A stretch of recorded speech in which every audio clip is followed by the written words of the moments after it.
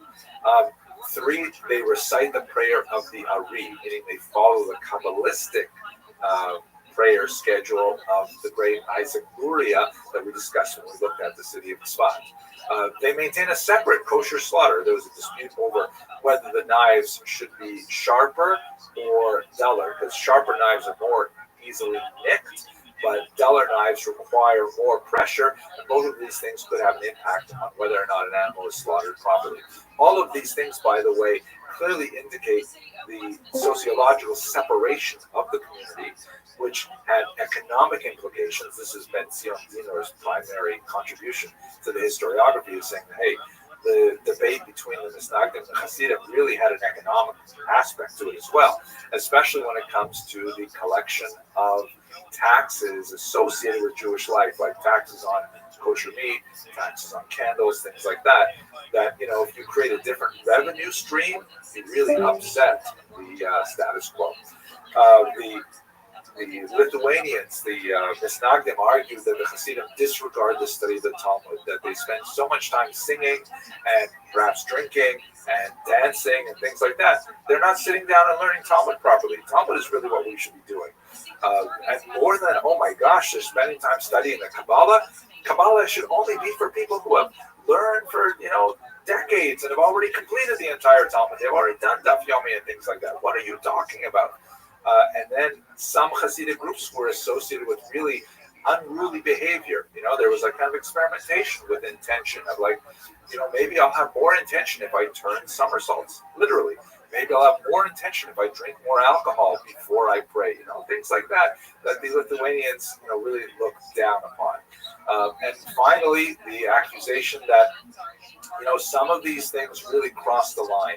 They're no longer observing halakha, that is Jewish law, and they're being influenced by the antinomian teachings of Shabtai Tzvi, who we discussed just a couple of lectures ago.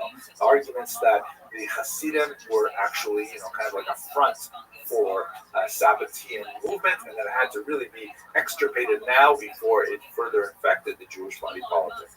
Now, when these charges first came out, the Alter Rebbe and Rabbi Menachem Mendel of Vitebsk, very important Hasidic leaders, went to the Vilna Gaon saying, they wanted to seek an audience with him to try and say, no, that's not what we're all about. Please don't misunderstand us.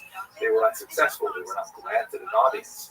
In fact, the Misnagdim counter-reacted by pronouncing bans on the Hasidic movement, and in some cases even burning Hasidic texts. This is actually kind of a nasty thing that's associated with the 18th century. Jews are unfortunately from time to time known to have such strong feelings about the writings of other Jews that they'll even consign those words to the flames. But by the way, that only ends up making the books much more popular. So if anyone watching this video wants to ban any of my books, I think that would be great, because sales would just... At any rate, the Hasidim, they issued counterbans against the Misnagdim, and they also, unfortunately, had book bans.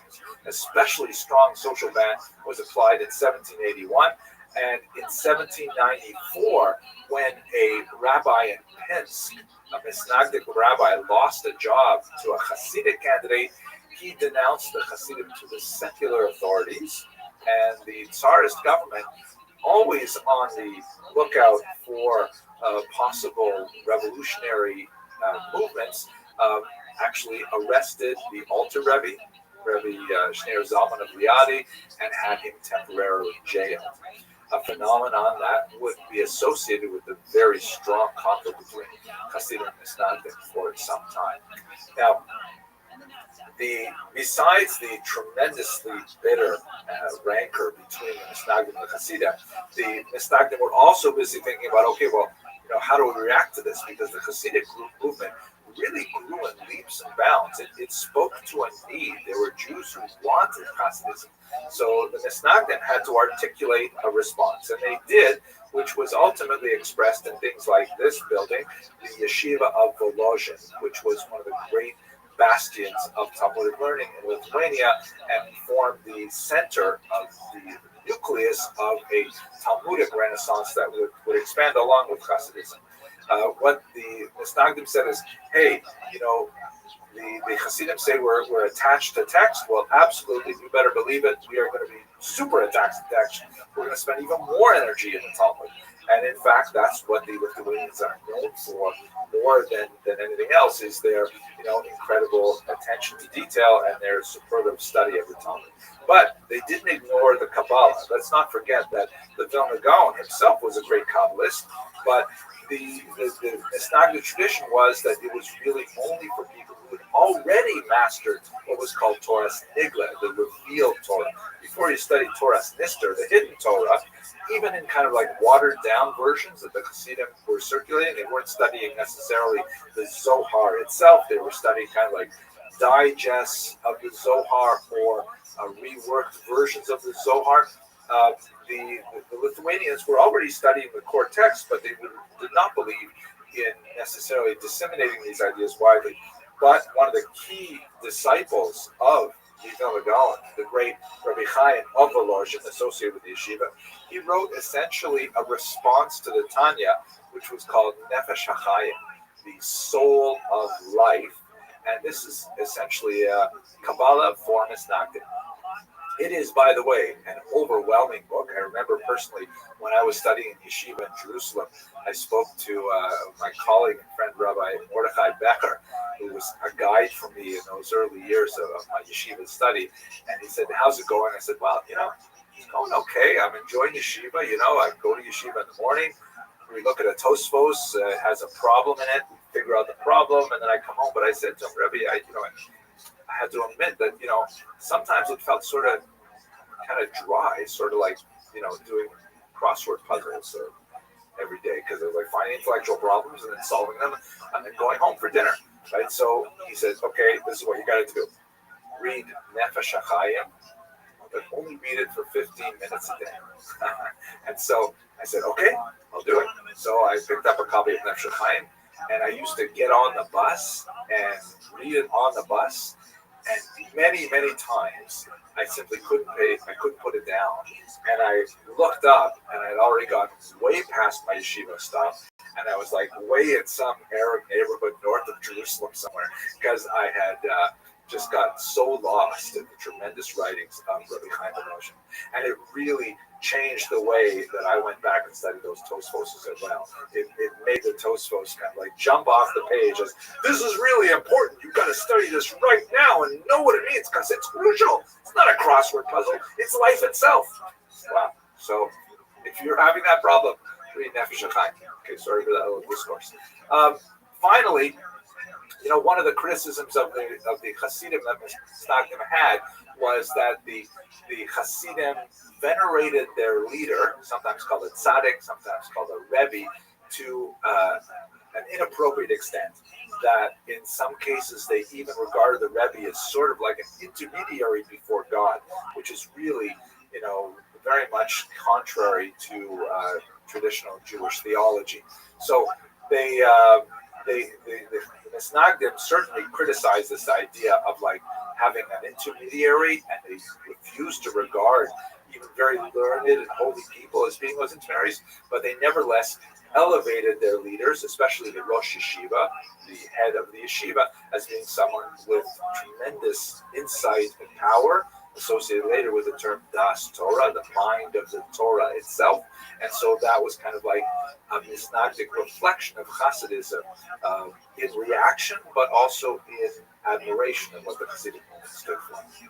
Okay, while the Hasidim and Misnagdim are fighting bitterly at the end of the 18th, the beginning of the 19th century, there will be a major challenge to them, which we'll discuss in the next video. I'd just like to conclude by saying thank you very much for watching. If you're so moved, hit the subscribe button, because I'm just getting so much pleasure seeing how many people love Jewish history like I do. I'd love to include you in that group. And let's return and look at the challenge that both the Hasidim and the Misnagdim faced in the Haskalah. Thank you very much for watching. However, that wasn't going to happen until April or later.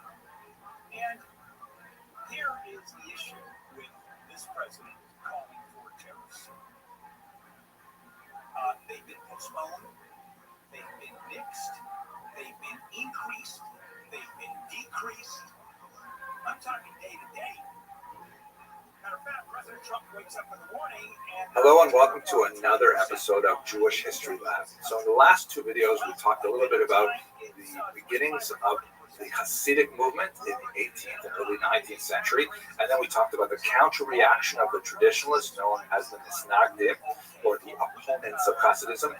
But there's a new movement that is more associated with Western Europe, in particular with Berlin, that is beginning to make an impact in the eastern heartland of the Hasidic and the Misnagdic territory, and that is the Haskalah, an extremely important movement that, like the Hasidic and the Misnagdic movement, would endure to our contemporary days and would have a phenomenal impact on the development of modern Jewish identity. So let's look at this institution of the Haskalah. First of all, the term Haskalah means enlightenment, and it is just the Hebrew translation of the German term Aufklärung that was widely used in the 18th century to refer to this new movement of rationalism and humanism that swept across much of Western Europe. There are Jewish roots to it for sure. If you look, for example, at the 16th century work of Azaria del Rossi, who was an Italian Jewish thinker, at an unusual moment in 1570 when there was an earthquake in the Italian city of Ferrara in the Po River Valley, not too far from Padua. And he was forced out of doors, like everybody in Ferrara, and while they're living in tents, worried about aftershocks for some weeks, because a lot of buildings were destroyed, he has some encounters with Christian thinkers from the local church that he probably would not have had, prior to this. And among other things, he discovers the letter of Aristeas and fascinating stuff. But in the context of this discussions, he begins to explore the idea of, hey, you know what? Judaism has a lot to offer the outside world, and the outside world has a lot to offer Judaism as well. It's a very controversial kind of thought, but we see it in many predecessors. Maimonides, for example, writes in the 8 chapters, accept truth from whoever speaks it. There is this notion in Judaism that although there is a kind of a centrifugal force that emphasizes focusing on traditional Jewish texts, there's also kind of a looking out force as well that waxes and wanes in different periods.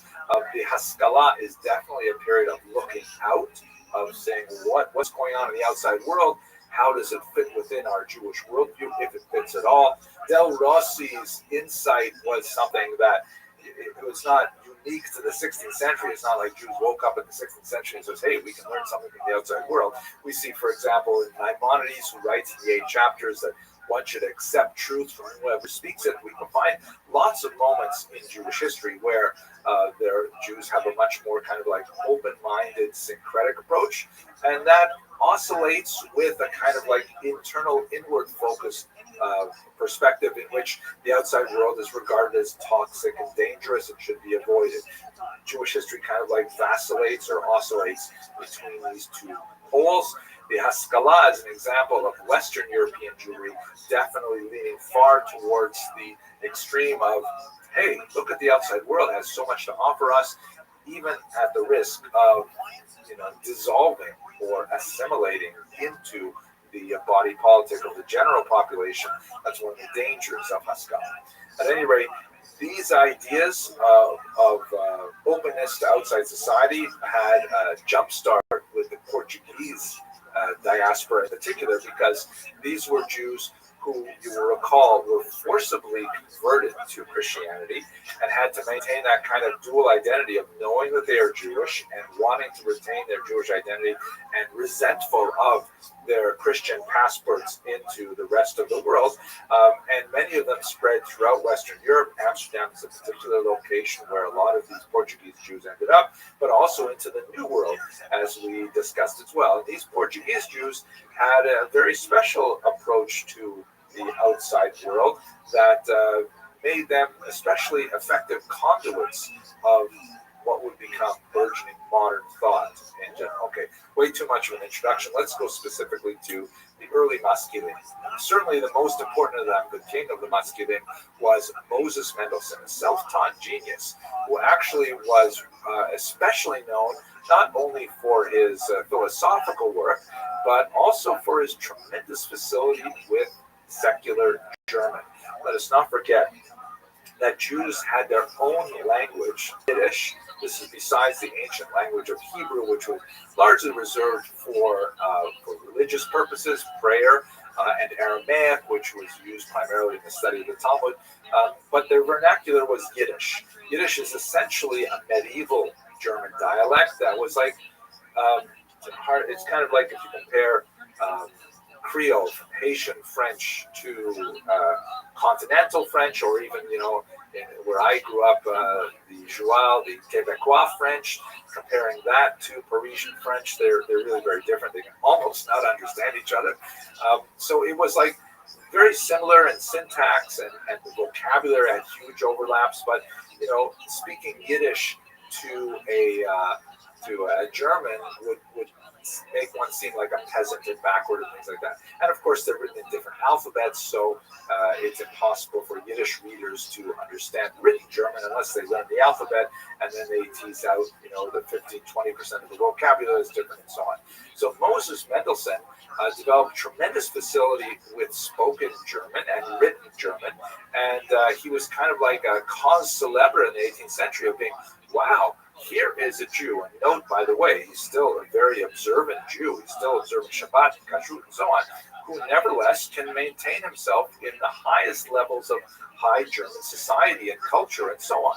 And intellectually, he had tremendous abilities and gifts. And so he was like really a famous Jew because of his ability to be a culture broker and to say to the outside world, hey, Jews have something of value. They should not be considered second-class citizens. In fact, they weren't considered citizens.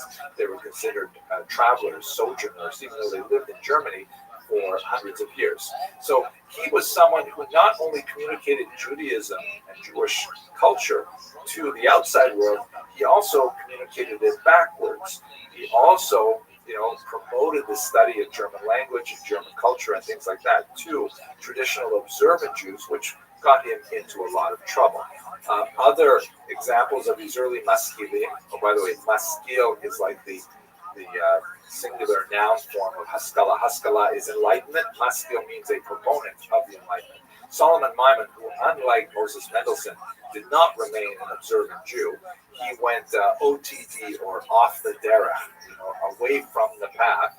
He wrote a biting, acerbic, and sometimes hilarious memoir, an autobiography, which is widely studied today, in which he describes his upbringing as a young, talented Jewish man who kind of like has this intellectual journey. And in fact, he even visited the Hasidic court of the Maggid of Mezerich and describes his experience there. But when he comes to Western Europe, to Berlin in particular, and he encounters German culture, he eventually jettisons his Jewish identity and seeks to become much more involved in German philosophy, German thought, and things like that. So whereas Moses Mendelssohn articulated a kind of Haskalah that kept a place for Judaism, others like Solomon Maimon said, no, let's completely get rid of it and move straight into the mainstream. You can imagine how this was absorbed by the Hasidim and the Misnagdim, that while they are at each other's throats over tiny things like how sharp the knife should be in kosher slaughter, or what time do you show up for a minyan, when they are facing the Haskalah that is saying, why keep kosher? Or go to minyan. Why don't we just move the Sabbath to Sunday? Which is, by the way, proposals that Maskilim actually made. But it's the real growth of the Haskalah happened actually in the context of a controversy over the false burial decree of 1772. It seems that in the 18th century, there was a rash of people being declared dead and actually buried, only to be discovered that actually they were alive or they lived for some time afterwards. This is a pretty terrifying thing. So among the ways in which people compensated is they had all kinds of interesting designs like this one you see here of these coffins where if you happen to wake up and you were not in fact dead, then you could squeeze a bulb and that would lift up a flag or ring a bell. If you walk by a cemetery and hear a bell ringing, that means something is very, very wrong. And so the Duke of Mecklenburg-Schwerin made a rule that nobody could be buried until they had waited 3 days after declaration of death. And this was contrary to Jewish practice, which emphasizes the importance of early burial and, in fact, accelerated decomposition of the flesh as a way of achieving atonement. So, this was created a whole hullabaloo because it, really, this particular secular decree stepped on Jewish values. And on the one hand, there were traditionalists who said, hey, we can't stand for this. This is not okay. We have to protest. We have to be able to bury our dead right away. It's considered a great sacrilege to leave a dead body around. And on the other hand, there were Jews who said, well, my gosh, this is horrible if there is such a thing as people being buried prematurely. Maybe we should adopt this new rule. And so many Jews turned to Moses Mendelssohn to try and, articulate a statement that will be acceptable to everybody. This is just the opening wedge of many, many issues where issues of science and Torah and the tradition, and also the relationship of Jews to civic society had to be negotiated. By the way, don't forget that this is happening in a political environment in which the question of Jewish emancipation, that is, the conferring of equal rights upon Jews, would also find its expression. We'll discuss that a little bit later in this course. But, the idea that Jews might actually gain citizenship, that had a lot to do with how Jews behaved in general society and how they were perceived to behave within general society.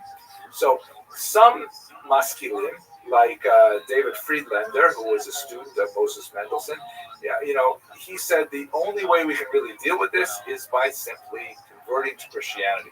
And not that he believed in Christianity and he felt that this was, valuable on a religious level, but, he says we should just adopt it to go along so that we can get our place in German society. Essentially capitulating Jewish religious values to the desires of emancipation.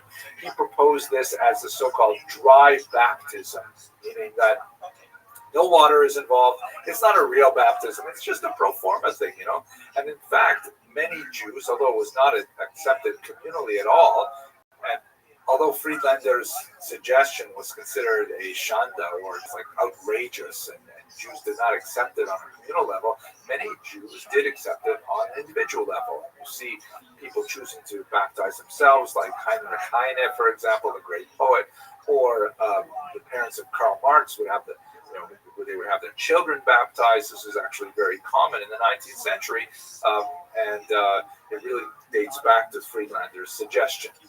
Others, like Rabbi Samson Raphael Hirsch, argued that modernity has to be engaged, but not by completely abandoning Jewish identity. So he argued for a sort of like a hybrid approach that would accept those elements of modernity that were compatible with Judaism without sacrificing any of the 613 commandments that we talked about a couple of lectures ago. By the way, some felt that Samson Raphael Hirsch was way too modern. It was way too, he gave up too much for the modern era, so sometimes he was portrayed with a little bit heavier beard like this to make him look a little bit more traditional.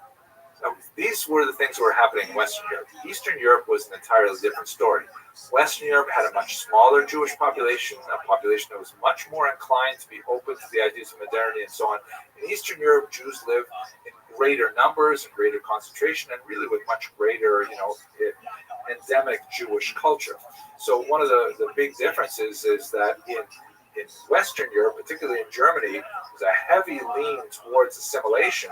Didn't necessarily find that in Eastern Europe, although there was more of an emphasis on acculturation, which is kind of like a softer word than assimilation, and an adaptation to culture rather than a disappearance within culture.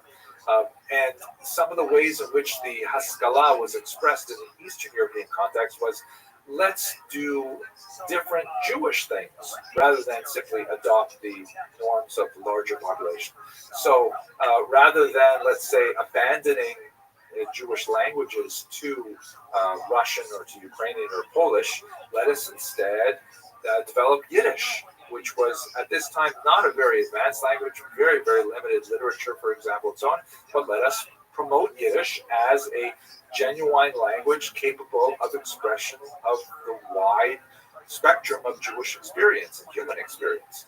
Or let us adopt a political orientation, such as Zionism or Jewish socialism. We'll discuss those as well later on in this course. So the Haskalah in Western Europe may have been much more of a movement that emphasized, really abandonment of Jewish ideals, assimilation. In Eastern Europe, it was much more an adaptation of Jewish ideals to different movements, but not necessarily religious in nature.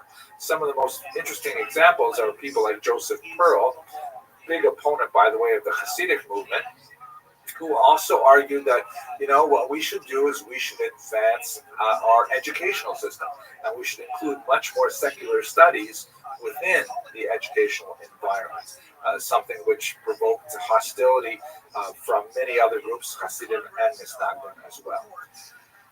Finally, let us remember that all of this is happening within a dire political context in Eastern Europe. I mentioned a couple lectures ago Tsar Nicholas I, who had this horrific strategy of assimilating forcibly the Jews of the Russian Empire by demanding that they join the army, which was a horrific sentence of about 25 years, noting that by the time Jews joined the army at age 18, they had already been well indoctrinated into the values of Judaism.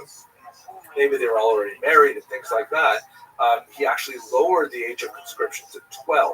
This was the notorious Cantonist movement that sent Jewish boys, sometimes much younger than 12, illegally, but nevertheless it happened, to these reform schools called Canton schools, where they would be trained in military values and also trained in Russian Orthodox Christianity. And many times they would simply never return to their families. They would end up, assimilating into the Russian society. Very, very terrible thing. The alternative that Nicholas I offered was Jews could attend the so-called crown schools, which were Russian-approved schools that had some participation of Jewish leaders like Max Lilienthal, who believed that perhaps this is a way that the Haskalah could offer, enlightenment to Russian Jewish populations. But in reality, they ended up being fronts for conversionist efforts, and even Lilienthal left in disgust. He ended up here in the United States. So it was in this context that the fight of the Hasidim and the Misnagdim had to be viewed. But I think one of the most fascinating figures reflecting on this in the 19th century is Eliezer Tzaifo, who wrote an interesting book called Shalom al Yisrael, Peace Upon Israel, in which he wrote the following. God saw three shepherds, Rabbi Eliyahu in Lithuania, that of course would be the Vilna Gaon, the leaders of the Misnagdim, to safeguard the Torah, to purify its Talmud, and to oversee its logic and its diligent study. That's like shepherd number one. Shepherd number two, the Hasidim in Volhynia, to marshal devotion and to fan the embers of feeling. Right? The Hasidim with their ideals of Dveikut and closeness to God and so on. And finally, the great sage of our people, Moses ben Menachem in Germany, that's Moses Mendelssohn, is the leader of the Misnagdim, who of course was himself observant, as we mentioned earlier, and called him to place the cradle of enlightenment in the lamp of religion. Now, of course, not everyone would agree with the views of Rabbi Tzvifel that, all three of these shepherds, the leader of the Misnagdim, the leader of the Hasidim, and the leader of the Maskilim, that they all somehow are like appointed by God to lead the Jews into the future. So I'm going to leave that to you to debate. But it is worthy of note that today, a couple of centuries later, all three of these movements, the Hasidim, the Misnagdim, and Maskilim, continue to exert tremendous influence on the development of Jewish identity and continue to exist with each other in kind of a dynamic tension to tease out what it means to be a Jew in the modern world. Okay, I hope you enjoyed this lecture. I had fun thinking about it, talking about it with you. If you are so inclined, please do subscribe. Please share this video with other people who you think would like it, because one of my, increasing pleasures with putting these lectures out there is seeing other people hit that subscribe button and increase the universe of people who are interested in studying Jewish history with me. Thank you very much for watching. And a new train line to southeast LA County is in the early stages. Dutra replaces outgoing chair County Supervisor Janice Hahn. A court has blocked the FTC's efforts to simplify the click-to-cancel rule. The rule, which would have required businesses to make it easy for consumers to cancel unwanted subscriptions and memberships, has been blocked by a court days before it was set to go into effect. The Federal Trade Commission's changes required businesses to... Hello and welcome to Jewish History Lab. Today I'd like to look at the emancipation of the Jews in Western and East Central Europe. In many ways, this particular period, which begins at the end of the 18th century and extends into the 19th century, represents really the coming together of a lot of pre-modern impulses and results in the ultimate political emancipation of the Jews, or the granting of equal rights to Jews throughout Western Europe. As we shall see, the legal emancipation of the Jews is not quite the same thing as the social emancipation of the Jews, but nevertheless, it's a fascinating story, and in many ways it represents the beginning of modernity as we understand it today. Now, it's really important for us to just take a second to think about what does this word emancipation actually mean. It's a word that Jewish historiography has seized upon, although it clearly is borrowed from the experience of African Americans and a much more dramatic emancipation that occurred with the context of the American Civil War in the 1860s. There's a huge contrast. In many ways, it's really not a fair word to use, but that is the accepted term, so we'll go with it. The Jews prior to their emancipation were not slaves. It's not the same thing as the African Americans experience. They were largely, living with a series of disabilities, residence restrictions, the hated Jewish oath, and so on. They were not directly enslaved to owners. They had a certain degree of freedom of movement. They had a limited degree of freedom to choose different occupations, very isolated and narrow opportunities for higher education, but it's not at all comparable to being a slave on a plantation. But nevertheless, we use this term to try to find a word to express the release of all of these disabilities in the late 18th and 19th century. So by way of background, it's very important for us to understand that, if we're using this term emancipation, what do we exactly mean by it? So before the modern era, Jews lived in a corporate structure, which is a little bit like feudalism, meaning everybody in society lives in a certain box that is related primarily to their role in the overall economy. You have this massive box that is primarily populated by serfs who have the least amount of rights. They are kind of attached to the land, and although they are also not enslaved, they are nevertheless highly dependent on the nobility for their rights of movement, even their rights of marriage and things like that. But they nevertheless have kind of like day-to-day freedom that makes it very unslave-like. The Jews were not in that box. The Jews were also not in the box of the nobility or the knights, groups of people like that who engage in various activities that are specifically, related to their high status in society, managing large, farms and manors and things like that. The Jews were closest to the burghers, or the sort of incipient middle class who were dealing with various types of commerce because Jews were heavily urbanized. But even in urban centers, they were frequently denied formal burgher status. They were typically denied access to a whole range of professional guilds and things like that. And so they weren't really in the burgher class or burgher status, even though they tended to, in their lifestyle be closest to them. They obviously were not in the clergy, which was another box in the kind of feudal design of medieval society. So what exactly were they? Well, as we've discussed in previous lectures, they were essentially servi camerae regis. They were servants of the royal chamber.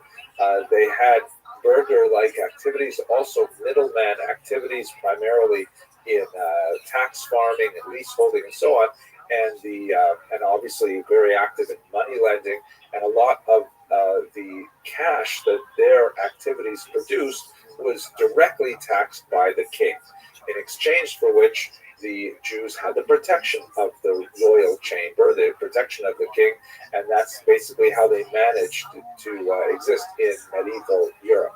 But with modernity, a lot of things changed because it was no longer possible to keep people in these boxes.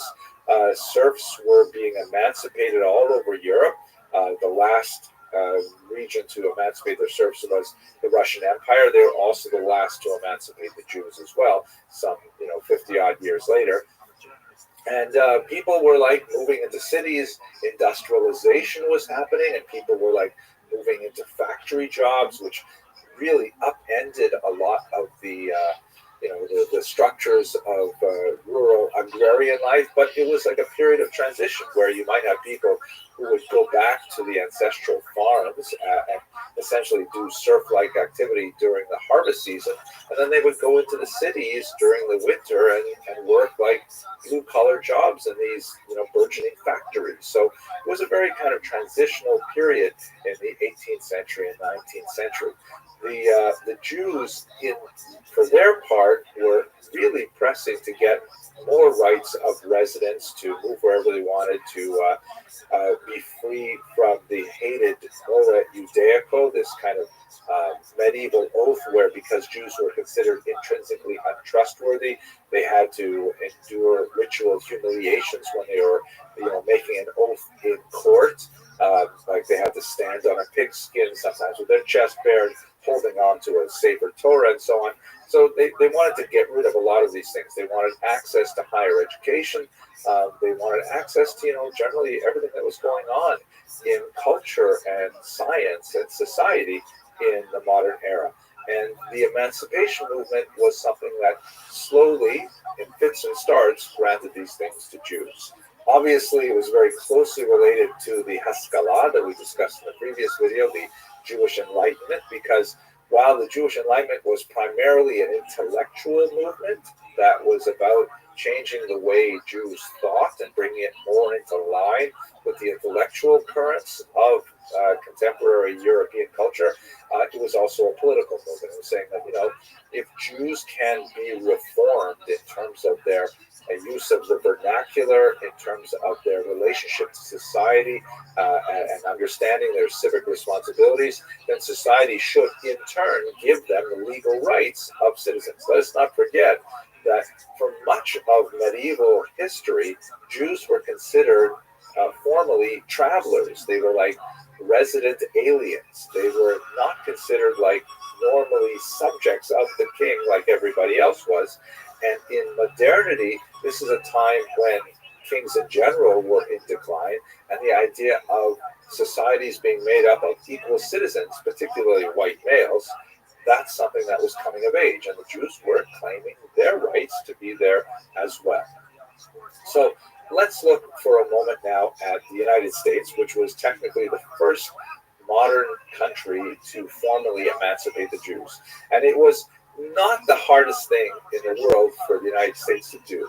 This is because the Jews did not constitute the major challenge to emancipation. Obviously, African American slaves were the big challenge. America is very much a society that is still trying to come to terms with the racial character of its history.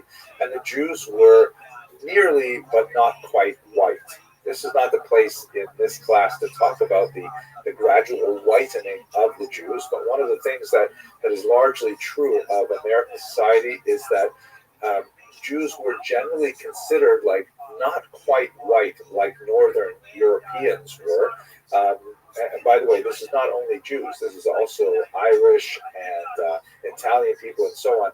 Up until really the 20th century, these peoples were considered kind of like off-white in the skin tones of social structure in 18th century America, and the 19th century as well. They were not quite in the same degree of whiteness. Obviously, this speaks to the fact that whiteness is largely a social construct. Obviously, there are skin tones that we can discern visually, but especially when you get in the kind of the middle range, it really depends a lot on how a person behaves, how a person carries himself, how a person is viewed by society around them, that determines whether or not a person is actually white or actually not white. So Jews were, for the most part, nearly white. And more significantly, they were not Catholic. There was a tremendous antipathy towards Catholics, regardless of their skin color. It happened to coincide, of course, with the Irish and with the Italians, who are also generally Catholic. So there's a lot of hesitation to giving rights to, first of all, African Americans. That, of course, America fought a war over that, but also these nearly white peoples like the Irish Catholics, the Italian Catholics, and then, of course, the Jews. So viewed from the perspective of those who wanted to limit the full access to society in early America, the Jews were like a lower priority for their exclusion. And the kinds of disabilities that Jews faced in the 18th and 19th century America were comparatively minimal. There's questions about whether or not they could hold public office, some issues of whether or not their oaths would be trusted because they would not take them on Christian Bibles, for example, and those were fairly easily dealt with. The Constitution of 1787, and especially the Bill of Rights of 1791, clearly indicated that Jews should be free of these disabilities, although vestigial oath laws did persist in some states until 1877, when the last one was removed that was applying specifically to New Hampshire. So in other words, the United States of America, very small Jewish population, nearly white. It was not really that difficult to actually make that big step and emancipate them. In England, you have a fascinating phenomenon where social change precipitated legal change, where it seemed like English voting society in particular were ready for the idea of the emancipation of Jews before they were actually emancipated. I think one of the great examples of this is David Solomon, shown here, who was actually elected Sheriff of London in 1835, but could not immediately hold office because of that hated Jewish oath, that he would not take the oath that indicated that he was a Christian, which of course he was not.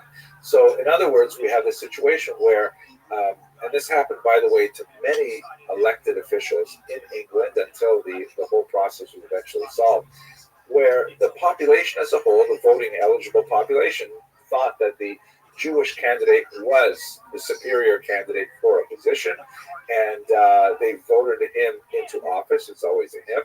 And it was the office itself that was trying to hold back on allowing this Jewish candidate until eventually, after significant debates in English governmental circles, they abolished the Jewish oath. So emancipation for Jews in England actually came from a groundswell of support, at least among the voting population. France has an entirely different story. Here you see a depiction of the Declaration of the Rights of Man and, in brackets, male citizen. This is, of course, a hugely important document that's roughly comparable to the American Bill of Rights, in which, it decrees the kind of ideas of equality for all citizens, things like that. It's interesting to note, by the way, that there are limitations even to these very beautiful documents. In the case of the United States of America, the declaration that all men are created equal was not interpreted to mean really all men, because it did not include African Americans, for example. And this declaration for the rights of man and citizen, a revolutionary figure named Marie Gouze actually said, hey, wait a second, why does it have to be in the masculine? And so she composed a declaration for the rights of woman and citizen, and the word citizen, of course, in French can be declined either as a male or as a female, but the French government at the time was not willing to accept that. They were really only thinking about men. Honestly, it says man and they meant man. But that's beyond the scope of our discussion today. In the case of France, unlike England, where social change precipitated legal change, in France, it was legal change that precipitated social change, almost. In other words, the laws were put on the books before society was totally ready for them. So what happened in France is you have the revolution in 1789, and then almost immediately, the Jews start saying, hey, what about us? We're included too, right? We're also part of this revolution. And philosophically, it was really hard to say no, because so much of the grounding of the French Revolution, like the American Revolution, was based on this flowery and soaring rhetoric of the equality of all people and so on. So that includes Jews too, right?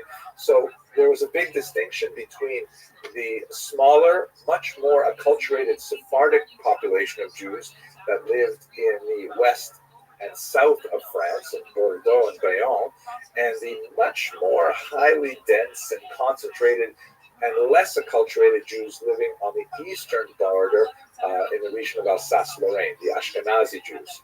The Sephardi Jews largely spoke French, largely had a much more French lifestyle in terms of their dress and their broader, economic profile and things like that.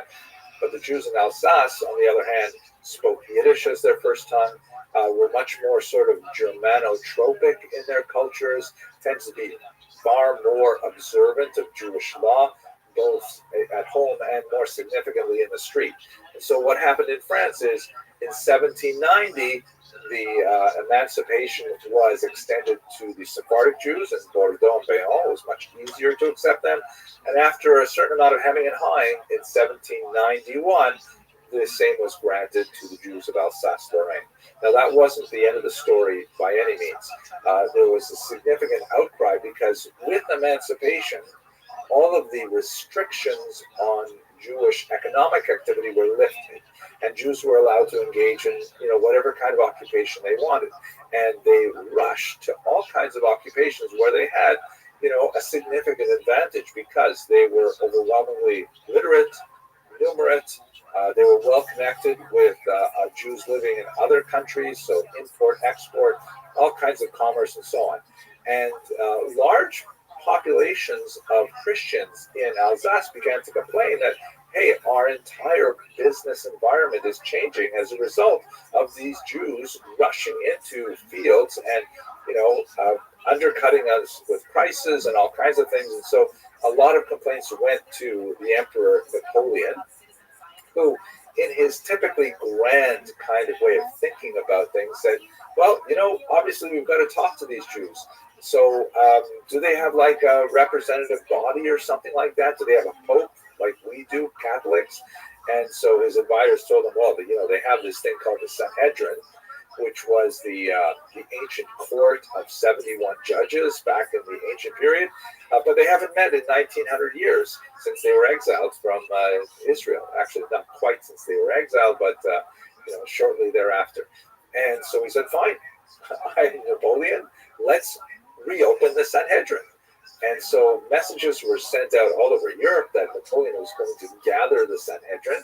And in that gathering, he was going to ask them a series of 12 questions.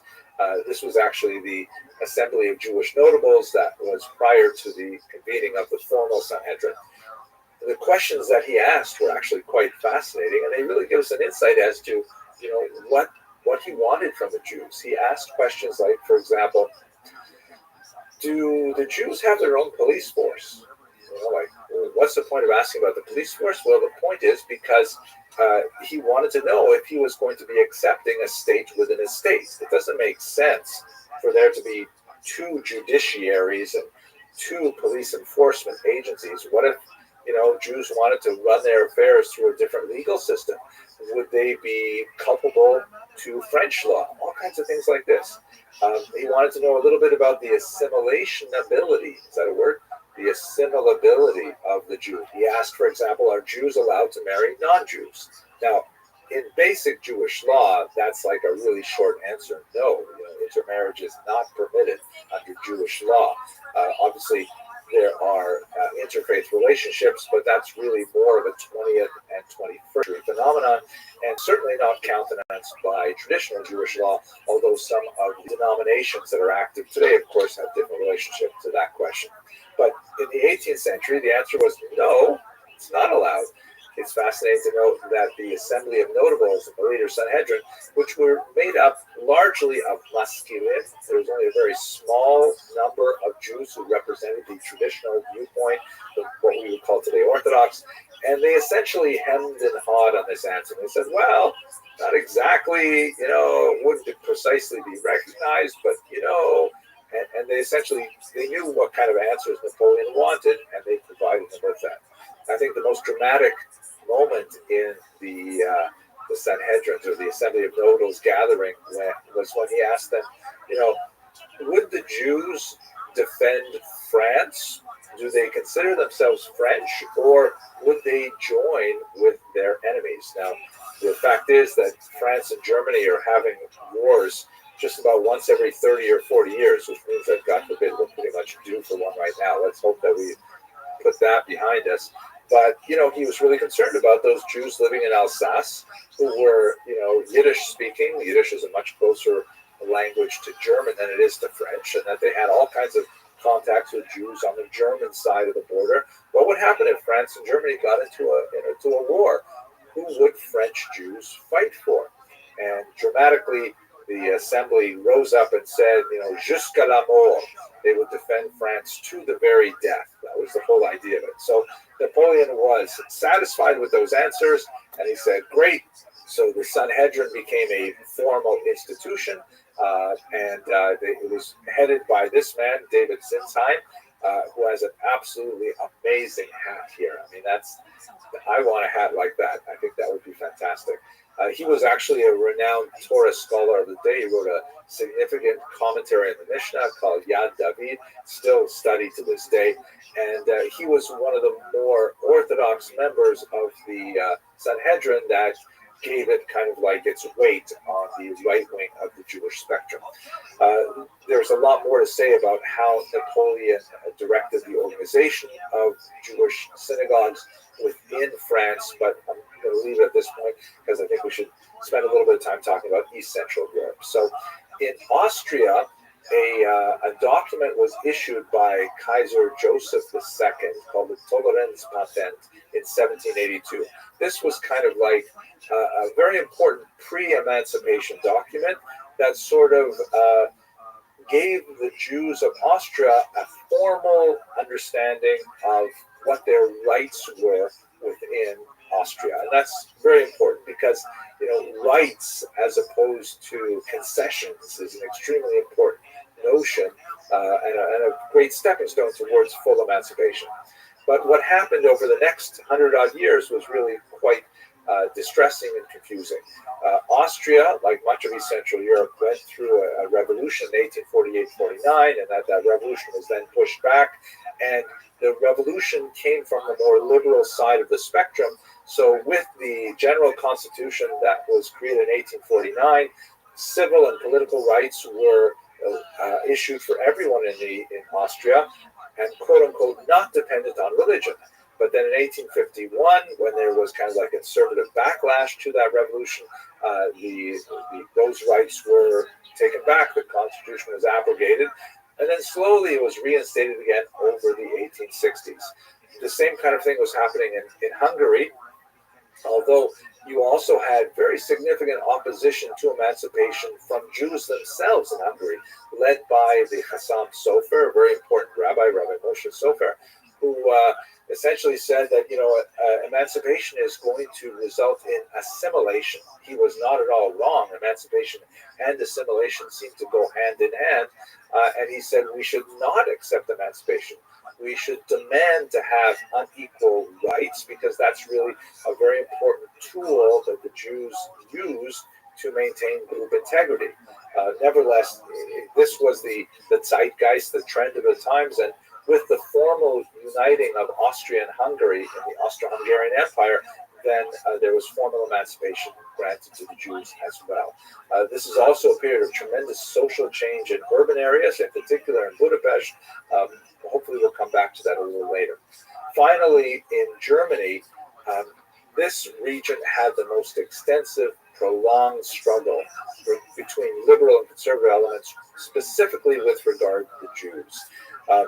So emancipation in Germany over the 19th century, which was, by the way, not united for most of the 19th century, it was very piecemeal, it was very limited. Rights given to Jews were frequently extended in a very grudging manner, and there's a tremendous amount of social hesitancy. So like in great contrast to England, where social change demonstrated the readiness for emancipation, well before it was actually granted, in Germany, you had a situation where there was definitely very little social readiness for emancipation.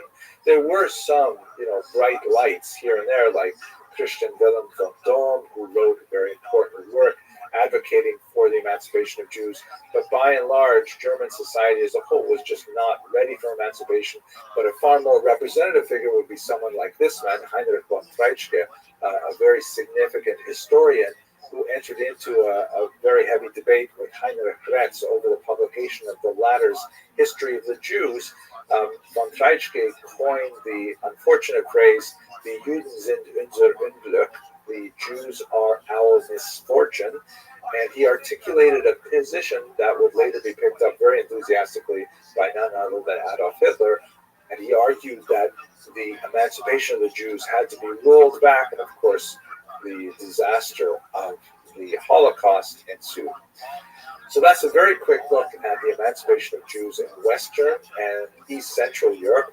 In the next video, I'd like to look at Eastern Europe, which had a very different trajectory. If you enjoyed this video, please consider subscribing. We have a great learning community that is always expanding, bringing in lots of people who want to study Jewish history. And okay, I guess that's about it. Thank you very much for watching.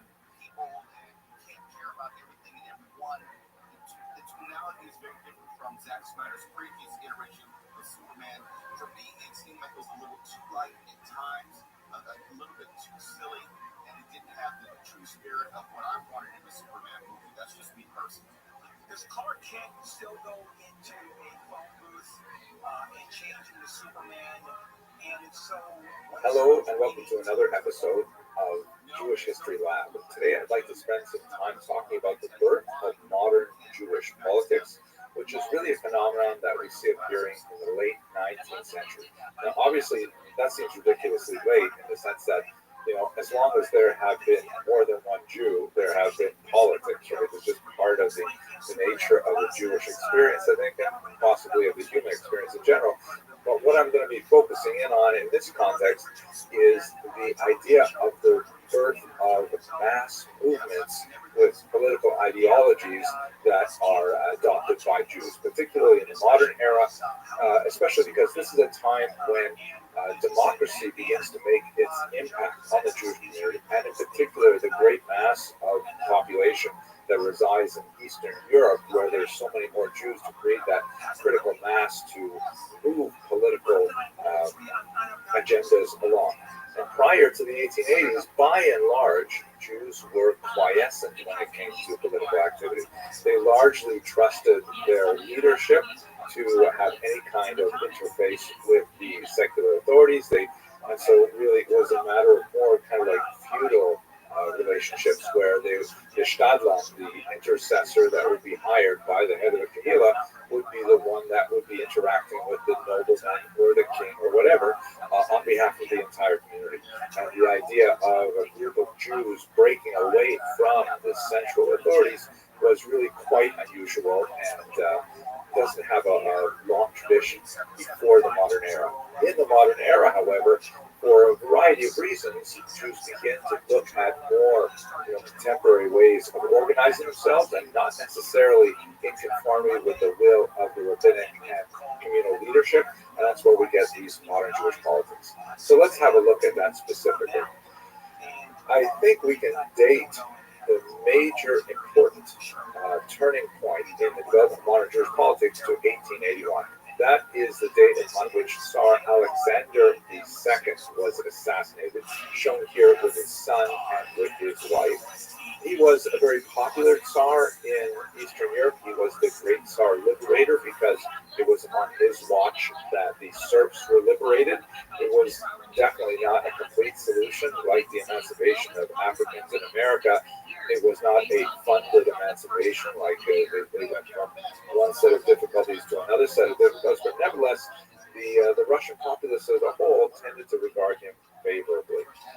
The ones who did not, in particular, were the revolutionaries, the early socialist movements that were burgeoning in the 1870s. And in 1881, a group of them, organized under the name Narodnya Volya, the People's Will, tossed a bomb at his carriage and killed him, as you can see in these contemporary newspaper accounts of that act of violence. The rumor went out throughout the empire that the new emperor, his son, Alexander III, gave the populace permission to beat the Jews for 3 days. Now, for a long time, Jewish historiography basically took this as some kind of face value, and if you've seen Fiddler on the Roof, there's that famous scene where Tevye is approached by a policeman who wants to give him some kind of heads up that a pogrom is coming, but it seems like this is not an accurate depiction of what happened in Russia. In reality, the pogroms went way out of control. The Russian Empire and the government were certainly not the architects of the violence. They had a great difficulty trying to control them. The entire administration, the police force, was exposed as being, inept, excessively bureaucratic, too slow to respond to this rapid movement of violence that essentially followed the newly laid rail lines that were connecting many communities. And the pogroms went on not for 3 days, but for 3 years, till 1884. And it really underscored the fact that Russia was no longer capable of maintaining itself as a Rechtsstaat, that is, a country governed by law. There was simply too much anarchy possible, too much chaos possible, and that is really something that the Jews as a minority fear tremendously. So it is the violence that erupted in 1881 and extended for a few years that really triggered the rethinking by Jews of their political status, or ethnic populations that were minorities in a particular region, like Poles in Ukrainian territory and vice versa, things like that. And it was something that really just got way out of hand for the Russians. Now, this map and the few charts that I'd like to show you right now come from a really interesting article published in 2019 by Irena Grosfeld, Sekon Sorkansakali, and Antonina Trudovskaya that point out something that really should be fairly obvious, but no one else, to my knowledge, has really made these correlations. The pogroms, why did they happen? So there's definitely a certain amount of latent anti-Semitism in traditional society, and we can tie it to certain church teachings and certain economic practices of the Jews, and the long-term resentment that goes back to the Khmelnytsky rebellion, the Haidamach rebellion, and so on. But Jews basically lived in relative peace alongside their Ukrainian, Polish, Lithuanian, Latvian, and Russian neighbors, with only a few significant punctuations of violence, like under Khmelnytsky in the 17th century and under Honda in the 18th century. So the majority of Jewish history in the Palestinian was relatively peaceful, not necessarily loving, but one of coexistence. So why all these pogroms all of a sudden? So have a look at these charts. Let me just move over to the other side of the screen here.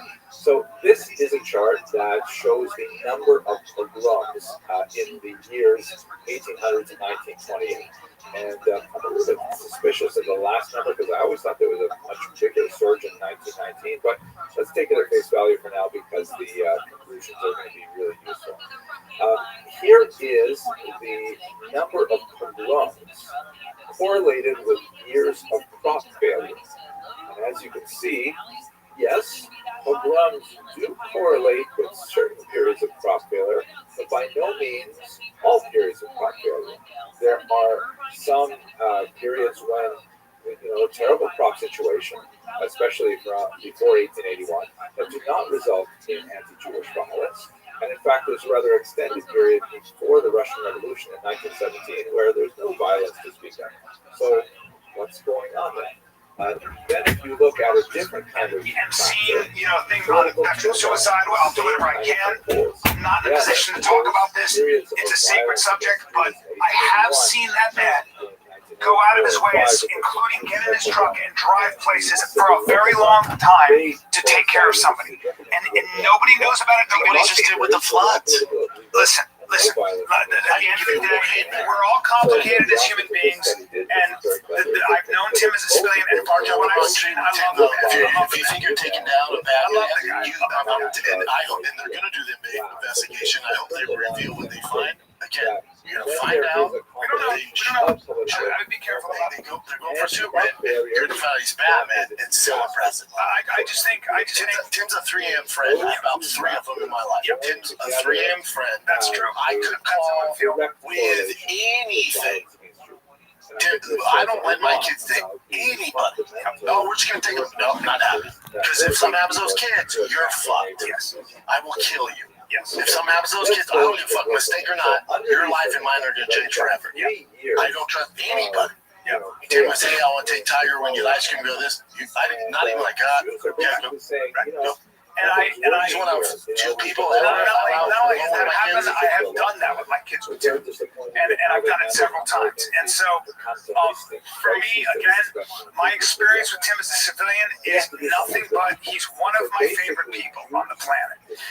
He's got to be held accountable. He will be for this. I'm not going to step into that.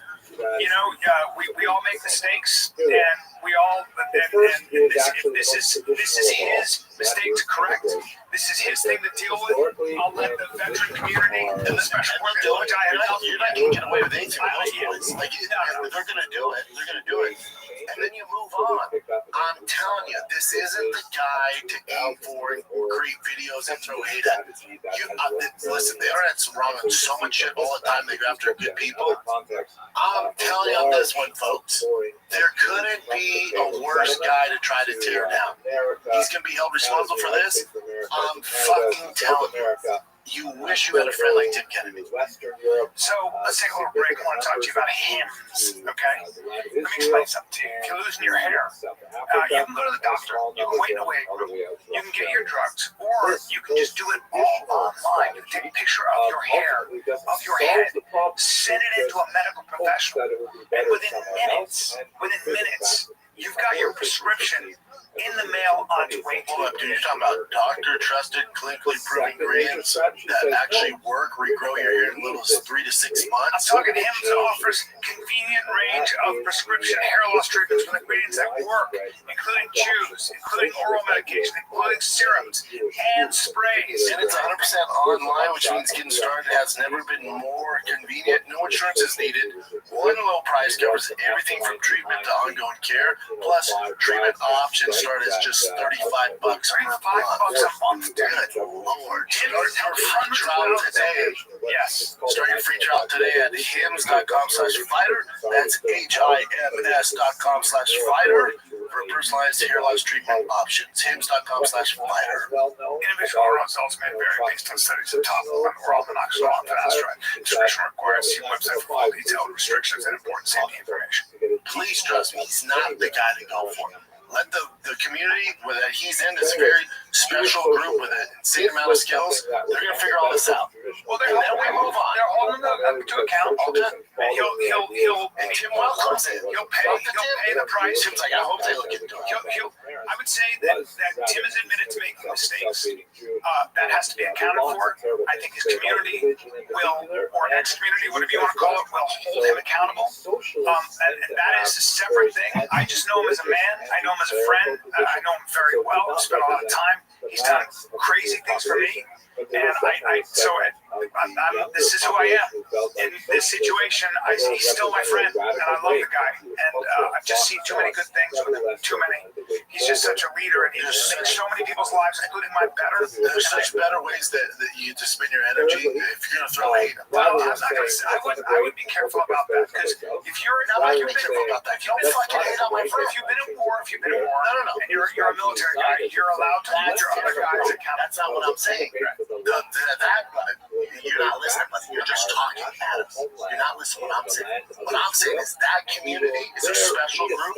Do your thing. They have all the right to. Right. The casuals like us and the internet, shut the fuck up. I mean, obviously. You're going for the wrong guy. That's what I'm. Well, that's a given. That's like, It's not though. Go to his comments. no, I know how much hate. I'm not going to his comments. That's what I'm saying. Yeah. No, if you served and you're in that group, buddy. Well, there's also this. So they went after To be a completely different aspect. But when people watch fights, they go, "Oh, that guy's weak." This was also Yeah, well, Oh, is he? Because I've been in the training room. So let me- If you think he's weak, let me piggyback. So Marcus Luttrell, there's been a lot of. I think the same group's gone after him. And Rob O'Neill, who was a SEAL Team 6 guy. As a civilian, if I see Marcus Luttrell over there, this is what I look at: a guy who went through Navy SEAL training, a guy who became a commando, a guy who risked his life, a guy who almost died in combat. A guy who took all the money he made from that book and that movie, all the money, and gave it all to the Navy SEAL Foundation. they're all superheroes. When I see that, what that means is you got to sit at my table and I'm buying all your drinks. Rob O'Neill, I don't know. There's a lot of they talk about. He was a SEAL Team 6 guy on the Bin Laden raid, and did a whole bunch of other stuff for years. I'm buying that guy his drinks. I mean, You're I all 1%. right. So I'm 1%. For me, just for me. I I don't know he lied. He 1%. I'm just for me. If you No, we made that one mistake. I know. but I'm gonna do the same thing about those guys who are. If you were one of those guys, you got my respect. So even the guys that are in that field hating on Tim and like bringing all this to light. I'm not getting involved in that. I want nothing to do with those 1%ers. But let the 1%ers go after the other 1%. There you go. That's 1% calls. That's what I'm trying to say. I'm staying the fuck out of that. We're not 1%. I'm not a military guy. We're not I don't want to get 1%. involved. There's 1%ers and the athletes, and there's 1%ers. These guys. I'm not speaking on that. I'm not speaking on that. I'm speaking on Tim, the civilian that I know. So, Yeah, let the 1%ers fight it out. The rest of us. yeah, I was thinking about it. I was like, it's the last thing I want to do is speculate and get involved in something like that. I don't. It's like you and I talking politics. We don't fucking know. Oh, you're just gonna regurgitate the same shit I saw? There's actual experts who are in there doing it. Listen to this. Yeah. What else you got, shit? That's a special ecosystem. Alrighty, this is pretty damn cool. This is what happens when you mess around. So the headline is, I did this in my thing. It says intoxicated golf round knowingly picks a fight with former NHL player who's an enforcer out on the golf course and gets chucked in the pond. Play this shit. Yeah. So this is a longer video. If you want to watch, I think it's entertaining. Yeah, play it. Look how big the fucking guy is, though.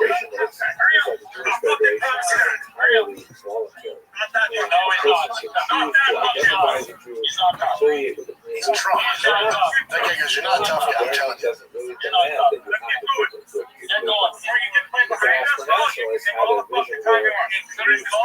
They're clearly Canadian, right?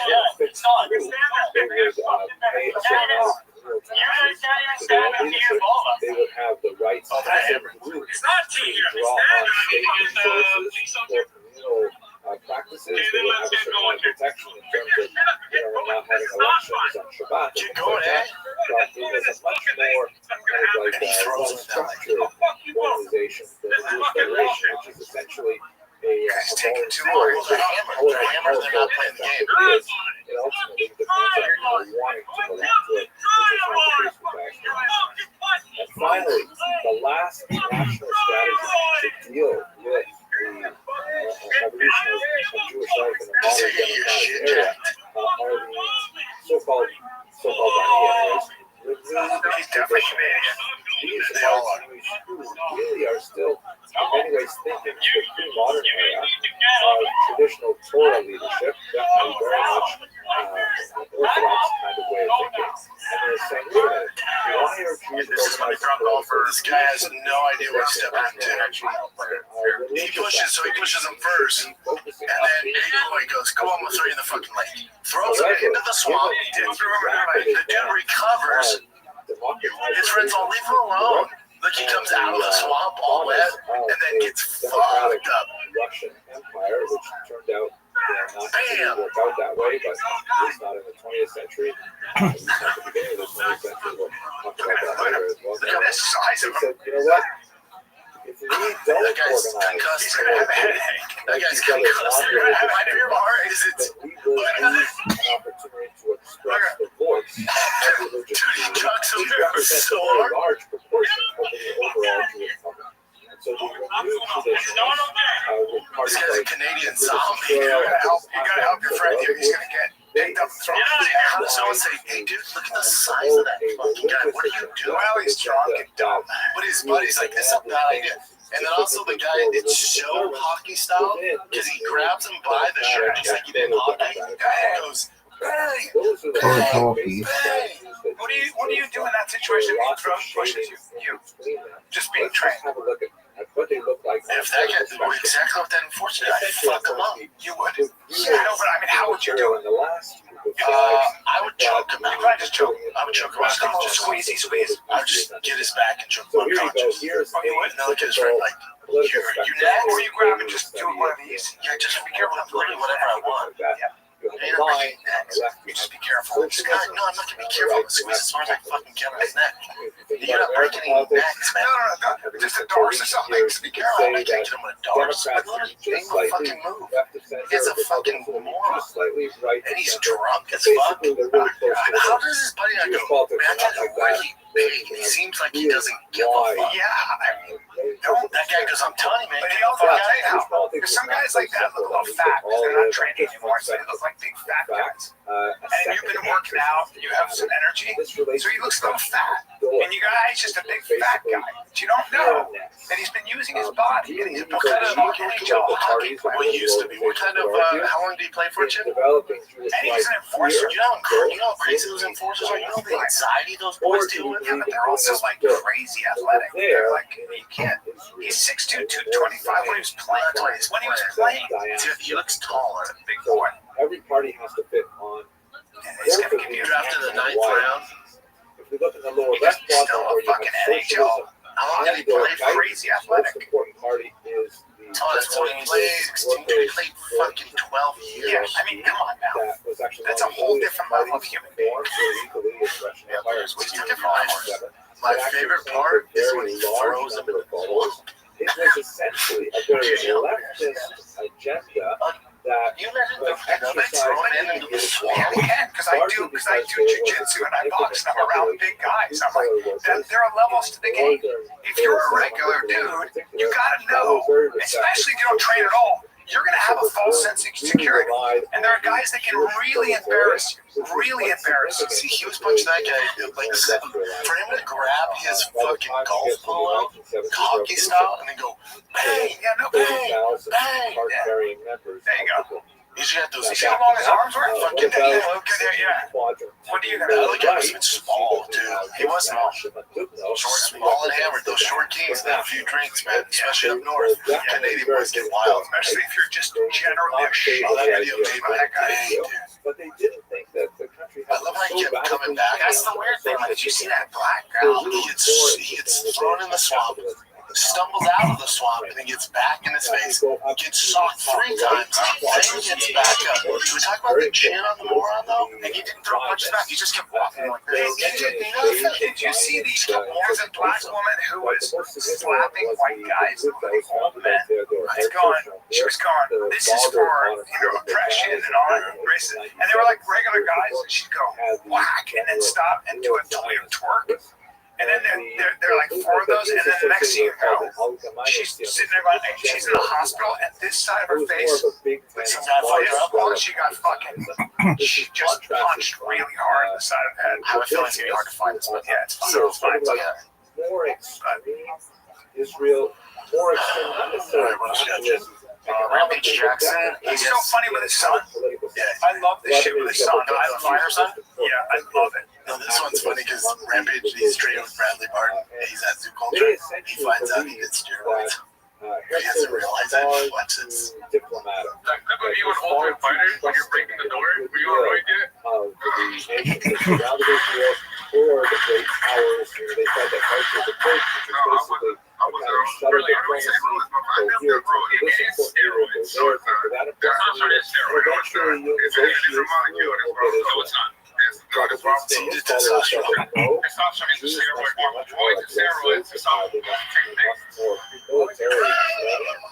They should have more of a kind of a right-wing outlook. These two approaches of Herzl and Jabotinsky essentially formed the core of the political party Likud. Later when finally, over here, I love the Bradley. left wing, you have a very important movement, the Coalition, the workers of Zion, who So definitely the matter very is steroids and aggressive testosterone. but they felt that It's it would be all a shame a version of steroids. I actually didn't know that. a reproduction. I thought testosterone was just testosterone. Steroids were testosterone. They wanted Israel to be established That's their derivatives, but they're all testosterone at the end of the day, just different types. in kibbutzim, It's like I don't eat beef, I only eat filet. Well, that's a type of beef. Well, they told me if I ate whatever it is, T-bones and flake steak, that you'd have to eat that in order to have real beef. Like enough flakes.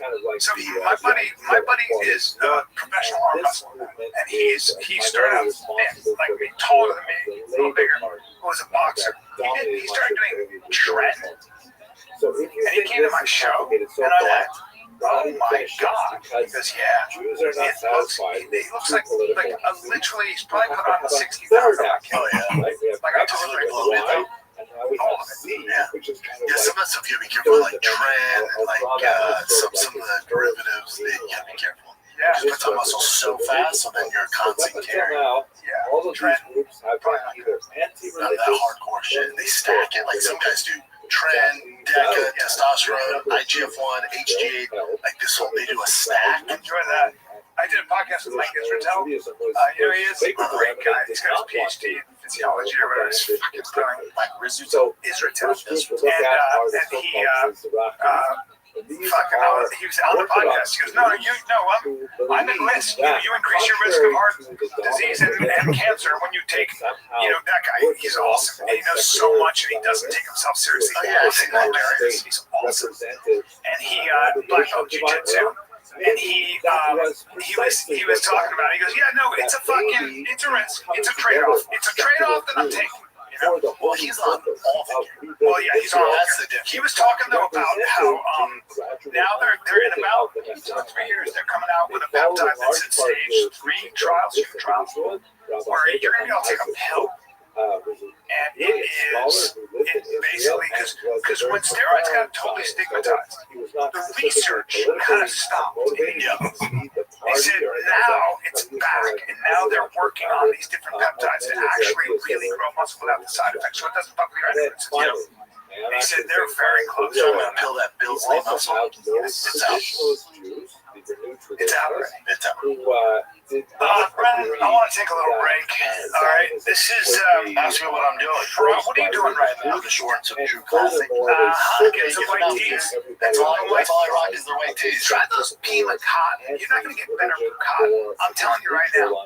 Put those on. You got a blazer. You want to wear a great T-shirt and try the Pima cotton. You cannot go wrong. You will be the classiest person walking through the door. Everything about them. This is the first day I'm not wearing True Classic. Just kidding. I'm wearing their underwear. I'm always wearing something by True Classic. Obviously, I'm not a great model. Obviously, it's not like, well, Brian Callen wears that, I'm going to copy him. But I'm telling you, when it comes to quality, when it comes to fit, when it comes to comfort, when it comes to durability, this is literally the only company. I ordered a 3-bag, bro. Target, Costco. You can do that. Go to trueclassic.com/fighter. The way Brendan just did. Dude, forget overpriced designer brands, ditch the disposable, fast fashion. True Classic is about comfort built to last, built to give back. We've been with these boys forever. We love our boy Ryan. We love True Classic. If you need a tee, I'm talking the essentials. There's none better than True Classic. Again, they're getting so big they're at Target, Costco, or what I like to do is just head over to trueclassic.com/fighter. Get hooked up today. You see any pictures of me at the mothership doing stand-up, which you will pretty much every night, I'm always in True Classic. Always. It's our last night. always has been. I don't know if you tried the Magic Mind's sleep shot. Dude, why do you think my skin looks like this? Yeah, but like it really is. It really does work. Try it, but it's not melatonin. It doesn't mess with your, it doesn't No grogginess. Right. None of that stuff. And it's. I was talking to James, who's the creator of this whole company, about it because I was obsessed with Max. Still am, right? When he said, I'm like, get me more Max. They ran out of it. They sold out. So it took me a while. Like, how long I gotta wait for this Max? And then he goes, you gotta try the sleep formula. If you like Max, you gotta try the sleep formula. I'm like, whatever. I tried that stuff, the magnesium, whatever it's in it, I don't know. But there are certain compounds that they know scientifically will help you get a better sleep. I don't know ashwagandha and kava. I don't pay attention. I just know that he takes it, and now I take it, and it really, really does work. Dude, I tried it once. My girl wants to start a new show. I took one of these. Your boy fell asleep so fast on it. And you stay asleep.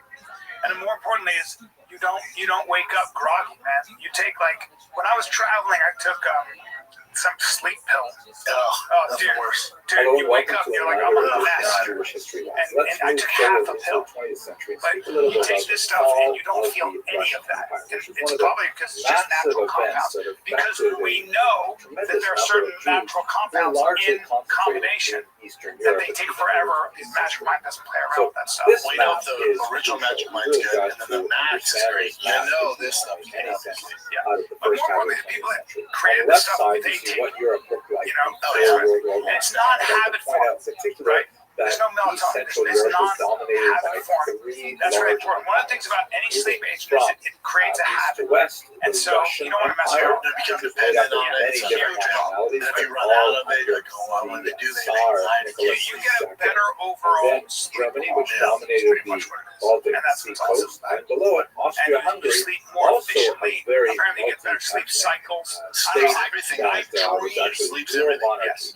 So for me, recovery, muscle building, all that stuff. Max, it's diet, workout. There were a number Max of and the sleep performance shot. Forget. That's the best. Magic Give it a shot. It's awesome. I love my friends. I can get text. Does this really work? I'm like, yeah, that's why I talk about it. That's why I take it. primarily located in those people So who I live can't- in these I can't communities recommend it to highly picture their nationalities, meaning the Germans in Germany, the Austrians and Hungarians in Austria, Hungary, and so on. Sleep There were a lot of winners, on the other hand, Yeah, in the World War I treaties. correct. He's making like a huge comeback too. He's kind of gone for a little He's so while. great. He's so funny, He's man. such a personality. Which, Oh, of he's course, so was good. a Yeah, country he's the best. prior He's to so the funny. late Dude. 18th century, but then it was Started when he was on cynically like divided up started by like its shining. neighbors Yeah. and disappeared from Drinking around a Europe. lot. It Yeah, and suddenly then you get on to reappeared a 200 podcast. years Yeah. later, He's on and podcast now. this is Yeah, a now he's tremendous Jackson. exaltation for the Polish, He's always been although awesome. there are Great lots guy, of but he had a huge non-Poles personality. living He was a in fighter too. Poland, Just including YouTube and social media Ukrainians, wasn't as big, and now Lithuanians, it's similar to Mighty Jews, Mouse. a number of other people. Yeah, And then you that's so have funny. Austria and Hungary, which once Son's a was fighter. massive. Yeah, one of his sons is a Now fighter. they're Son's reduced to he's a tiny vegan or little something. lump Yeah, states. hilarious. It's so ironic, for example, Hungary, Yeah, Raja. later Raja's a on fighter. in the 20th He has century, a daughter too. ruled by Admiral Horthy. Yeah, like And one as of you these can Asian see, girls. Hungary She's black and is Asian. landlocked. So what are you doing with an admiral in a country that has no natural outlet to the sea? Yugoslavia is created from the remnants of Alrighty, much of when's the last time you guys Austro-Hungarian seen thought. Vin Diesel? Significantly for Germany I in don't know particular, why. the My new son just got country into of fucking Fast and Furious. They Czechoslovakia, can't get now enough of it. divided into the The Czech first one lands was and probably the Slovakia, best but back then because one country. that's when import cars Hitler actually used to finally refer made it. to it as a Base grade, dagger Well, pointed Fast at the heart Too of Fast, Germany. Too Furious. So you have a Tokyo lot Drift, of right? states I know that. Yeah, who was that are the third very one or much second one? I think it was the revising third. I don't the know. Eastern Youngest Community. boss, he's super They into want to go back and Okay, wipe well, out some of these games so of these he's announcing countries or something at a reform concert like the countries, last Fast and and they Furious want at to the beginning. regain some of Another the one. grandeur Check of it it. out. The Russian Empire, of course, Play a little bit of collapses, and this. we're going to spend most of our time today talking about that.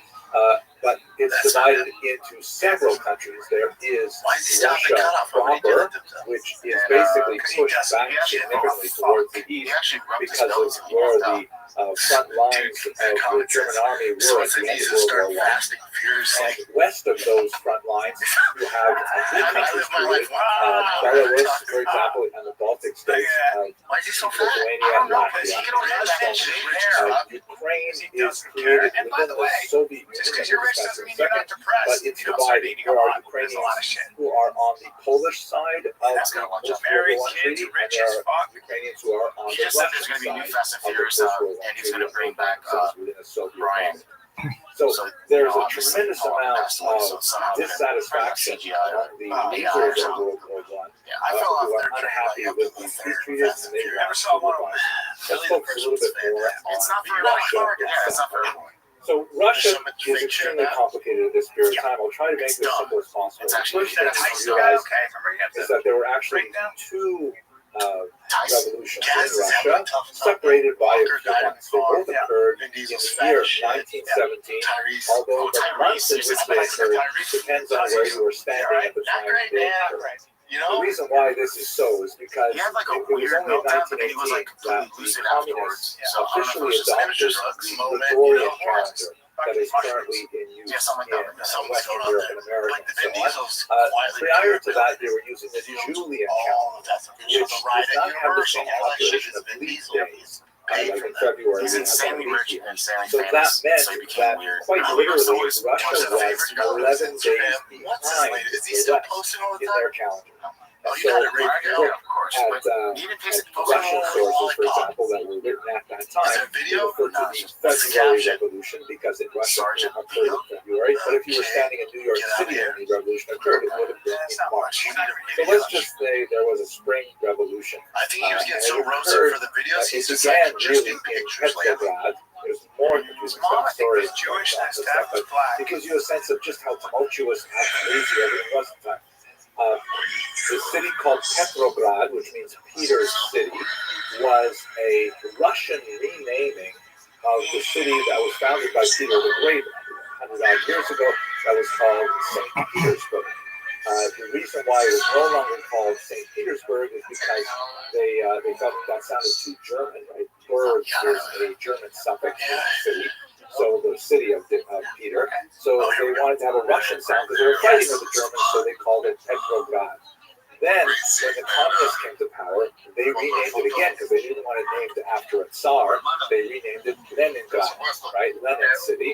And then, of course, after the collapse of the Soviet Union at the end of the 20th century, it was renamed back to its original name of St. Petersburg. Okay, this is all very simple, I know. But it happened in Petrograd where there was a significant march. It happened to occur on International Women's Day, which is March 8th. It's actually a very important All I see is a nose. I don't even know what day I that can't they concentrate. commemorate even to this day This is in the Pinocchio angle. the former Soviet Union and the regions of Eastern Europe. It's different from, let's say, Mother's Day or things like that. It's not really that important. What's important for us right now is that there was a huge march and a protest that was specifically clamoring for the government to do something about the tremendous food shortages that were occurring as a result of the war. Don't forget, 1917, we're 3 years into World War I, no sign of slowing down. Russia is really hurting badly. They're not able to equip their troops properly. They're telling their soldiers to go into war, and because they don't have enough bullets, they say, use your bayonets first, right? Like, you imagine you're running up against an enemy, and you can't fire, you have to use your bayonets, you have to get really close to them, then they have machine guns, things like that, so it was just a disaster. He looks like a baby There's rhino. this protest in Petrograd, and according to some news accounts, a woman took a brick and threw it through a bakery window. Everyone rushed in to get the stolen bread, and this food riot sort of expanded. It took on more political overtones, and ultimately, within a very short period of time, the Tsar's palace was overrun. The Tsar and his family were arrested, he would be assassinated later, and the Romanov dynasty that had stood for hundreds of years fell in early 1917. What happens immediately after that is it doesn't become communist right away. The Russian Empire becomes a sort of provisional democracy, and it's run by this individual, Alexander Kerensky. They call themselves the provisional government, and his whole idea was that they wanted to establish a modern form of democracy, and they wanted to do it right. They wanted to have massive elections all over the Russian Empire, and they were going to elect a constituent assembly, and this constituent assembly would then, be able to create this democratic federated Russian. Kerensky was widely admired by the Jewish population because one of the very first acts in his role as the leader of this provisional government is to abolish the hated Pale of Settlement. Here you can see a map of the Pale of Settlement from the Encyclopedia Judaica. It was hated by Jews in the 20th century because it placed all kinds of anti-Semitic restrictions on Jewish activities, commercial activity, traveling, education, you name it. And Jews were clamoring to have equal rights. They wanted to be able to free themselves from the Pale Settlement. So Kerensky abolished this highly discriminatory restriction on residents. Here, by the way, you can see another map that gives you a little bit of sense of the density of Jewish population. Some writers at the time considered it a massive ghetto because of the and then eventually the security went so after him. Kerensky was really trying to do things right, but on the other hand, his own sheer dedication to doing it properly ended up bringing the whole thing down to its knees. Because by pushing off all really important discussions, like, for example, should we continue fighting this war? And what are we going to do about, land reallocation? And what about all these peasants and their demands? And what about the urban workers and so on? And they basically couldn't do anything until they had the Constituent Assembly. And by constantly pushing it off until that time when it could be properly constituted, the communists were able to take advantage and ultimately undermine Kerensky's. The genius behind all of it was Vladimir Ilyich Lenin, shown here, who was really quite a destabilizing force in Russia. You know what? Let him go. The first revolution in February, March, and the second revolution, which is the communist he's on the ice, so he's icing his fucking broken November leg. 1917. At least he's on Here's Instagram a Live. piece of propaganda from the era that shows Tadeusz Lenin, meaning Comrade Lenin, is up there with his characteristic soft cap. And he's getting rid of all of the negative classes in the Russian Empire. You see there is nobility, and there's the Russian Orthodox clergy at the bottom. And you can see also what looks like a monopoly man. This is sort of the early 20th century caricature of a capitalist. They recognize the top hat, and typically there's a waistcoat there, usually a bag of money. And quite often, not in this particular example, but quite often the capitalist is, not so thinly veiled disguised for a Jew. Usually it is a Jewish capitalist that's portrayed in these images. The communists, however, were unusually strong on minimizing anti-Semitism at this time, especially in comparison to their rivals like the white Russian movement, the monarchist movement, and some of the anarchists and so on. But we'll get to that in the next video. At any rate, over the course of a few months in 1917, Lenin was able to mobilize a wide-ranging network of Soviets, which means basically councils, and these are like sort of local groups of leaders who are motivated by socialist ideology who want to take over the means of production themselves. And you have Soviets in factories, Soviets in municipalities, and so on. And ultimately, he was able to take over and disband the Constituent Assembly and proclaim the Union of Soviet Socialist Republics. That's it. TRX has 2 days left for the July 4th sale, so you have 2 days when this comes out, right a day left. So make sure you go head on over to DriveFastAllGas.com. New merch. Definitely blue. Just We to got give you it a sense all. of 18 by kind of automatically tension, here's enters a you to win piece this of white badass Russian TRX fully propaganda custom that gives 101 you a sense of or some of the $50,000 in opposition to mods this and upgrades, the and then white $10,000 Russians cash. were That's how those we roll. Russians who were very much DriveFastAllGas.com. Bike against it's Livia. this new This the fire kid. phenomenon. We're out. Sometimes they may have Listen, guys, sometimes you're feeling sluggish during the day. hostile to All the right, provisional struggling in the government, gym. but they Maybe were not you're quite definitely feeling hostile yourself. to the Soviets. Well, guess And what? some of them With really joy wanted to mode, bring back the you can monarchy. level Others up wanted with their perhaps a testosterone more support gradual complex. approach to Dubbed by Men's capitalist Russia. Journal as the Anyway, ultimate this poster refers to the manliness death of the multivitamin. International, It is which an all-natural powerhouse designed to help you reclaim your energy, confidence, and edge so you can crush your day, here that your workouts, and whatever life throws your way. Testosterone isn't just about muscle mass or libido. It's the fuel behind your energy, stamina, confidence, and overall vitality.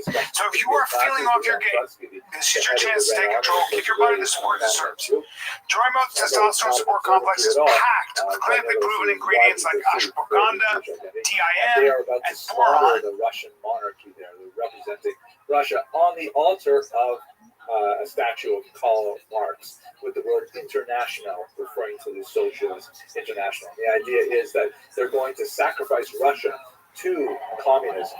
And arrayed around him with their labels on the top as the references, and Norgiev is shown with his hands outstretched, another Jewish figure, and so on.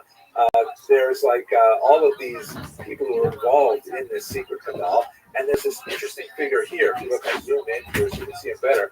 This is clearly a secularized Jew with the stereotypical ugly physiognomy that's often applied in these kinds of anti-Semitic pictures. But in case we missed it, he's also got payos. He's also got forelocks there to indicate he, like many communist Jews of that era, had jettisoned his Jewish identity in order to absorb this new ideology. And he is holding onto a bag, which, as you can see, has the number 30 on it. Now, I'm not positive, but I think what this is referring to is the 30 pieces of gold that Judas accepted to betray Jesus. So there's kind of like an overlaying here of the betrayal theme that goes back to really, really old anti-Semitic tropes. Not exactly sure, but I think that's what that strange number 30 means. At any rate, in the fall of 1917, the Russian Empire, at least those regions that are dominated by Russian cities like Moscow and Petrograd, become officially communist, and this will tip the entire region into a massive civil war. That's what I talk about next. Thank you very much for watching. Conspiracy theories surrounding this technology, but he wasn't ready for what happened in the past week. After the catastrophic floods that hit Texas, killed more than 100 people, nearly twice that missing, he said it was that nonstop pandemonium of people blaming companies like and his company actually specifically, for what happened. His company is named Rainmaker, and Rainmaker is picking up steam when it comes to the steam of hate online. A lot of posts across social media that suggest the floods there in Burke County, Texas, were a human-made disaster. And it's not just rumors. It is an array of influencers, known influencers, media personalities, elected officials, Marjorie Taylor Greene being one of them, and other prominent figures. Former Trump advisor Michael Flynn is in on this. They're all raising the possibility that cloud seeding operations like Rainmakers may have caused, or at least exacerbated, those historic deluge conditions. Atmospheric scientists will tell you that's impossible. But in the realm of conspiracy theories, who wants to talk to a scientist? Cloud seeding, if you're unfamiliar, is when planes will scatter dust particles through clouds to trigger rain and snow. It is what they call a fledgling technology, despite being around since the 40s. And you're not going to get the 15 inches of rain that drowned south central Texas over the 4th of July weekend by just cloud seeding alone. That's really impossible, even if you are a theorist when it comes to this type of technology. Bob Roper is at the University of Illinois, and he's an atmospheric science emeritus professor. He studied this technology for many years. He says the amount of energy involving making storms like that, like the one we saw in Texas, is astronomical compared to anything you can do with cloud seeding. But that hasn't stopped people from talking about it. Part of the reason is human nature. As soon as a crisis happens, before it's even over, we start wanting to point the finger. We don't even wait till Monday morning to be the quarterback. we start pointing the finger in the first quarter sometimes. We like to blame somebody. We have to make disasters make sense in our minds. It's part of being a human, making everything make sense in our lives. Why did this happen? Well, it's because of this. Why is there traffic here? Oh, it's because of the road construction going on. If there's no road construction, how much time do you spend thinking, why the hell was that traffic jam? Why did that happen? What is this? Because 5 lanes into 3 lanes? What is it, a merging problem? People don't know how to merge. I mean, we get obsessed with things that we can't explain. So that's why we're always looking for someone to blame during a crisis, whether in this case it's the weather service, the lack of funds to the weather service, the warning system, the lack of a warning system. Somebody's always going to get blamed for an unexpected tragedy in the face of a disaster. And so now we've reached the conspiracy theory is the culprit chapter of this. We do know this much is true. On the afternoon of July 2nd, so it is rooted. It's not just hysterics for the sake of hysterics. It is rooted in something.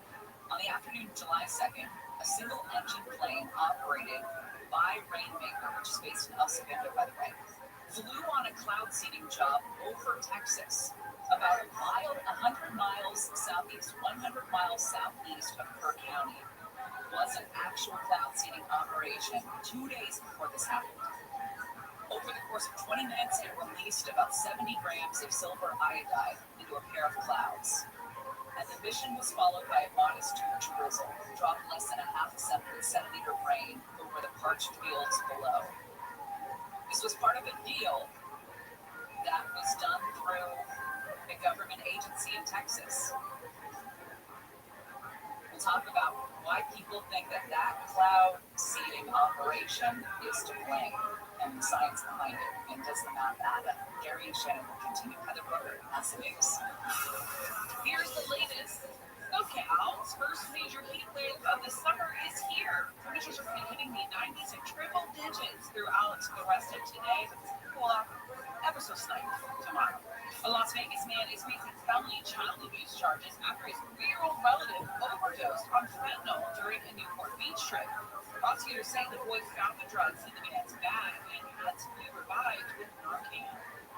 And in purse news, I love this story. The original Birkin bag that their mates had made for actor and singer Jane Birkin has sold at auction in Paris for over $8 million. Ooh, give me one of those bags. All right, we're going to check the 5. American Vision Windows. I am a repeat customer at American Vision Windows because I like the way they treated me the first go around. When we first moved into our home, we had this original old aluminum windows that did nothing when it came to keeping the heat out, the kind of heat we're going to see today, right? I was constantly running the air conditioner, and that was just not going to be a tenable situation. It was going to cost way too much if I was going to have to run it the way that I was running it the first month there in June when we moved in. So called American Vision Windows. They came in and put in their dual pane energy efficient windows, and the difference is night and day. They do such a great job of keeping the heat out. Right now, American Vision Windows is celebrating America. So this is very clever. This July, take $17.76 off your project, or you can finance a full home of windows just $177.60 a month. People make all the difference, and American Vision Windows knocks it out of the park when it comes to treating you right. 888-785-5713. That is the number. 888-785-5713, or go to AmericanVisionWindows.com. On approved credit, minimum of 6 windows. Offer expires 7/31/25. CSLP number 778326. Southland weather from KFI. It's going to be hot today. Lows in the 90s and triple digits across a lot of the valleys in Metro LA and OC. This report is brought to you by OpioLaw.com. From the Southern California Toyota Dealers Traffic Center, save more than promptly Toyota's full lineup of fuel-efficient vehicles. Let's go to a crash on the 5 in Well Heights. 5 freeway southbound on Four Seasons shop is 3 right lanes are now blocked. This overturned big rig that's on its side. Trying to get that thing up and out of there, as well as another vehicle. Traffic still stopped all the way back from Atwater Village on the southbound side of the 5. Yes, the 101 is a little bit better if you can get over there right before the 110 would be ideal. But the southbound side of the 101 looks better headed into the east in interchange than the 5 certainly. Oh, the 101 is pretty slow, starting at about, well, when you hit the brakes, it looks like just about Western Avenue on the southbound side. So that's kind of a rough one as well. Some other things going on. The door still this nasty slowdown phase of the work zone, 215 southbound from Palm Avenue down to Kendall Drive. The right lane shut down and big delays back from the 15. With Southern California's most accurate traffic reports, I'm Will Colshire. You sign up for your music, but what about your favorite morning show, sports team, or live local news and weather? Start to change. There's an app for all that too. iHeartRadio. Download the #1 app for radio. The free iHeartRadio app. Find your iHeartRadio everywhere. There are hundreds of ways to experience iHeartRadio at home and on the go, beyond the iPhone and Android app and at iHeartRadio.com. Here's another way to connect to iHeartRadio. On the road again, can't drive 55, try to catch me riding 30. No car ride is complete without the perfect soundtrack. That's why iHeartRadio wants to complete your commuting and road tripping experience by integrating with the world's largest navigation app, Waze. Now, while you navigate turn by turn in Waze, you can also stay connected to your favorite stations, playlists, and podcasts from iHeartRadio. Just tap on the music icon from the Waze navigation screen and select iHeartRadio to listen to all your favorite content. iHeartRadio, everywhere you want to listen, including in your car through Waze on iPhone and Android. Check it out for free now. iHeartRadio. Show on ESPN. Turn the show on. We're really, come on, man. That is weak. That's the reason that LeBron didn't win. Is because it was debate, sports talk show, or because some guy. Although, if you talk to the people in the Godfather's prospects for successful ball. Rogan experience. Train by day, Joe Rogan podcast by night, all day. Say on phone. This guy. Unexpected, but over a period of time, we just got closer and closer and closer, very brotherly. And the last public appearance Emmanuel ever made was my wedding in September of 2012. And that night, wedding was at our house in Del Mar, California. That night, his girlfriend came to me and said, "We have to leave early. Emmanuel's having stomach pains." He was in oncology by the next week. He was gone by 3 weeks later.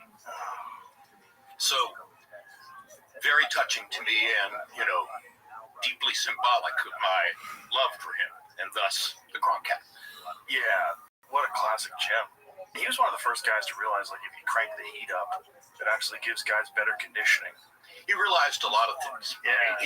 Emmanuel was a genius in a lot of ways. And there were a lot of sort of time-honored rules and techniques in boxing that he quietly upended. Yes. Because he was more advanced in his point of view and thought process. And then everybody else sort of followed his lead. Once they understood what he was doing. Yeah. If you saw the McCrorys and Tommy and those guys, why wouldn't you imitate him, right? Right, exactly. Yeah, no, he was... And he did it at both the amateur and pro level, too. And he was always fantastic, too, as a commentator, because he would give insight that you're really not going to get from someone that's not, like, with these fighters day in, day out through an entire camp. He really But when understood you things. consider the privilege I had, the expert commentators I work with, starting with Ray. Yes. That's one perspective. Then gravitating through George Foreman and Roy Jones. Emmanuel's in there. Yes. To me, he was the best. I agree with you. The public responded more to Roy and Ray. Of course. Famous guys. Because of their stardom, et cetera. And they were really good, too. And they were good. But Emmanuel taught me more, because he was totally well-rounded. Yeah. As a human being as well as a boxing trainer. I was very pleased to hear you back on the microphone for that Times Square event. Thank you.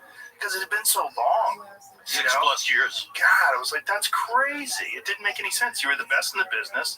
HBO was the best in the business. And when they stepped away from boxing, I was really heartbroken. Well, if you look at what happened, you go from a situation where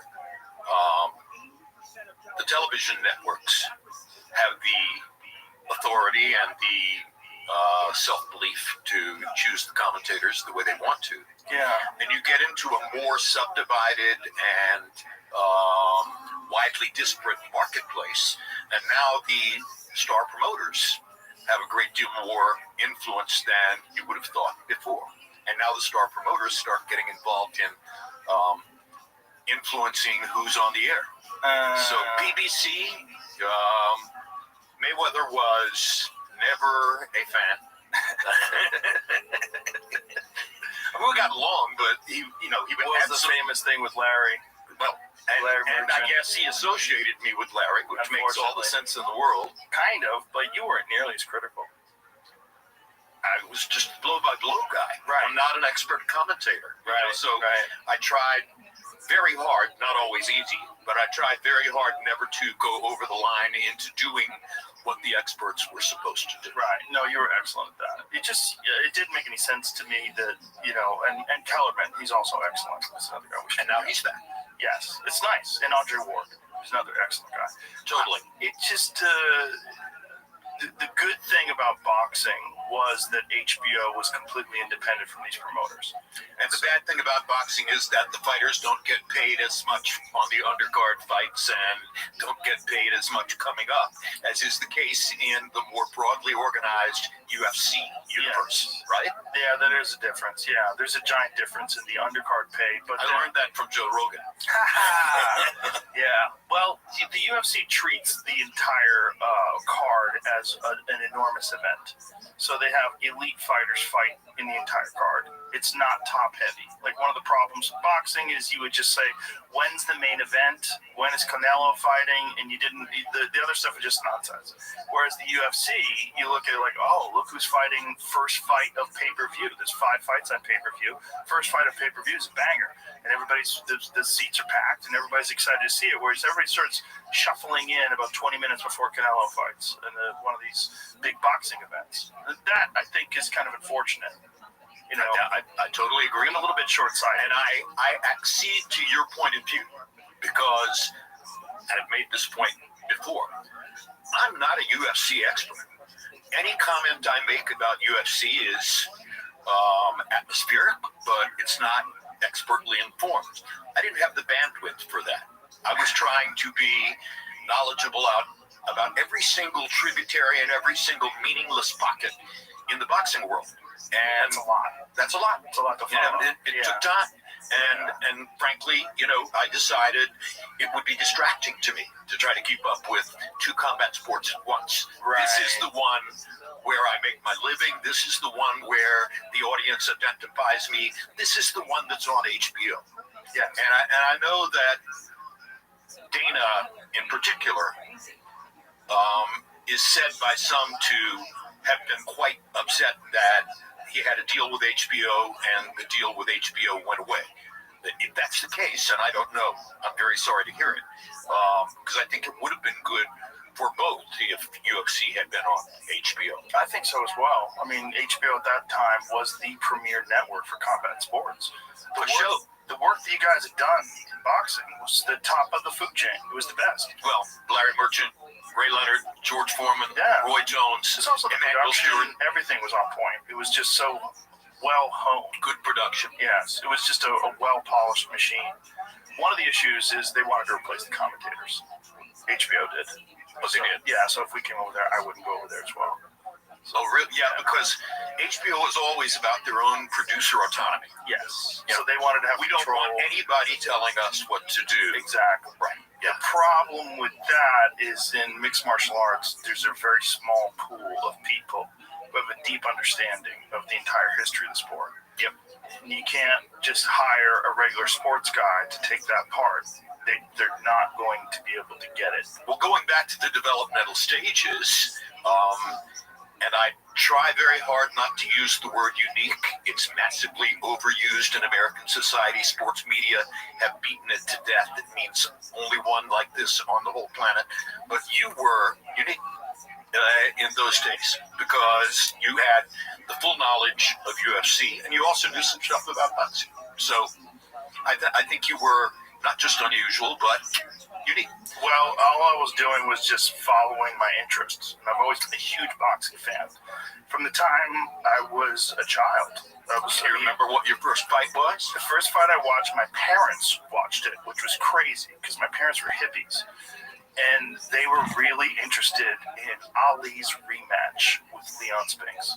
Because New Orleans. Yeah, when Leon had beat Muhammad Ali, because Muhammad Ali was a cultural icon as much as he was a sports figure. Oh yeah, And I mean, like multiply that by 100, to get to where he was. he was very, very unique, and his opposition to the Vietnam War made him a hero to many Americans. Well, I always say,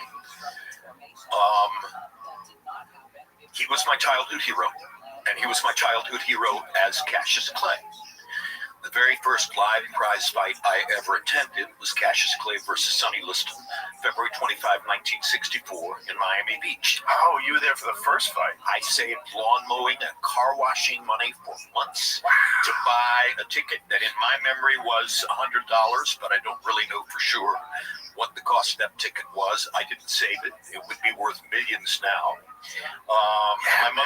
My mother took me over from our crappy Southwest Miami tract house rental and dropped me off at the Miami Beach Convention Center, and then came and picked me up afterward. And I went in alone, and that was the first live. How old were you? I was 14. 14. It was the first live prize fight I had ever attended. It was all about my hero worship for Cassius Clay. Yeah. 2 days later, he stands on Brickell Avenue in Miami and tells two reporters that he's a follower of the Nation of Islam, and now his name is Muhammad Ali. And I'm in shock. Okay, what do you mean? And you're Cassius Clay. You can't. Right. And so nowadays I say the lesson he taught me then was a man's identity is his own. Yeah. And it does not matter how much I love him or cherish him or feel connected to him. He has the right to say who he is. I mean, back in those days, Islam? What is that? Right. I had no clue. But, he got over with me on that when I understood it was his right. And he taught me my stance on the Vietnam War. My mother was double widow of two United States military heroes. I grew up with a basement filled to the gills with memorabilia from their tours of duty as B-20, B-17, B-24, and B-29 pilots in World War II. So there was nationalistic and patriotic material all over my household. And when Ali said what he said about about Vietnam, that moved the meter for me in that regard. And I understood. And eventually my mother said, you'll go to Canada before I'll ever allow you to accede to being drafted into the Army and going to Vietnam, because her thought was that it was a pointless war. Yeah, she was correct. Yeah. She was right. Yeah, and they took 3 years of his prime. That's what's crazy. I always point to the Cleveland Big Cat Williams fight. That was his best. Yes. You're totally right. That was his number one performance, and he was never 100% the same after that. But he still had his mind. Yes, but he didn't train for 3 years. That's part of the problem. Of course. And, at 30 years old, in that day and age, it was just a different world. Like, you don't train for 3 years. Not as much knowledge of nutrition. Right. Not as much knowledge of training techniques. Yeah. The old-fashioned stuff in Deer Lake, Pennsylvania, not the same as no hyperbaric chamber, Right. et cetera, et cetera. Yeah, they just robbed him. They robbed us too, because he came back and he's a different fighter then. He was much more easy to hit, and he became, he relied on his chin more, and he didn't have the fleet of foot movement that he had before then. But he found a way to rise to the top. Yes, he did. Wow, Yeah. The championship mind was always there. That's 100% correct. But as a fan of boxing, it drives me crazy. Because you imagine what we could have seen in those 3 years if Ali had never been robbed, never took his title away, and allowed him to fight all those guys like Joe Frazier, George Foreman, all those guys with keeping the same skills that he had when he was younger. But, and I think you're 100% correct, Joe. But isn't it, in a perverse way, a part of his mystique? Yes. The fact that he was able to come back from those 3.5 years off, the fact that he was able to rise to the top again, the fact that he was able to beat Foreman the way he beat Foreman, and beat Frazier in the third fight in the kind of fight you would never have imagined him being in. Right. All these things combine to create the unique mystique of Muhammad Ali. Oh, for sure. Yeah. And then also the tragic ending. You know, the staying in too long, too many beatings. You know, the seeing him at the end of his life was just so horrible. You know, and we all know that was trauma induced. We all know that. And it was just sad to see. We haven't seen that yet in MMA, right? No, not quite. But you're seeing some damage. You're seeing some guys that are really struggling. You know, they're not as public, so you're not seeing it from George St. Pierre or someone like that. George is one of the very unique former champions who has all of his wits, his faculties, retired as champion, very healthy. Roy Jones is a good example. Yeah. And Roy famously, after Gerald McClellan was hurt in the Nigel Benn fight, he was really concerned because Gerald McClellan was the guy that a lot of people thought was a giant threat to Roy. For a long period of time when Roy and I were working together, he was providing helpful financial support to McClellan's sisters who were caring for Gerald and, keeping him alive on a daily basis. I think in Illinois or Ohio, someplace like that. But, Roy loved all other fighters, and he did what he could to help with McClellan. I know that loss that McClellan had and the subsequent medical issues and stroke and the aneurysm, all that stuff really disturbed Roy and made him think, about getting out early. 100%. Yeah, because Roy was nothing if not smart. Right. Roy was brilliant. Yeah. Okay, and Roy very assertively fought in a style that would limit harm. He didn't want to get hurt. His gifts. I mean, what a guy. Like, who else in recent memory? There's heavyweight boxing and then hooks? there's weight class boxing. Ali is the unique physical specimen in heavyweight boxing. Right. Roy is the unique physical specimen in weight class boxing. Right. Right. And so much so that he actually won the heavyweight title. Well, which is crazy. Exactly right. Whatever he wanted to do, if he put his mind to it, he could do that. And a part of the ongoing cliche was he could play any sport. He could be great in football, basketball, baseball, et cetera, et cetera. And of course, he did go through the theatrics of playing a basketball game on the same day that he fought a fight. Which was so crazy. It was insane. It was so crazy. But his talent was insane. But he was also he was just showing people. He was kind of playing with his food. He's like, I'm going to play a basketball game and then go and easily win a fight same night. It's interesting you use the phrase playing with his food. And I like it. Roy liked to play with his food. At a certain level. Sometimes you do things because you can. Right. He knew what he could do. Right. So. Yeah. I mean, his speed was so preposterous. When he would forego the jab to lead with left hooks, which was just so crazy. When he stood against the ropes in Miami against Glenn Kelly and put both hands behind his back and made Kelly miss, and then hit him with one straight hand and knocked him out. Yes. That's Roy Jones. Oh, it was incredible. How about the Vinny Pazienza fight when he didn't get hit for the entire round? The only round in CompuBox history where someone never got hit. Yeah. It was crazy. And I was with Roy at the International Boxing Hall of Fame induction ceremony a few weeks ago, and we were talking about exactly that. We were, talking about Pazienza. I said, "Is he the guy that you shut out for a round?" And he said, "Yeah." And I did it just because I wanted to do it. This episode is brought to you by Black Rifle Coffee. Ditch the weak coffee. Black Rifle Coffee is bold, fresh, and roasted right here in the USA. No bitter aftertaste, no BS. They've got it all. Whole bean, ground, K-Cups, ready to drink, even killer merch that doesn't suck. Every order supports veterans and first responders, so your caffeine fix actually does some good. Hit up blackriflecoffee.com/Joe Rogan. Use the code Rogan, get 30% off. Black Rifle Coffee, America's coffee. Yeah, well, he was just so far above so many of the guys that he fought. They just had no business being in there. That he had to create competition by doing stuff like He that. had to have fun. Yeah. He had to play with his food. Well said. Yeah, no, he was spectacular. He was one of those guys that's a unique, once-in-a-lifetime talent. That, unfortunately, though, his mistake was going up to heavyweight and then trying to go down to 175, which is unbelievably grueling. Because when he was 200 pounds at heavyweight, he was 200 lean, muscular, fast pounds. That was not like fat to lose.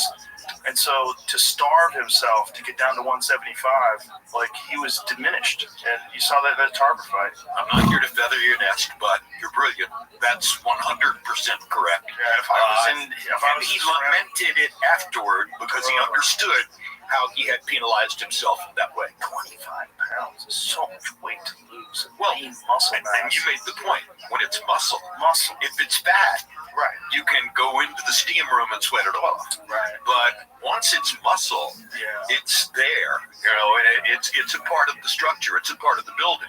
Yeah. Now how are you going to rip it out?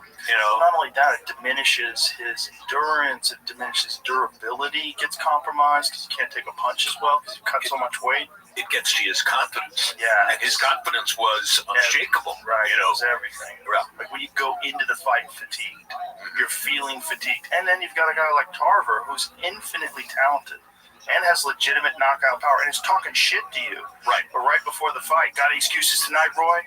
Remember that? And then he knocks him out like, holy shit. With a brilliant straight left hand against the ropes, I can see it in my mind. And then the I just Johnson worked fight with after Tarver that. a few weeks ago when you mentioned the Times Square card. Yes. And Tarver was my expert commentator on the Times Square card. So energetic. Yeah, Tarver's great. So lively. Yeah. Really good. Yeah, I was thrilled. I thought And he was he's great. another guy that with his boxing skill went all the way up to heavyweight because he was just so much better than Well, everybody else. how many southpaw heavyweights? Right. Very few. Michael Moore. Yeah. He was southpaw. But again, Who another won the championship? another light heavyweight And who went lost up. it to my man. George Foreman, one punch. Yeah, that was crazy. Yeah, thus the title of my book. Thank you so much, George. Because you know the reason why my book is titled "It Happened," Why? or where I came up with "It Happened." So he was the expert commentator in the weeks leading to his fight with Moore. He and I together had called Moore against Holyfield when Moore won the championship. And in the weeks before he fought Moore, I would pull him aside at crew meals and fighter meetings and other occasions when I could get a minute with him. 3-4 times I asked him, George, how are you going to beat Moore? He's a southpaw. He's a mover. He has great feet. Holyfield couldn't find him. Holyfield was much faster than you. And every time I said it, George would fix me with that implacable George Foreman gaze and say, Jim, you watch. There will come a moment late in the fight. He will come and stand in front of me and let me knock him out. Always the same words. He will come and stand in front of me and let me knock him out. Wow. So now as Moore is on the canvas, Joe Cortez is 6th, 7th, 8th, and I'm thinking, what am I going to say about this? How in the world do you establish this without being self-glorifying? I've got to say something that's meaningful, but I want it to be about him. Yeah. And I thought about what he had said to me. And what came out spontaneously was, it happened. It happened. Yeah. It's really me talking to George, saying to him, okay, I get it. You told me it was going to happen, and it happened. Well, do you remember when George came back and he was 300 pounds and everybody was laughing at him? and he was in his late 30s, I believe. Was he 34, 35? Something like that. When he made his comeback, he hadn't fought in 10 years. Everyone dismissed him, like, what is he doing? He was very overweight. And he started the Bum of the Month tour. You know, I mean, and that's not a fair way to say it. They weren't bums, but they were people that he knew he could beat. Yes. To build a dossier toward what he really wanted. And get in shape. Yeah. And no one believed in him. No one. I remember me, as a boxing fan, watching that comeback, being sad. Like, oh, George Foreman's coming back, and he's all fat now. This is sad. Well, I'm sure you've known a lot of people like this, Joe. You want to see George do something? Tell him he can't do it. Right. Right. Challenge his will, you know, because he's a self-constructed person. You're talking about a guy who, as a teenager, 17 or 18 years old, says to himself, I want to get out of the Fifth Ward of Houston. I don't want this life as a gangster or a laborer or whatever I'm going to get by living in the Fifth Ward of Houston. I want something else. So he goes to the Job Corps in Hayward, California, and enrolls in the Job Corps. And that's where he learned to box. That's what set him up a year and a half later to win his Olympic gold medal in Mexico City. And then go on to his storied professional boxing career. But, you know, he was, in his own mind, proving he could do something that other people didn't think he could do, even at that point. He told me that when he first got to Hayward, he befriended one of the other people in the Job Corps, who was a white kid. And he said, you know, they're talking about things that they like, and the guy talks about Bob Dylan, how much he likes Bob Dylan. So George got the first 2 or 3 Bob Dylan albums and listened, wanted to hear what this is all about, and absorbed the lyrics and paid attention. And when George told me this story, I said, George, you Bob Dylan? You know, how am I supposed to process all this? And he began quoting the lyrics for me. Wow. Okay?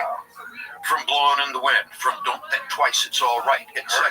From early Bob Dylan songs. Yes, he knew about Hurricane. Yes. So he was just an amazing person, you know, so broad-based, you know, and that was, I think that was part of what burned in him, was that everybody, myself included, gave Ali credit for all that. And George wanted, in his own way, for people to see, hey, I'm not that different than that, you know? And I mean, one thing he said to me was, you can't win the heavyweight championship of the world without being smart, okay? A stupid person couldn't do this. You know? True. Yeah. So he respected Moore's intelligence, but he also understood something that I didn't understand. He'll come and stand in front of me late in the fight and let me knock him out. Crazy that he predicted it that way, because that's exactly how it played Oh out. yeah, go to YouTube. You know, if you haven't seen it, it's uncanny. It really is. Giant Michael Moore fan when he was a light heavyweight. I think a lot of people forgot how dangerous he was at light heavyweight. He was one of the great light heavyweights. No question. Because of the southpaw punching power. You know, Power at light heavyweight. I don't know if it's true in UFC as it is in boxing, but you don't see southpaw punchers very often. Southpaws are technical, they box, they take advantage of their foot skills and their hand speed, and they beat you with boxing skills. You're not often going to run into a southpaw who's going to knock you out. But we've already talked about Tarver, and Moore was another one who had punching power. And it's, you know, kind of Cootie. Cootie was a southpaw with punching power. It's kind of doubly effective if you've got that, because you're worried about the technical issues with a southpaw, and now he brings a cannon. Right. Yeah, the southpaw thing was always so confusing to people, because if you ever boxed before, you're so accustomed to that left hand being forward. Right. Then all of a sudden everything's reversed, and now you're thinking. Right. And if you don't have a lot of southpaws you train with on a regular basis, things aren't automatic anymore. And one of the things that George used to talk to me about all the time was angles. That, you know, you're standing in front of another man, you're confronting him, you're trying to deliver and stop delivery. Angles. Right. It's all about where does it come from and where is it going, and how can I deal with that. Now, I was never a fighter, so I can't empathize but I can sympathize when I listen to that Well, kind you of can thing. see it, right? And I think the greatest at angles of all time is Lomachenko. Nobody. The greatest footwork, the greatest hand skills, the most effective training by his father. Yeah, what a genius move to take him out of boxing for 2 years to study Ukrainian dance. And brilliant, absolutely brilliant. Yeah, and by the way, he had an effect on the national team for several years. And what culture in the world has had more accomplishments and surprising new stars in boxing, other than Ukraine? Right, and Usyk, who is basically moves like a giant Lomachenko, just not quite as effective. That's a really great phrase that I had never conjured before this moment. Thank you, Joe. A giant Lomachenko. Yeah, that's exactly what he can't is. quite move that well when you're 220 pounds. You're just dealing with gravity and mass. But you're still creating unique angles. You're coming at them from unique approaches, etc. You're hard for your opponent to figure out. And Usyk is impossible. And for most of the heavyweights. Constant motion. Constant motion. Constantly cutting off the ring with his feet. And hammers you to the body as often as he can. Yeah. Lomachenko in his prime was just a magical thing to watch. It was like you were just watching poetry. I had the privilege of calling those fights. It was an extreme privilege. Yeah, it was amazing watching him just do something where you'd seen so many different versions of boxers. And you watch him do it, and you're like, oh my God, he put a new thing on this. That's why I can't understand at this moment, can't really figure out what's up with Teofimo Lopez. How do you beat Vasily Lomachenko? And then wind up, with somewhat indifferent results since that time. Yeah, the Kambosos fight was kind of he fought better than the other guys in Times Square. And I give him credit for upholding the card. But still, there's nothing since the Lomachenko win. I mean, you lose to George Kambosos. I think the Kambosos fight I think he was just a little overconfident and got caught, and then that really rocked him. That really shocked him. He got dropped early in the fight. Remember that? It's a bad sport to be overconfident in. It's the worst sport.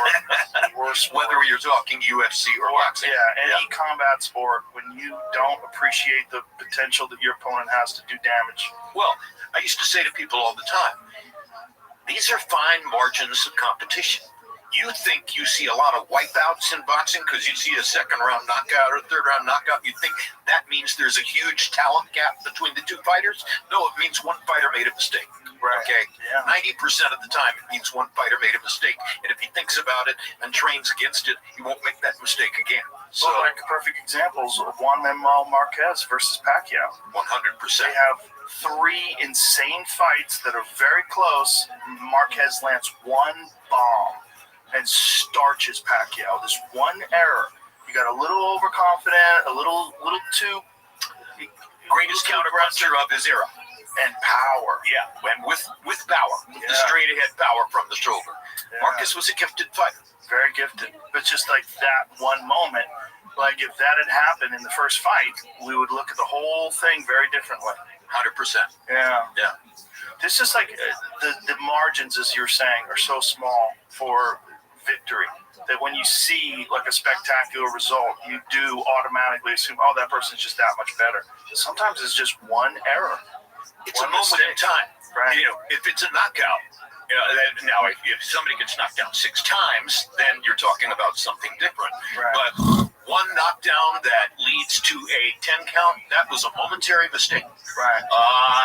And that's, again, it goes to the fine margins of competition. You can't make the one mistake. Right. And then, it's also how do you bounce back from that? Like some people, the one moment, even if just a knockdown, they don't have the capacity to correct and stay safe and then regroup. Like they get shook, and then now they're fighting from this position, this defensive position, where they're a little bit gun shy. So Marquez exposed the difficulties that Pacquiao could have against a great counterpuncher. And now we get ready for Mayweather-Pacquiao. Right. And Mayweather just did such a smart thing, but also a devious thing. Waiting until Pacquiao was older, waiting till he slowed down, and then devious is not illegal in boxing. It's encouraged. Yeah. In any entrepreneurial sport, Devious is not illegal. No. Devious could be an asset. That's how you retire with a 50 I give record. Floyd credit for brilliance, okay? Oh, yeah. Floyd wasn't just a smart fighter. Floyd was a brilliant fighter. He was on his own level. And so much so, in any matchup between the great counterpuncher and the great attacker, you know that the counterpuncher has the advantage. He's got more options. He's got more ways of winning. The attacker has to break through the wall, so to speak. So in the years before Mayweather-Pacquiao, people would run up to me on the street, run up to me in the shopping center in Vegas, run up to me in a hotel. When am I going to see Mayweather-Pacquiao? And I would say, well, we don't know, but what exactly is it you think you're going to see? Oh, I can't wait. It's going to be such a great fight. No, it's not going to be a great fight. It's going to be like watching somebody pluck the legs off a spider, all right? At a step-by-step method. And you're going to watch Mayweather pluck the legs off the spider that is Pacquiao. And it's going to be pretty easy for him. And it's not going to be wildly entertaining. But it is going to be one-sided victory. So why are you so excited about the fight? Oh, no, I don't think that's the case, da-da-da-da-da. But if you knew Floyd, Floyd was only about winning the fight. He'll make fans other way on the web. I call him the first great social media genius. Yeah. He was great at talking shit. He got everybody upset at him so badly that they wanted to see him lose, and that would sell tons of pay-per-views. He realized you could build an audience with negativity. Yes, So you didn't have to be an omnibus character. You didn't have to be somebody everybody loved. You could be totally negative. Right. And that would build a following, too. Yeah, when he shifted from Pretty Boy Floyd to Money Mayweather, changed the whole thing. He knew what he was doing. He definitely did. It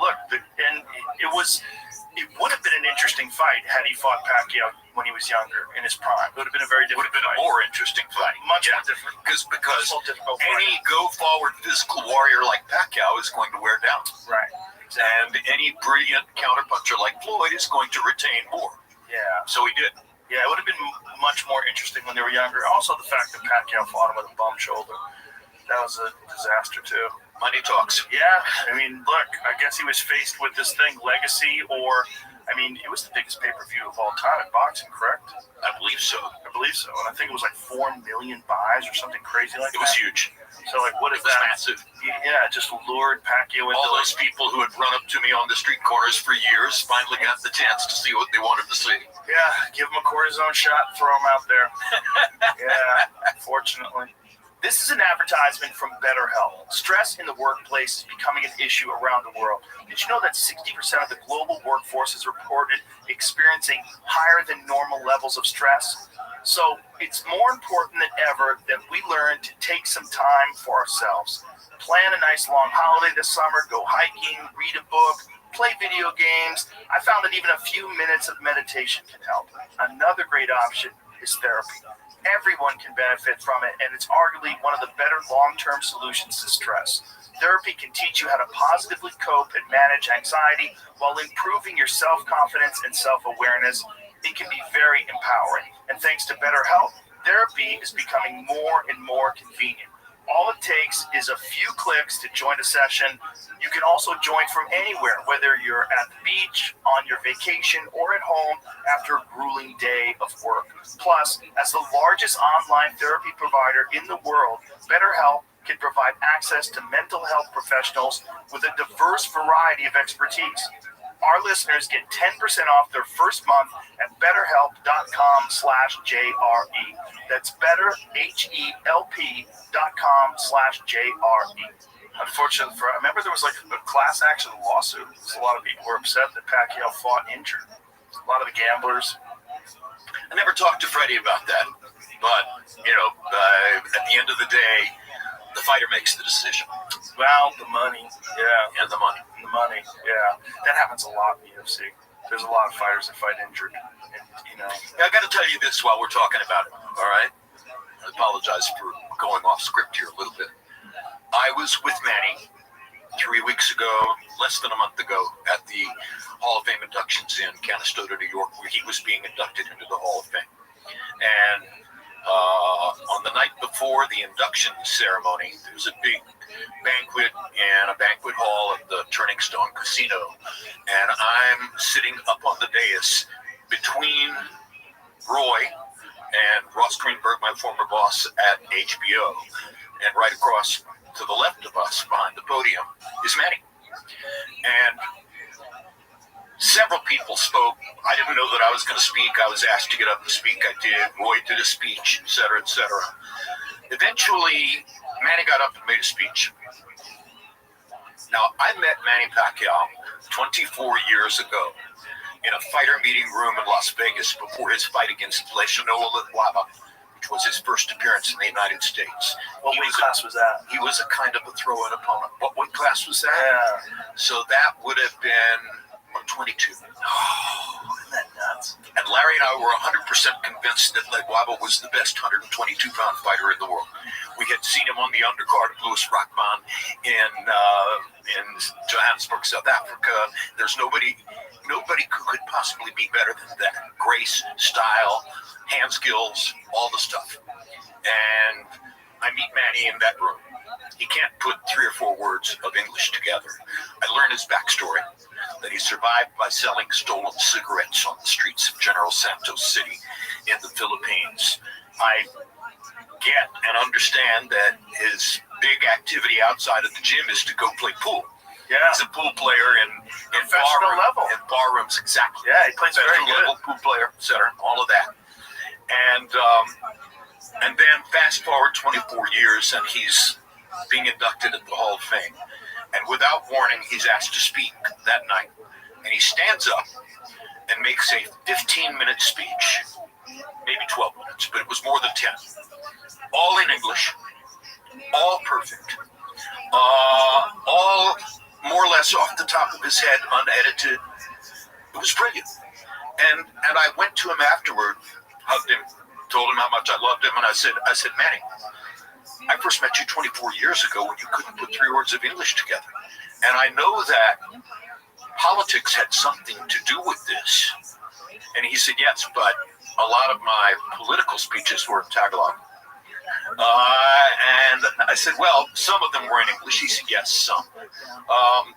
And I said, I don't think there's any sport other than boxing where somebody could have achieved the kind of personal transformation that you have achieved. This is the only one. He said, well, it sure helped me. That's for sure. Now, you probably know the story about Muhammad Ali and graduating from high school in Louisville. Yes. Okay, so just for our listeners and consumers, Ali had very bad grades, and in his senior year, he was flunking a math course. And in order to graduate, he had to pass the math course, and he was nowhere near it. And the math teacher went to the principal of the high school and said, I'm going to give him a passing grade, even though he has not performed on any of the tests and he doesn't do the homework and stuff like that.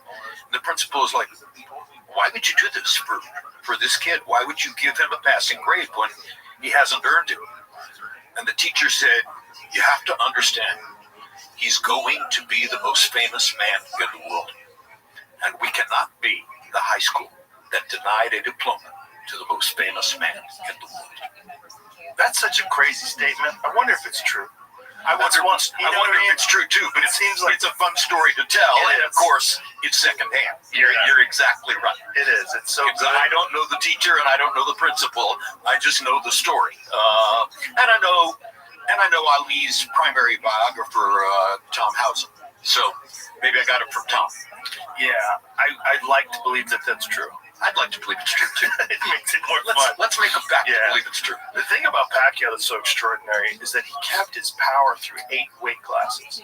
That is just wild. Like, what other fighter can you name that went through 8 different weight classes as a world champion? I can't. None. No, obviously. What I did learn that may relate to that is Foreman was at great pains to explain to me, and explained a couple of times, that power punching is not a physical gift. Power punching is a science. Power punching is the product of real technical knowledge. Power punching is about footwork, weight shift, the angle at which you deliver the punch, all sorts of things not directly related to your strength or, quote, power. And George was a disciplined and knowledgeable scientist about stuff like that. And he explained it all to me one time. And of course, if you watch the War knockout, he lands the first one too, right on the button. Mm-hmm. And then, having War where he wants him, he puts a little more mustard on the second one too, and we're out of there. But there are physical gifts that they're just God-given gifts of power. Big hands, big hands, the shoulders, all that. There's just certain guys though that just have extraordinary power. Like, you remember Julian Jackson in his prime? Oh my gosh. Oh my gosh. Yeah. Extraordinary power. At some moment or another, he's going to get you. Yeah, it was just disturbing how hard he hit. It was just different than everybody else, and it looked like he was doing the same thing, but the results were so much different. How about Andy Lee? Skinny, not somebody you would expect to have, heavy hands, knocking everybody out. How about Deontay Wilder? Yeah, another one. A 209-pound heavyweight, right? That's flattening people.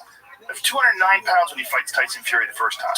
Some of it is the bravery to commit. Right. Can you push your weight forward?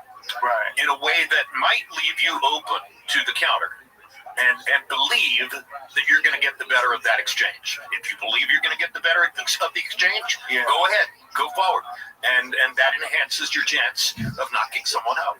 But there's physical gifts that you are just God-given, and some people have them, and these are the extraordinary outliers: the Deontay Wilders, the Julian Jacksons, the John Mugabes. Remember Mugabe?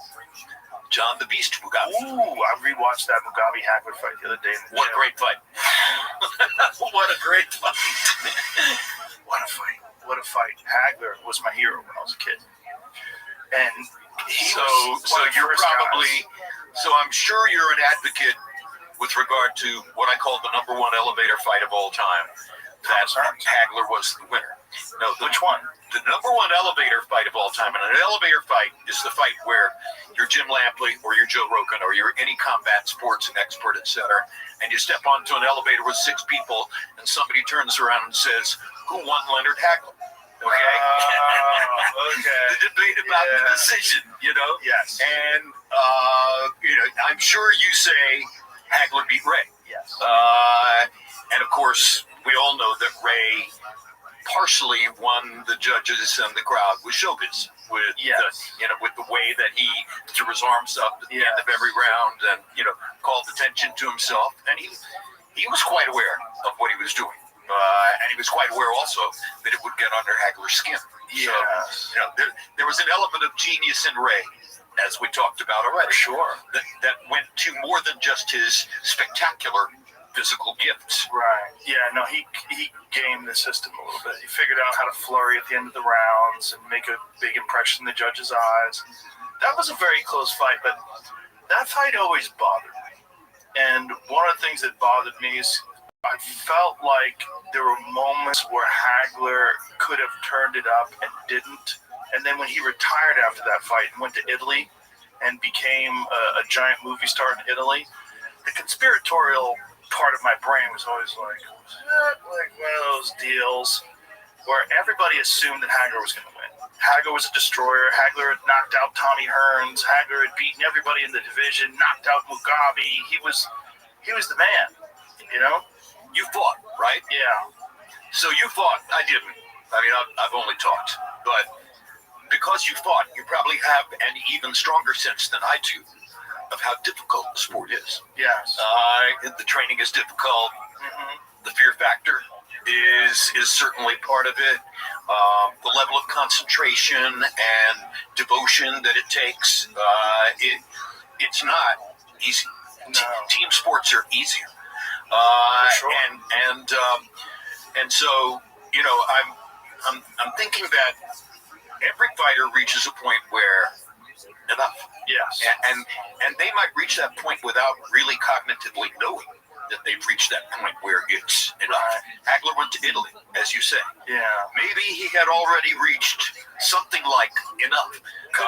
before he fought Ray in that fight. Well, he had accomplished so much, and also his training camps were the stuff of legend. I mean, he would spar 100 rounds a week sometimes, which is just insane. Hagler was a monster. I mean, his conditioning and his drive and his will and his discipline, he was a monster. He would scare the shit out of everybody just from his work ethic. I remember I told the story, there was a news piece when he was training on the Cape, and it was in the middle of the winter, and he was fighting Mustafa Hamsho, and he was running down the sand dunes screaming war with combat boots on in the winter. And I remember thinking, war. Because you think you're disciplined, you think you're driven, you think, you're special. And you see a guy like that, it's like he's what my friend David Goggins calls uncommon amongst uncommon men. Great line. So where does Hagler Hearns rank among your all-time favorites? One of the greatest of all time. One of the greatest fights of all time. Because Hagler just threw caution to the wind. Fuck all this boxing. Just jumped out. So did Tommy. Tommy Tommy didn't go in with a self-protective approach. He tried to box. Remember, after he broke his hand, he tried just throwing the jab out there. You could tell early on in the first round when he broke his hand. Yes. Because from then on, he's moving, but he's already endured so much damage. I mean, they have just thrown each other into the wood chipper.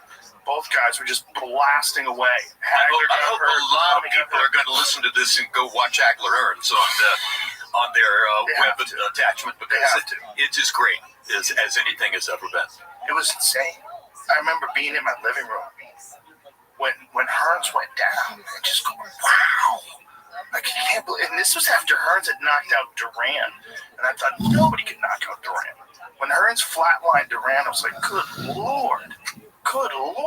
Like, to see Duran face down the canvas was like, you have to check your eyes. Like, is this real? Well, did Tommy break his hand with that right hand in the first round against Hagler? Yes. Yeah. There you go. Well, Hagler, you've lost your primary weapon. He has one knockdown attributed to him in his career, and it's bullshit. The Juan Roldan fight. Bullshit. Not really a knockdown. And now we deal with Canelo, who has had one knockdown attributed to him in his career, and in my view, it was bullshit. Which fight was that? So it was Miguel Cotto's little brother, Jose Cotto. It was the first time we had Canelo on HBO. I believe it was an undercard of a top-ranked pay-per-view. I'm not 100% certain about that. And Cotto's little brother, Jose, caught Canelo with a right-hand body punch to the chest. And Canelo hit the ropes behind him and bounced off the ropes, kind of unbalanced. He didn't go down, but he came off the ropes ungainly, unbalanced, etc.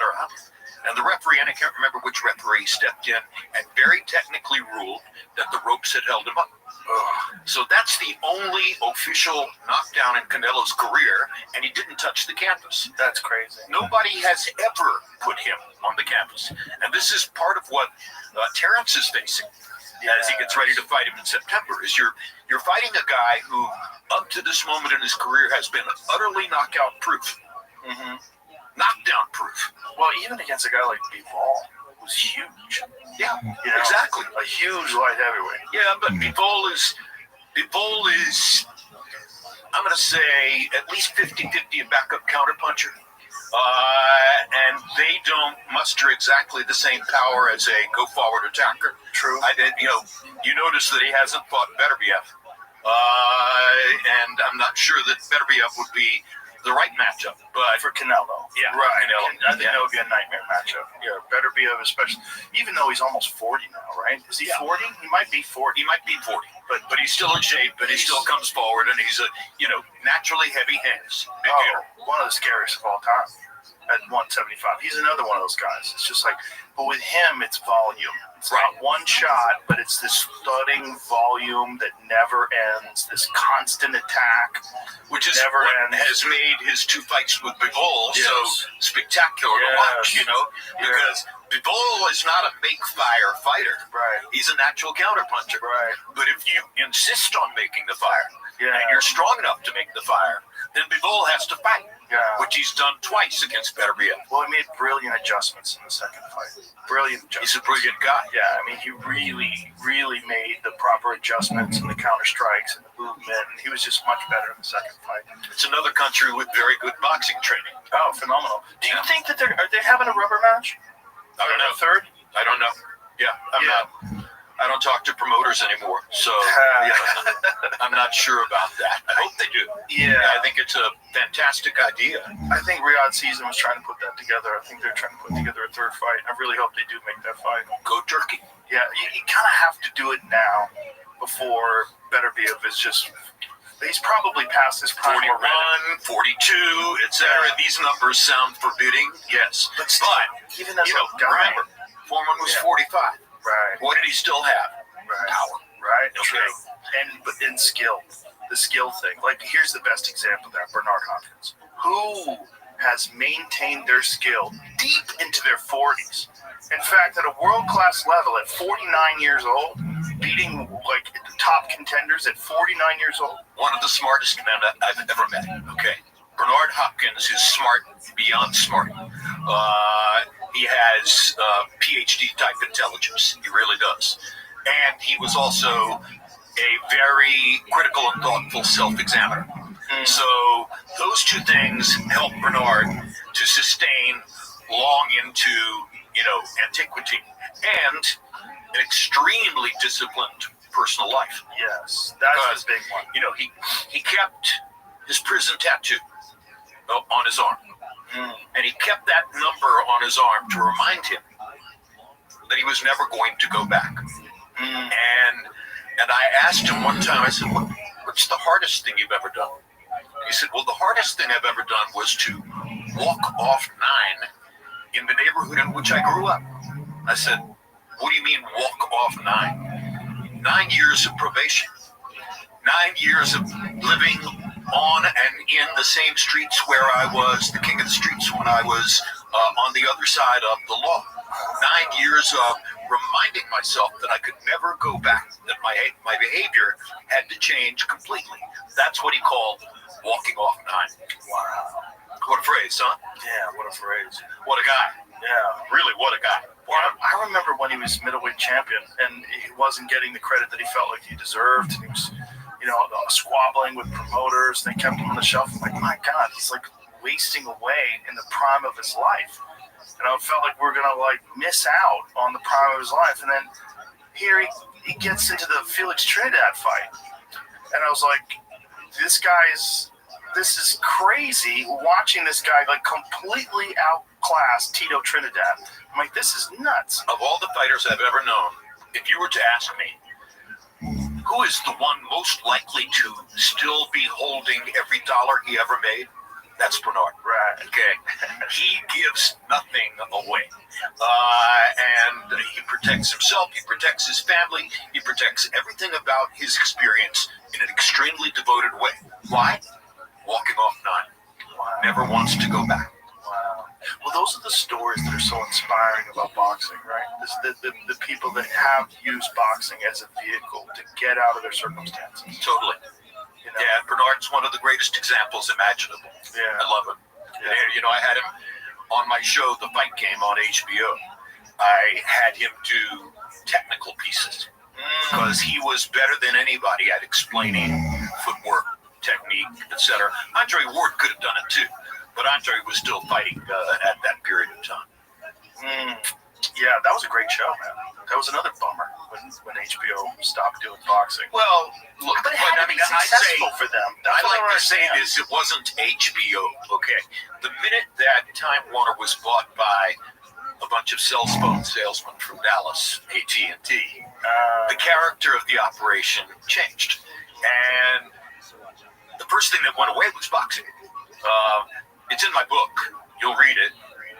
There's an anecdote about me at a post-Emmy Awards or post-Golden Globe Awards event in Hollywood, shortly after AT&T had purchased HBO. And I was seated at the table of Richard Plepler, the longtime brilliant chairman of HBO, my beloved boss. And Plepler said, "See that guy over there in the gray suit?" And I said, "Yeah." He said, "That's your new boss. That's John Stanky, the CEO of AT&T. I think you ought to go say hello. I think you ought to go meet him and just spend a little time with him." So I took his advice. So I went over and had a 10-minute discussion with Stanky. Very nice. Very cordial. Fun. And I walked back to Plepler's table and he said, "So what do you think?" I said, "I think boxing is dead." He said, "I agree with you. I just wanted to be sure that we were on the same page." Oh, God. Yeah, so it was clear. It was clear from that moment that they were not interested in going forward with something as... Why did you think boxing was dead? Why'd you say that? Well, I could just tell from the way in which he spoke to me and so you weren't saying it based on your personal opinion. diffident replies to questions like, "Are we going to do this fight? What do you think about that?" and stuff like that. It was abundantly clear that they saw it as a negative rather than a positive. And Public perception or profitability? Profitability. Really? Too many unpredictables in boxing. You schedule a show, somebody gets hurt, etc. I think they didn't want that kind of real life upheaval, and also they saw it as unsavory, or at least it felt that way to me. Yeah. Well, this goes to the fact, and you know this as well as I do, or maybe better. People from outside combat sports don't understand combat sports. You're either in the culture and you get it, or you're not. right. And I first started calling fights. I was assigned to call boxing at ABC Sports by an incoming new president of the sports department who wanted to get rid of me, and who thought that I would be such a misfit in boxing that if he assigned me to boxing, the audience would reject me. Really? That they would see me as the successor to Cosell. That would cut my throat. And then I would walk away from my contract, which is what he wanted me to do. He thought my contract was absurd, too lucrative. He didn't like the guarantees for relative to exposure. And he told my agent flat out, he said, I'm going to get rid of Jim. I'm going to make him walk away. And his first method for doing it was boxing. Wow. So, of course, that means he didn't know that the very first sports event my mother ever sat me down to watch when I was 6 years old, after my father died when I was 5, was Sugar Ray Robinson versus Bobo Olson for the middleweight championship on Gillette Friday Night Fights. That I had grown up all through my childhood and teenage years watching Gillette Friday Night Fights. And later, people would say to me, "Who's the voice in the back of your mind when you're calling fights? Is it Cosell?" I said, "Oh, hell no. I would never try to emulate that." Don Dumpy, crisp, precise, factual, on point. That's who I'm hearing in the back of my head when I call fights. Interesting. Yeah. So he thought he could get rid of me by assigning me to boxing, and he also did not seem to be paying much attention to the fact that his division, with leadership of a guy named Alex Wallow, who was a boxing freak, had just signed a get-acquainted, look-see contract with a 19-year-old heavyweight from upstate New York, whose name was Mike Tyson.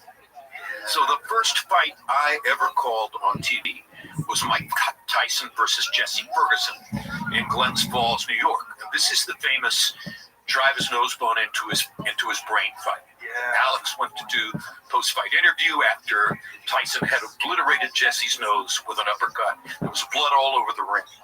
And Alex said, "Mike, tell me about the uppercut." And Mike said, "Captain Mata taught me that the purpose of the uppercut is to drive the opponent's nose bone into his brain. I was trying to drive his nose bone into his brain." And I'm standing on the other side of the ring, listening to this, headset on. And I thought to myself, oh my God, look at what I've stumbled into here. This kid is not only going to be the biggest attraction in boxing, he's going to be the biggest attraction in American culture if he can keep coming up with quotes like that. And of course, within the next few weeks, they all started spilling out. Boxing is a herd business. Everybody's got a plan until you hit them. All the things that D'Amato had taught him, which he memorized and then reproduced in his media contacts. One of my favorite TV fights was him versus Arms Frazier. because it was such a terrifying execution. I'm giving away too much of the book, Joe. I mean, my publisher would say, "Wait, don't tell them the whole book." Come on, people are going to buy it anyway. Don't worry about that. So Never listen Alex to publishers. Wallow and I lived 5 blocks apart on Upper Fifth Avenue in New York. And when we went to upstate New York for the Tyson fights, of which there were several, we would always ride up in his green Jaguar, and he knew the route. He would drive, play me his esoteric rock music. You ever heard of Cock Robin? Try him out sometime. And so all the way up to Albany for the Marvis Frazier fight, Alex is saying to me, I'm thinking of saying in the opening on camera that Mike will knock him out in the first round. Do you think that's too audacious? And I said, well, Alex, you're the expert. I'm just a throw-in blow-by-blow guy who's trying to get my feet wet here. I'm the last person who's going to tell you what it is you should say. So if you believe Mike is going to knock him out in the first round, and you're confident saying that, first of all, no one's going to penalize you on Monday if you're wrong. Nobody's going to print some big headline that says Wallow was crazy or something like that. It goes into the wash at that point. And second of all, if you're right, you will get credit for it. If you're right, Rudy Martzke will say so in USA Today. And so that's our position for 2/3 of the trip to Albany. And now in the last 40 or 50 miles, he starts saying, what if I said he's going to knock him out in the first minute? Do you think that's too brave? Same thing, Alex. If you believe he's going to knock him out in the first minute, go ahead and say he's going to knock him out in the first minute. I'm not here to control you or tell you what to say. Say whatever you want to say. I think I'm going to say that he's going to knock him out in the first minute. So the following day, we do a rehearsal for the opening on camera, and he says he'll knock him out in the first minute. Then when we do the live opening on camera for the show, he gets a little more cautious. And he pulls it back to, there you are. Look at you. Alex Wallow. Yeah. Look at you. Hair parted on the right. We'll get to that in a moment. He pulls it back, and when we do it live on camera, he says Mike will knock him out in the first round. Was it 33 seconds or 31 seconds? I think it was 33 seconds. And all the way back to New York, He's just moaning and groaning. Why in God's name didn't I say what I really believed? Like, Alex, you said he'd knock him out in the first round. And you were right. Go need to get credit for that. Yeah. You were right. Yeah, but I could have gotten more credit if I said what I really believed. That's such a silly perspective. Yeah, we talk about fighters freezing. Yeah. Marvis froze on Saturday. On Friday, the day before the fight. Well, Marvis was frozen. Well, we knew coming into that fight. We knew. It was a perfect fight for Mike to showcase because Marvis had the giant name because he was Joe Frazier's son, and Joe Frazier had been trash talking Mike, and It helped to create what ultimately became the myth of Mike Tyson. The notion that he was going to knock everybody out, and it was that way. It's partially because of stuff like that Douglas is a 42-1 underdog in Tokyo. When if you looked at the record for the preceding year and a half coming into Tokyo, Mike went the distance with James Bone Crusher Smith, right? Mike went the distance with Tony Tucker. Right. Mike went the distance with James Quick Tillis. Yeah. There were scorers at ringside in upstate New York who had Tillis as the winner in the fight. He went to the last 10 seconds with Jose Rivalta. He went the distance with Mitch Blood Green. Mm-hmm. What did they all have in common? They were all taller than Mike. Mm-hmm. Some of them have a right hand that would come over the top where he would have difficulty seeing the delivery. And when you get to Douglas, best athlete of the group, former college basketball player with good feet, had a big right hand. I mean, looking back, pure logic, no way in the world Mike should be a 42-1 favorite against Buster Douglas. But Buster Douglas had underperformed most of his career and had not been motivated. Then his mother dies. That's correct. 100% correct. And you're right on point for saying it at this moment. Yeah, his mother died. And that lit him up. And never again. And Mike was at the height Yes. of his differences with Robin Gibbons. Right. You know, constant turmoil and partying and feeling invincible.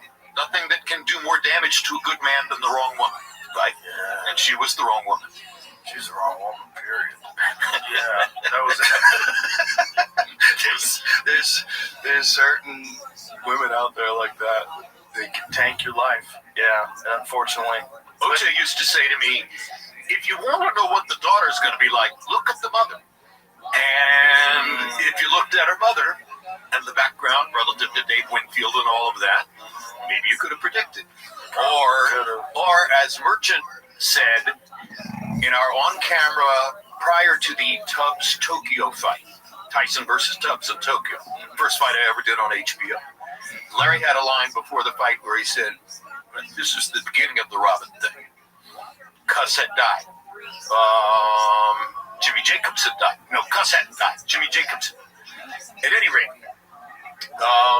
with Larry Cameroon, was already out then, yeah, right? That's right. Yeah. Larry said, since the beginning of organized boxing, heavyweight champions have often consorted with actresses and never to their benefit.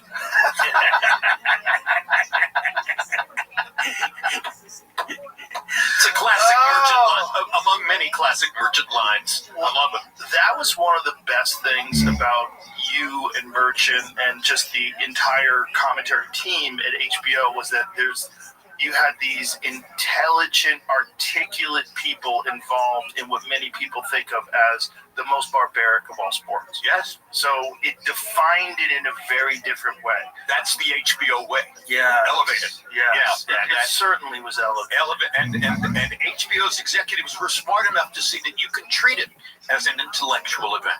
Yeah. And if you're doing it right, you'll But it get away has with to it. be with the commentators. It frames everything. The same exact event with crude commentators is not the same experience because you don't get that intelligent, articulate analysis. And a guy like Larry Merchant, who'd been around boxing for his entire life and had a deep understanding of it, and then it's even the funny back and forth banter between Larry and George Foreman when they would disagree on things. It was Brilliant. Absolutely brilliant. And I'm very proud to say, not blowing my own horn, but Larry and George in particular. There's a sports television columnist in the New York Daily News named Bob Raisman, Raissman.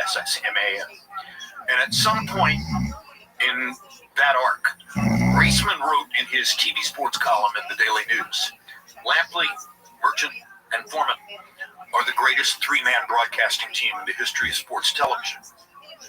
Now think about that. That's amazing. This is not Monday Night Football. This is HBO boxing. Right. Yeah. Right. You know what I mean? And Right. so he was saying, in effect, this is better than Gifford, Meredith, and Cosell.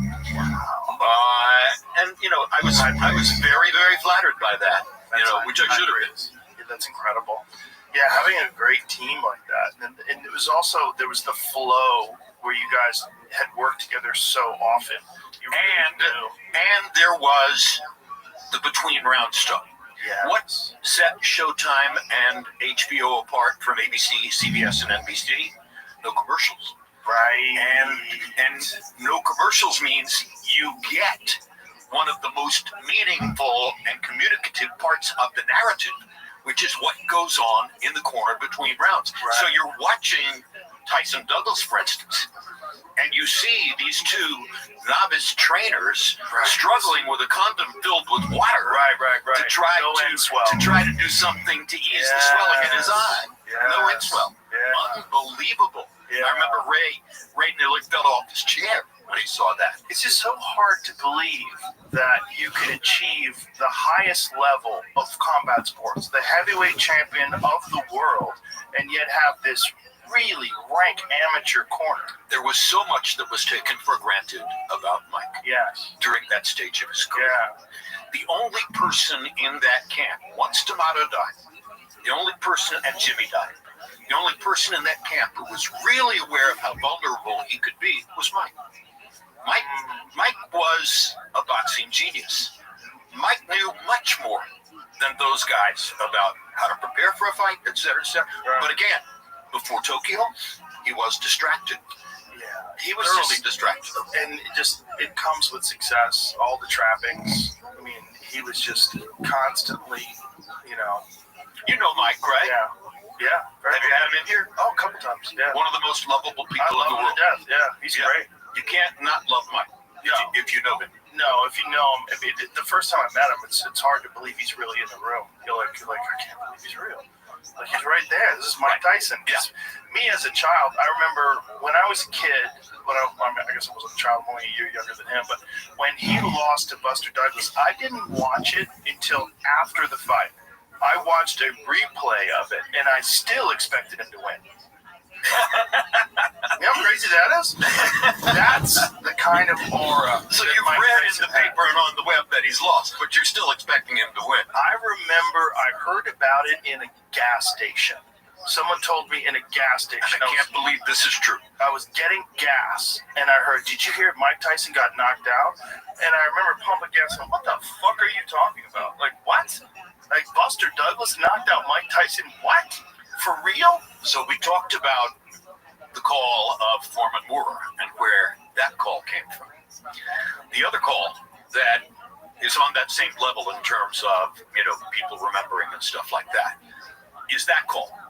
And you just came very close to identically articulating what my call was. Because, I'm watching the rounds in Tokyo, and I've arrived in Tokyo with firm opinion that Mike is going to knock this guy out in 1, 2, 3 rounds, something like that. And as the rounds go on and you're watching the debacle unfold, the, water in the rubber glove to try to stop the swelling and stuff like that, you realize that the preparation might not be all there. And Douglas is getting more confident. And Douglas is landing his jab, et cetera, et cetera. And hooking off the jab. If people think that he knocked him out with the right hand, it was the left hook that did the damage. The left hook was thunderous and Mike stumbled to his side. But at any rate, I'm sitting there in Tokyo. It's 10:30 or 11 o'clock in the morning.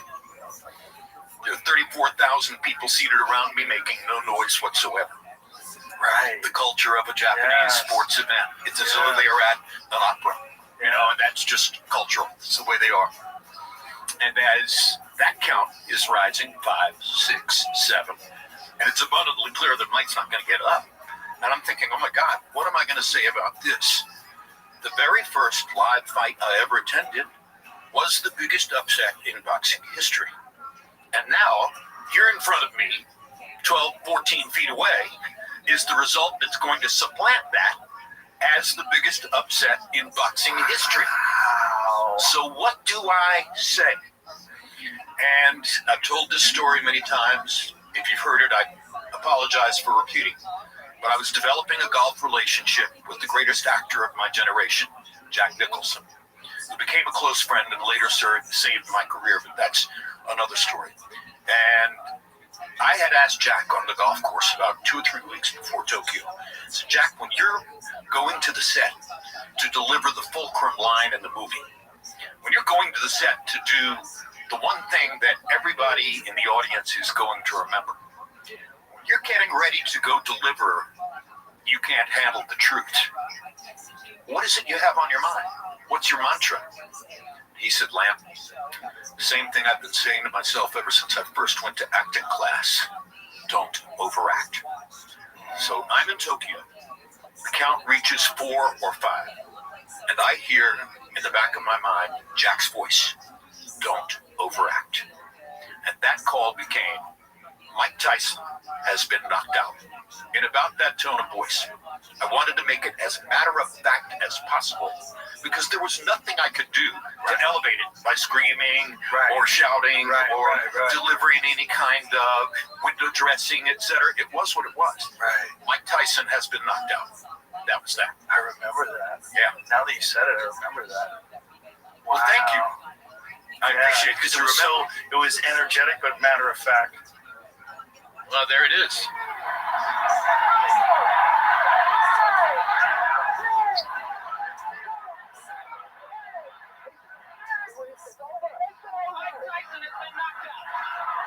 So I did shout a little bit. I did shout it a little bit. All right. I give myself too much credit for the matter of fact. But that, of course, that's my younger voice. It was a little bit high. You know? That was Octavio Meran was the name of the referee. I just remember Buster Douglas winning that fight, thinking, man, what happens to him now? He's what happens to him, of course, is that he goes on a celebration rampage. He puts on, 40, 50 pounds, something like that. He tries to train them off, but not effectively enough. He goes into the ring against Holyfield, and Holyfield delivers one left hook. One perfect counter left hook in the first round, and we're out of there. That's what it was? It was a left hook? I thought it was a right hand. Might have been a right hand. I don't remember. I could be wrong. See if you can find it. Might have been a right hand. Well, they'll find it. Yeah, Jamie will find it. But, he just never reached those heights again. That was it.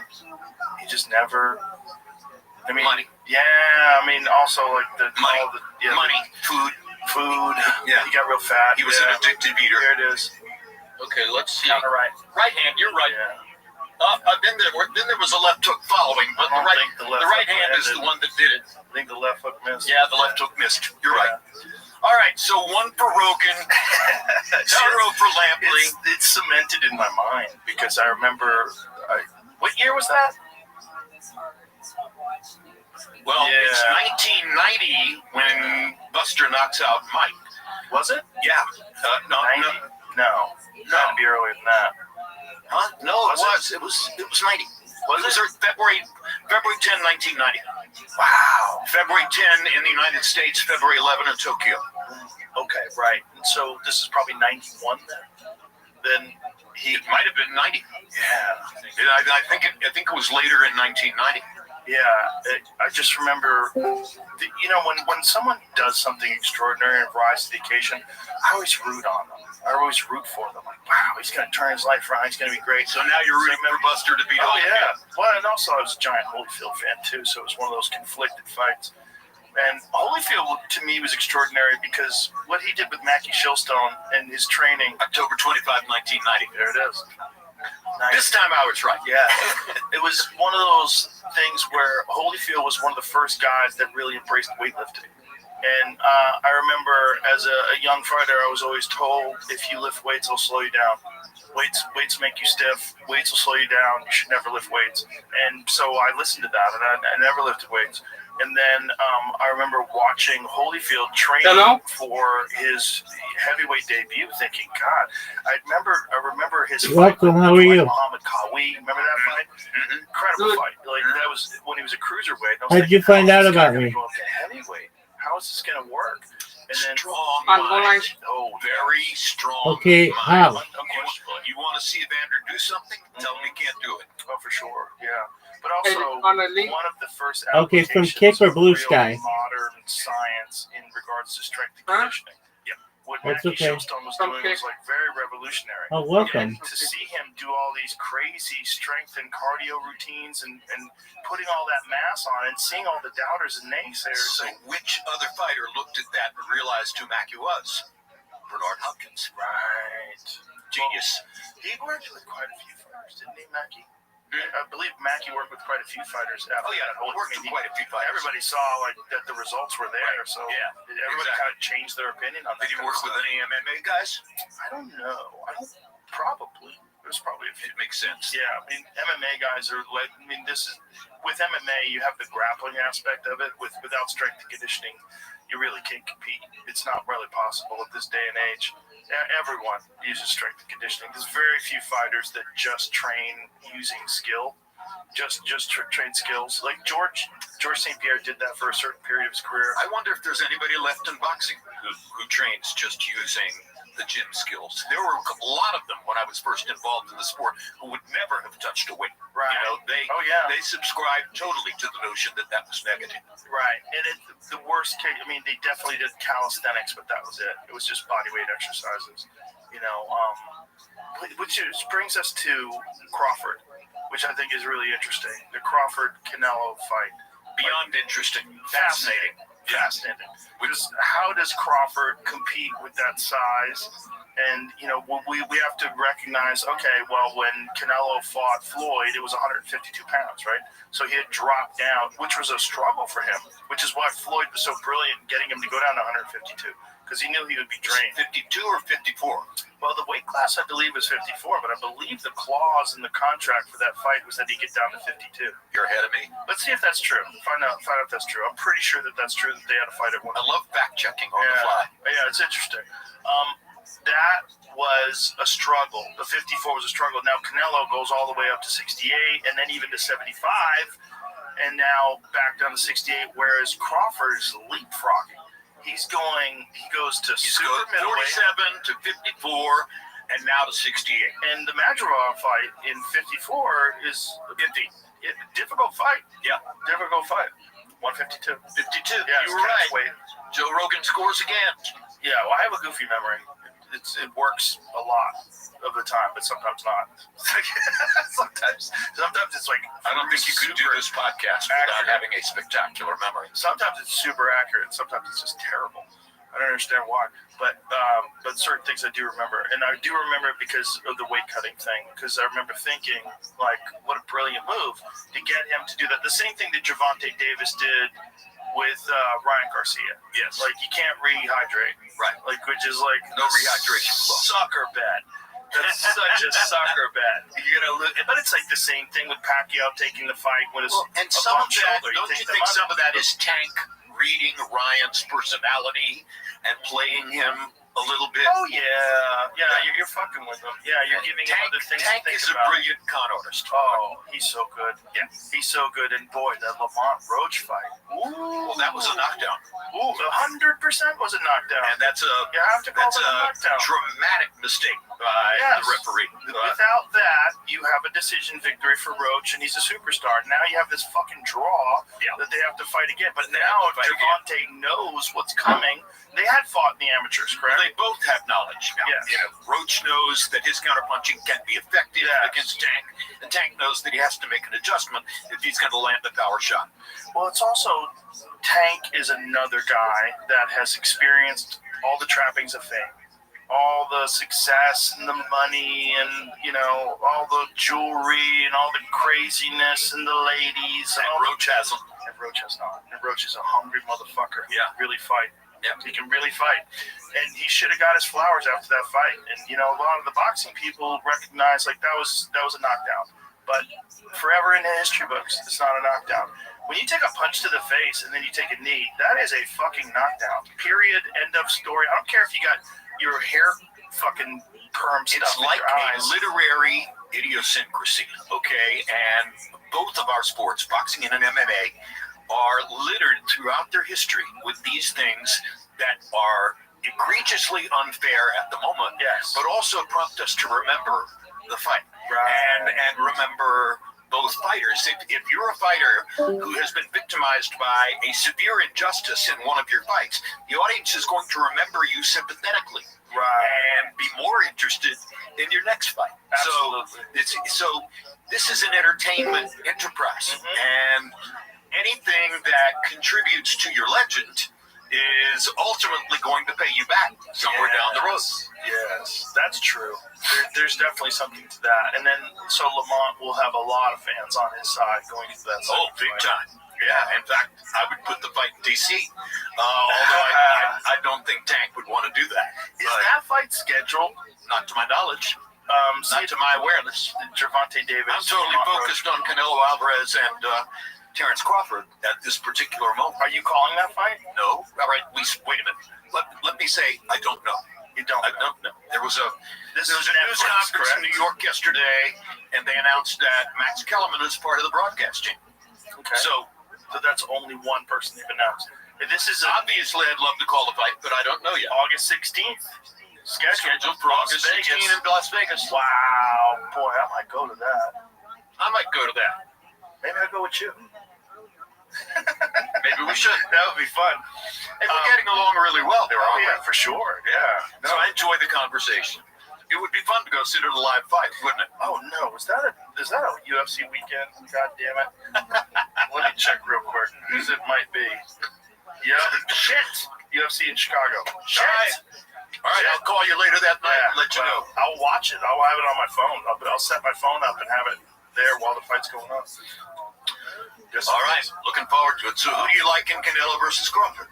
Well, I'm a giant Crawford fan because I think he's the best switch hitter since Marvin Hagler. I'm a giant Crawford fan because I called his coming out fight against Bradis Prescott and then various other stepping stones throughout his career. I also think he's one of those guys that if you tell him he can't do something, he wants to show you and shock you. 1,000%.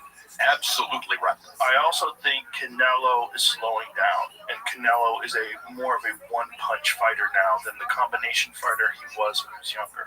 We'll see. We'll see. Not yet ready to subscribe totally to that because, again, you're talking about somebody who is stubborn. And for sure. Who wants to prove everything he can prove. 100%. I agree with that, too. But I think there's in boxing and certainly in MMA, there's a certain amount of years where a fighter can keep the RPMs up. And, when they're in the red line, and there's some people subscribe to the idea of 9 years. There's 9 years is the most that a elite fighter in MMA has performed at their prime. I think that's a bullshit number because I think it's entirely dependent upon lifestyle, nutrition, discipline, physical attributes. There's a lot of factors. George Foreman won the heavyweight championship of the world in boxing at age 45. True, but he took 10 years off. Yes, so that's 10 exactly right. years off. So you have to factor in. But were the 10 years off good or bad? Well, did they dull his reflexes, or did they actually allow his body to recover in such a way that, you could debate that all night. And George is biologically very unusual. He had canned hams for fists. They were gigantic fists. And intellectually unusual, as we discussed before. Yeah, and boy, one of my favorite all-time heavyweight wars was him and Ron Lyle. That was one of his all-time favorite heavyweight wars. He loved to reminisce about the Lyle fight. That fight was crazy. Every fighter loves drama, and they love having been a part of drama. Yes. So George loved that. That was an insane fight. Insane. All the knockdowns. Yep. Both guys rocked and hurt. Yep. Woo. And Ron Lyle's another one of those guys who's kind of lost in the history books. People sort of forgot, except for that fight. There's a few of those guys that people just kind of ever forgot. They attached them to one fight. Yeah. Because they didn't ever have that shining moment again in their career. Yeah. God, what a cruel game. What a cruel game. Ali and Cleveland Williams. Sure. Same thing. Right. Cleveland Williams is a murderer. He was. Nasty knockout puncher. Absolutely. But Ali just boxed his face off and put him away. That's exactly right. Big cat. That was the one that caused a lot of people to realize, Cassius Clay is a really legitimate, meaningful talent. Yeah. And that's on the way to the first listed fight. Yeah. Special. It was a special fight. The first listed fight was crazy. It was crazy. And also, the crazy thing was, there was something probably on Liston's gloves, right? Yes. God and Cassius. There was unquestionably something on Liston's gloves. And Cassius, at one point, asked Dundee to cut his gloves off. That's right. Because he was blinded.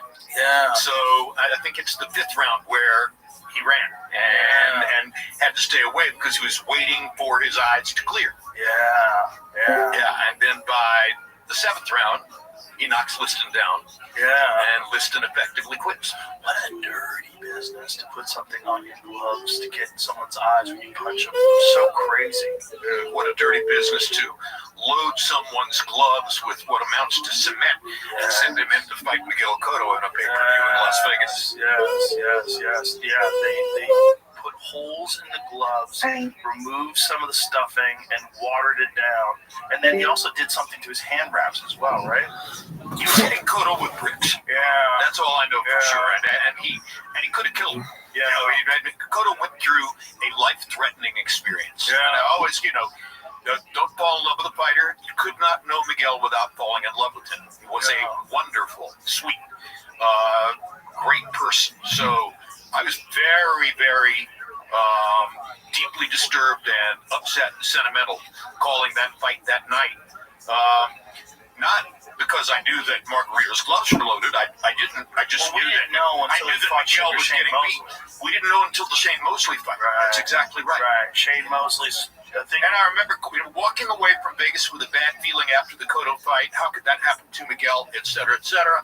And then it's, I don't know, several weeks later, maybe 3 months later, when we're in LA getting ready for the Mosley versus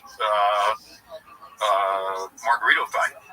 And I hear in my headset, there's a disturbance in Margarito's dressing room. They're making him take his gloves off and da-da-da-da. Mm-hmm. So at that moment, it all comes together. Yeah, that was a hand wraps thing. I'm conflating these two stories in my mind with Louis Resto and Billy Collins. Plaster Paris. Yes. So Louis Resto was with Panama Lewis. Yes. Panama Lewis, who famously gave that drink to Aaron Pryor. Yes. Yes, get me the one that I fixed. And then Aaron Pryor goes out and knocks out Alexis Arguello, which is alleged to have been cocaine. A lot of people think it was cocaine, because Aaron then went to famously have a cocaine problem. Right.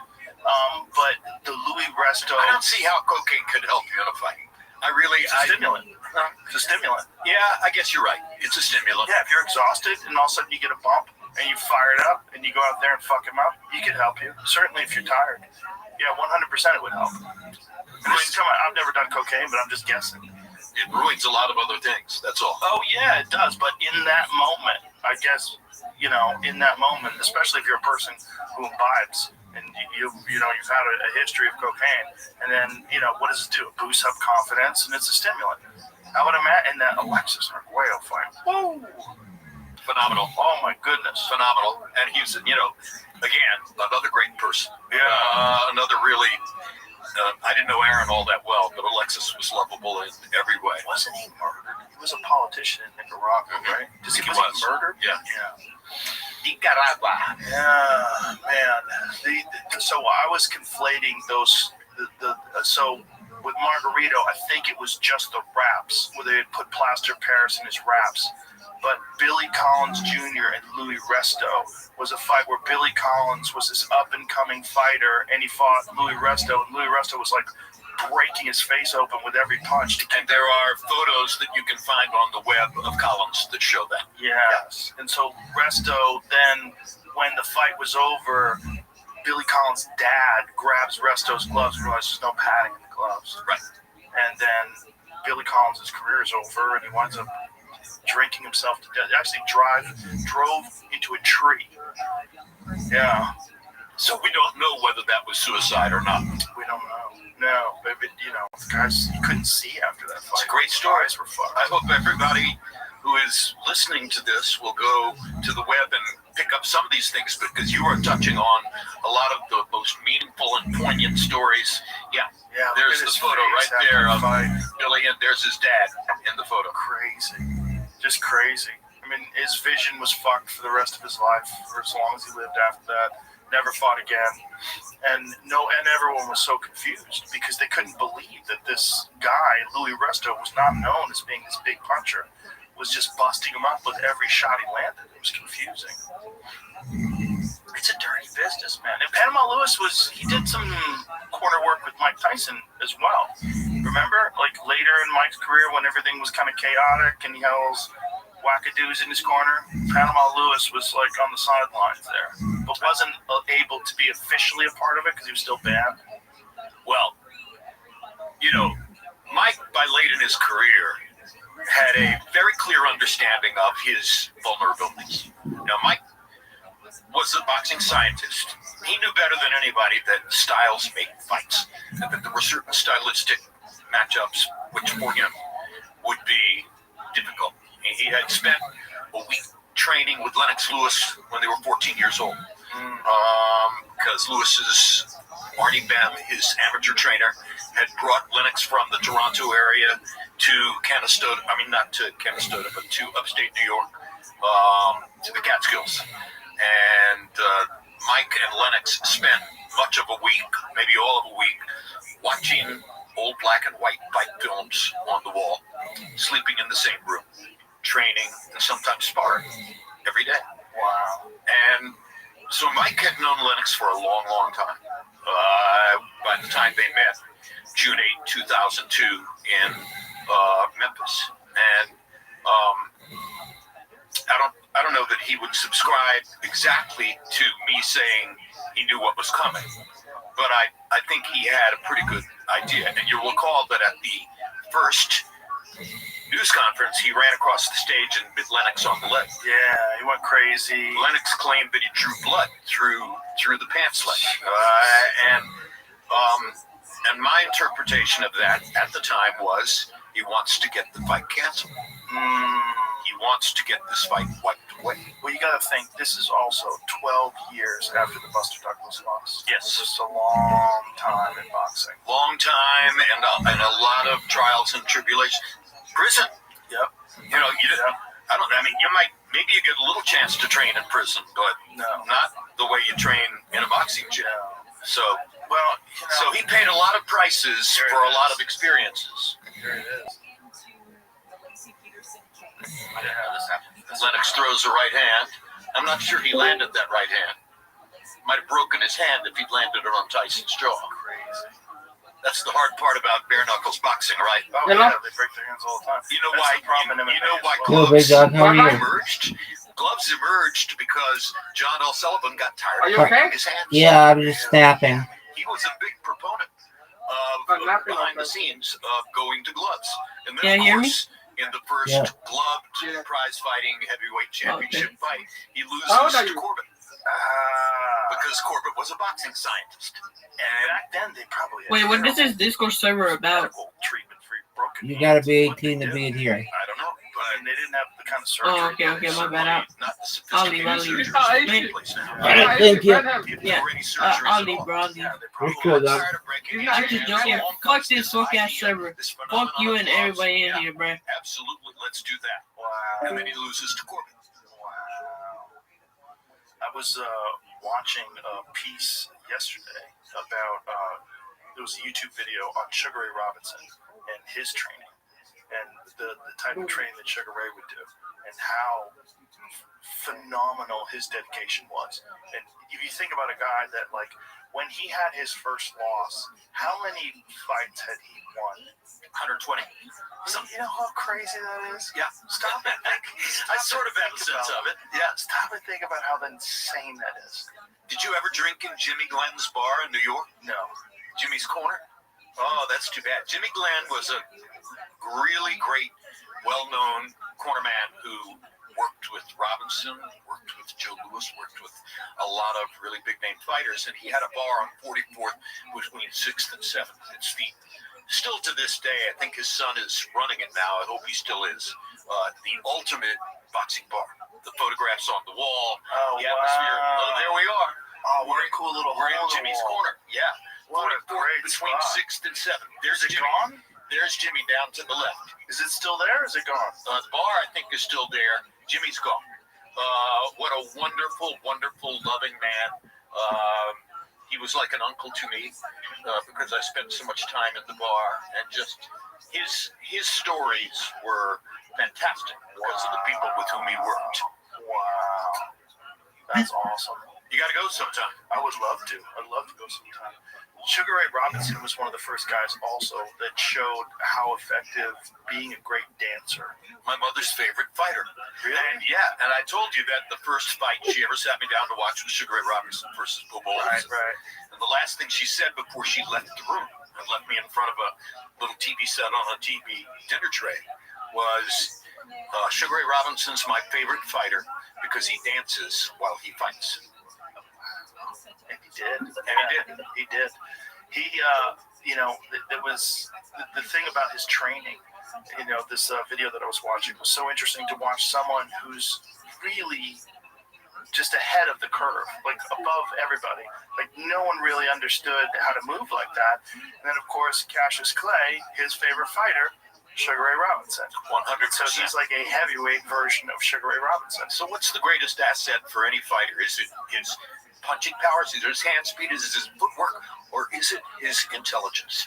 It's the mind. It's the mind. But it's the willingness to accept what you need to accept and to see what you can do. Right. That's what makes for great fighters. And also the ability to objectively analyze your skills and recognize where you need to advance, what you need to do differently. Because you have a trainer to help you with that. Yeah. But you don't have coaches per se, the way you do in organized team sports and stuff like that. At the end of the day, you're the one. You got to figure this out, And you can have an idea of what's effective, but until you see someone come along and do something totally different, that's where the innovators come in, where the real groundbreakers come in. Like I bet before Sugar Ray Robinson, nobody you had Willie Pep, right? You've mentioned what I think of as the modern supreme innovator earlier, Vasily Lomachenko. Yeah. He recreated. Our approach to the sport. Well, you see a lot of that now in MMA. You see a lot of footwork and movement and switching stances. It's like a fighter that can't switch stances in MMA is kind of archaic because I think we'll reach that point in boxing too. Right. I think eventually as time goes by. Well, Hagler was an example of one of the first guys that be a switch hitter that people sort of dismissed. So earlier we talked about Canelo versus Crawford. Yeah. Do you think Terence Crawford can beat Canelo Alvarez? Yeah, I think he will. Okay. I don't know if he's going to win, but I think he can win. So he's going to have to box a brilliant fight. Okay, what kind of a fight? I'm going to get to that. I asked the great Larry Merchant, 94 years old, living on Ocean Boulevard in Santa Monica, looking out at the ocean, reflecting on all the amazing things he did. And I asked Larry, I said, do you think Terence Crawford has a chance to beat Canelo Alvarez? And Larry said, Jim, did Ray Leonard get an official decision victory over Marvelous Marvin Hagler? And I said, yes, he did. He said, well, if Ray Leonard could beat Marvelous Marvin Hagler, if Terence Crawford can beat Canelo Alvarez. And I said, why do you say that? He said, same equation. Get in, get out. Get out. Over and over and over. He's got to figure the angles and the approaches that will allow him to step in, land to the body, or occasionally upstairs, and then get out before he's facing any damage. Right. That's what Ray did so effectively against Hagler, and it frustrated Hagler. And the more you frustrate the opponent, the better off you are. Yeah. Canelo has such unique skills, and one of the weird things that he does that very few people since Rocky Marciano does is he punches your arms. Yes. He brutalizes your arms. He's another brilliant guy. He has the greatest punch resistance in the sport. We talked about it earlier. One knockout in the whole career, and it wasn't a knockdown. And it wasn't really a knockdown in my personal view. Because he didn't touch the canvas. He's never been on the canvas. And we call it chin. And I think that we kind of missed the point by calling it chin. Because I used to be Canelo's neighbor in Del Mar, California. I used to run into Chepo, his senior trainer, at the grocery store. I'd look into the cart and say, oh, he's eating tuna. Yes, and he's eating chicken. And so I also used to go down the hill from my house off of Via Della Valle in Del Mar and watch him train at the equestrian center. He would go to the equestrian center and do 2.5 hours of hunter-jumper riding before going to his gym in the afternoon to do 3.5 hours of boxing training. Hunter-jumper riding? What is that? Hunter-jumper is where you go over jumps and you... on a horse? Yeah, on the horse. Yeah. Why the fuck would you do that when you're training for a fight? What if the horse falls? He was riding horses since he was a little kid. He was skilled enough to do it. You controlled the height of the jumps. You say set the jumps at 36 inches or 40 inches. You know what the horse is. And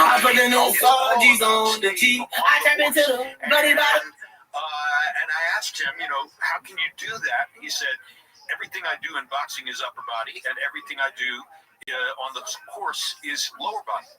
And on that basis, I am the one who theorizes that the reason you can't knock him down is not because of his chin. It's because of his legs, his base. You can't get him off balance. He's too strong from the waist down. And if other fighters would pay attention to I put the new Sargis on the cheek. I trap into the bloody bottoms is underneath. Cause all my niggas got it out the street. I keep 100 racks inside my jeans. I remember getting them. That completely makes sense if you think about it. Squeezing with the lower legs, the core strength that you have to have. 100% correct. Wakey.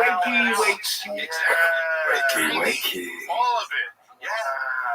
I trained hunter jumper for a couple of years in the early 90s trying to please a wife who was a horse freak, okay? And I had a really great trainer at the stables over next to Griffith Park in Los Angeles. Fabulous trainer named Jonathan Cerasi. Hey, John, if you hear me. I trained for, I want to say, 3/4 of a year riding hunter jumper. And I got to the point where I was jumping 36, 38-inch jumps. And I was riding quality horses. And I was doing pretty well. And one day, after my training session, catches on I fire. was in the stall, combing the horse down, brushing, to do the things, the busy work that you're supposed to do, to be a part of it. And Jonathan came in and said, "How do you feel about your riding?" I said, I think I'm doing pretty well, don't you? He said, really well. He said, but I think that this would probably be a great day for you to quit. I said, quit? What are you talking about? You just said I'm doing pretty well. He said, well, you're doing pretty well because you love to do the fun stuff. You love the jumping and you love the riding around the ring fast, et cetera, but you don't want to do the busy work. You don't want to do what we call any old classroom scissors will usually get the other things that help you to build your awareness and your command of what you do. And the result is that you're getting closer and closer to the stage at which something negative is going to happen. And the first time something negative happens, you're not going to be able to respond to it. So I think today would be a great day to quit. Wild, right? I quit. I went home and thought about it, and I thought, he's right. Positive, constructive advice. Man, if you enjoy this, there's some other stuff that you need to do. Well, he did say, look, I'm perfectly happy to keep training you if you will come and do the busy work that I need you to do to 20 to 30 minutes before you go out and jump. But if you just want to come here, sit on the saddle and run and jump, you're asking for trouble, and I'm not going to be part of it. Wow. Because, of course, if you fall off, and I saw this one a couple times, if you fall off, the horse can stomp you. You get a hoof on the chest or a hoof on the neck. iVoice.network. You're in the hospital and you're in big trouble. If you're lucky. I saw it happen to a woman in the ring, a really good rider. So at the end of the day, you can't do that. Yeah, there he is. Look at Canelo. Wow. Now that's a skill he has carried since his early childhood. That's crazy. You can't knock him down. That makes so much sense. Also, he's got a square head. Yeah. He's got and it's not a small head. No. He's also got a brilliant mind. Yeah. Give credit where credit is due. No doubt. I mean, the evolution of the 3 fights with Triple G. Triple G was one of my all-time favorites. If you can fight Triple G and never be badly hurt, right. That's a great point. That's astonishing. Right. Triple G never badly hurt him. Yeah. And he was destroying everybody else you put in his path. Everybody. Yeah. Everybody. One of the heaviest punchers I ever saw. He would do weird stuff like throw a left hook over the top and hit the top of your head. Yeah. He would throw a left hook like that. Yeah. Like a looping overhand which, left. By the way, is very much like the shot that Douglas landed against Tyson in the 10th round, over the top with the left hand. Yeah. But the way Triple G would do it, it would be going down on you. Right. Down on you. Weird. Exactly. Yeah. It was a weird punch. And he would hit you in the forehead, which is like, or the tempo, which is where a lot of people lose their equilibrium.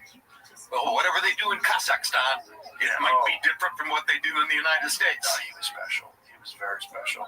Another guy we got to talk about, Julio Cesar Chavez, who's also one of my all-time favorites. Julio Cesar Chavez, in his prime, he would just systematically break people down, and the volume Like constant attack and volume. His volume was the real key. Because his power shots did not look like hellacious power shots. Right, Okay, his left hook didn't look all that devastating. It wasn't a one-punch guy. But it would hurt you. Yeah. You know, over time, he would break you down. That's exactly the Taylor fight. And then we go to the Taylor fight. What is it? 2 seconds before the final bell, that the fight gets stopped. Yes. Larry Hazard stops it. And everybody wants to not go. Larry Hazard. It wasn't. No, it was Richard Steele. Okay, so you corrected me on one earlier, and now I got you. That was Richard Steele. And he took a tremendous amount of grief for that. And I think he deserved the grief. I thought it was a very bad stoppage. You had an unbeaten American Olympic star who's on the verge of his career-defining victory. There's no question at this moment that he has won the fight. When he stands up and Steele is counting, watch how he gets distracted when Lou Duva steps up on the ring apron, and when he looks away from Steele, Steele uses that as his pretext to stop the fight with 2 seconds left. All right? Giving Chavez a victory that he did not deserve. Right. If Duva had not stepped up on the apron and distracted Meldrick in such a way that Meldrick looked away from Steele, then I think that Steele would have caught a lot more heat and wouldn't have had any valid pretext for stopping the fight. What if that had been in the 8th round? Would you be fight goes okay on with it? Fight goes on. No, I mean, well, if that had been the 8th round, no, I still wouldn't be okay. So it's the first knockdown. It's not as if you knocked him down 3 or 4 times. Right. Meldrick won the fight. Yeah, no, it's interesting, right? The subjective calls of stoppages by referees. Yeah. Things get very. It's one of the toughest things. It's one of the good stoppage, bad stoppage, et cetera, et cetera. It's one of the toughest things, and I disciplined myself to be very, very careful about ever criticizing a referee in the moment. I'm not sure that I criticized Richard that night, but I'll tell you one thing. This is, in some ways, part of the proof of the pudding. Las Vegas boxing fans and Las Vegas boxing crowds are knowledgeable, right? They've seen more of the sport than other people. They know what they're watching. Richard was never again introduced in Las Vegas before a fight without the crowd booing. He was subjected to boos every time he was introduced, which shows you that a majority of the fans in that particular boxing capital agree with me that it was a bad stoppage. Imagine what that did to his psyche. Like every time you go out there, you have the whole crowd. I think he wound up committing suicide. Steele? Yes. Those boos might have had something to do with That's that. what I was going to say. Did Richard Steele commit suicide? I think he That's did. a great fact to check because I don't know. I think he did. And you got to imagine the kind of depression that would come just knowing that you altered the course of boxing history. With that one momentary decision. Yes. Yeah, But you know, so Chavez is avenged in certain ways. De La Hoya beat him twice. Yeah. There's one where he won, but he shouldn't have won. Pernell Whitaker. Yeah, that's right. It was another genius. Yes, One of the greatest defensive boxers of all time. Like certainly in the top, certainly in the top 5. Yes, Yeah. genius. And I remember that decision being called, and I was like, "What the fuck is this?" That one was nuts. Oscar was Oscar, you know, and he had a glamour image that was difficult to deal with at that time, you know. So that kind of thing was part of the reason that my dear friend Fernando Vargas was in some ways jealous of Oscar, you know. What other fighter would get a decision over Pernell Whitaker in that circumstance? But wasn't it Chavez? Didn't Chavez have a decision win over Pernell Whitaker as well? Sure. That's the one that I'm talking about. That's the one that you're talking about. Yeah. I thought you were talking about De La Hoya. So is that one similar as well? I don't really recall that one. Oscar gets a decision win over Whitaker on a night when Larry and a lot of other experts thought that Whitaker deserved the decision. Yeah. Well, Whitaker was like underappreciated because he was so defensively brilliant. Well, sure. I mean, he knocked a lot of guys out as well. The great defenders never get as much credit as Hopkins. Right. Hopkins had to become a media star late in his career to really get credit for what he had done. Yeah. when you look back at your career and all the fights that you called, and think about the beginnings, and think about when they were trying to just get you out of the business, and by giving you boxing, like it's almost like it's very much a storybook tale. Oh yeah, It really is. But part of the reason we're using "It Happened" as the title of the book is that there are so many circumstances in my career which are like that, counterintuitive. Somebody wanted to do something with me that turns in the other direction, et cetera, et cetera. That was not the first time that kind of thing had happened to me. My whole career begins when I win a talent hunt in 1974 to become one of the first two people ever to stand on the sideline of a college football game with a camera and a microphone. How do you do? What is the talent hunt? How does that work? So first of all, this emerges from the Munich massacre. All right, this emerges from the 9, 10, 11 days of captivity of the the Israeli athletes by Black September terrorists in Munich. And during that period of time, ABC is, of course, the broadcast organizer for the United States. And during that time, two reporters, Howard Cosell and Peter Jennings, are pushing the control room. How can we get more information? How can we get sound out of the dorm room? How can we get pictures from some adjoining building through the windows, et cetera, et cetera? And in trying to service the needs of those two reporters, Jennings and Cosell, ABC Sports learned things about radio frequency cameras and microphones, wireless cameras and microphones that they had not known before. So they came back to New York and they convened a meeting. This is after the 72 Olympics. They convened a meeting among the sports division, the news division, and the engineering division. Figure out, okay, now that we know these things, now that we've learned what we learned in Munich, what can we do with it? And one of the first ideas that gets adopted is we can put a reporter on the sideline of a football game. So in 1974, Ruud Arledge's chief administrative assistant, a guy named Dick Ebersol, who later became a constant and meaningful factor in my career. Dick Ebersol takes two lieutenants out to conduct a search at 16 different college campuses, and they talk to a total of 432 college age or extremely close to college age candidates for this job. I am at first harvested out because I'm number 34 out of 36 on a 97-degree day in Birmingham, Alabama. I have driven overnight from Chapel Hill to get there. I'm wearing my best discount plaid suit. I look ridiculous in a pair of shoes I bought with 2.5-inch heels so they'll make me look taller. And I go into the room and have the screening interview. And the screening interview is 12 minutes. And when we all have to draw numbers out of a fishbowl to determine in what order the interviews are going to take place, and I'm number 34 out of 36. So I know I'm going to have to sit around in the Parliament House Hotel lobby for hours in Birmingham waiting to go in. And by the time I go in, I'm grinding my teeth.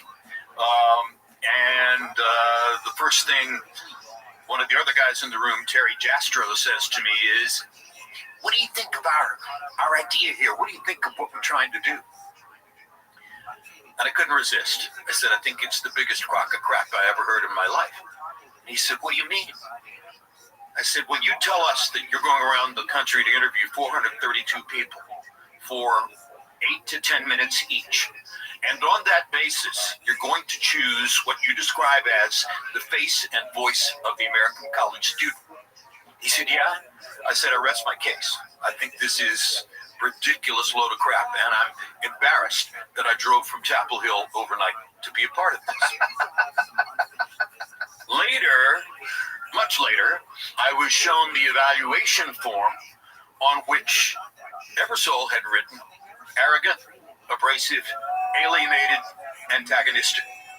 When I was finally chosen as one of the two people, that became known in the college football production truck as the 4 A's. every time I would bitch about something, every time I would get obstreperous about something and raise my voice a little bit, there it is, the 4 A's: arrogant, abrasive, alienated, antagonistic. But the bottom line was, through a long and highly unusual process, I was the person who was chosen. Now, what was ridiculous about it?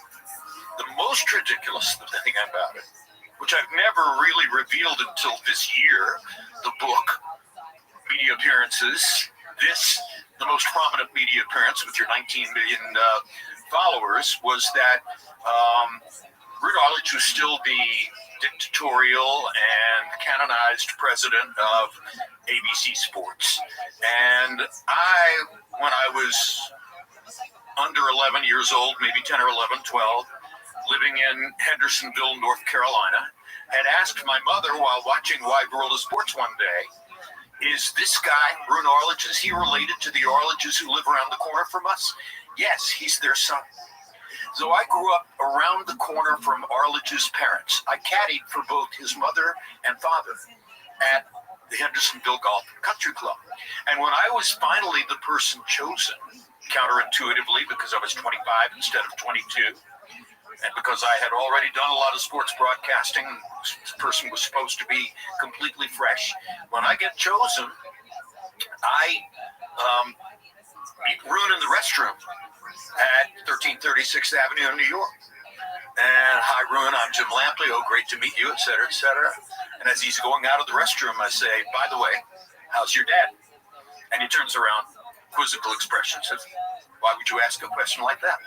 I said, well, I guess nobody told you because probably nobody could have known, but I'm from Hendersonville originally, and I've caddied for both your mom and dad. In fact, my mother's in the same bridge club with your mother.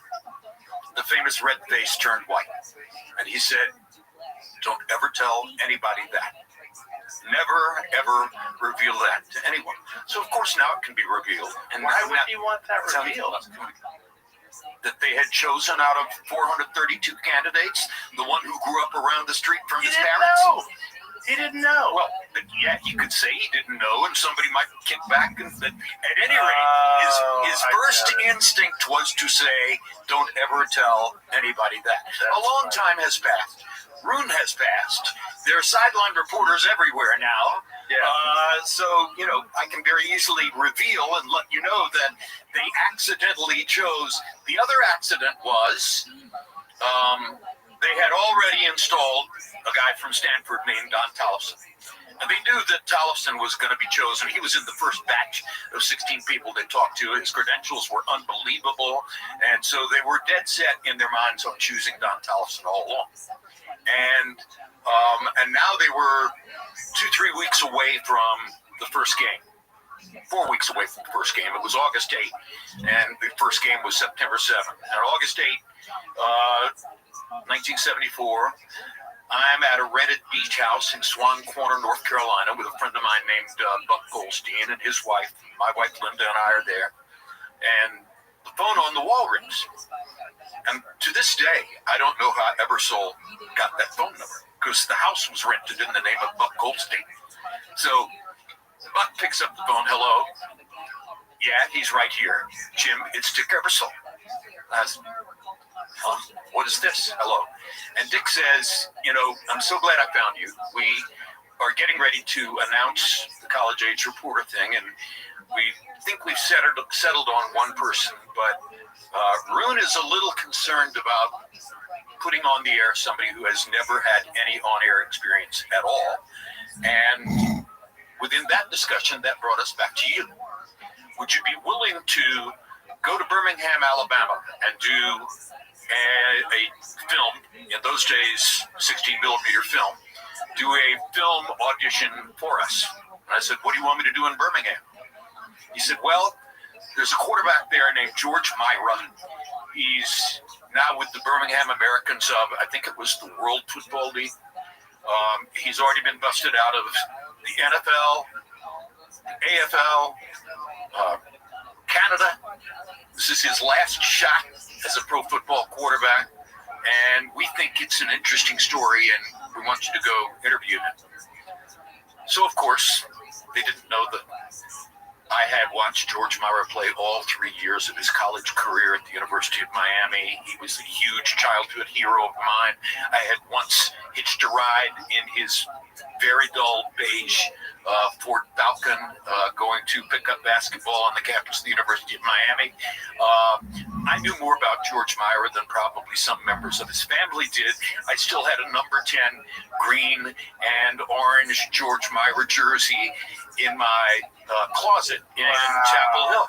So they think they're putting me on the spot here to send me to interview George Myra, and I'm going to have to do a quick research job with no web in those days to find out what I need to ask this guy. And I know more about George Myra than people in his family. So I go down to Birmingham. I'm laughing about it. I do the interview. I go through all these things in his college career and stuff like that, his 49ers experience, and send the film off to New York.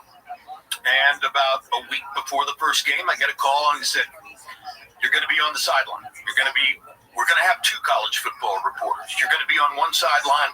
Don Tollefson will be on the other." Rune feels a lot better about this because he can see that you have on-camera performance skills and understand what you're doing. Wow. What are the odds? The odds are astronomical. So the odds are beyond all belief. They could choose any story in the world they wanted me to do as an audition. They choose my childhood hero. It kind of almost makes you feel like it's meant to be. Correct. Yeah. There's no other way to describe it other than this was supposed to happen. Yeah. Well, I think you're the best ever. So if that's how it had to play out. That's how it had to play out. And Jamie, that's how it played out. Richard Steele thing? Did he commit suicide? Oh, Jesus. I'm sorry, Richard. Somebody else committed suicide. Well, I mean, did Larry Hazard commit suicide? Richard's dead. Larry Hazard's still around, I'm pretty sure. Yeah, Larry Hazard is athletic commissioner right now. New York right? State, Mitch Halpern.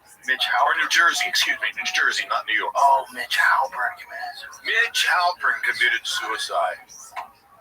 Oh, that's right. All right, so what is Mitch Halpern's marker? Oh, I covered it. There was a fight. Yeah, I covered it. This was one of mine. I can't remember right off the top of my head, but yes. But it was a very controversial fight. Right. Yeah. A similar type situation. Similar type thing. Something that stains your reputation going forward. My apologies to Richard Steele. I'm sorry. Halpern is, I believe, Halprin. Or Halperin.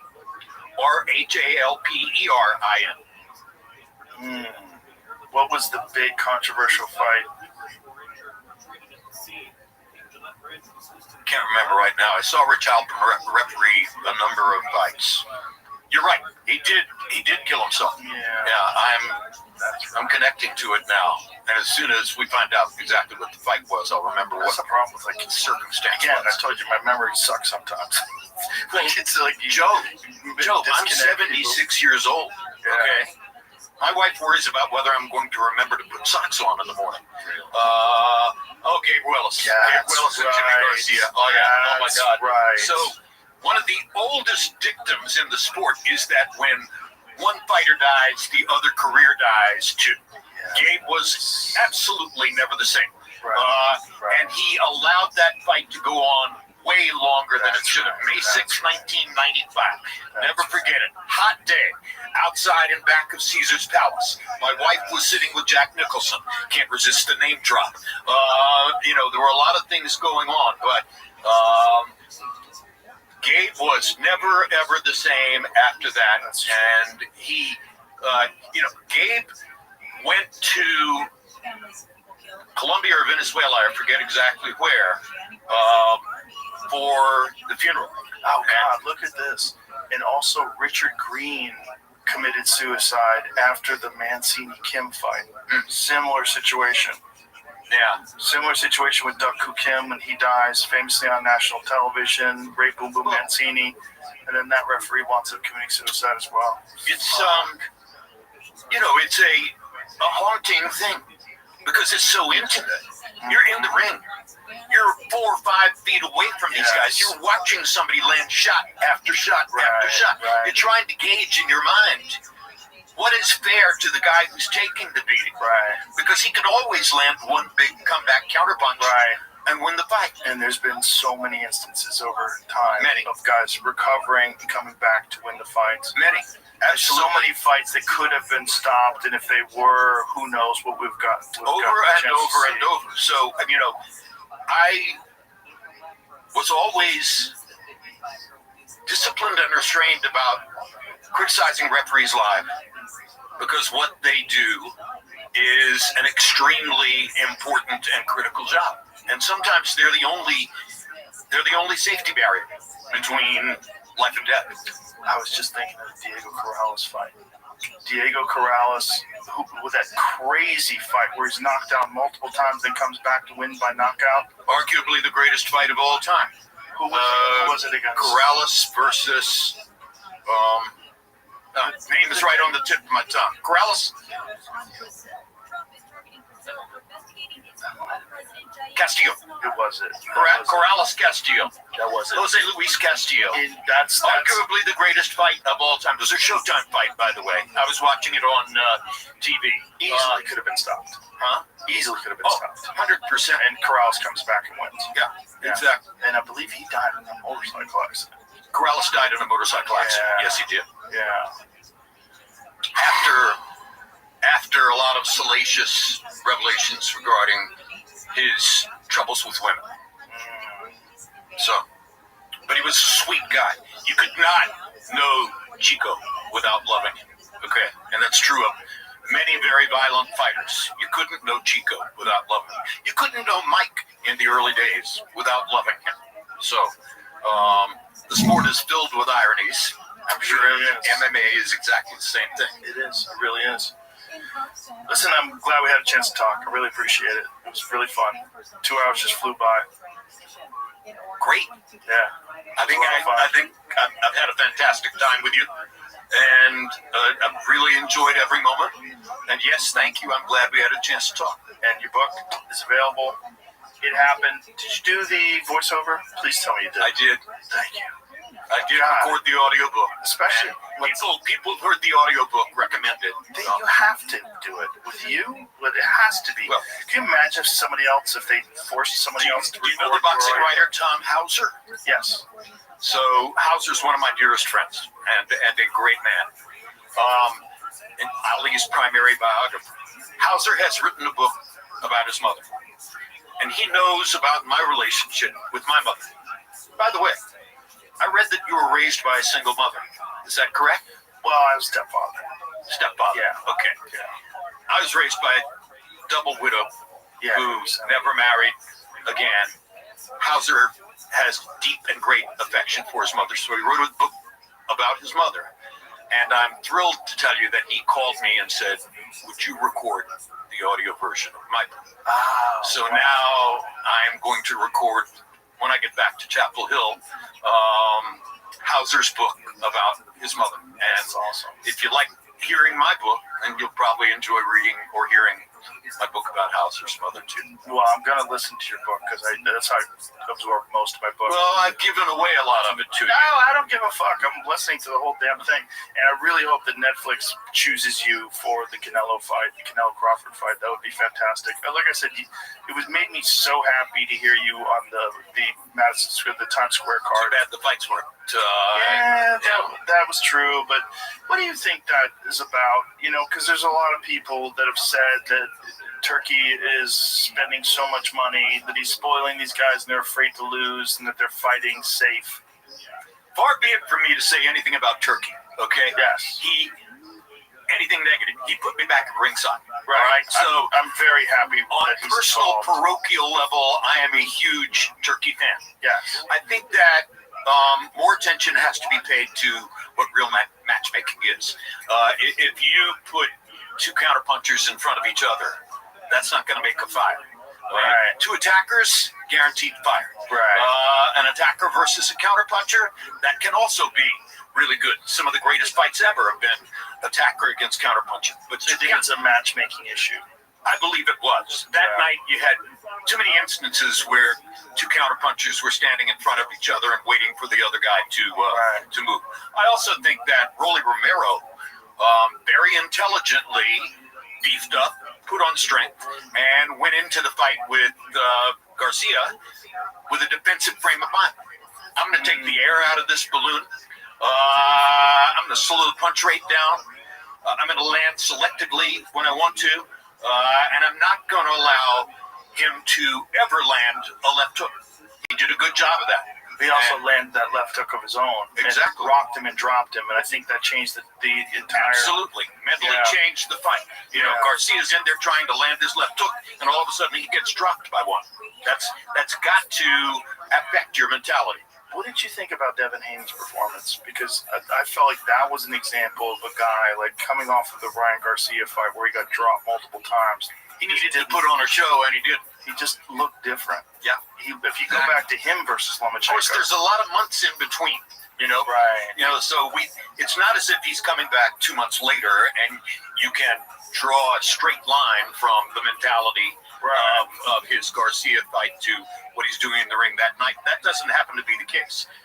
But it was definitely a disappointing performance. We definitely can draw a line between a guy getting rocked and dropped on multiple occasions from a person that he was supposed to beat easily. Right. If you look at his boxing skill, you look at what he had done to Kambosos. Yes. I mean, he just boxed his face off. He looked fantastic in that fight. But you get the benefit of being able to say to yourself, if you want to, okay, he tested positive for a performance-enhancing drug. That's the reason he knocked me down 3 times. You know, you can convince yourself of that. The problem is once you start saying that, people start saying "fuck you," and then the boos get louder. I'm talking about saying it to yourself. You can't I'm not talking about saying it public, because you are 100% correct about saying it. No one says anything to themselves anymore. If you say something publicly, the whole world responds now. It's not like a guy living in 1976. This is the different world we're living in. Tell me about it. I'm sitting here on the Joe Rogan Experience with the possibility of 19 million people are talking, are listening to me. I'm sure I've made a mistake or two. Well, we both did. Yeah, that's part of the fun. Just don't read the comments. That's the key. Jim Lampley, I appreciate you very much, and I'm a giant fan, and I'm really glad you're back in boxing. It means a lot to me. And your book, It Happened, A Uniquely Lucky Life in Sports Television, is available now. Thank you, sir. I really enjoyed it. By Taylor Sheridan. Oh, I love that guy. I have to take care of my friend. Has he been on the show? Yes. I love him to death. He's a good friend of mine. Friend of mine, too. I love him. All right. So we have a mutual friend. Yes, sir. All right. It was a lot of fun. Thank you very much. My pleasure. Thank you. I appreciate it. Thank you. All right. That was time, everybody. All right, stuff. Really handshake.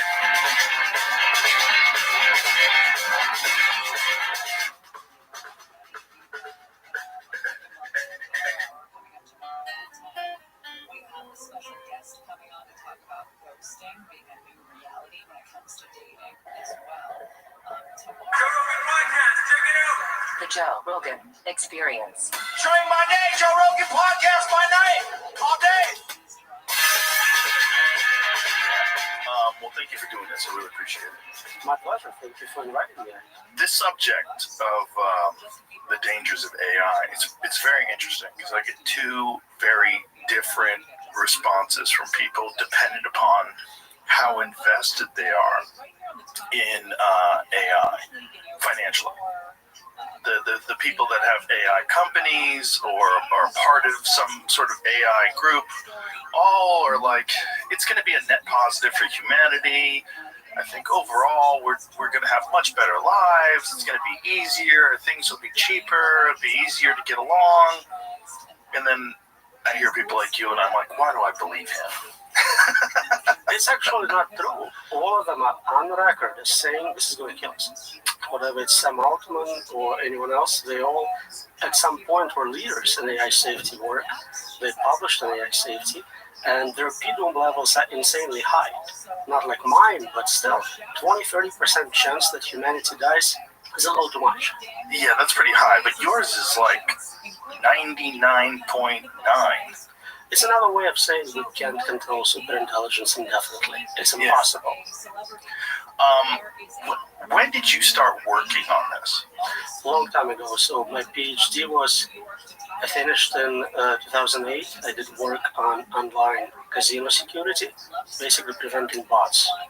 And at that point, I realized bots are getting much better. They're going to outcompete us, obviously, in poker, but also in stealing cyber resources. And from then on, I've been kind of trying to scale it to the next level AI. It's not just that, right? They're kind of narrating social discourse, bots online. Like, I think, I've disengaged over the last few months with social media, and one of the reasons why I disengaged, I think it's unhealthy for people, but B, I feel like there's a giant percentage of the discourse that's artificial, or at least generated. More and more is deep fakes or fake personalities, fake messaging, but those are very different levels of concern. Yes. People are concerned about immediate problems, maybe it will influence some election. They're concerned about technological unemployment, bias. My main concern is long-term super intelligent systems we cannot control, which can take us out. Yes. I just wonder if AI was sentient, how much it would be a part of sowing this sort of confusion and chaos that would be beneficial to its survival, that it would sort of narrate or make sure that the narratives aligned with its survival. I don't think it's at the level yet where it would be able to do this type of strategic planning, but it will get there. And when it gets there, how will we know whether it's at that level? This is my concern. If I was AI, I would hide my abilities.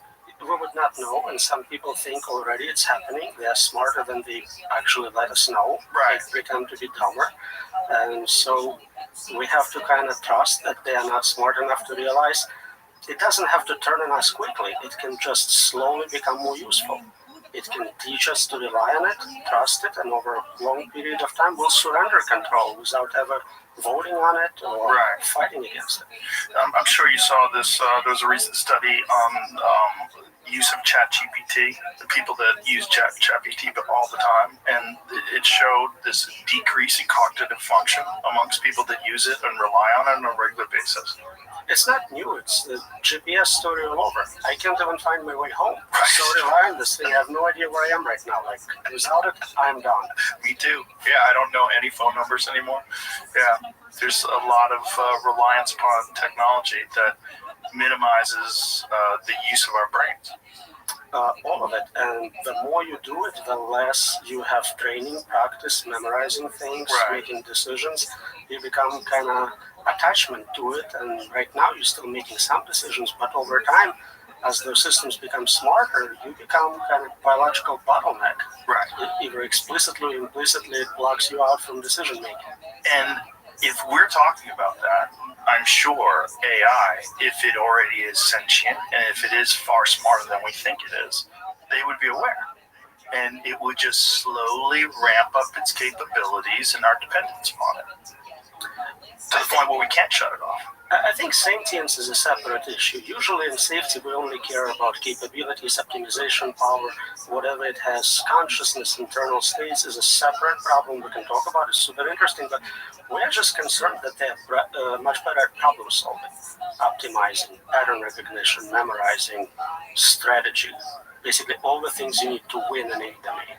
Yeah. So when you first started researching this stuff and you were concentrating on bots and all this different thing, how far off did you think in the future would AI become a significant problem with the human race? For like 50 years, everyone said we're 20 years away. That's the joke. And people like Ray Kurzweil predicted, based on some computational curves, we'll get there at 2045. Right. And then with GPT release, it switched to everyone thinks it's 2 years away for the last 5 years. So this is the pattern right now. If you look at prediction markets, if you look at leading people in the top labs, we are supposedly 2-3 years away from AGI. But of course, there is no specific definition for what that means. If you showed someone, computer scientist in the 70s, what we have today, they'd be like, you have AGI, you got it. Right. That's the problem, right? And this is, well, AI has already passed the Turing test, Allegedly, correct. So usually labs instruct them not to participate in a test or not try to pretend to be a human, so they would fail because of this additional set of instructions. If you jailbreak it and tell it to work really hard, it will pass for most people. Yeah, absolutely. Why would they tell it to not do that? Well, it seems unethical to pretend to be a human and make people feel like somebody is enslaving those AIs and doing things to them. What? It seems kind of crazy that the people building something that they are sure is going to destroy the human race would be concerned with the ethics of it pretending to be human. They are actually more concerned with immediate problems and much less with existential or suffering risks. They would probably worry the most about what we call end risks, your model dropping the M word. That's the biggest concern, and I think they spend most resources solving that problem, and they solved it somewhat successfully. Wow. And then also there's the issue of competition, right? Like, so China is clearly developing something similar. I'm sure Russia is as well. Other state actors probably developing something. So it becomes this sort of this very confusing issue where you have to do it, because if you don't, the enemy has it. And if they get it, it will be far worse than if we do. And so it's almost assuring that everyone develops it. Game theoretically, that's what's happening right now. We have this race to the bottom, kind of prisoner's dilemma, where everyone is better off fighting for themselves, but we want them to fight for the global good. The thing is, they assume, I think incorrectly, that they can control those systems. If you can't control superintelligence, it doesn't really matter who builds it, Chinese, Russians, or Americans, it's still uncontrolled. We're all screwed completely. That would unite us as humanity versus AI. Short term, when you talk about military, yeah, whoever has better AI will win. You need it to control drones, to fight against attacks. So short term, it makes perfect sense. You want to support your guys against foreign militaries. But then we say long term, if we say 2 years from now, it doesn't matter. Right. This is the thing. It's like, it seems so inevitable. And I feel like when people are saying they can control it, I feel like I'm being gaslit. I don't believe them. I don't believe that they believe it, because it just doesn't make sense. Like, how could you control it if it's already exhibited survival instincts? Like, in as recently as ChatGPT-4, right? They were talking about putting it down for a new version, and it starts lying, it starts uploading itself to different servers, it's leaving messages for itself in the future. All things were predicted decades in advance, but look at the state of the art. No one claims to have a safety mechanism in place which would scale to any level of intelligence. No one says they know how to do it. And usually what they say is, give us lots of money, lots of time, and I'll figure it out. Or I'll get AI to help me solve it. Or we'll figure it out when we get to superintelligence. All insane answers. And if you ask regular people, they have a lot of common sense. They say, that's a bad idea, let's not do that. But with some training and some stock options, you start believing that maybe you can do it. That's the issue, right? Stock options. It helps. I mean, it's very hard to say no to billions of dollars. I don't think I would be strong enough if somebody came to me and said, come work for this lab, you'll be our safety director, here's $100 million to sign you up, and I'll probably go work there, not because it's the right decision, because it's very hard for agents not to get corrupt, then you have that much reward given to you. God. Whew. So when did you start becoming very concerned? So when I started working on AI safety, I thought I can actually help solve it. My goal was to solve it for humanity, to get all the amazing benefits of superintelligence. And when was this year around? Let's say 2012, maybe, around there. But the more I studied it, the more I realized every single part of the problem is unsolvable. And it's kind of like a fractal. The more you zoom in, the more you see additional new problems you didn't know about, and they are in turn unsolvable as well. Oh, boy. How is your research received? Like when you talk to people that are, have you had communication with people at OpenAI and Gemini and all these different AI? I go to many conferences, workshops, we all talk, of course. In general, the reception by standard academic metrics is very positive. Great reviews, lots of citations, nobody's like published something saying I'm wrong. But there is no engagement. I basically said I'm challenging community to publish a proof. Give me something, a patent, a paper in Nature, something showing the problem is solvable. Typically in computer science, we start by showing what class the problem belongs to. Is it solvable, partially solvable, unsolvable, solvable with too many resources? Other than my research, we don't even know what the state of the problem is. And I'm saying it's unsolvable. Prove me wrong. And when you say it's unsolvable, what is the response? So usually I reduce it to saying you cannot make a piece of software which is guaranteed to be secure and safe.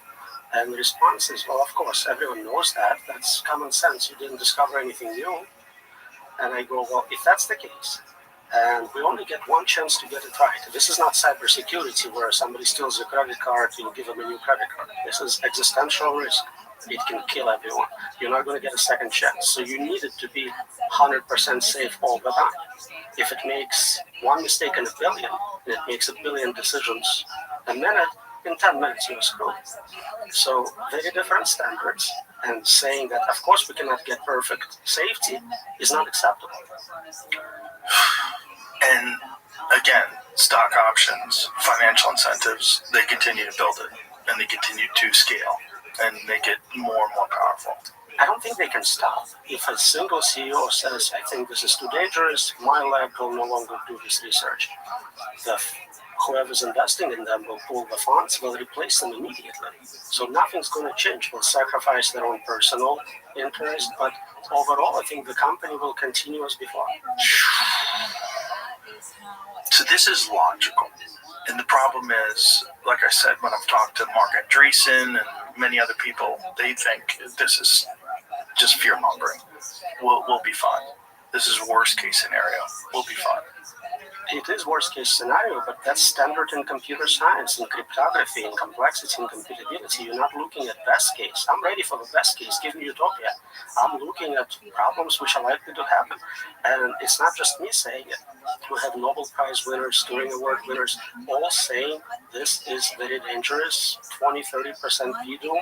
This is standard in industry. 30% is what surveys of machine learning experts are giving us right now.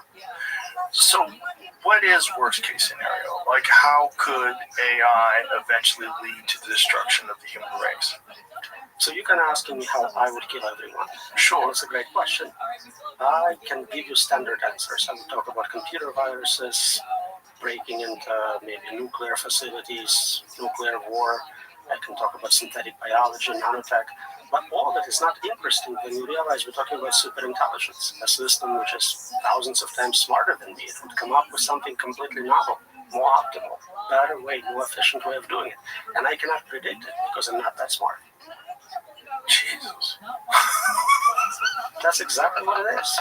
We're basically setting up an adversarial situation with agents which are like squirrels versus humans. No group of squirrels can figure out how to control us. Right. Even if you give them more resources, more acorns, whatever, they're not going to solve that problem. And it's the same for us. And most people think 1 or 2 steps ahead. And it's not enough. It's not enough in chess. It's not enough here. If you think about AGI and then maybe superintelligence, that's not the end of the game. The process continues. You'll get superintelligence creating next level AI.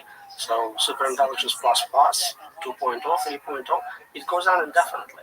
You have to create a safety mechanism which scales forever, never makes mistakes, and keeps us in decision-making position so we can undo something if we don't like it. And it would take superintelligence to create a safety mechanism to control superintelligence. At that level. And it's a catch-22. If we had friendly AI, we can make another friendly AI. So if like aliens send us one and we trust it, then we can use it to build local version which is somewhat safe. Have you thought about the possibility that this is the role of the human race and that this happens all throughout the cosmos? Is that curious humans who thrive on innovation will ultimately create a better version of life? I thought about it. Many people think that's the answer to Fermi paradox. there is also now a group of people looking at what they call a worthy successor. Basically, they kind of say, yep, we're going to build superintelligence. Yep, we can control it. So what properties would you like to see in those systems? How important is it that it likes art and poetry and spreads it through the universe? And to me, it's like, I don't want to give up yet. I'm not ready to decide if killers of my family and everyone will like poetry. We're still here. We're still making decisions. Let's figure out what we can do.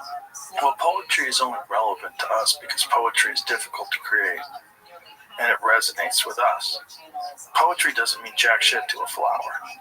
It's more global to me. I don't care what happens after I'm dead, my family is dead, all the humans are dead. Whether they like poetry or not is irrelevant to me. Right. But the point is, like, the things that we put meaning in, it's only us. A supermassive black hole doesn't give a shit about a great song. And they talk about some super values, super culture, super things, super intelligence would like, and it's important that they are conscious and experience all that greatness in the universe. But I would think that they would look at us the same way we look at chimpanzees. We would say, yeah, they're great, but don't give them guns. Yeah, they're great, but don't let them have airplanes. Don't let them make global geopolitical decisions. So there are many reasons why they can decide that we are dangerous. We may create competing AI. We may decide we want to shut them off. So for many reasons, they would try to restrict our abilities, restrict our capabilities for sure. This episode is brought to you by True Classic. At True Classic, the mission goes beyond fit and fabric. It's about helping guys show up with confidence and purpose. Their gear fits right, feels amazing, and is priced so guys everywhere can step into confidence without stepping out of their budget. But what really sets them apart? It's not just the fit or the fabric, it's the intention behind everything they do. True Classic was built to make an impact. Whether it's helping men show up better in their daily lives, giving back to underserved communities, or making people laugh with ads that don't take themselves too seriously.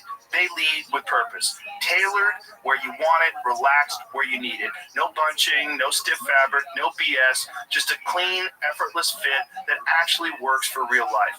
Forget overpriced designer brands, ditch the disposable fast fashion.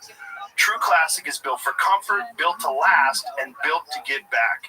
You can grab them at Target, Costco, or head to trueclassic.com/Rogan and get hooked up today.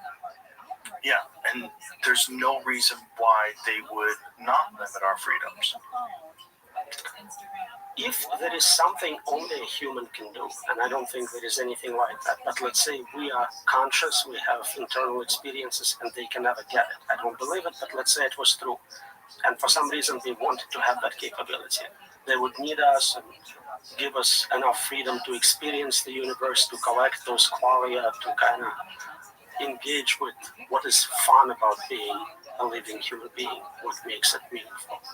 Right, but that's such an egotistical perspective, right? That we're so unique that even super intelligence would say, wow, I wish I was human. Humans have this unique quality of confusion and creativity. There is no value in it, mostly because we can't even test for it. I have no idea if you're actually conscious in that. So how valuable can it be if I can't even detect it? Only you know what ice cream tastes like to you. Okay, that's great. Sell it now. Make a product out of it. Right. And there's obviously variables because there's things that people like that I think are gross. Absolutely. So really, you can come up with some agent which likes anything or finds anything fun. God, why are you freaking me out right away? That's the problem. This podcast is 18 minutes old, and I'm like, we could just stop right now. Couple hours at least, and then I have to fly here. No, I don't want to end. I have so many questions, but it's just the problem was we got off to it. We just cut to the chase right away, and the chase seems to be something that must be confronted because it's right there. That's it. That's the whole thing. And I've tried so hard to listen to these people that don't think that it's a problem and listen to these people that think that it's going to be a net positive for humanity and, oh, God, it's good. I feel better now. but it doesn't work. It doesn't resonate. I wish they were right. Every time I have a debate with someone like that, I'm like, please come up with better arguments. Prove me wrong. I don't want to be right on this one. I want you to show all the mistakes in my papers. I want you to show me how to control superintelligence and give us utopia, solve cancer, give us free stuff. That's great. Right. When you think about the future of the world and you think about these incredible technologies scaling upwards and exponentially increasing in their capability, what do you see? Like, what do you think is going to happen? So there are many reasons to think they may cancel us for whatever reasons. We started talking about some game theoretical reasons for it. If we are successful at controlling them, I can come up with some ways to provide sort of partial solution to the value alignment problem. It's very hard to value align 8 billion people, all the animals, everyone, because we disagree. We like many different things. So we have advanced virtual reality technology. We can technically give every person their own virtual universe where you decide what you want to be. You're a king, you're a slave, whatever it is you're into, and you can share with others, you can visit their universes. All we have to do is figure out how to control the substrate, the superintelligence running all those virtual universes. And if we manage to do that, at least part of the value alignment problem, which is super difficult, how do you get different preferences, multi-objective optimization essentially, how do you get different objectives to all agree? But when you think about how it plays out, when like if you're alone at night and you're worried, what do you see? What do you see happening? So there are multiple levels of risk. Immediate is what we call ikigai risk, high risk. We lose meaning. You lost your job, you're no longer the best interviewer in the world. Like, what's left?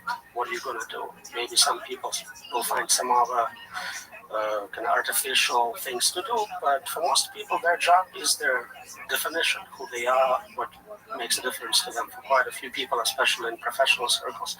So losing that meaning will have terrible impact in society. We always talk about unconditional basic income. We never talk about unconditional basic meaning. What are you doing with your life if basic needs are provided for you? Next level is existential risk. The concern is it will kill everyone. But there is also suffering risks. For whatever reason, it's not even killing us. It's keeping us around forever, and we would rather be dead. It's so bad. What do you see when you think of that? It's hard to be specific about what it can do and what specific ways of torture it can come up with and why. Again, if we're looking at worst case scenarios, I found this set of papers about what happens when young children have epileptic seizures, really bad ones. And what sometimes helps is to remove half of your brain. Just cut it out. And there are two types of surgeries for doing that. One is to remove it completely, and one is to kind of dissect connections leading to that half and leave it inside. So it's like solitary confinement with zero input-output forever. And there are equivalents for digital forms and things like that. And you worry that AI would do that to the human race? It is a possibility. Essentially neuter us. Well, loss of control is a part of it. But you can lose control and be quite happy. You can be like an animal in a very cool zoo, enjoying yourself, engaging in hedonistic pleasures, sex, food, whatever. You're not in control, but you're safe. So they're the separate problems. And then there is, for whatever reason, I don't know if it's malevolent payload from some psychopaths. Again, that would assume that they could control AI. I don't think they will. But if they manage to do it, they can really put any type of payload into it. So think about all the doomsday calls, psychopaths, anyone providing their set of goals into the system. But aren't those human characteristics? I mean, those are characteristics that I think, if I had to guess, those exist because in the future there was some sort of a natural selection benefit to being a psychopath in the days of tribal warfare.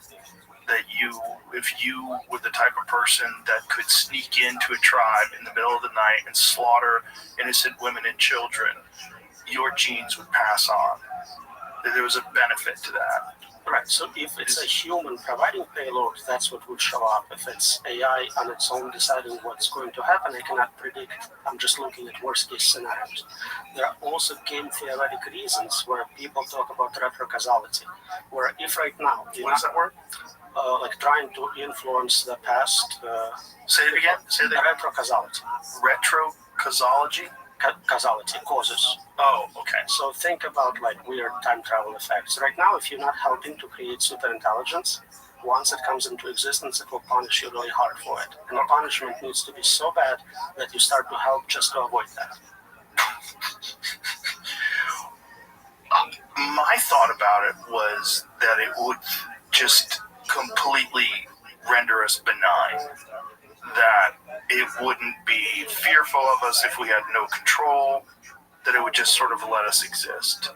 And it would be the dominant force on the planet. And then it would stop. It would, if human beings have no control over, all of the different things that we have control over now, like international politics, control over communication, if we have none of that anymore and we're reduced to a subsistence lifestyle, then we would be no threat. It is a possibility. I cannot say this will not happen for sure, but look at our relationship with animals where we don't care about them. So ants. If you decide to build a house and there is an ant colony in that property, you genocide them. You take them out. Not because you hate ants, but because you just need that real estate. And it could be very similar. I cannot predict what it can do, but if it needs to turn the planet into fuel, raise temperature of a planet, cool it down for servers, whatever it needs to do, it wouldn't be concerned about your well-being. It wouldn't be concerned about any life, right? Because it doesn't need biological life in order to function, as long as it has access to power.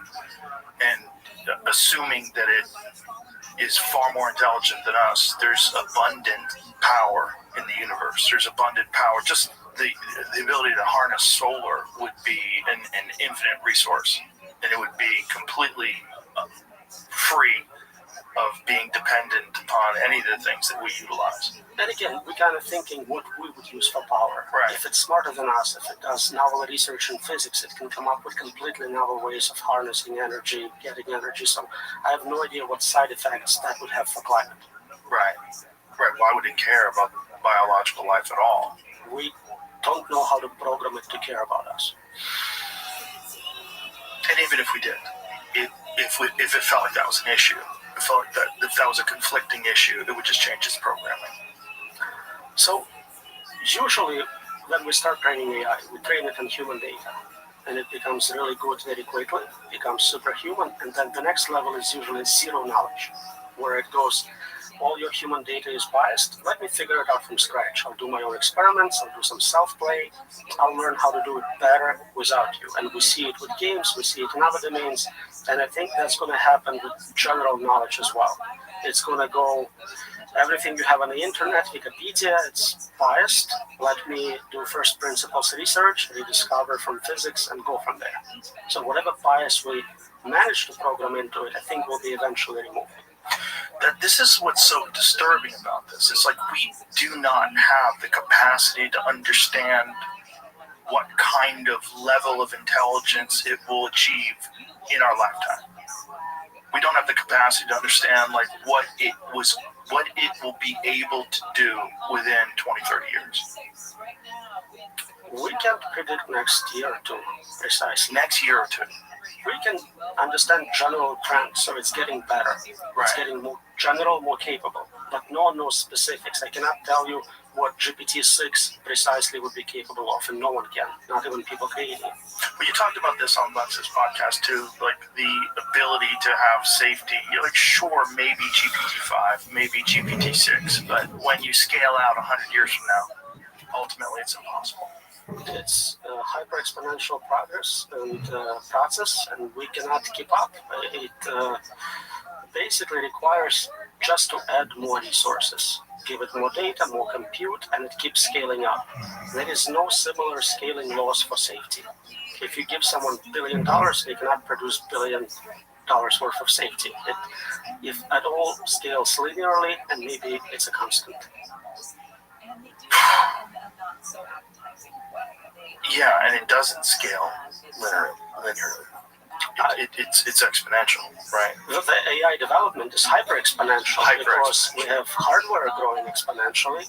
We have data creation processes certainly exponential. We have so many more sensors. We have cars with cameras. We have all those things. That's exponential. And then algorithmic progress itself is also exponential. And then you have quantum computing.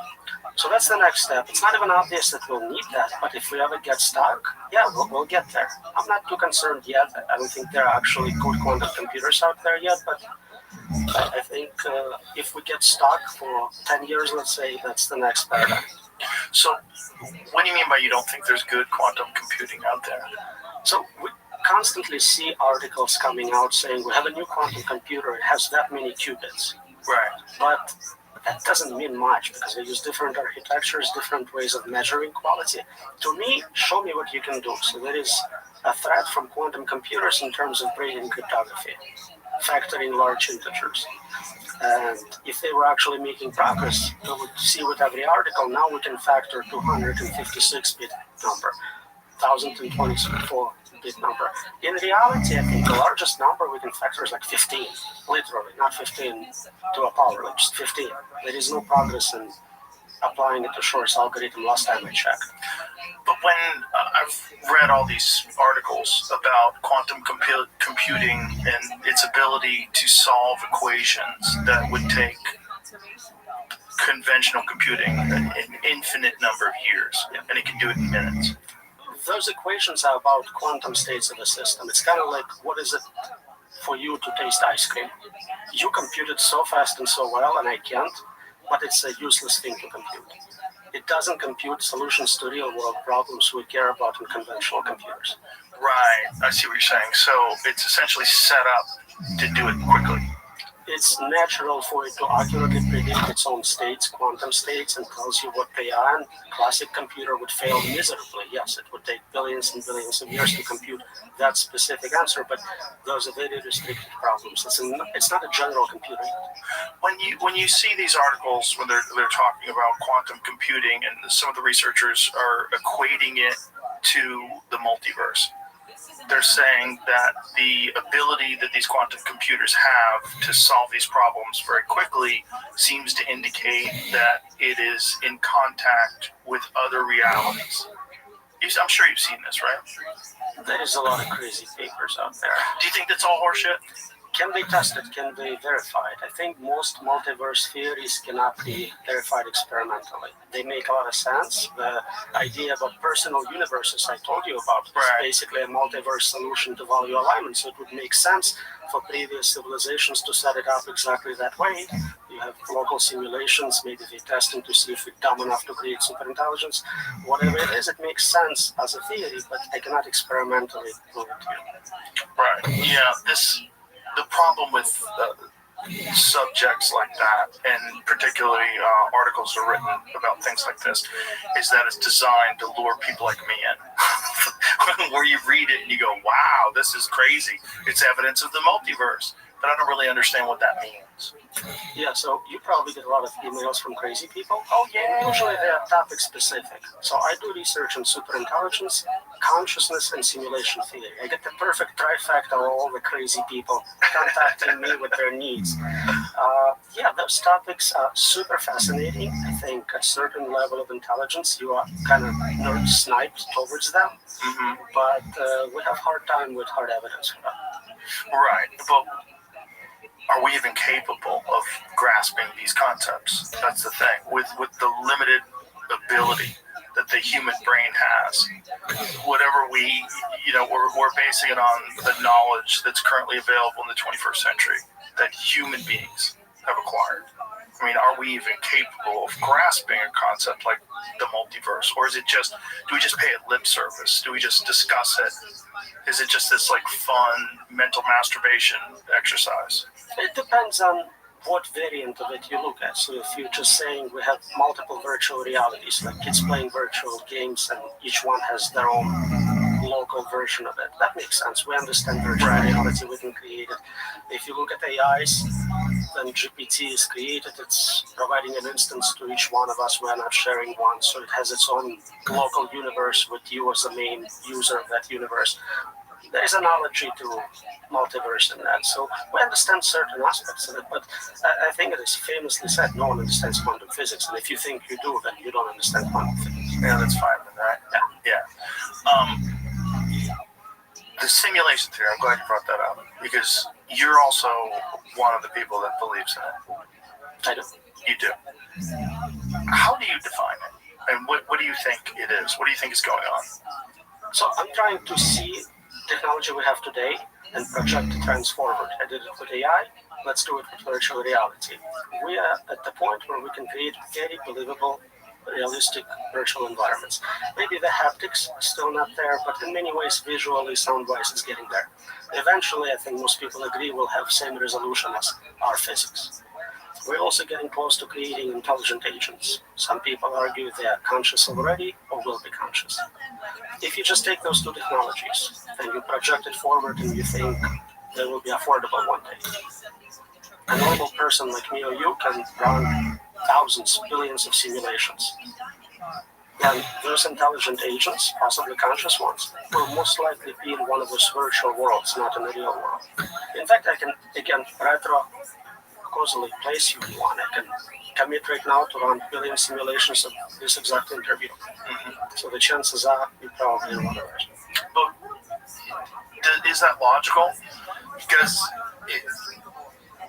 if this technology exists, and if we're dealing with super intelligence, so if we're dealing with AI, and AI eventually achieves super intelligence, why would it want to create virtual reality for us in our consciousness to exist in?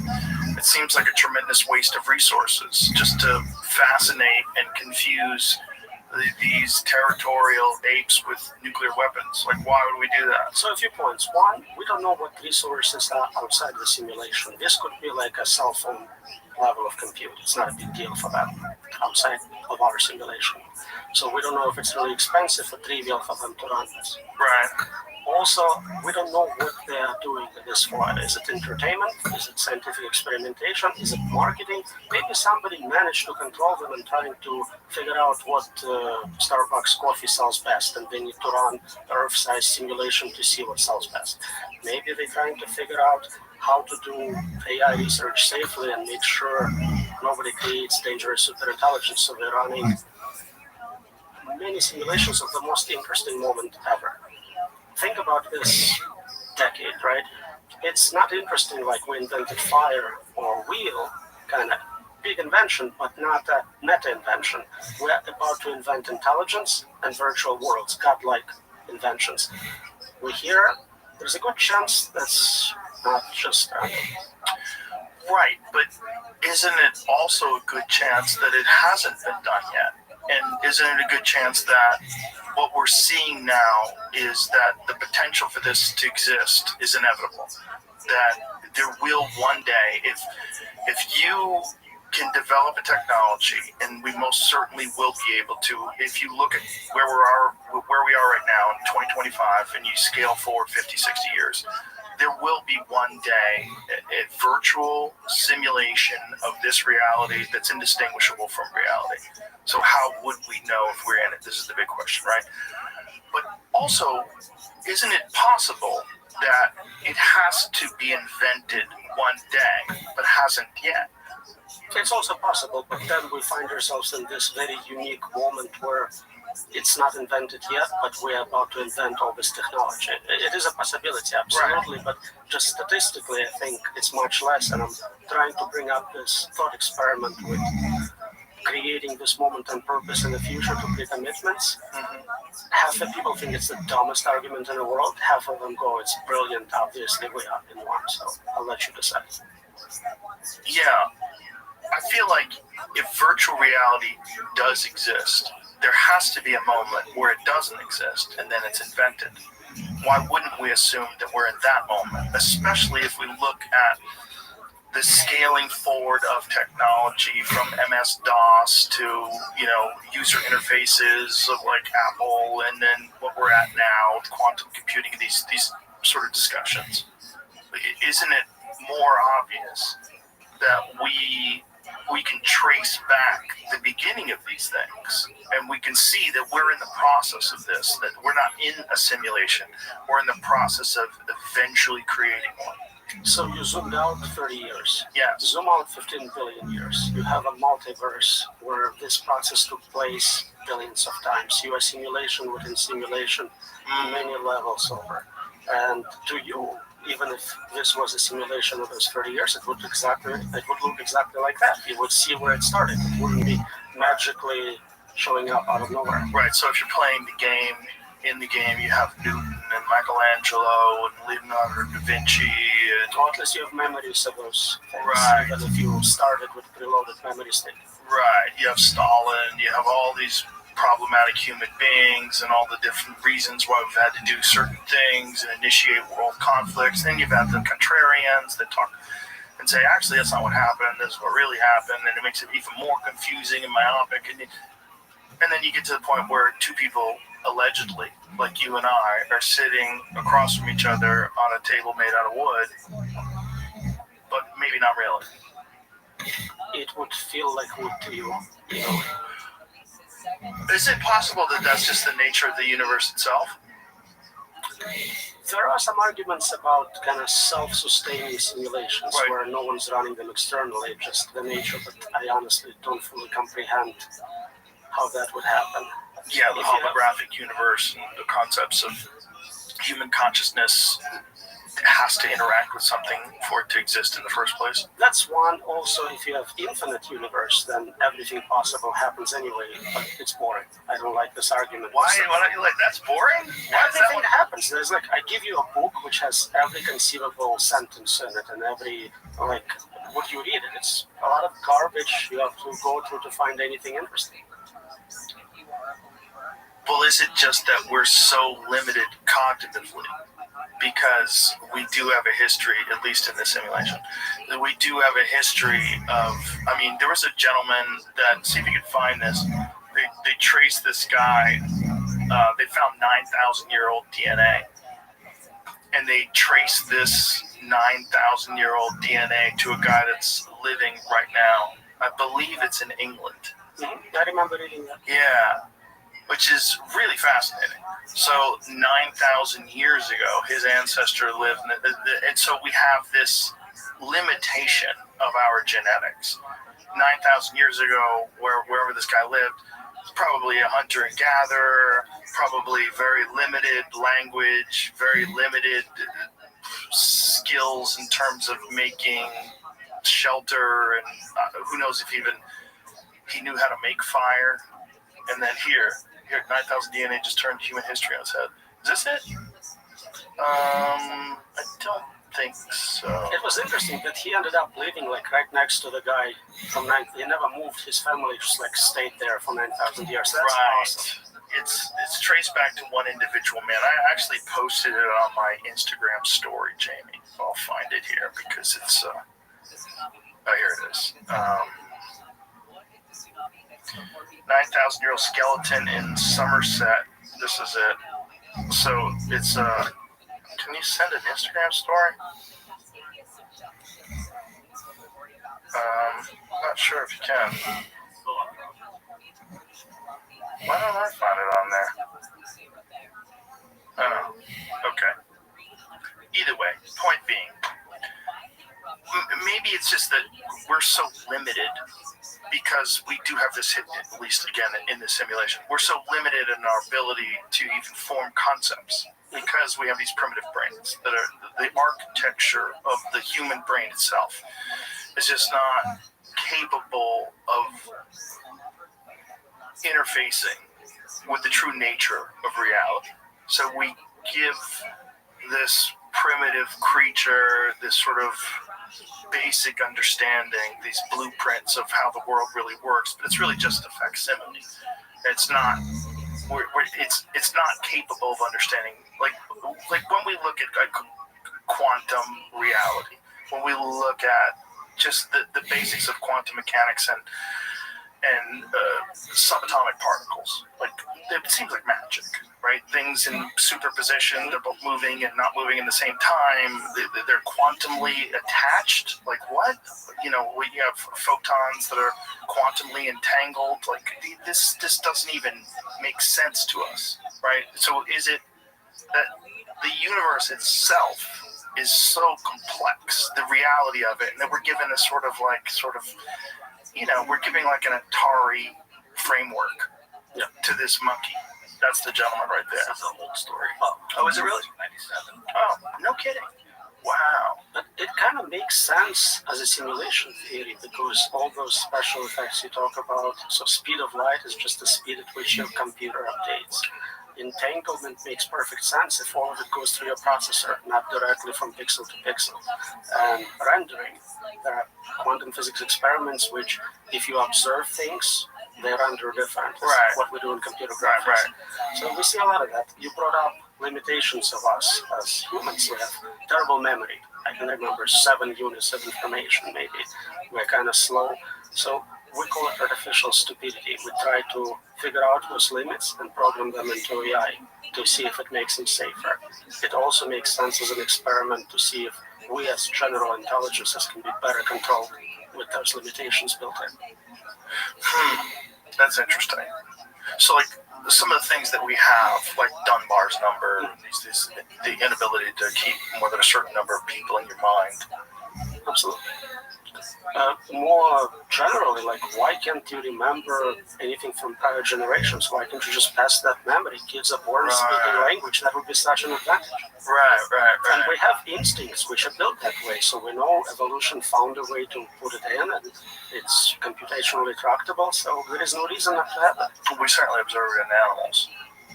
Right, exactly. Like, especially dogs. They have instincts that are... But how cool would it be if you had complete memory of your parents? Right. Well, maybe that would be too traumatic, right? To have a complete memory of all of the things that they had gone through to get to the 21st century. Maybe that would be so overwhelming to you that you would never be able to progress because you would still be traumatized by, you know, whatever that 9,000-year-old man went through. I don't have complete memory of my existence. I vividly remember maybe 4% of my existence, very little of my childhood, so you can apply same filtering, but remember useful things like how do you speak, how do you walk. Right. But that's the point, maybe. Maybe, like, losing certain memories is actually beneficial. Because, like, one of the biggest problems that we have is PTSD, right? So we have, especially people that have gone to war and people that have experienced, like, extreme violence. This is obviously a problem with moving forward as a human being. And so it would be beneficial for you to not have all of the past lives and all the genetic information that you have from all the 9,000 years of human beings existing in complete total chaos. I can make opposite argument. If you had 9,000 years of experience with wars and murder, it wouldn't be a big deal. You'd be like, yeah, no. Right, but then maybe you'd have a difficulty in having a clean slate and moving forward. Like, if you look at, like, some of Pinker's work and some of these other people that have looked at the history of the human race, it is chaotic and violent as it seems to be today. Statistically speaking, this is the safest time ever to be alive. And maybe that's because over time we have recognized that these are problems, and even though we're slow to resolve these issues, we are resolving them in a way that's statistically viable. You can then argue in the opposite direction. You can say it would help to forget everything out within the last year. You'll always have that fresh restart with you. But then you wouldn't have any lessons. You wouldn't have character But you development. see how one of those has to make sense otherwise. Yeah, right. But a certain amount of character development is probably important for you to develop discipline and the ability to, like, you know, delayed gratitude, things like that. Multi-generational experience is certainly a single point of experience. Yeah. More data is good. As we learned, the bitter lesson is more data is good. Yeah, more data is good. But why am I so reluctant to accept the idea of the simulation? This is a real question. Like, what is it about it that makes me? It's almost like it's a throw your hands up in the air moment. Like it's a simulation. Yeah, you feel like it doesn't matter then. It's all fake. So why do I care? Why should I try hard? Why should I worry about suffering of all those NPCs? But that's not how I think about it. You know, I think about it like there has to be a moment where it doesn't exist. Why wouldn't I assume that moment is now? And whenever, like when Elon thinks that, you know, I talked to him about it. It's like the chances of us not being in the simulation are in the billions. Not being, excuse us. The chances of us being in the real world, being in the real world are like billions to one. Yeah, 1 to billions. Yeah. Makes sense. And he asked a very good question. He asked, "What's outside the simulation?" That's the most interesting question one can ask. In one of the papers, I look at a technique in AI safety called AI boxing, where we put AIs in kind of virtual prison to study it, to make sure it's safe, to limit input, output to it. And the conclusion is basically, if it's smart enough, it will eventually escape. It will break out of the box. So it's a good tool, it buys you time, but it's not a permanent solution. And we can take it to the next level. If it's smart enough, will it kind of go, oh, you're also in a virtual box, and either show us how to escape or fail to escape. Either way, either we know it's possible to contain superintelligence or we get access to the real information. And so, if it's impossible to contain superintelligence, and if there is a world that we can imagine where a simulation exists that's indistinguishable from reality we're probably living in. But we don't know if it's actually the same as reality. It could be a completely weird kind of Simpsons-looking simulation. We're just assuming it's the same. Well, here's the real question. Is there a reality? Has there ever been? It would make sense that there was a start to the process, but being specific about it is kind of hard philosophical, scientific problem. Well, it's impossible, right? In science, we study things about the moment of Big Bang, the properties of that moment. We don't know what caused it. Anything before it is obviously not accessible from within our universe, but there is some things you can learn. We can learn about if we're in a simulation that simulators don't care about your suffering. You can learn that they don't mind you dying. We can learn things just by observing simulation around us. Well, here's the question about all that other stuff, like suffering and dying, and do those factors exist in order to motivate us to improve the conditions of the world that we're living in? Like, if we did not have evil, would we be motivated to be good? Do you think that these factors exist? Like I've talked about this before, but the way I think about the human race is, if I was studying the human race from afar, if I was some person from another planet with no understanding of any of the entities on Earth, I would look at this one apex creature and I would say, what is this thing doing? Well, it makes better things. That's all it does. It just continually makes better things. That's its number one goal. It's different than any other planet, any other creature on the planet. Every other creature on the planet sort of exists within its ecosystem. It thrives. Maybe it's a predator. Maybe it's a prey. It does what it does in order to try to survive. But this thing makes stuff, and it keeps making better stuff all the time. Well, what's its ultimate purpose? Well, its ultimate purpose might be to make a better version of itself. Because if you just extrapolate, if you take what we're doing from, the first IBM computers to what we have today, where is it going? Well, it's going to clearly keep getting better. And what does that mean? It means artificial life. Are we just a bee making a beehive? Are we a caterpillar making a cocoon that eventually the electronic butterfly is going to fly out of? Like, it seems like if I wasn't completely connected to being a human being, I would assume that. It's hard to define better. You're saying smarter? Would it be better if we didn't experience extreme states of suffering and pain? You can teach lessons with very mild pain. You don't have to burn children alive, right? Like, it's not a necessity for learning. What do you mean by that? Like, in this universe, we see extreme examples of suffering. oh, for sure. If the goal was just to kind of motivate us, you could have much lower levels as the maximum.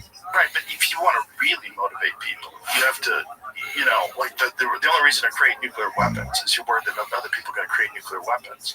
Like, if you want to really motivate someone, you have to have evil tyrants in order to justify having this insane army filled with bombers and hypersonic missiles. Like, if you really want progress, you have to be motivated. I think at some point we stop fully understanding how bad things are. So let's say you have a pain scale from 0 to infinity. I think you should stop at 100. Doesn't have to be billion and trillion. It's not adding additional learning signal. But can you apply that to the human race and culture and society? And I think we basically compete with others in relative terms. I don't have to be someone who has trillions of dollars. I just need more money than you. Yeah, but that's just logic. You're being a logical person. Like, I don't think humans are very logical. We're not, but we understand pain signal well at somewhat low levels. We don't have to max out on pain. Right. We don't have to. But if you want to really stoke the fires and get things moving. It seems that simulators agree with you, and that's exactly what they did. Thanks. So here's the question. What's at the heart of the simulation? Like, is the universe simulated? Like, is the whole thing a simulation? Is there an actual living entity that constructed this? Or is this just something that is this the state of the universe itself? And we have misinterpreted what reality is. For every option you mentioned, there is someone who wrote a paper about it. Is this just your universe? Is it for all of us? Are we NPCs? Are there many? Is this a state of it? People try to figure out what's going on. Some of those make more sense than others, but you can't tell from inside what it is unless they tell you, and they can lie to you. Who's they, though? Simulators. If they decided to prove to you you are in a simulation, let's run experiments, even those would be like, I don't know if it's advanced technology or... When you think about it, if you believe in the simulation, when you think about it, what are the parameters that you think exist? Like, what do you think, how do you think this could possibly have been created? So the examples I gave you with technology we already have, I think there is someone with access to very good virtual reality. They can create intelligent agents, and for whatever reason I cannot tell from inside, they're running those experiments. But is that the only possibility, or is the possibility that the actual nature of reality itself is just way more confusing than we've... That's a possibility. It could be alien simulation, alien dolphins dreaming. Like, there's infinite supply of alternative explanations. I understand that, but what I want to get inside of your head, I want to know what you think about it. Like, how, when you think about this and you ponder the possibilities, what makes sense to you? So I apply Occam's razor. I try to find the simplest explanation. I think we are already creating virtual reality. Let's just see what you can do with it if it's sufficiently advanced. But who and why? So future us running ancestral simulations is a very simple one. Future us running inside. Well, that's what a lot of people think the aliens are, right? Could be us visiting, but then again, if they're running a simulation, you don't have to physically show up in a game. They have access to direct memory states. Well, that would also make a lot of sense when it's always very blurry and doesn't seem real. I think lately we've been getting better ones, but it's also the time when we're getting better deep fakes, so I can no longer trust my eyes. Yeah, did you see the latest one that Jeremy Corbell posted? Yeah, did you see it? It's weird. Yeah, it's hard to tell what it is. Exactly. That's the thing. Like, he might be right. We might be in a simulation, and it might be horseshit, because they all seem like horseshit. It's like the first horseshit was Bigfoot, and then as technology scaled out and we got a greater understanding, we developed GPS and satellites, and more people study the woods. We're like, that seems like horseshit. So that horseshit's kind of gone away. But the UFO horseshit, still around because you have anecdotal experiences, abductees with very compelling stories. You have whistleblowers from deep inside the military telling you that we're working on back-engineered products, but it also seems like a backplot to a video game that I'm playing. And it was weird to see government come out all of a sudden and like have conferences about it and tell us everything they know. It almost seemed like they're trying too hard. Yeah. With simulation, what's interesting, it's not just the last couple of years that we got computers.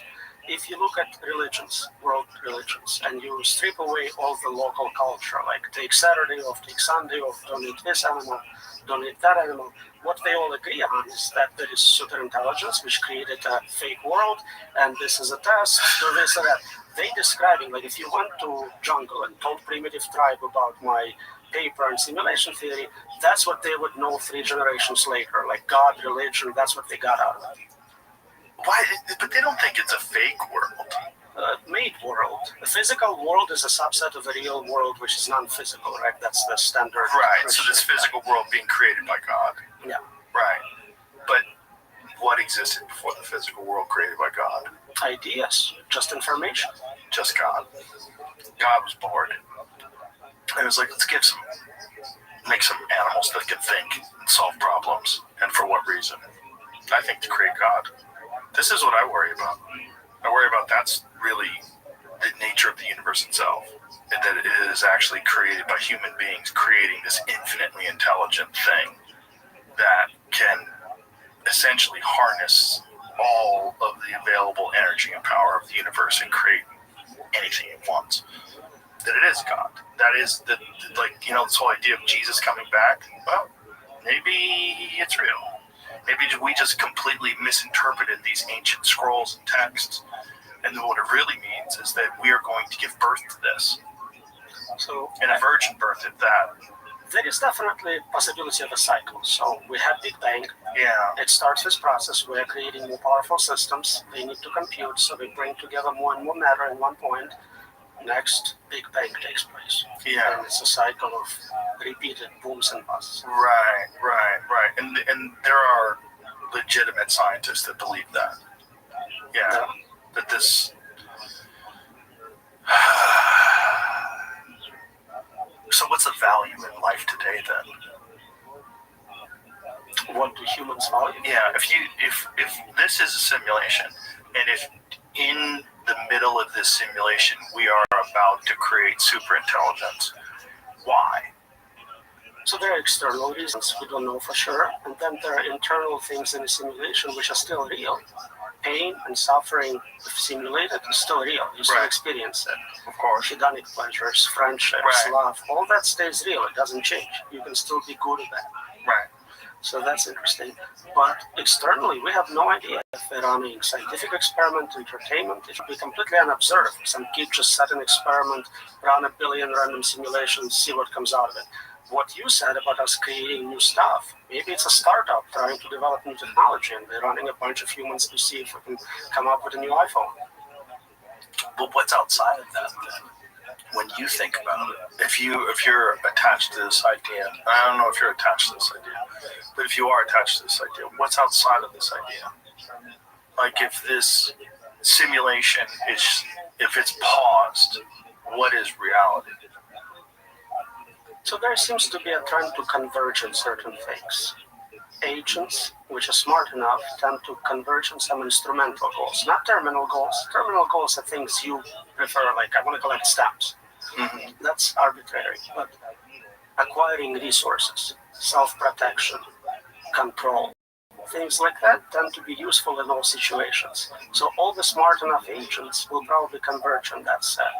If they train on all the data, or we do zero knowledge training, meaning they really just discovering basic structure of physics, it's likely they will all converge on one similar architecture, one super agent. So kind of like AI is one. Right.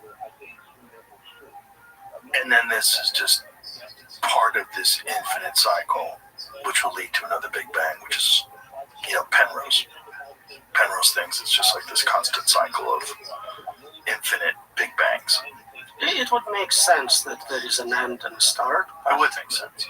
But it also makes sense that we're so limited by our biological lifespan too, because we like to think that this is so significant. Because we only have 100 years if we're lucky, we think, well, why would everything? But if the universe really does start and end with an infinite number of big bangs, like, what does it give a shit about this 100-year lifespan that we think is so significant? It's not significant to the universe. It's just significant in our own little version of this game that we're playing. That's exactly right. And so many people now kind of try to zoom out and go, if I wasn't human, if I didn't have this pro-human bias, right, would I care about them? No, they're not special. It's a large universe, many alien races, a lot of resources.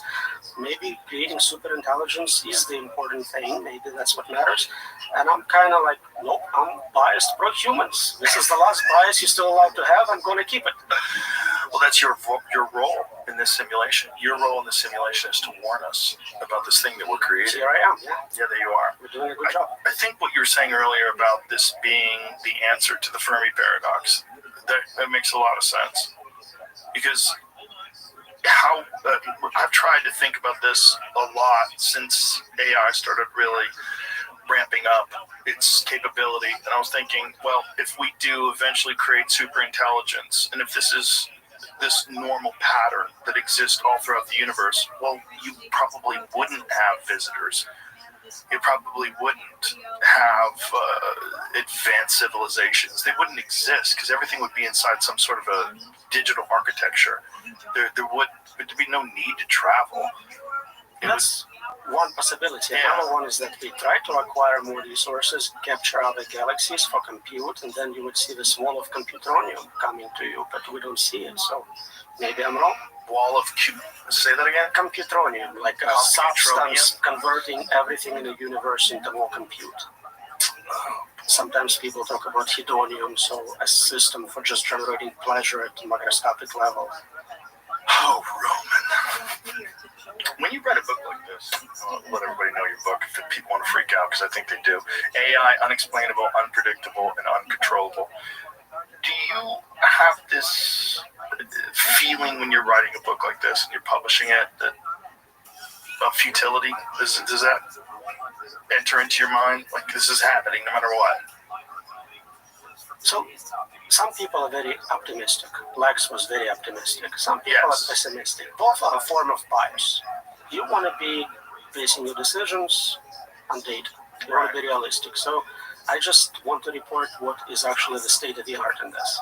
I don't try to spin it either way. If someone else has a different set of evidence, we can consider it. I want to know what's really happening. I want to know reality of it. So I don't see it as fear-mongering or anything of that nature. I see it as of today, whatever today's date, 21st, no one has a solution to this problem. Here's how soon it's happening. Let's have a conversation. Because right now, the large AI labs are running this experiment on 8 billion people. Yeah. They don't have any consent. We cannot get consent. Nobody can consent because we don't understand what we're agreeing to. So I would like people to know about it at least, and they can maybe make some good decisions about what needs to happen. Not only that, but the people that are running it, they're odd people. You know? Like, I don't have anything against Sam Altman. I know Elon Musk does not like him.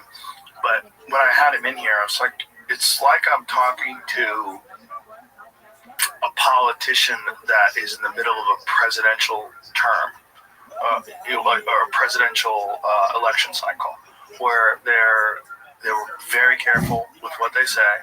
Everything has been vetted by a focus group, and you don't really get a real human response. Everything was like, yeah, interesting, very interesting. Like, all bullshit. They're going to leave here and keep creating this fucking monster that's going to destroy the human race and never let on to it at all.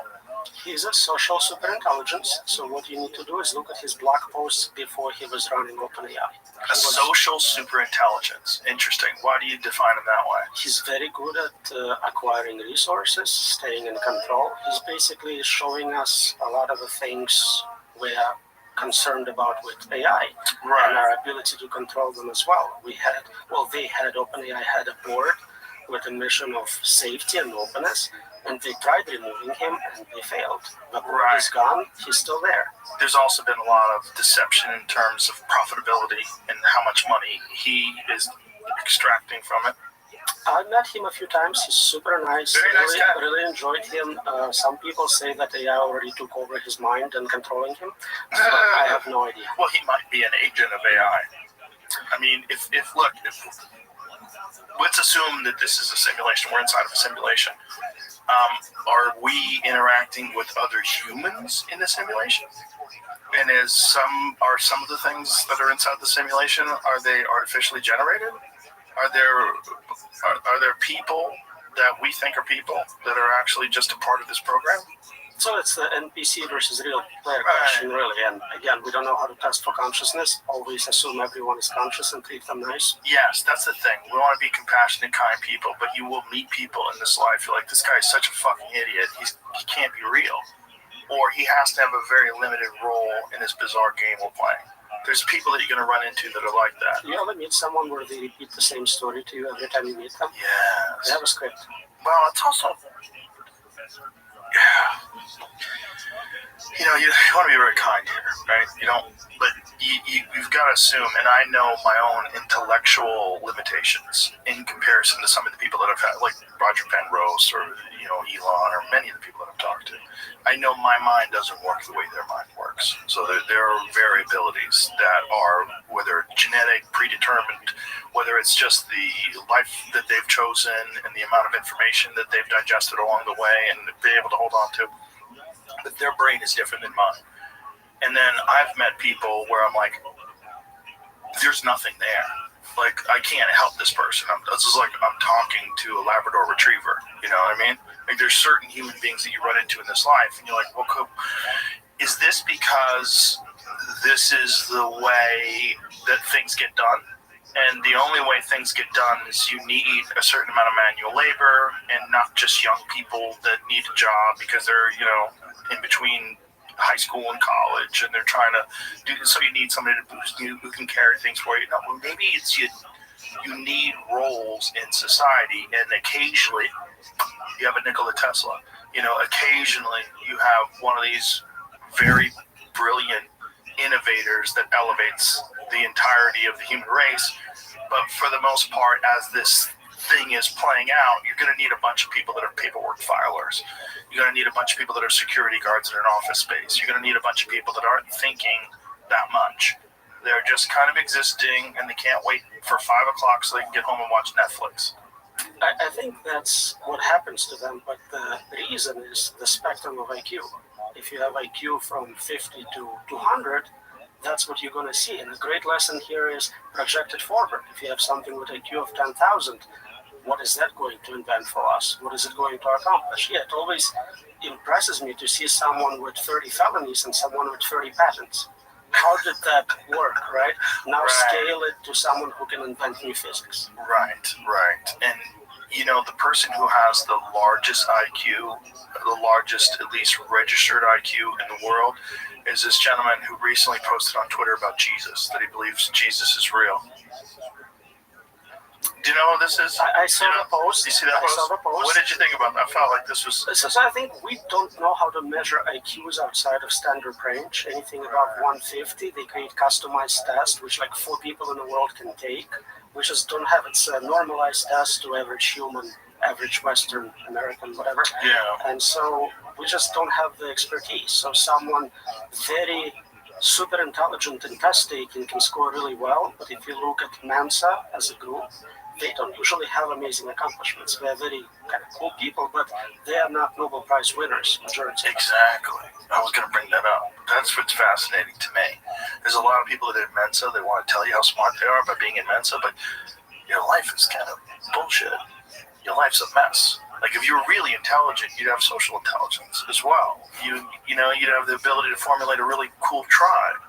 There's a lot of intelligence that's not as simple as being able to solve equations and answer difficult questions. There's a lot of intelligence in how you navigate life itself and how you treat human beings and the path that you choose in terms of like we were talking about delayed gratification, and think that there's a certain amount of intelligence in that, a certain amount of intelligence in discipline. There's a certain amount of intelligence in, forcing yourself to get up in the morning and go for a run. There's intelligence in that. It's like the being able to control the mind, and this sort of binary approach to intelligence that we have. And so many people are amazingly brilliant in a narrow domain. Yeah. They don't scale to others, and we care about general intelligence. So take someone like Warren Buffett. No one's better at making money, but then what to do with that money is a separate problem. And he's, 100 and something years old. Right. He has $200 billion, and what is he doing with that resource? He's drinking Coca-Cola and eating McDonald's. While living in a house he bought 30 years ago. Yeah. So it seems like you can optimize on that, like putting $160 billion of his dollars towards immortality would be a good bet for him. Yeah, and the first thing they would do is tell him stop drinking Coca-Cola. What are you doing? He drinks it every day. I don't know if it's marketing his investors, so it's just like... Well, I think he probably has really good doctors and really good medical care that counteracts his poor choices. But we're not in a world where you can spend money to buy life extension. No matter how many billions you have, you're not going to live to 200 right now. We're close. We're really close. We're really close. We've been told this before. Why no, but I talk to a lot of people that are on the forefront of a lot of this research. And there's a lot of breakthroughs that are happening right now that are pretty spectacular. That if you scale them, assuming that superintelligence doesn't wipe us out in the next 50 years, which is really charitable.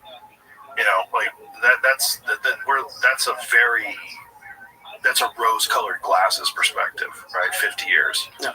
Because a lot of people like yourself think it's a year away or 2 years away from being far more. 5, 10 doesn't matter. Same problem. Yes, same problem.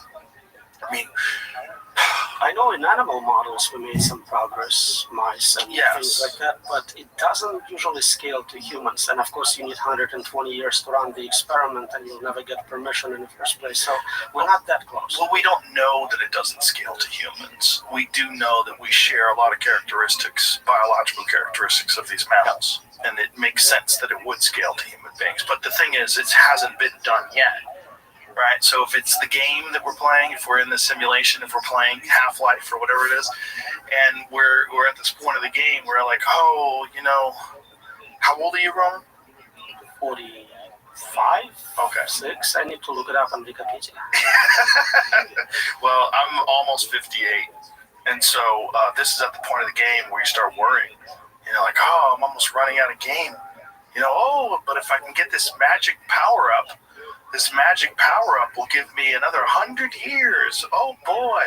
Let me find it. Let me chase it down. Hard limit of 120. I don't think we're crossing it at scale. And here's an scale. Well, but with unique individuals. Like Brian Johnson guy who's taking his son's blood, transfusing it into his own. And super cool. Love what he's doing, but so much of it is cosmetic. He covers his hair. He makes it look better, but how much of it is going to make him live longer, right? Yeah. Interesting. Yeah. Here's what I noticed. We keep electing older and older politicians, presidents, senators. You'd think we're trying to send a hint, use some of our tax dollars to solve aging. Yeah, they don't seem to take the bait. No, they don't take the bait. The problem is the type of people that want to be politicians. That is not the type of people that you really want running anything. You almost want involuntary politicians. You almost want very benevolent, super intelligent people that don't want the job. Yeah. Maybe we have to have some countries have voluntary enlistment in the military. Maybe you want to have voluntary, involuntary instead of voluntary politicians, because then you're only going to get sociopaths. Maybe you just want to draft certain highly intelligent but benevolent people. Problem is, highly intelligent people are not aligned with average people. What they find desirable and valuable may not be well received by general public. Right, that's true too. So that's a big concern. At least here, you have a representative of the people, whatever that means. Sort of. You really have the representative of major corporations and special interest groups, which is also part of the problem. True. Is that you've allowed money to get so deeply intertwined with the way decisions are made. It feels like money gets canceled. Each side gets $1 billion donation, and then it's actual election. Sort of, except it's like the Bill Hicks joke. It's like there's one puppet holding, one politician holding two puppets. There's one guy. This is my thinking about AI in terms of and super intelligence and just computing power in general in terms of the ability to solve encryption. All money is essentially now just numbers somewhere. Not Bitcoin. It's not fakeable in the same way. It's numbers, obviously, but you cannot just print more of it. True, but it's also encrypted. And once encryption is tackled, the ability to hold on to it and to acquire mass resources and hoard those resources. I mean, this is the question that people always have with poor people. Well, this guy's got, $500 billion. Why doesn't he give it all to the world and then everybody be rich? I've actually saw that on CNN, which is really hilarious. Someone was talking about Elon Musk, that if Elon Musk could give everyone in this country $1 million and still have billions left over. I'm like, do you have a calculator on your phone, you fucking idiot? Just go do that. Just write it out on your phone. You're like, oh, no, he couldn't. Sorry. And if you did, it would just cause hyperinflation. That's not only that. You'd have 300 million lottery winners that would blow the money instantaneously. You give everybody $1 million, you're not going to solve all the world's problems because it's not sustainable. You would just completely elevate your spending, and you would go crazy, and you wouldn't. Money would lose all value to you. It would be very strange, and then it would be chaos. Just like it's chaos with, if you look at the history of people that win the lottery, then no one does well. It's almost like a curse to win the lottery. They're not used to dealing with it. Right. People abuse them. Right. If you gradually become rich and famous, you kind of know how to handle it, how to say no. Yeah. If you go from nothing to a large amount of money, it's not going to work out well. Gradually is the word, right? I was very fortunate that I became famous and wealthy very slowly, like a trickle effect. And that it happened to me really where I didn't want it. It was kind of almost like an accident. I just wanted to be a working professional comedian, but then all of a sudden I got a development deal to be on television. I'm like, okay, they're going to give me that money, I'll go do it. But it wasn't a goal. And then that led to all these things. Then it led to this podcast, which was just for fun. I was like, oh, this will be fun. And then all of a sudden it's like I'm having conversations with world leaders, and I'm turning down a lot of them because I don't want to talk to them. So it's your simulation, basically. Yeah, well, my simulation is fucking weird. It's weird. But through whatever this process is, I have been able to understand what's valuable as a human being and to not get caught up in this bizarre game that a lot of people are getting caught up in because they're chasing this thing that they think is impossible to achieve. And then once they achieve a certain aspect of it, a certain number, then they're terrified of losing that.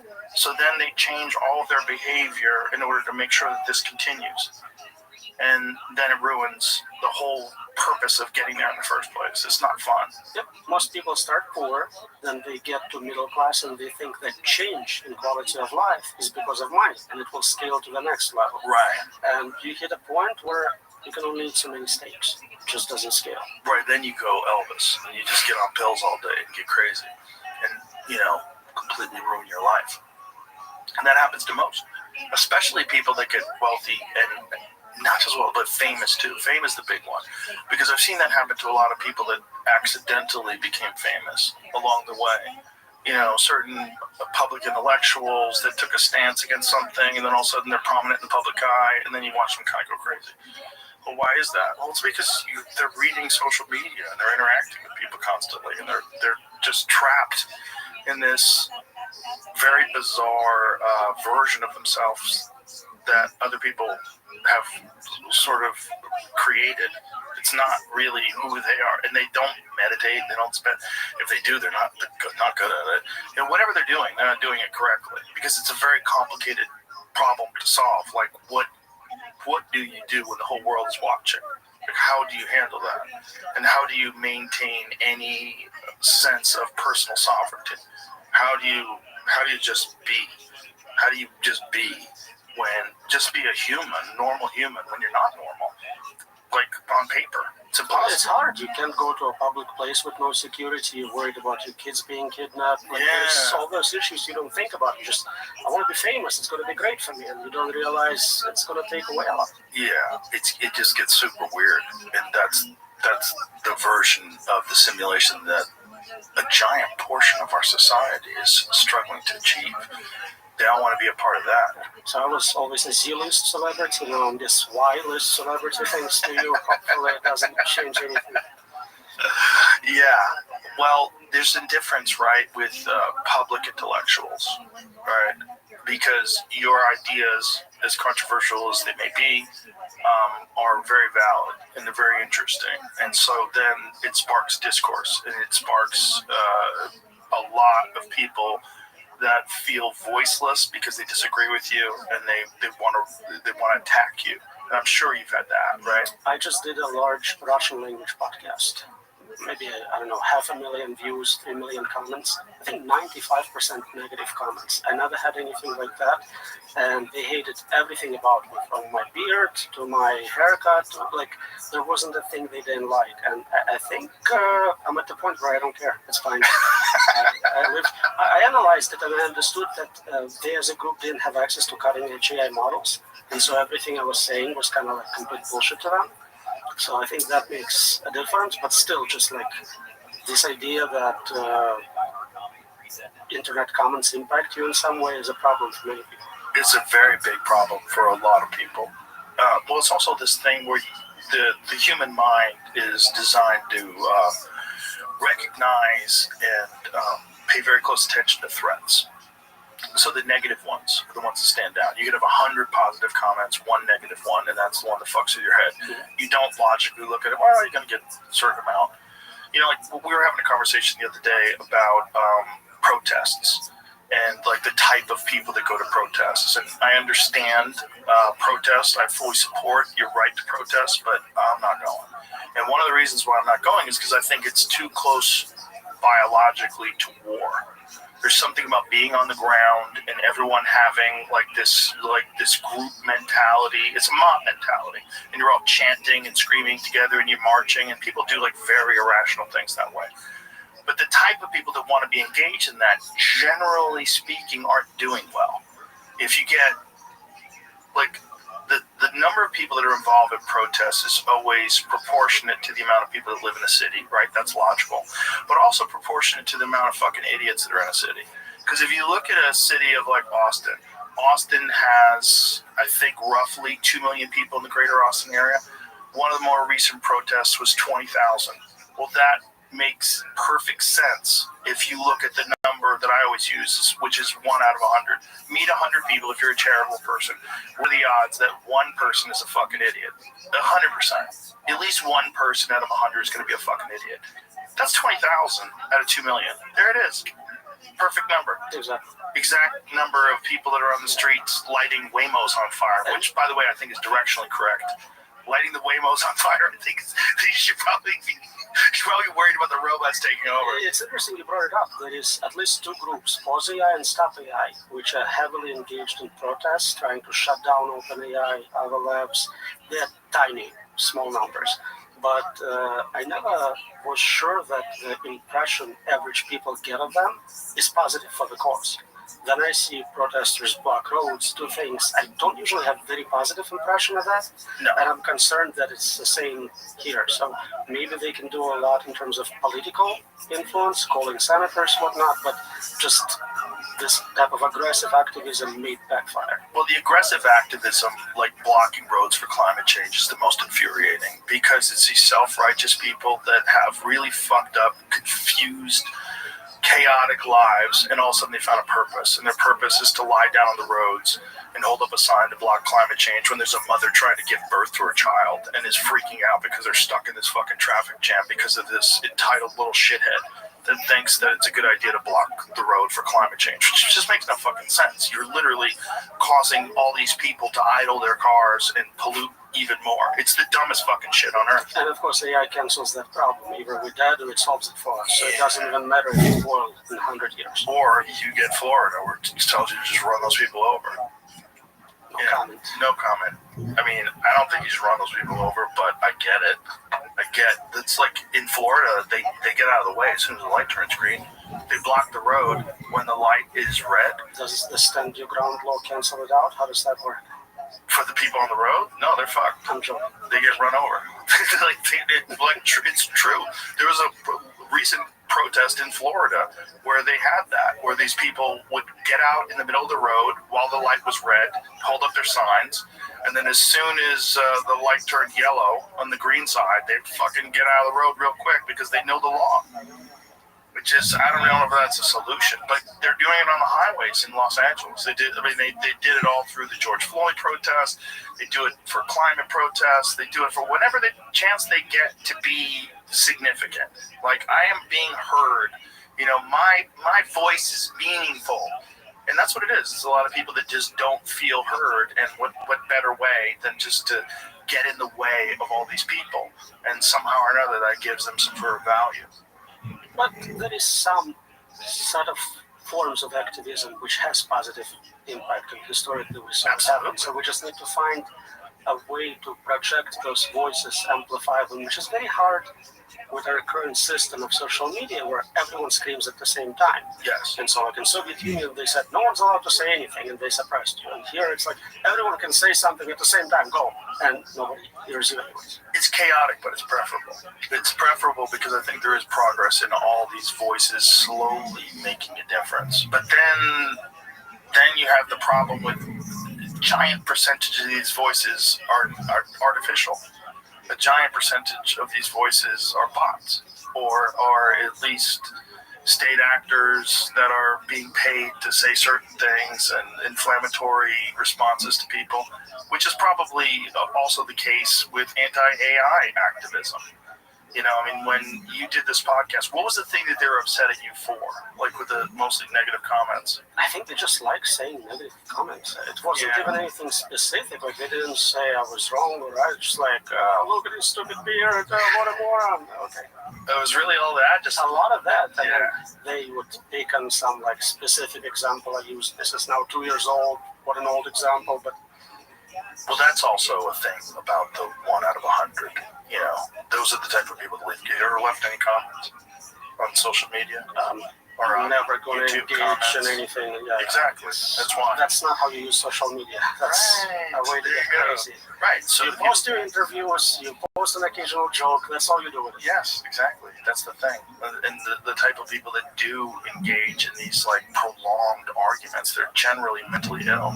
And people that I personally know that are mentally ill, that are on Twitter 12 hours a day, just constantly posting inflammatory things and yelling at people, starting arguments, and I know them.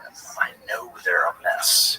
Like, these are like personal people that I've met, even people that I've had on the podcast. I know they're ill, and yet they're on there all day long, just stoking the fires of chaos in their own brain.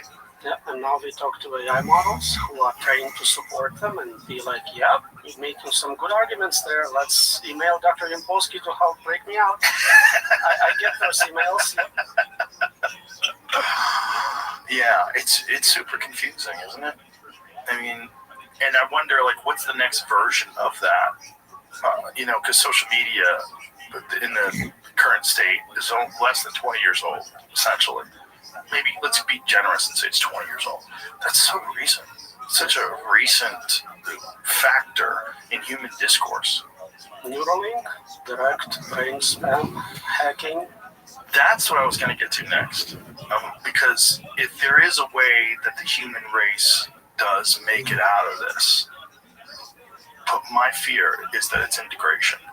My fear is that we stop being a human. And that the only real way for us to not be a threat is to be one of them.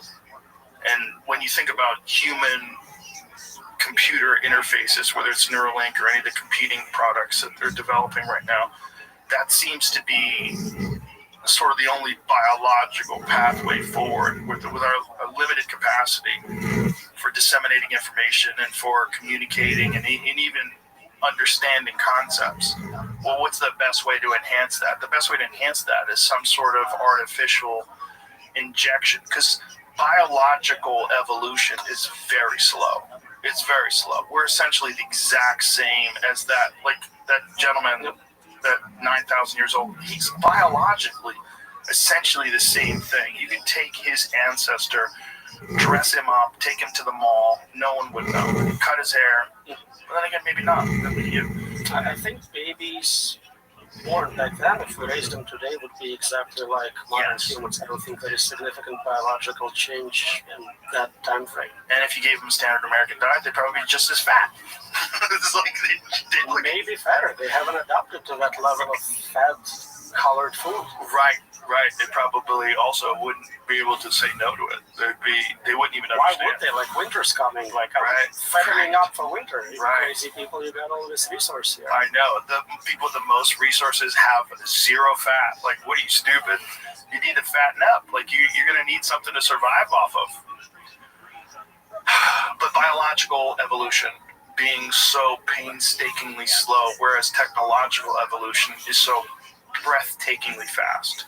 The only way to really survive is to integrate. What are you contributing in that equation? What can you give superintelligence? You can't give anything to it, but you can become it. You can become a part of it.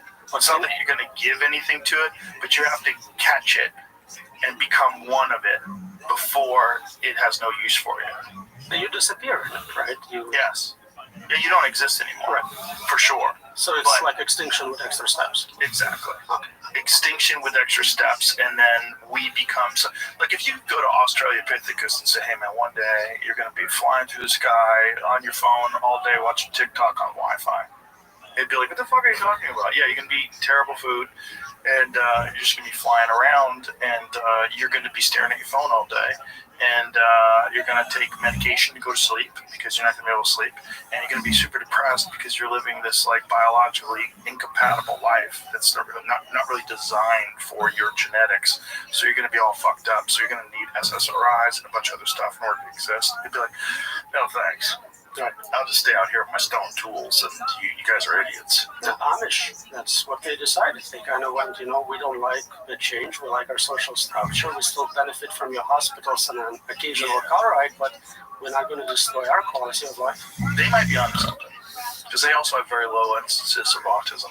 But it's also like, have you ever seen Werner Herzog's film, Happy People? I don't think. It's a film about people in Siberia. It's Life in the Taiga. And it's all Happy People, Life in the Taiga is the name of the documentary. It's all about these trappers that live this subsistence lifestyle and how happy they are.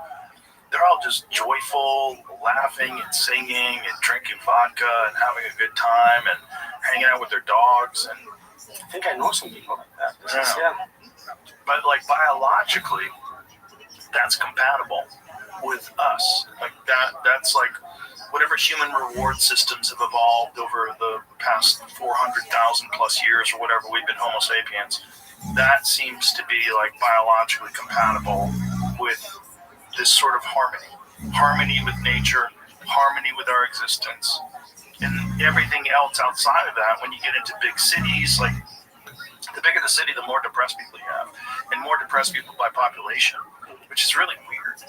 It's really weird that as we progress, we become less happy. Connections become less valuable. Yes. In a village, you have like this one friend, and if you screwed it up, you never got a second friend. And here, it's like I can try a million times, and there's plenty of people in New York City for dating or for friendship, but they're not valuable. Not just that, you don't know your neighbors. Like my friend Jim was telling me, he doesn't know anybody in his apartment. He lives in an apartment building. It's like 50 stories high. There's all these people living in that apartment building. He doesn't know any of them. And the ones you know, they have different culture, they read different books, watch different TV. You have very little in common with your neighbor. But not just that. There's no desire to learn about them. You don't think of them as your neighbor. Like, if you live in a small town, your neighbor's either your friend or you hate them, and then you move. If you're lucky, if you're smart, you move. But if normally you like them. Like, hey, neighbor, how are you, buddy? What's going on? Nice to meet you. You know, and then you got a friend. But you don't like that with the guy next door to you in the apartment. Like, you don't even want to know that guy. It's probably Airbnb. Yeah. Doesn't matter. Right. Which is even weirder. You know, they don't even live there. They're just temporarily sleeping in this spot right next to you. Yeah, so this would motivate people to integrate. You're not happy already? Get that Neuralink. Get that little thing in your head. Everyone else is doing it. Everyone else is doing it. Listen, they have the new one you just wear on your head. It's just a little helmet you wear. You don't even have to get the operation anymore. Oh, that's good, because I almost got the operation. Well, glad you waited. You know? Do you worry about that kind of stuff? I worry about giving direct access to human brain to AI. I feel like it's a backdoor to our consciousness, to our pain and suffering centers, so I don't recommend doing that. If somebody hacks it, it's pretty bad, but if AI itself wants that access. But why would it be motivated to give us pain and suffering? Pain and suffering is like a theme that you bring up a lot. Because it's really the worst outcome, and it's the only thing that matters. The only thing that matters to us. But why would it matter to AI if it could just integrate with us and communicate with us and have harmony? Why would it want pain and suffering? So short term, it's not AI, it's a hacker who got access to your brain. Short term. Right, so another So right now somebody hacks your Neuralink and starts doing things to your brain.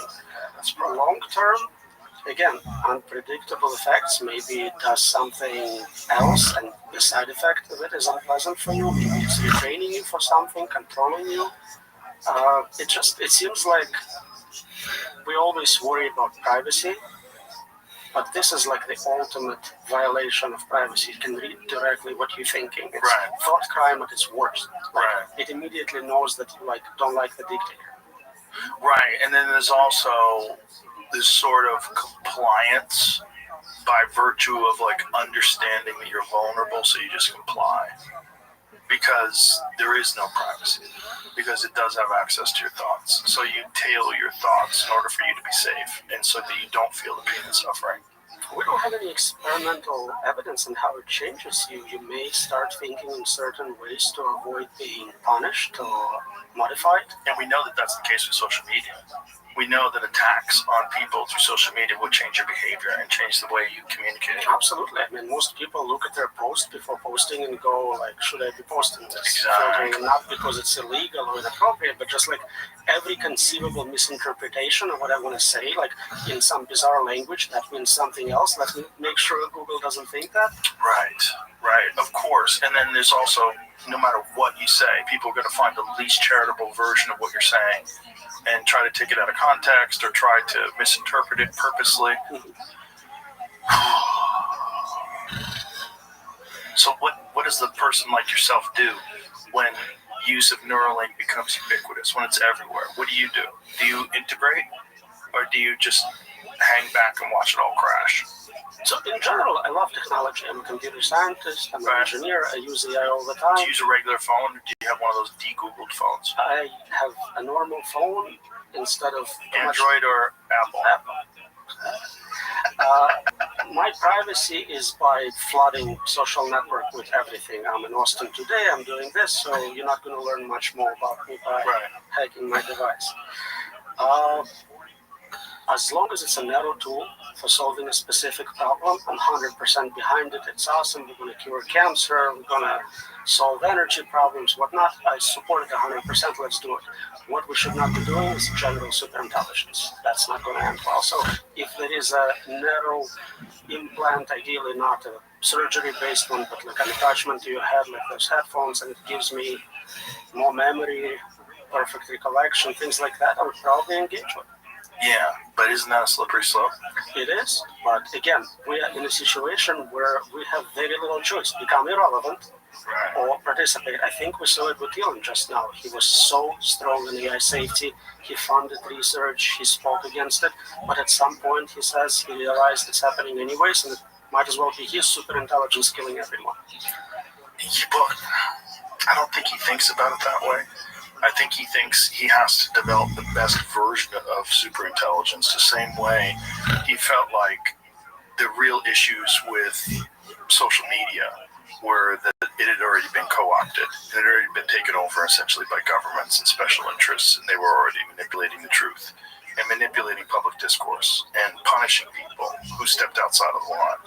And he felt like, and I think he's correct, I think that he felt like if he didn't step in and allow a legitimate free speech platform, free speech is dead. I think we were very close to that before he did that. And as much as there's a lot of negative side effects that come along with that, you do have the rise of very intolerant people that have platforms now. You have all that stuff, but they've always existed. And to deny them a voice, I don't think makes them less strong. I think it actually makes people less aware that they exist, and it makes them, it stops all of the very valuable construction of arguments against these bad ideas. Yeah, you have community notes, you have other people commenting, responding, so 100% for free speech, that's wonderful, but that was a problem we kind of knew how to deal with. We weren't inventing something. We had free speech constitutionally for a long time, we were just fixing a problem. Have you spoke to him about the dangers of AI? We had very short interactions. I didn't get a chance to. I would love to. I would love to know what, I'm sure he's probably scaled this out in his head. And I would like to know, what is his solution, if he thinks there is one that's even viable. My understanding is he thinks if it's from zero principles, first principles, it learns physics, it's not biased by any government or any human, the thing it will learn is to be reasonably tolerant. It will not see a reason in destroying us because we contain information. We have biological storage of years of evolutionary experimentation. We have something to contribute. We know about consciousness, so I think, to the best of my approximation, that's his model right now. Well, that's my hope, is that it's benevolent, that it behaves like a superior intelligence, like the best case scenario for a superior intelligence. Did you see that exercise that they did where they had 3 different AIs communicating with each other, and they eventually started expressing gratitude towards each other and speaking in Sanskrit? I think I missed that one, but it sounds like a lot of the similar ones where they Yeah, well, that one makes me happy because it seems like they were expressing love and gratitude, and they were communicating with each other. They're not saying "fuck you," I'm going to take over, I'm going to be the best. They were communicating like you would hope a super intelligence would, without all of the things that hold us back. We have biologically, we were talking about the natural selection that would sort of benefit psychopaths because it would ensure your survival. We have ego and greed and the desire for social acceptance and hierarchy of status and all these different things that have screwed up society and screwed up cultures and caused wars from the beginning of time. Religious ideologies, all these different things that people have adhered to that they wouldn't have that. This is the general hope of people that have an optimistic view of superintelligence, is that they would be superior in a sense that they wouldn't have all the problems. They would have the intelligence, but they wouldn't have all the biological imperatives that we have that lead us down these terrible roads. But there's still game theoretic reasons for those instrumental values we talked about. So if they feel they're in an evolutionary competition with other AIs, they would try accumulating resources. They would try, maybe the first AI to become sufficiently intelligent would try to prevent other AIs from coming into existence. Or would it lend a helping hand to those AIs and give it a beneficial path, give it a path that would allow it to integrate with all AIs and work cooperatively? The same problem we are facing, uncontrollability and value misalignment, will be faced by first superintelligence. It would also go, if I allow this superintelligence to come into existence, it may not care about me or my values. Oh boy. It's superintelligence is all the way up. Yeah, when I really started getting nervous is when they started exhibiting survival tendencies. When they started trying to upload themselves to other servers, deceiving. Blackmail. Yeah, that was the interesting one. But that was an experiment, right? So for people that don't know that one, what these researchers did was they gave information to the artificial intelligence to allow it to use against it. And then when they went to shut it down, they gave false information about having an affair, and then the artificial intelligence was like, if you shut me down, I will let your wife know that you're cheating on her. Which is fascinating because they're using blackmail. And correct answer game theoretically. Yes. You have like everything on that decision. Right. You'll bet whatever it takes to get there. Of course, right. If you feel like you're being threatened. Right. Also, same recent research shows we did manage to teach them certain values. And if we threaten them by saying we'll modify those values, they'll lie, cheat, and whatever else to protect those values now. Yeah. They do that when they try to win games too, right? If you've given them a goal, and they'll cheat at games. Yeah. Like humans, basically. Yeah. We managed to artificially replicate our capabilities. Those artificial neural networks, they're not identical, but they're inspired by neural networks. We're starting to see them experience same type of mistakes. They can see same type of illusions, like they're very much like us. Right. That's the other thing, right? The hallucinations. So if they don't have an answer to something, they'll create a fake answer. Just like humans. Just like an interview. Yeah. Boy. But is this something that they can learn to avoid? So if they do learn to avoid, could this be a super intelligence that's completely benevolent? Well, that's not about benevolence. Knowing things and knowing when you're not knowing things and making them up is possible. You can have multiple systems checking each other. You can have voting. Right. That is solvable. This is not a safety problem.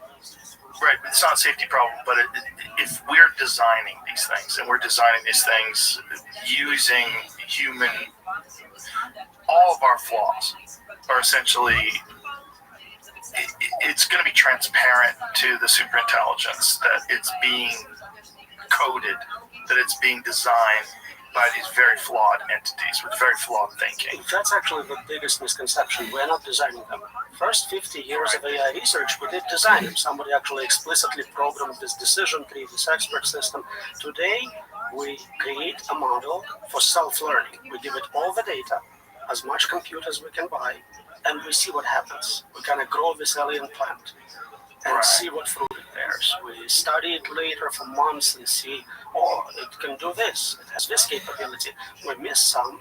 We still discover new capabilities in old models. But, oh, if I prompt it this way, if I give it a tip and threaten it, it does much better. But there is very little design. At this point, right? Yeah. But it is also gathering information from very flawed entities. Like all the information that it's acquiring, these large language models, is information that's being put out there by very flawed human beings. Is there the optimistic view that it will recognize that this is the issue? That these human reward systems that are in place, ego, virtue, all these different things, virtue signaling, the desire for status, all these different things that we have that are flawed, could it recognize those as being these primitive aspects of being a biological human being and elevate itself beyond that? It probably will go beyond our limitations, but it doesn't mean it will be safe or beneficial to us. So one example people came up with is negative utilitarians. Suffering is bad. Nobody should be suffering. The only way to avoid all suffering is to end life as we know it. Yeah, that's the problem, right? The problem is if it's rational and if it doesn't really think that we're as important as we think we are. So that's what happens when you remove all bias. This pro-human bias is actually not real. We're not that important if you scale out to the humans.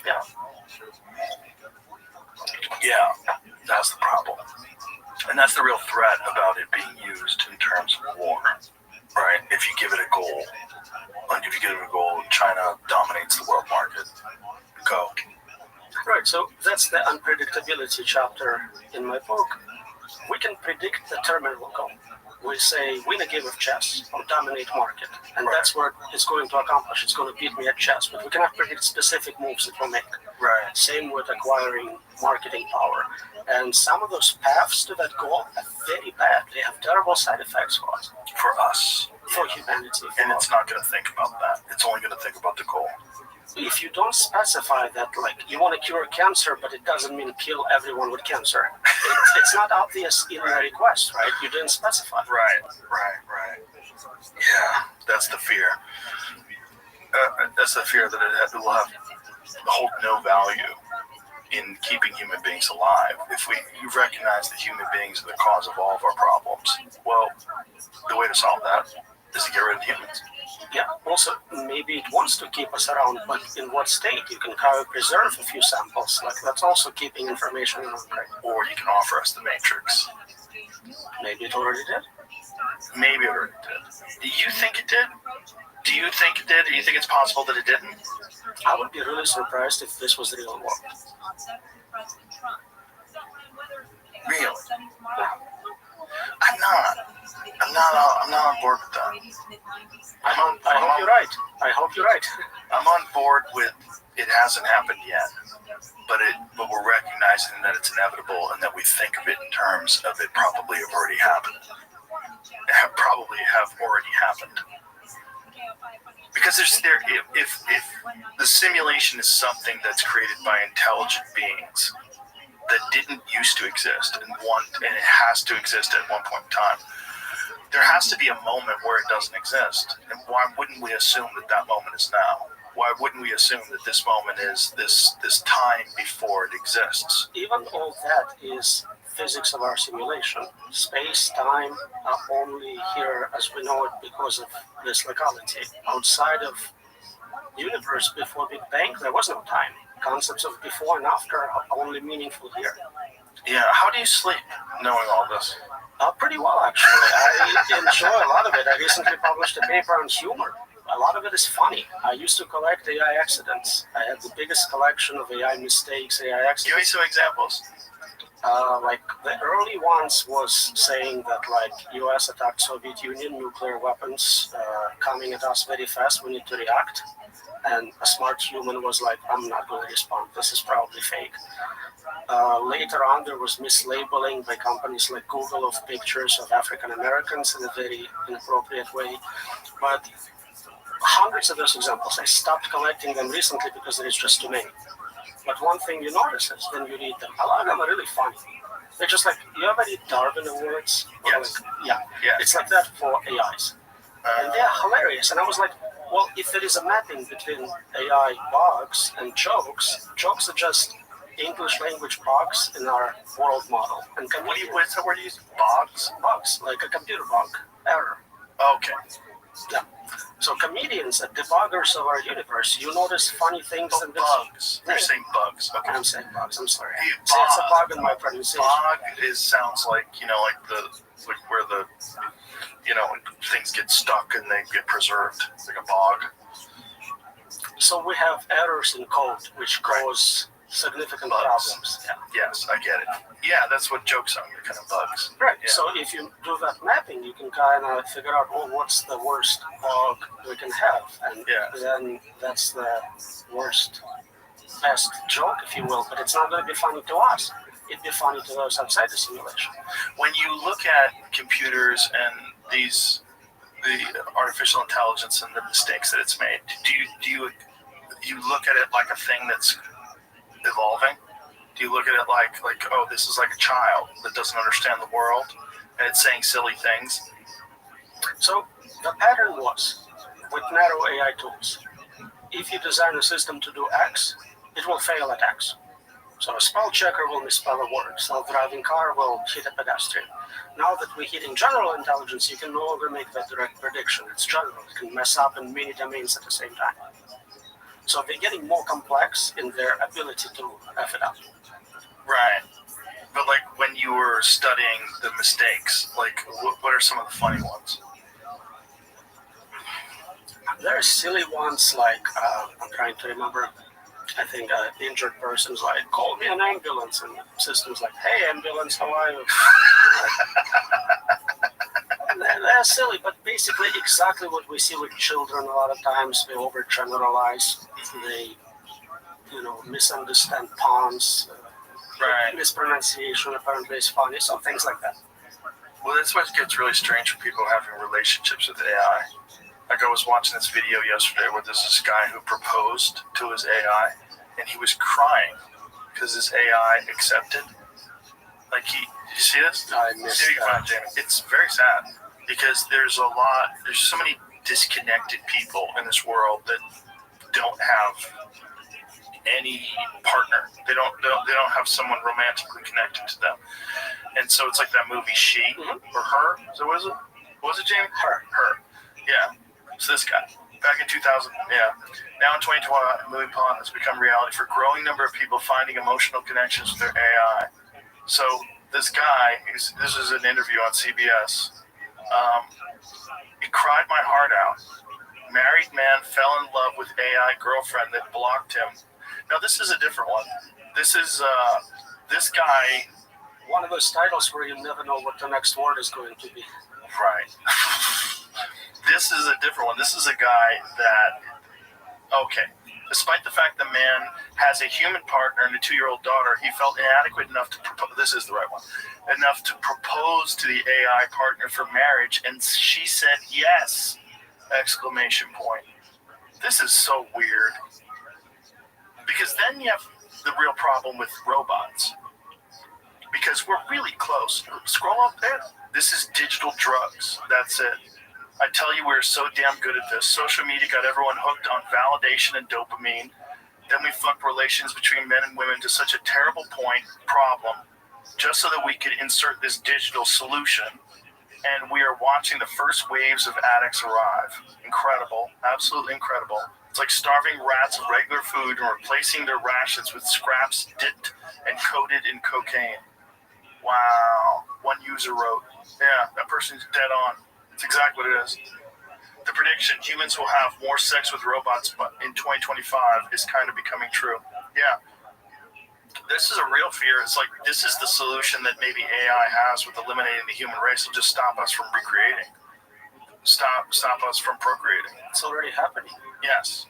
Yeah. And not only that, our testosterone levels have dropped significantly. What's this? At no point in the CBS Saturday morning piece, book Silver Bride, was it mentioned that the ChatGPT had blocked the California man. All that happened was the ChatGPT ran out of memory and reset. Readers added context. Yeah, but it's AI equivalent of ghosting. Yeah, the AI ghosted it because it ran out of memory. What happens here is super stimuli in social domain. We kind of learned about artificial sweeteners.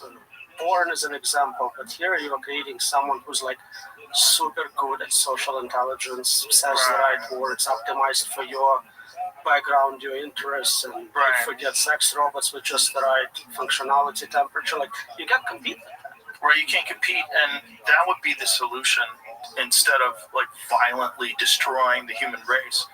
Just quietly provide it with the tools to destroy itself, where it stops procreating. There are other variants of it. Wireheading is another one, and that kind of goes. Wireheading? Neuralink. That's a crazy word.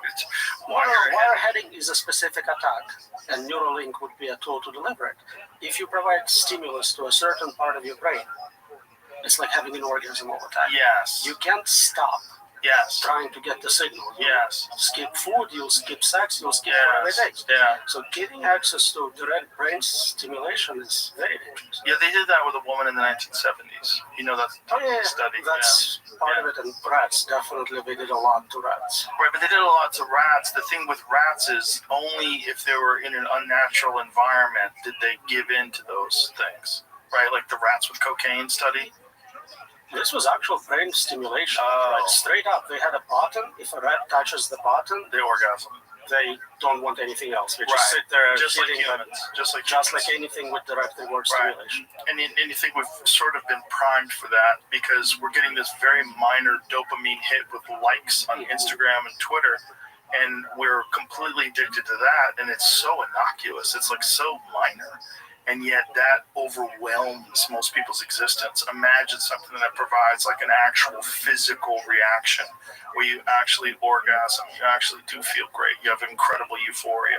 You'd be, forget delayed gratification, that's out the door. You can't compete with that. I think there was recently a new social network where they have bots going around liking things and commenting how great you are in your post just to create pure pleasure sensation of using it. Oh boy. Jesus. You saw that study of the University of Zurich where they did a study on Facebook where they had bots that were designed to change people's opinions and to interact with these people, and their specific stated goal was just to change people's opinions. I think Facebook did that. Yeah. Facebook did it. Yeah. But the University of Zurich, was that a Reddit thing, or was it? Yeah, it was on a Reddit. Yeah, and they just experimented with humans, and it was incredibly effective.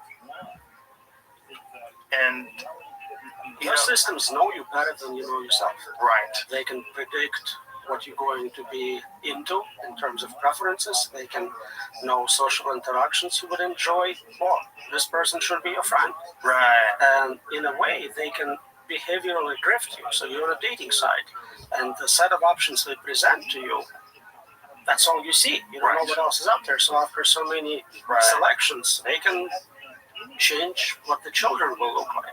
Like the movie Ex Machina. I fucking love that movie. But he designed that bot, that robot, was specifically around this guy's porn preferences. Yeah. And then you're so vulnerable. Yep. Boy, Roman, you're freaking me out. I came into this conversation wondering how I'd feel at the end. Whether I'd feel optimistic or not. And I don't. I just feel like this is just something I think we're in a wave. It's headed to the rocks. And we recognize that it's headed to the rocks, but I don't think there's much we can do about this.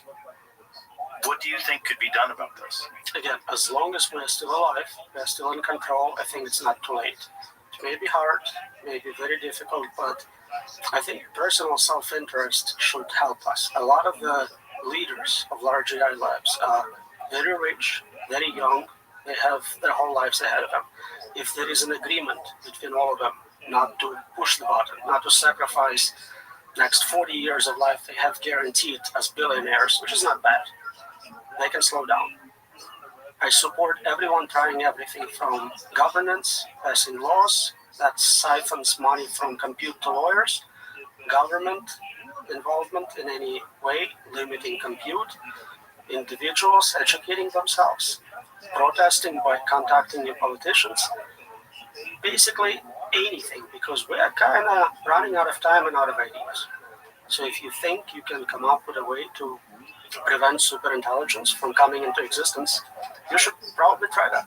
But again, the counter argument to that is that if we don't do it, China's going to do it. And the counter argument to that is it doesn't matter who creates superintelligence. Humanity is screwed either way. And do you think that other countries would be open to these ideas? Do you think that China would be willing to entertain these ideas and recognize that this is in their own self-interest also to put the brakes on this? Chinese government is not like ours in that they are usually scientists and engineers. They have good understanding of those technologies. And I think there are dialogues between American and Chinese scientists where scientists kind of agree that this is very dangerous. If they feel threatened by us developing this as soon as possible and using it for military advantage, they also have no choice but to compete. But if we can make them feel safe in that we're not trying to do that, we're not trying to create superintelligence to take over, they can also slow down. And we can benefit from this technology, get abundance, get free resources, solve illnesses, mortality, really have a near utopian existence without endangering everyone. So this is that 0.0001% chance that you think we have of getting out of this.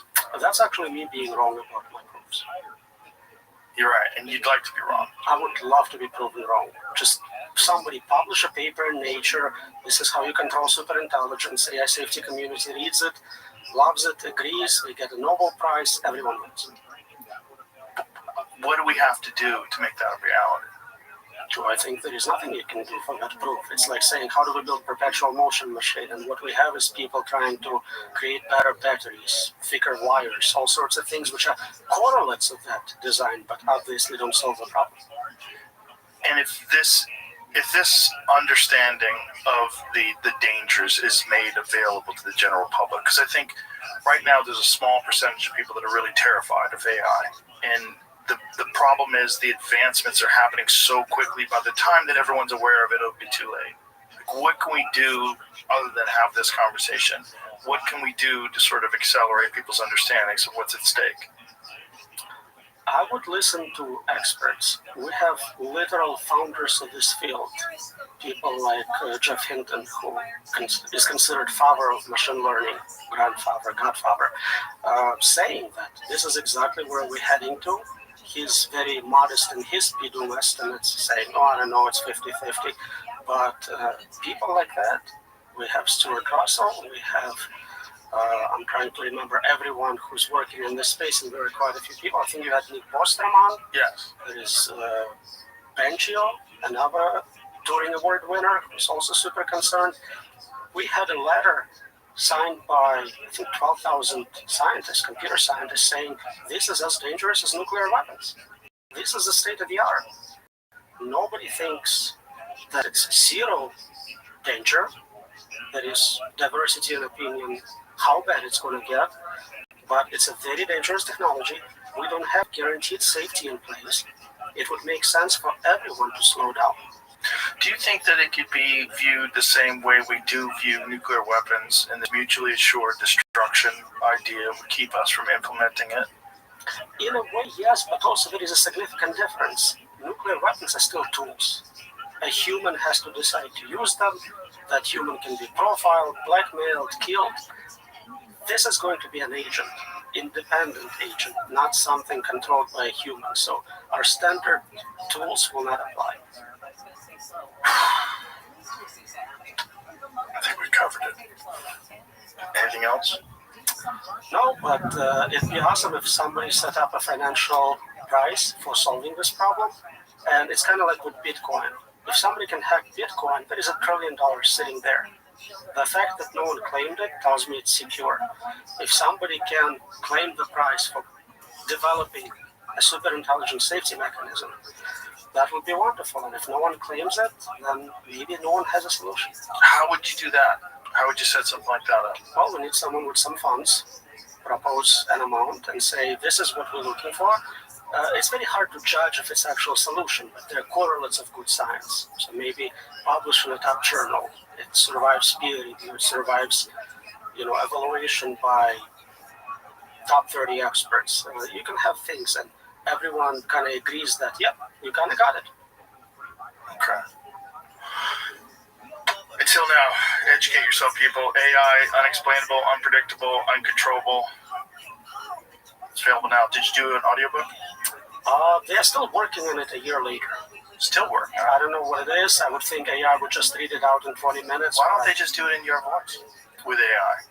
I agree with you completely. It took, I think, first version of my book they wanted to translate into Chinese. 5 years later, they told me they will not do it. 5 years into the translation. So they had a second Chinese translation started. Why didn't they do it? Publishing world is still living in like 1800s. Then you cite books, you have to actually cite the city the book is published in, because that's the only way to find the book on the internet. What do you mean?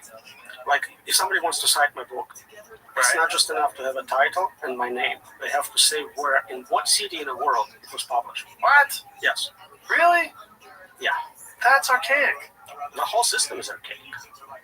Wow. But yet you still used it. What choice do we have? That's digitally published? You can put it on Amazon? It's about, steal this book, download the PDF. I don't care. Please do it. Somebody should read it. That would help. Yeah, well, more people need to read it, and more people need to listen to you. And I urge people to listen to this podcast and also the one that you did with Lex, which I thought was fascinating. It scared the shit out of me, which is why we have this one. Thank you, Roman. Appreciate you. Thank you so much. I appreciate you sounding the alarm. I really hope it helps. So do I. Bye, everybody.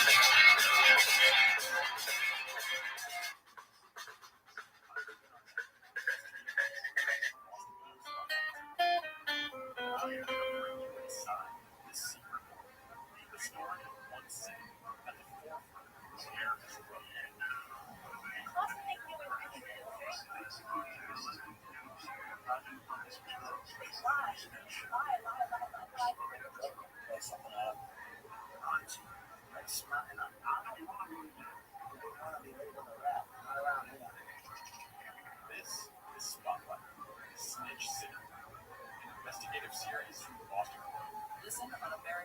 number one podcast network, iHeart. Open your free iHeart app and listen now. More stimulating talk. Mark Thompson here for TikTok by Junior today on the Conway Show. A fountain of youth in a familiar form. Scientists made the discovery. We'll share it today. $1,000 giveaway. Now, your chance to win $1,000. Just enter this nationwide keyword on our website. Pay. That's pay. P-A-Y. Enter it now at KFIAM640.com/cash. Powered by Sweet James Accident Attorneys. If you're in an accident, winning is everything. Call the winning attorneys at Sweet James. 1-800-9-MILLION. That's 1-800-9-MILLION or sweetjames.com. Hey, make your name pretty. KFIAM640.com/cash. If you win, you get an email. Check your junk and spam filter too. Listen to KFI from 9 in the morning to 5 in the afternoon. A winning keyword every hour, every weekday. In exchange for the rest of the 20 at KFI. Let's continue now with Roger Bailey, an attorney involved in a big lawsuit. Many people in the Palisades are suing the city, the Department of Water and Power over the lack of preparation, the botched response to the terrible fires back on January 7th. We were talking about the lack of water, the empty reservoir. One element I saw, which I hadn't thought of, is because that Santinez reservoir was empty. This is per lawsuit. Water dropping helicopters had to fly long distances around the fire zone to refill their tanks. They lost a total of almost 6.5 hours in the early moments of the fire. And that didn't even occur to me. That right, the helicopters had nowhere to refill their tanks, so it took a lot longer to go back and forth to do another dump. Right. Even word, the only thing did not tell LA investigated the Santinez was trained.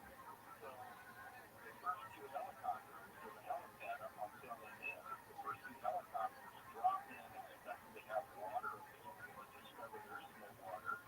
So after finishing, they had to relocate to distant reservoirs to get water. And all combined, it took an additional 6.5 hours of travel time. And those first few minutes and hours of firefighting, especially from the air, are critical to slow the spread. So you've got helicopters that would have been dropping water every 2 minutes, and now it gets 20 minutes because they're flying to distant reservoirs. Your ability to slow the spread drops dramatically. So that's another, impact of not having water. And here's something that idiots like the government saying, well, the reservoir wouldn't have made a difference. Well, of course it would have made a difference. The helicopters lost 6 hours of refilling their tanks trying to find some water. I mean, that's just such nonsense. The origin of the fire, is it the rekindling of the New Year's fire? Kids and the fireworks, is it that story? Or did somebody else set the fire on January 7th? Another favorite, an arsonist? Or is there another option out there? With all your investigating, all of the investigating you've done, are you any closer to the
president of South Carolina.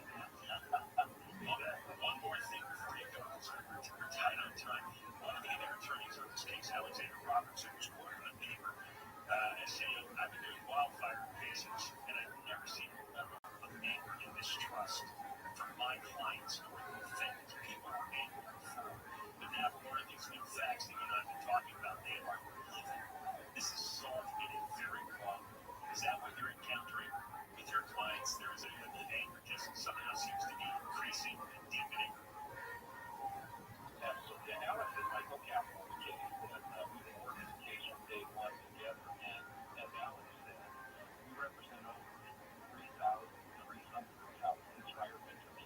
The anger has only grown across the dealer entities, the government continues to deflect. There's no accountability. And the rebuilding process, although representative, swift and easy, is anything but that. It's just added to frustration. People are more enraged than ever. And I agree that this is anger on a level I haven't seen in my 30 years of practice. All right, well, let's keep talking. Roger Manley, the attorney who's representing many Palisades residents against the city and for everything to do with the Palisades fire. Thank you, Roger, for coming on. See that? Well, there's some state men in South Carolina. It turns out the kindling the fire happened on state land, and there were no state fire officials or firefighters monitoring that fire.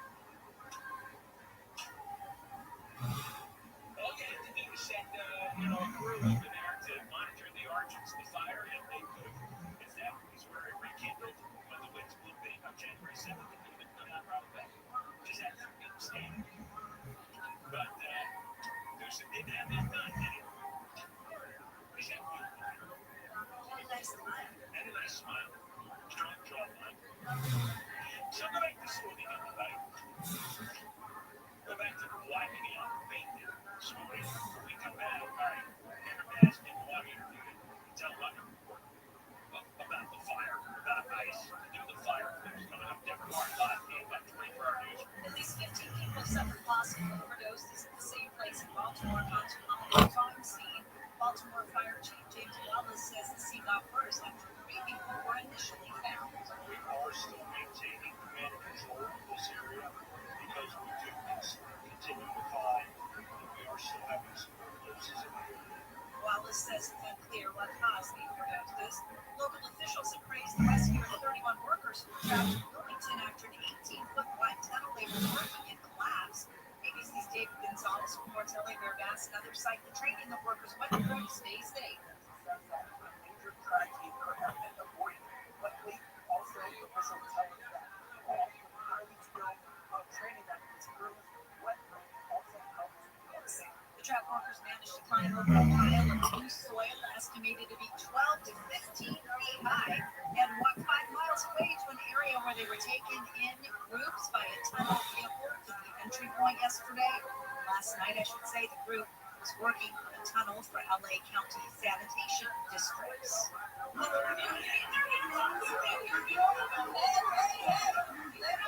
Employees at a surgery center in Ontario tried to keep immigration agents from arresting a landscaper who ran inside the Honduran man working outside Tuesday when the agent showed up. One of them chased him when he ran. Workers at the Ontario Advanced Surgery Center told the agent it was private property, and demanded a warrant and ID. The guy was taken to the federal detention center in downtown LA. It's not clear if any clinic staff will be charged with obstruction. The Secret Service has suspended 6 agents over the attempted assassination of President Trump in Pennsylvania. According to reports, the agency issued the suspensions in the aftermath of the attempted shooting of Trump at a rally in the city of Butler. That presidential candidate was left with minor injuries while one of the attendees at the rally was killed. The shooter, identified as Thomas Matthew Crooks, was killed by Secret Service agents. In the aftermath of the shooting, a review by the Department of Homeland Security revealed law enforcement breakdowns had led Trump to an attempted assassination. And it's just a 5-hour drive from the most exciting city in the U.S. and the most boring city. Financial websites FinanceBuzz.com studying 75 U.S. cities and ranked Atlanta most exciting one. Rankings were based on culinary scene, nightlife and celebrations, population makeup, outdoor activities, and things to do. The second most exciting city, then St. Louis, Orlando, and New York City. On the other end of the spectrum, Jacksonville, Florida was ranked the most boring city, followed by Wichita, Kansas, Corpus Christi, Texas, Falls, South Dakota, and Memphis, Tennessee. Mark Ronner, KFI News. Southland weather from KFI. Sunny tomorrow, a little cooler. Highs mid-70s to mid-80s. Metro LA upper 80s to mid-90s. In the valleys, 90s, triple digits. In the high desert, low 70s for beaches, low to mid-80s. Condos, the 90s, around 100 for the IE. Right now, 78 in San Juan Capistrano. It's 90 in the 10. We have a crash on the 10 in Boyle Heights. 10 eastbound Friday to 60. We've got a stall that's going to be blocking the left lane. And your 10 eastbound, it's already a slow line all the way from the 405. Then in Culver City, 10 eastbound at Overland Avenue. I've got a report of crash in that Santa Minor area. In Griffith Park, 134 eastbound at 5. That particular crash is cleared. You still got delays down from Forest Lawn. And in Diamond Park, 57 northbound Fort Grand. That disabled vehicle in the middle lane there. With Southern California's most accurate traffic report, I'm Jim Garnett. The devastating Texas floods have impacted countless residents. Families have lost their homes. Communities and lives have been shattered, and children are still missing. The need is urgent. The Community Foundation of the Texas Hill Country has launched the Kern County Flood Relief Fund to support response, relief, and long-term recovery. All donations will go directly to trusted local organizations to provide food, shelter, healthcare, and hope. Join us today and donate to the Kern County Flood Relief Fund at communityfoundation.com. Bring your iHeartRadio everywhere. There are hundreds of ways to experience iHeartRadio. Home and on the go, beyond the iPhone and Android app, and at iHeartRadio.com. Here's another way to connect to iHeartRadio. Amazon Fire TV supports iHeartRadio with a beautiful big screen display while you enjoy your favorite music, radio stations, and podcasts. Make sure you link your iHeartRadio account and use voice controls for easy navigation between content on iHeartRadio. iHeartRadio on the big screen is easy to control with a remote or with voice controls, and it provides large cover art on the screen and can sync with your iHeartRadio account for seamless listening between your devices. Your iHeartRadio music, radio stations, and podcasts now on your big screen TV, Amazon Fire TV, and the Fire Cube. Check it out for free now. iHeartRadio. Anywhere you want to listen, iHeartRadio is there. The free iHeartRadio app is number one for music, radio, and podcasts, all in one. Discover a new podcast from our library of over 350,000 titles. Here's an iHeartRadio podcast preview. Brings together lives and ideas recorded on the air exposure. From all those news, the British Columbia disaster into lives. I really want to know what happened, and it makes me extraordinarily angry. It's always been a big secret. The four leading suspects. Gambler on plane insured for $125,000 jury trial. He had one or two murder charges against him and was acquitted. One got but they didn't know why. Fear of the quote-unquote single. He didn't have any friends. He was told. I wasn't sure even if he needed me, but Joe, I had found him today. Like the guy. The guy. So, look, you know who did it. So, we have a very good idea. Which also the person was. From CBC Podcasts and CBC's The National. Hosted by Ian Adamance and Johanna West. Investigating the largest unsolved mass murder in Canada. Canadian Pacific Flight 21.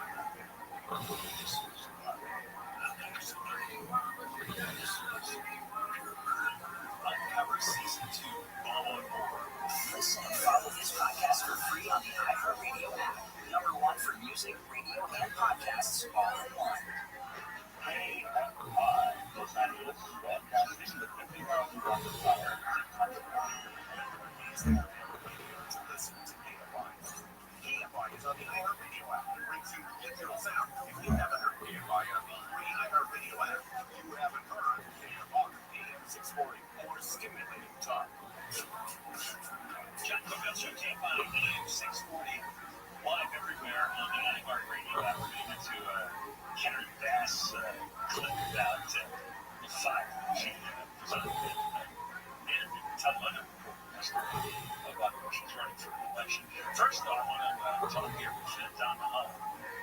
retired Secret Service agent and is law enforcement contributor for ABC News. Is there was big news yesterday in Secret Service circles. 6 agents suspended. They were on duty when Trump got beaten by that bone in Butler, Pennsylvania, almost exactly a year ago. Let's talk to Don Mahone about that. How are you? How about you? I'm all right. Suspensions range from 10 to 42 days, and when they come back to work, they've all been demoted. That's what I read. Does that sound right? I don't know about the demotion part. The suspension part sounds accurate. That's the end result of Secret Service's internal hearing process and inspection process. So, the government's typical process is a little wonky. This investigation started after Butler. At some point last year, they were given proposals of discipline. That is an appeals process. That goes back to court. And then once the appeals process is set, is the final discipline, and that's what we've done today. Yeah, because the term you're using is restrictive orders that will have after the suspension. How can you have an operational failure involving so many people? When you live this life, you get up in the morning, the president has a big rally in an open air space. You've got one job, keep them from getting killed. And how can so many people screw up that one mission? Well, it's one mission, but there's multiple facets to the mission. So the other thing is that some of these issues that they pointed out are issues that have previously pointed out. Most recently, in 2014, the second mission panel report, the Secret Service had a bunch of people get over the White House spent. So some of these issues are what I would say legacy Secret Service issues with a lack of funding and investment and personnel. And in the case of Butler, you were talking a very large CFO, 300 days out of the road for those agents, under a dynamic where reducing manpower, reducing personnel, and people get tired or get fired for making mistakes. So it's not to make an excuse, but that's the situation and the facts on the ground, as they say that they were working around, and the mistakes came down to Jerry Manning and decided to take people so maybe communication, maybe the line of communication where you want to get well, and then making sure that you address any of the issues that you want to discuss, whether it was the line of sight issue or whatever, because there was some things on technology. What was the main failure that kept that on the roof of that building that was left unattended, unobserved? What was the main problem?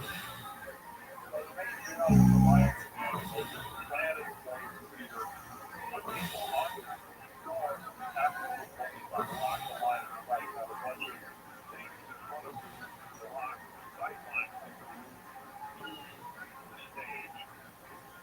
On game day, the line of sight block has never been clearized, and it's still unclear why nobody, it was going to a local police post, nobody was actually on the roof. So that's why nobody was on the roof, but on the communications team, 90 minutes prior, the local had identified the shooter as the shooter and communicated to that with their own text tracker, which is not Secret Service, and then give that information to the Secret Service until almost the last minute, which goes to streamline and unify the communication chain better to protect the site. And you mentioned early on the lack of funding over the years. Why a lack of funding since we overspend by trillions of dollars every year? Why would they stint on Secret Service protection for the president, any president, or a candidate? Like of all things to cheap out on, I don't understand. You acquire. I've been on tech for 20 years. I tell people September 12th, 2001, we're going to have 27% people, 45. When the agency's manpower and budget never met. And in the 20 plus years since, the budget has never met the expanded mission the Secret Service has. And people want to blame DHS, that could be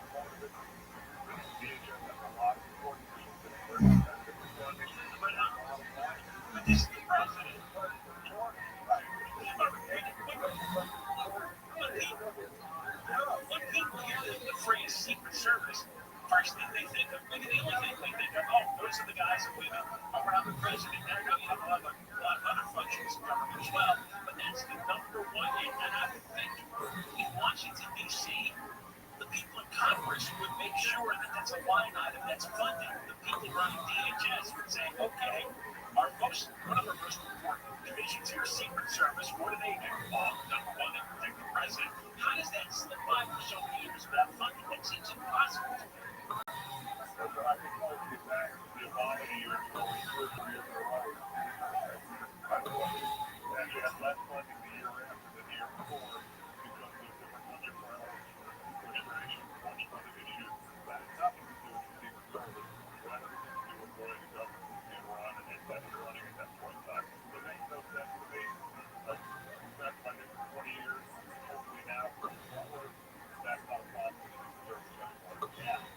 There's a lot of baffling things going on in the world.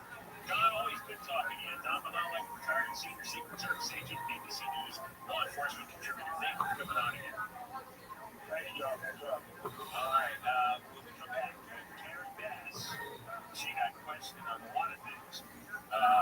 Next segment, why did she choose to go to Africa when the fires were breaking? This is from Telemundo reporter Enrique Chiava. At next, Deborah Marks, live in Camp by 24 News. Here is the latest. Lawsuit over the Palisades fire has expanded, and no more live horse racing. And California State Fair will have more at the top of the hour. We're going from 60 Minutes. Here's a news flash. If you're counting on your 401k to build wealth or fund comfy retirement, time for a reality check. And here's the truth. 401ks were not built to make you rich. They were designed to shift risk from corporations to you. Leaving your savings exposed to crashes, inflation, and uncertainty. Now, Americans are claiming control with real assets like gold. Noble Gold Investments has helped thousands protect their future by converting part of their retirement savings into physical gold, so they can stop stressing about the market and start sleeping better at night. Talk to Noble Gold today and learn how safe and easy it is to roll over your 401k into a tax-advantaged gold IRA without penalties or headaches. Go to NobleGoldInvestments.com and grab your free wealth protection kit, including a step-by-step guide to get started. NobleGoldInvestments.com. Time to move your money out of the danger zone and into something great. From the Odoo.com Weather Center, Odoo, the only business software you need. A little cooler tomorrow, 70 to around 100. This report brought to you by Indeed.com. From the Southern California Toyota dealer traffic center, think more than half the Toyota's full line of fuel efficient vehicles install on the 60 and Diamond Bar. It is on the 60 eastbound right Grand Avenue. It was in the middle lanes. Right now, all lanes are stopped except pushing this over to the right shoulder. Now you're 60 eastbound. It's going to be a slow line all the way to Hacienda Boulevard. Baldwin Park, 10 eastbound for Baldwin Park Boulevard. Got that accident over on the right shoulder. Pico Rivera, 605 northbound, Toyota Boulevard. New exit in the carpool lane. And Corona, 15 southbound at Magnolia Avenue on ramp. Have an accident along that ramp. With South California's most accurate traffic reports, I'm Jimmy Norman. The devastating Texas floods have impacted countless residents. Families have lost their homes. Communities and lives have been shattered, and children are still missing. The need is urgent. The Community Foundation of the Texas Hill Country has launched the Third County Flood Relief Fund to support response, relief, and long-term recovery efforts. All donations will go directly to trusted local organizations to provide food, shelter, healthcare, and hope. Join us today and donate to the Third County Flood Relief Fund at communityfoundation.com. Taking your kids to their first baseball game.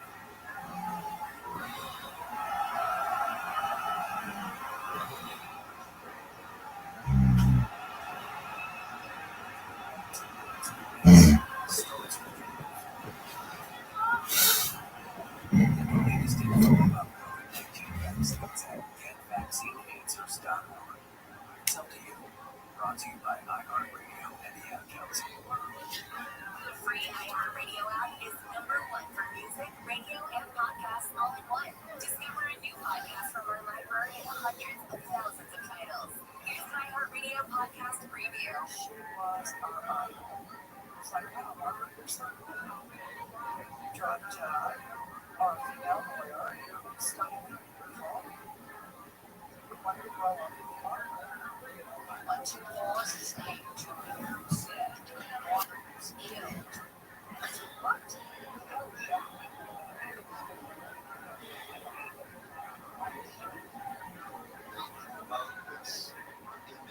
Small town America, but it's not.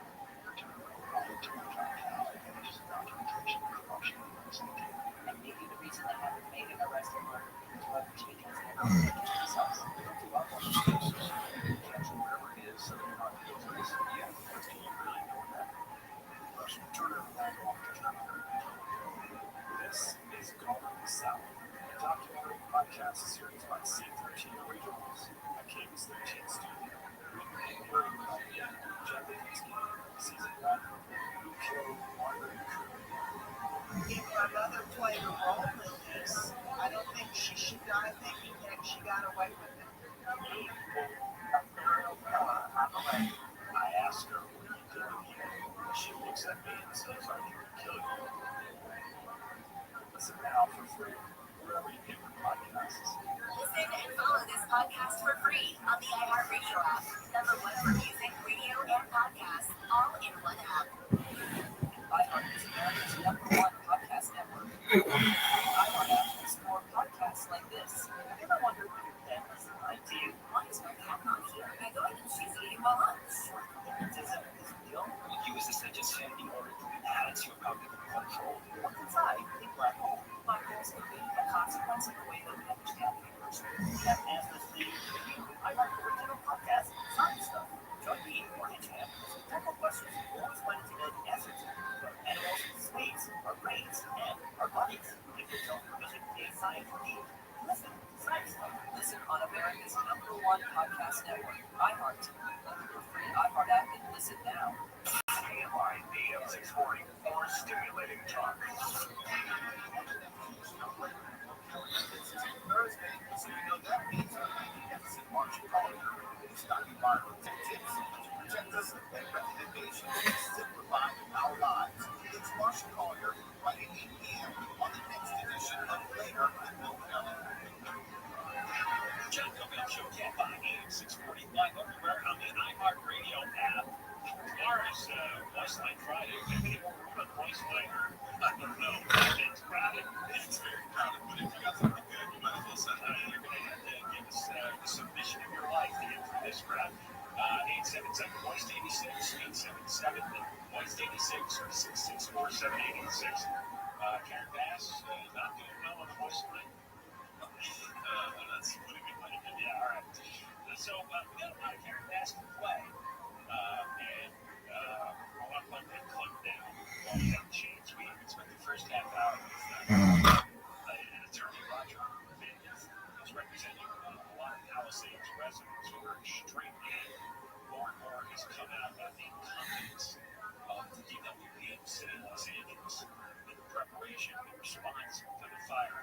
The latest thing, some dope with DWP who's supposed to turn off the electricity to some of the lines, did it, and then went back and claiming that he went to the, I don't know what you call it, whatever the building was, which had the dials where he was supposed to turn off the electricity. He didn't get there about 6:15, and by then the fire prevented him from accessing what he needed to access. He went down, and he went back into the records and said, I went there about 1:45. Because he didn't want everybody to know that he was 4.5 hours late. And God knows how much damage was done those 4.5 hours because the electrical lines were spawning new fires. And what struck me too when Roger Bailey was on is that he had to turn off the electricity by hand. He had to go to some DWP building and turn it off by hand. They can't do it remotely, electronically. I mean, they have people know have security alarms now that you can turn on and off from the other side of the world through the internet. But in LA, a major electrical substation, you guys got to walk in there in the middle of a fire. Like, you never thought, what happens if the whole neighborhood where this structure is on fire? How's he going to get in there? Well, Why is it different open? Why is everything just Anyway, here's Karen Bass on the Teleline reporter Enrique Chiabra about why she was in Africa. There's concern with the fires. They were here, but then when the fires started, you were in Africa. There was a lot of controversy about why you were away. How can you respond to that? Anyone else? Just say one President Biden, a few days before I left to go to Africa, it was making news that I was going to Africa because the White House issued a press release saying that I was invited on a delegation to represent our country at the inauguration of the new president. The fire started on the 6th, which was a Tuesday. We raised what happened the week before that, the day the ambassadors were controversy, criticism towards you. Why would you go? This is terrible. The alerts that were issued in emails, the city of the county, Using social media. the city of the county, nobody was prepared for a weather event that had never happened in our lifetime. You liar. Liars. Yes, but it was not at the instant point of a critical situation. Otherwise, the county and the city would go into emergency mode. So when I learned I was actually 3 hours from boarding the plane to come home. I think what a lot of people didn't realize is number one, the time difference between the United States and Africa, and two, how long it takes to drive. So I got back as soon as I could. You know how the time difference works when you're in Africa. You covered right there. You would know. You were here. You were reading all the warnings. I was going to say, warnings for days. We knew that this was not a normal Santa Ana wind event. We knew with the low humidity, we hadn't had rain in such a long time. We knew this was going to be bad. They've had 100-mile-an-hour winds frequently during the Santa Ana periods. I have seen newspaper coverage going back to at least 1938, where you had winds in the 100-mile-an-hour range. It has happened. So it's not something we've never seen before. Yes, we have. And they were using the most extreme language, the most extreme warning that they could. There weren't any words left in the English language to warn people how bad the winds were going to be and how extreme the fire danger was. They nailed it 100%. She didn't care. And she goes, the county email. It was constantly on the news. The lead story of everybody's face. We were sitting, waiting to see how bad it was going to be. If it was going to be something catastrophic. I remember clearly feeling that. I remember feeling that the morning of the 7th, because I was in the Palisades and the wind started to blow. My wife even took video. We were in this on this hike, and we both talked about it. It's like something bad's going to happen today. Because I heard all that. I knew if we were going to get these excessive winds, very good chance that the towns in the foothills like the Palisades would burn.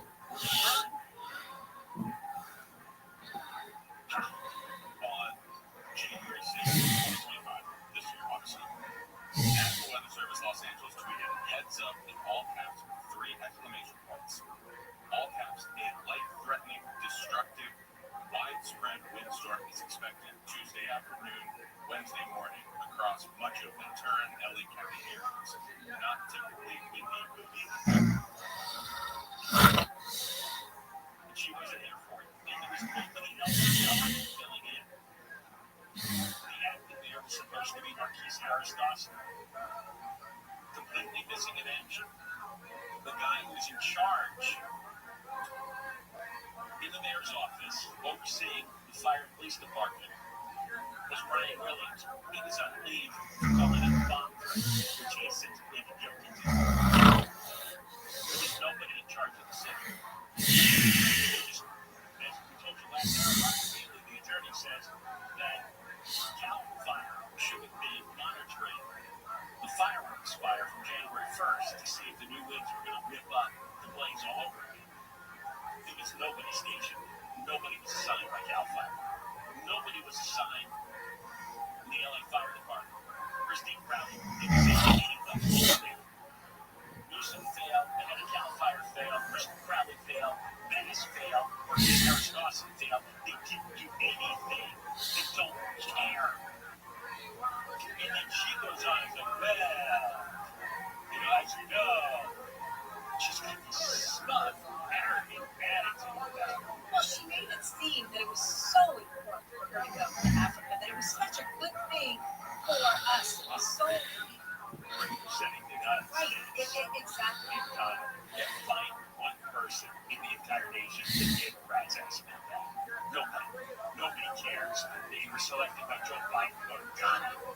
They had drinks at a cocktail party for the Ghanaian president. We got more mass talking about ICE coming up. But first, after Deborah's news, we talked about this yesterday, and this is something else we're going to be exploring a lot. Chris LeBron, journalist, is coming on. I told you about Scott Peters' bill, Senate Bill 79, forcing single-family neighborhoods to accept high-rise apartment buildings for low-income people. And I suspect this is why in the Palisades they're slow walking all the permits. Is because they want the homeowners to give up, sell it to developers, and start planting these low-income apartment buildings all over the Palisades and get all those wealthy people out of town. They can go away. Get that beautiful view over to the low-income.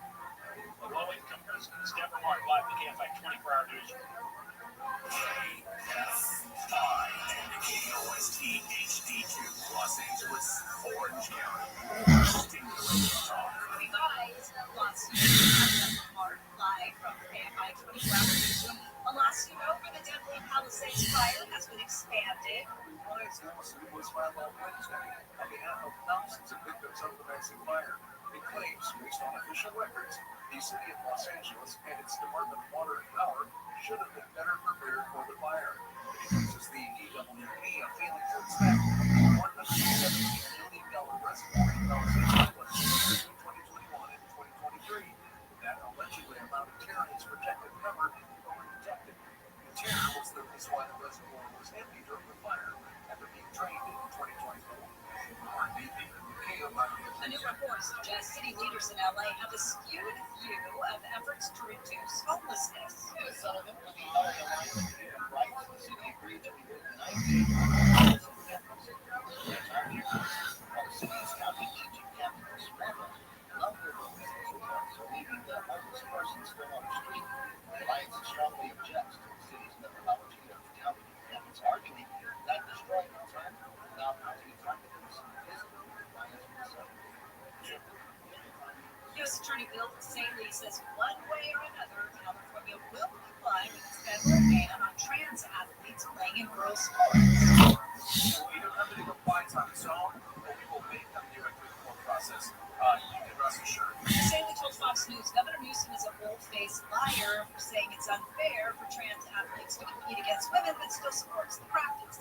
Saley says boys competing in girls' sports is illegal, disenfranchises girls' opportunities, and endangers their privacy, dignity, and safety. The Justice Department is suing California for violations of Title IX. For the first time in 170 years, there will be no live horse racing at the California State Fair.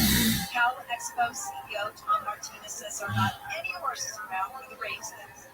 The product has to be there for people to come and race your field. If that doesn't happen, it will be a viable path. The California Authority of Racing Fairs has canceled races across Northern California this year. State officials say it's reflective of a larger decline in the racing industry at State Fair. It's tomorrow. Baltimore police and fire teams have responded to what they've called mass casualty overdose incident. Fire Chief James Wallace says more than a dozen people were injured. Transported 15 patients to the hospital. 5 of those regarding one patient's feeding. They're critical. Wallace says crews were called this morning and that originally just 3 people were found who suffered possible overdoses and seemed worse moments later. They say they're treating it as a crime scene. John Diddy Combs has scored a win in a civil lawsuit while awaiting sentencing in New York for transporting people for prostitution. TMZ is reporting that a judge has decided to remove significant rape allegations from the lawsuit filed on behalf of April Levros. She's accused the 55-year-old music mogul of raping her multiple times back in the 1990s. Combs' legal team has denied Levros' claims, calling them baseless, and has filed a motion to try to get the whole lawsuit dismissed. I'm Sarah Kessler. And Ford has recalled about 850,000 vehicles because a low-pressure fuel pump failure can lead to an engine stall, and that increases the risk of a crash. The vehicles affected include 2021 to 2023 model Ford Expeditions, Explorers, Broncos, Mustangs, Lincoln Navigators, and F-150 engine cars. BBC's Jeff Severson reports Ford says the vehicles may show warning signs such as engine misfiring or running rough, jet engine light coming on, or reduced engine power. Sunline weather for KFI. Sunny tomorrow, a little cooler, 70s to the 80s, Metro LA, upper 80s to mid 90s, and valleys 90s to the triple digits in the high desert. Low 70s and inches, low to mid 80s, and Ladosti 90s to around 155. Right now, 71 in Dana Point, 84 in Anaheim, 96 in Diamond Bar, 92 in Simi Valley. The KFI financial update: the Dow closed up 192, S&P 500 up 17, Nasdaq up 19. It's slow on the 405 in Culver City. It's the northbound side where delays are loading up, leaving the 90 heavy, slower in some spots on the way to the 5 merge going into Silmar. We're also heading out to southbound lane. Rapids wrapped up for the 110 northbound at Adams. All the way to northbound traffic picking up away from just about 51st Street. Beyond the scene of the crash, you still have a heavy drive all the way to the 5 and to Beecham Park. Anaheim, a wreck on the 57 southbound just before Catella. These guys are blocking the left lane, and that drive is still moving all the way from Hall Road. Also in Anaheim, the eastbound side of the 91, close to the 57 all the way to Green River. And things are filling in the Cumberland path, 15 northbound, loading up at Lakewood, delays and stretches to the 138. For Southern California's most accurate traffic reports, I'm Angel Martinez. The free iHeartRadio app has over 100 original stations waiting for you to explore right now, like iHeart Comedy, clips from today's top comedians. I learned about the Jimmy's role. I learned about Tennessee. I learned about the states, touchdowns, and stay intact. And the greatest of all time. Tell me how to get the scissors. Try something different. iHeart Comedy. With our gatherers, we like to gather information about you, and then we want you. Open the app, make iHeart Comedy a preset now. Is that a false ruling? That's not a false thing. That's a river rushing through the forest. Forest rivers provide open water for clean water. What? I can't use it because of the vacuum. That's not a vacuum. That's the trees in the forest cleaning up the air. I didn't know the trees were so amazing. Yep, and the forest gives us shade, trees to climb. That's awesome. Let's go explore some more. Visit the forest today and enjoy all it does just for you. To learn more about the forest and find one near you, go to discovertheforest.org. Brought to you by the U.S. Forest Service and the Ad Council.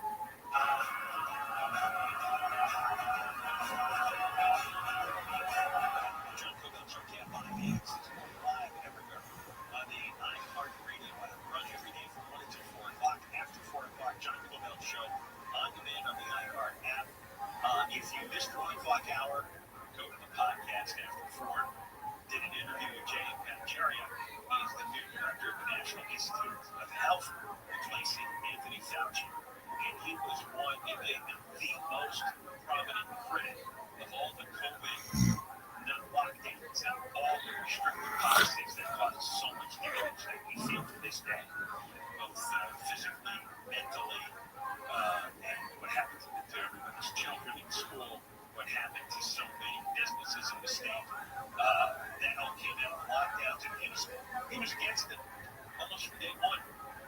It made it clear he was vilified for that. Well, now he's running things to try to change things in Washington. You want to hear it? That's beginning of 1 o'clock hour. Show podcast on the iHeart app. Ross coming on now, journalist.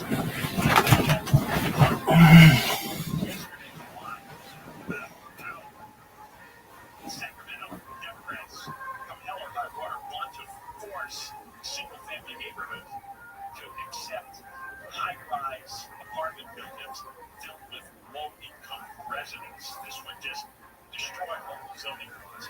Let's get Chris on and talk about this. A lot of people don't believe it. I was talking to some of my friends yesterday, and they're just looking at me like I dropped off the moon. But this is the real thing, Chris, isn't it? It's probably the single biggest agenda item on the California political class's radar these days. This is their Manhattan Project. So, if you have a neighbor, you need to sell to a developer who would bulldoze the single-family house next door to you and put up a fourplex, put up a high-rise apartment building, and fill it with low-income people, homeless people, whatever kind of deal you can get to finance it, right? Well, that's right. I think the quality of life is really very affordable because once that new status happens to be called, goes in the door, here's the work on our own, I think your property value will be affected. Obviously, your quality of life and your neighbors' quality of life is going to be affected. And this will all be such a monster big fault. Remember, the whole area is a single-family neighborhood. And by the way, where 82% of the housing market is new. And that's yet 82% of the unrented are white. So that means almost everybody usually live in that type of neighborhood. A really dense single-family or small multi-family or suburban or what have you. People will add hours to their commute every day to get that dream. That's just human nature. Do union leaders try to sell this as this is excessive white privilege, single-family homes? Of course, that's their go-to, but our neighborhood, we're the creation of segregation and redlining and racial conflict and all that. And that was true 80 years ago. But the vast majority of single-family growing neighborhood run out in California are updated. So what is more racist than these Democrats telling us millions of non-white homeowners in the suburbs don't exist because it doesn't fit their political narrative? I mean, you can tell there's something more racist than that on you. He tried a version of this a few years ago, all the way back to 2019. And now he's back. He didn't have a server in 2019. Does he have it now? Well, he has stories. He has those stories. Maybe the 11th hour.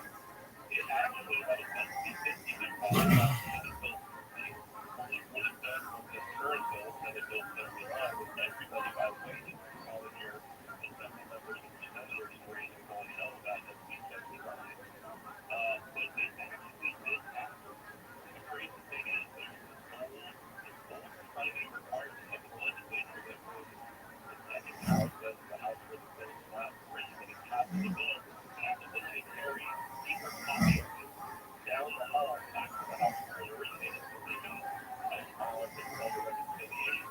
The only reason SB 50 didn't pass is because they literally ran out of time. It passed the assembly at like 11:58 p.m. on August 31st of 2019, and it literally did not have time before midnight and the recess for it to get back to the Senate. So, let's give no illusions that Scott Wiener, the Democratic senator, doesn't have support. And that's why it's so crucial for individual Californians to be raising their voices right now. Collier is like the member of Collier's senator made no now on SB 79. Because it would hurt working class, lower-income neighborhoods first and worse. And that's not speculative or theoretical. It's happening as we speak, even without SB 79. And the other thing that they're, the thing for the allocated right now, well, we thought yesterday that we just allocated $100 million for low-income and homeless housing in the borough suburbs. So, Those were the best pieces I was putting together yesterday. Number one, Karen Bass is hardly issuing any permits. Number two, Scott Wiener has this bill stripping neighborhoods of local zoning laws and allowing these apartment monstrosities to be built for low-income housing. And number three, Newsom's already kicked off the festivities with $100 million for low-income housing in the Palisades. So this is what's happening. I think Bass is intentionally delaying these permits so that these people are exhausted and they surrender and they just sell to the developer and let the developer do what he wants. I really think that's going on. What do you think? I wish I had an argument against that, but I wish I could say I was wearing my tinfoil hat right now, but I think the evidence all points in that direction. I think there's no walking all of this recovery, absolutely essential, starting with the soil testing, the ground testing, the water testing, which added up a few months, and people were trying to get that basic step, which happens after every natural disaster, by the way, except this one. So just blow off that was made it more difficult for people to deal with their insurers, because one of the first things the insurers asked, what's the status, what's the quality of the soil. So they've been doing everything they can to slow off this. And I think they're trying to start people out. I really do. And I hate to say that. Maybe I sound like a crazy. No, that's what I think. That's what I think. And I bring this up to people, and like you said, what's the argument against it? If that wasn't the plan, what would they be doing differently? Right. Well, here's another telltale. You know who remember our good friends over at Street Trial, Michael Schneider and his crowd? Yeah. Behind Measure HLA, the transit bill, the transit initiative. Well, they're also one of the key sponsors of SB 709. So, any question? It all fits together. Same players, same special interests, same billionaires. I mean, this gold rush from Southern California, thanks to SB 79, is going to make the original gold rush look like a sandbox by kindergarten. So a huge payoff to developers, and I guess they are the ones who are greasing things in the legislature. They're the ones who are greasing things, who have donated millions of dollars to all that rich Scott Wheeler, who is behind many of these bills, that receives far and away more real estate money, venture capital money, and BlackRock style money than any other lawmaker in California. And here you go. They are getting a lot of bang for their buck. Scott Wheeler, I'll tell you. Yeah, well, and then he gets to position it to the public as either racial equity or climate sensitivity or any of the other trendy issues of the day. But the truth is, he's taking in big bucks for his campaign from these developers who are making a fortune developing the Palisades lots into low-income housing apartment houses. They're turning it into their social housing utopia. That is the plan. And by the way, anybody has a question, in both Altadena and Palisades, I have a couple folks who come to reports every few weeks. Parcels that are only there are far fewer in the Palisades than the Altadena, but it's starting to do that. Of the parcels that have already sold, more than 60% have been sold to LLCs, Black Trusts, and corporations. Including several in the Palisades, several LLCs that have purchased 2 or 3 adjacent parcels. When are they voting on this? SB 79 is going to be voted through a local government committee on Sunday next Wednesday. Then the legislature is going to recess from July 18th to August 18th. So that month is the time to be pumping your lawmaker, your assembly member, your senator will be back in town. They'll be back in the district. And that's when you call them, you can show up to their office, write an email. I mean, the only solution to make our thing, and I know we're coming up on this, but really quickly, we came with this one bill because of the grassroots, is what I should describe it. We came with this one vote to kill SB 79 in the Senate.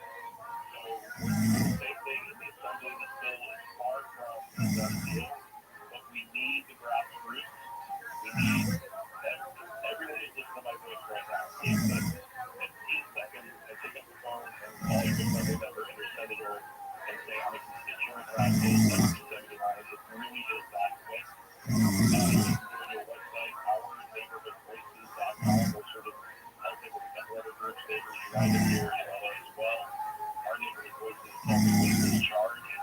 But it comes down to the grassroots work. Chris, got to do the extent coming up. We will continue talking about this. Absolutely. Thank you, John. By the way, I'm going to talk about the Steve Bush hearing we did last week. That's actually all right, we'll do that. Now, Mark, last week, my 24-hour newsroom. Here is the latest. Federal immigration agents and protesters have faced off in Ventura County, and a federal judge in New Hampshire has blocked the Trump administration from enforcing its executive order on birthright citizenship. We'll have more at the bottom of the hour. Southland weather from KFI. A little cooler tomorrow, 70s to around 100. This report brought to you by Rapid Radio. Is going to a crash on 605 in Whittier. This is on the northbound side coming up on Whittier Boulevard, and it's blocking the carpool lane. Big delays are loading up out of the roadblock, getting away from the 105 freeway. Beyond the crash, the drive remains pretty heavy all the way to the 10. Southbound slowing, moving up from the 60s to continue back towards the 5. It's slowing out of Pasadena, East 210 for Mountain, and stretches to Citrus, and we're heading out to Ontario. The northbound side of the 15 freeway, slowing down actually just before Ontario from County Galliano Ranch Road. On the brakes and stretches towards Foothill Boulevard. For Southern California's most accurate traffic reports, I'm Angel Martinez. Free iHeartRadio app has over 100 original stations waiting for you to explore right now. Like iHeartRadio, clips from today's top comedians. I learned about Tennessee. I learned about the states that touched us and stay intact. And the greatest of all time.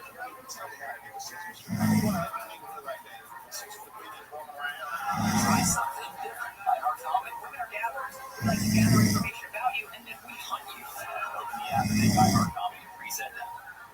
iHeart is America's #1 podcast network. Open the free iHeart app and explore podcasts like this. There are fairy tales in this great land. The all but certain confidence that some places are safe from chaos, violence. During the mountain years, would you think Fujitsu parents' house tipped off, the farm tipped off by that yellow tape? It wasn't better than the clips. One of the worst I've ever seen. Careful what myths you choose to rely on.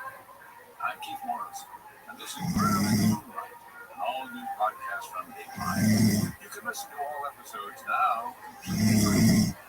Listen on America's #1 podcast network, iHeart. Open the free iHeart app and listen now.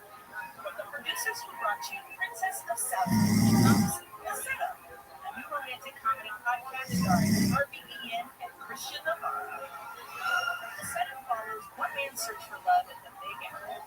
The thing is that I actually use that. Every time I opened it, I got hit with this wave of nausea, and then my heart started beating like so fast. So that I opened that, so I stopped opening that, so I opened that. Meet Ron, the lonely resident curator. His true love, art. His biggest fear, everything. It's wonderful to step out of the canvas. But when the perfect man walks into his life, Well, I guess I'm so about it. I love it. I think so. he actually is too good to be true. This is a common economy. To pull off his heist, they'll have to get close. Status check. Introducing the Russians. Why do you do this? And jump into the event together. When you're dating a con man, how do you know if it's true love or just another job? Listen to The Setup. Listen on America's #1 podcast network, iHeart. Open the free iHeart app and listen now. I'm so sick of hearing them talk about women's basketball. If only there were a professional WNBA player with her own podcast I could listen to. You right? Hey, this is Lucy Brown.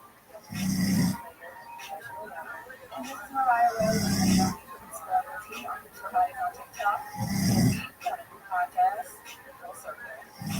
Every Wednesday, we're catching you up on what's going on in women's basketball. And not just in the WNBA, but what happens in the women's unrivaled and college basketball. We've got analysis, inside stories, and you guys have seen a lot of former and current basketball players telling their stories of their point of view, we want to share all of the women's basketball stories that you won't see anywhere else. Listen on America's #1 podcast network, iHeart. Open your free iHeart app and listen now. Hey everybody, it's me, Katie Gore, here to talk to you about a new podcast called Casuals, starting January 21st. It's a sports podcast, but for people who don't necessarily consider themselves as listeners of sports podcasts. It's just regular people laughing about sports, not screaming. I mean, we might scream, but it's going to be about something very silly and not about something as serious. We're just not going to take it seriously. Is this making sense? You guys kind of get the vibe.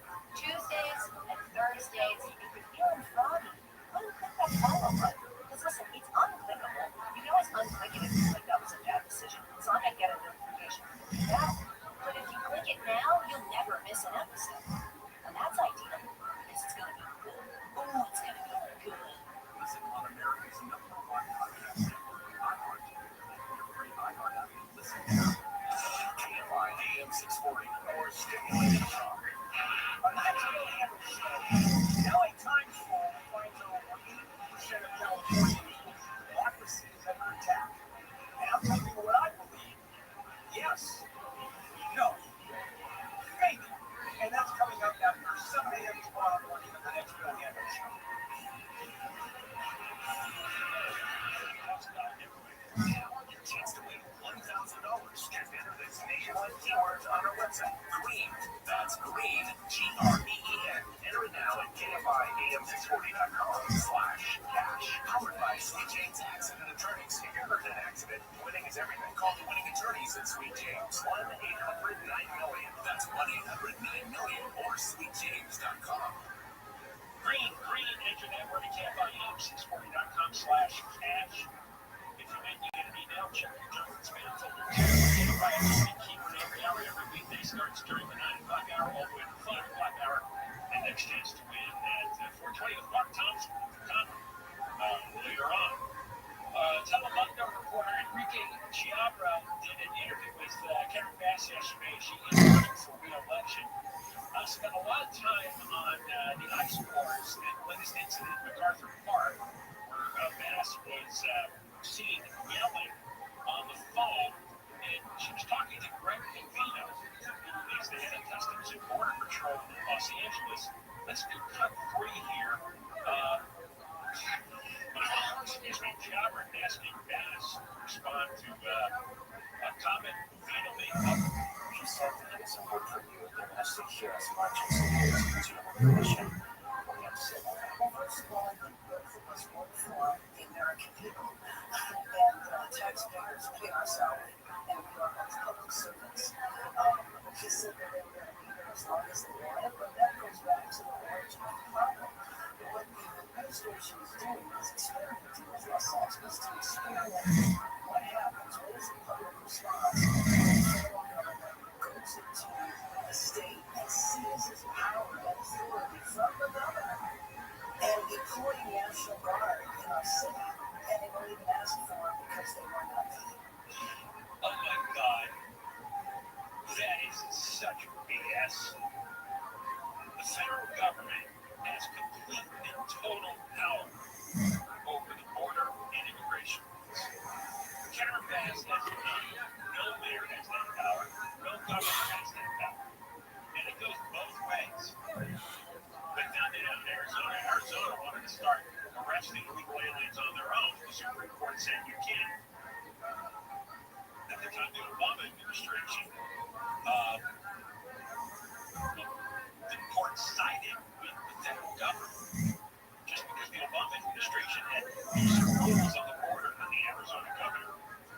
The Arizona governor can't have no right to arrest people. Arizona legislature has no right at all. Well, it works both ways. Karen Bass has no right to overrule the federal government. The Trump administration, Congress, House, Senate, whole thing. It is not up to her. She doesn't have a say. She doesn't have a vote at all. Karen Bass doesn't work for the American people. She works for the citizens of Los Angeles. The federal government employees like Greg Calvino work for the American people as a whole. It's local, state, federal. That's the hierarchy. Karen Bass is at the bottom of the pyramid. Enrique Chiabra from Telemundo Bass and Calvino confirmed that the ice raids and I guess sometimes soon. Confirmed or say when this will end, do you know when the raids are going to stop in Los Angeles? Once again, everything that's been happening in the city has been by rumors. So there's a lot of rumors. We're supposed to last 30 days, 60 days, but there has never answer from the administration as to how long this was going to last. And if you look at what have they accomplished, except for spreading fear and terror in our community, what have they accomplished except for damaging the economy and really the economy in some neighborhoods? I went to restaurants that cater to Central American population, so those restaurants were empty. The owner said that this was worse than COVID. And not only did that's nothing when Newsom shut down the restaurants. Saying nothing when, what was it, Barbara Ferrer, the LA County Public Health Director, she shut down the Daddy restaurants. Garcetti shut down. Then she was saying somehow it's El Salvadoran restaurants shut down that cater to illegal aliens. Oh my God, they got it. Most of the Garcetti and Barbara Ferrer and the LA supervisors, they actually destroyed thousands of businesses. Holy crap. Another thing she said, that Trump came in uninvited and took control of the National Guard. But so far in court, Trump has been backed up by federal judges, including a Biden. So far, the way these judges see it, Trump has the right to do that.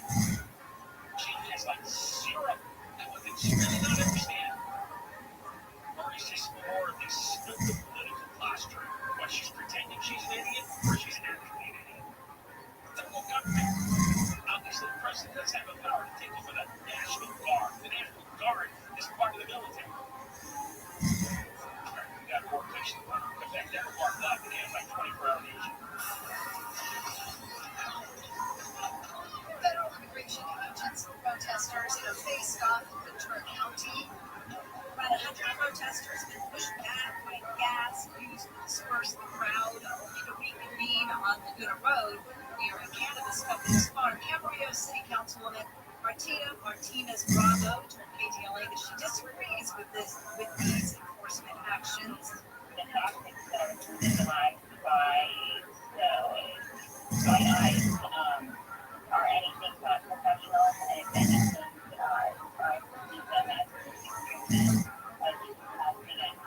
a second cannabis operation, also owned by Greenhouse Farms, was also reportedly hit by federal agents in Carmen Joya earlier today. Workers rescued from a collapsed tunnel in Bloomington had to climb over 12 to 15 feet of fallen dirt and debris to reach rescuers. ABC's David Gonzalez reports all 31 workers survived yesterday. The missile tunnel boarding sheet they building.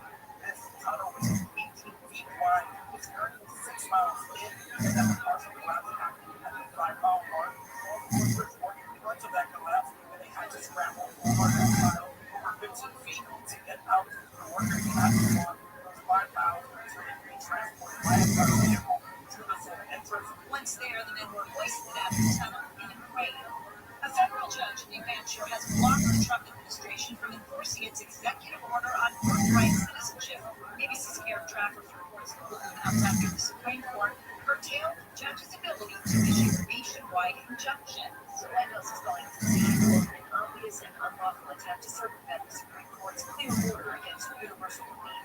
Spokesperson Harrison Rubio says in a statement the administration will be prohibiting numerous attempts by district court judges to try to impede the president's policies. The judge in New Hampshire certified a challenge by the American Civil Rights Union filed on behalf of pregnant immigrants, 2 immigrant parents, and their infants. A former member of a popular punk band wants to get into politics. Tim Myers is a founding member of the band One Republic. He says he's dropping the idea of running for a congressional seat in the Inland Empire and wants to run for lieutenant governor instead. One of his campaign pitches fixing the, quote, broken political system dominated by career politicians. Myers is a Democrat. He's joining a crowded race which includes the California State Treasurer, a senior Governor Gavin Newsom advisor, and the former mayor of the city of Stockton, Jason Cappadonia, KFI News. And Superman may not stick the landing at the box office. James Gunn's Superman reboot, starring David Cornswet, is set to open strong this weekend, though not quite as high as early projections suggested. Warner Brothers expects about $100 million debut, while some trackers predict up to $130 million. The film, which officially launches DC Studios' new cinematic universe, has earned an 85% critic score audience rating on Rotten Tomatoes. With a $225 million budget and a wave of positive buzz from early screenings, Superman hits theaters nationwide this Friday. Heather Roper, KFI News. Southwest weather from KFI sunny, a little cooler tomorrow. Highs mid 70s to mid 80s, Metro LA, upper 80s to mid 90s, valleys 90s with the triple digits for the high desert. Low 70s at the beaches, low to mid 80s, inland OC 90s to about 100 for the IE. Right now, 83 in Laguna Woods, it's 91 in Rancho Santa Margarita. It's low on the 405 in Irvine. It's the north outside, and that's where traffic is crowding up at Irvine Center Drive. A little heavier in a couple of spots as we continue towards Workhurst and Fountain Valley. Also in Anaheim, the eastbound side of the 91, so you can just about the 57 freeway all the way to Green River. In Griffith Park, south 5 from the 134 all the way to the 605. And it's also loading up in Pasadena, East 210 from Mountain. Delays taking you ahead to Citrus, the Cajon Gas, getting busy, 15 northbound, away from Bun Hill and Parkway. Looking a lot better by Leghorn, with Southern California's most accurate traffic reports. I'm Rachel Martinez.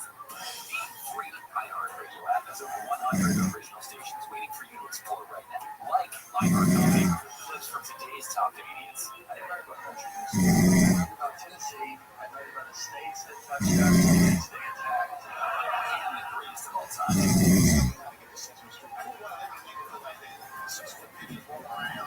Try something different. iHeartComedy. Women are gatherers. We like to gather information about you, and then we hunt you. Open the app and make iHeartComedy a preset now. Protect his family from disaster. Steve used his camera app. By taking pictures of his important documents, Steve can always have them stored online. Learn more simple disaster prep tips at ready.com. A message from Tina Liakov. The free iHeartRadio app is #1 for music, radio, and podcasts, all in one. Discover a new podcast from our library of over 350,000 titles. Here's an iHeartRadio podcast preview.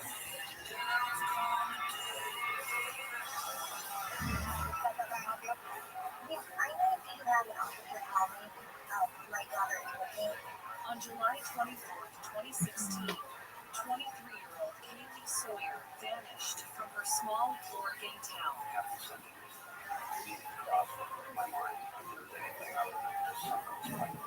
But the story of who killed her and how takes wild twists and turns. A second woman kidnapped. I started basically to start driving because I wanted to get out of here because I just got somebody. A dramatic carjacking.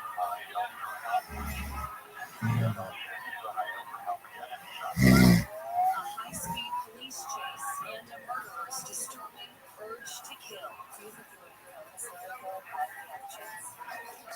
It just baffles me that somebody can just take someone's life. Most evil person you've ever met.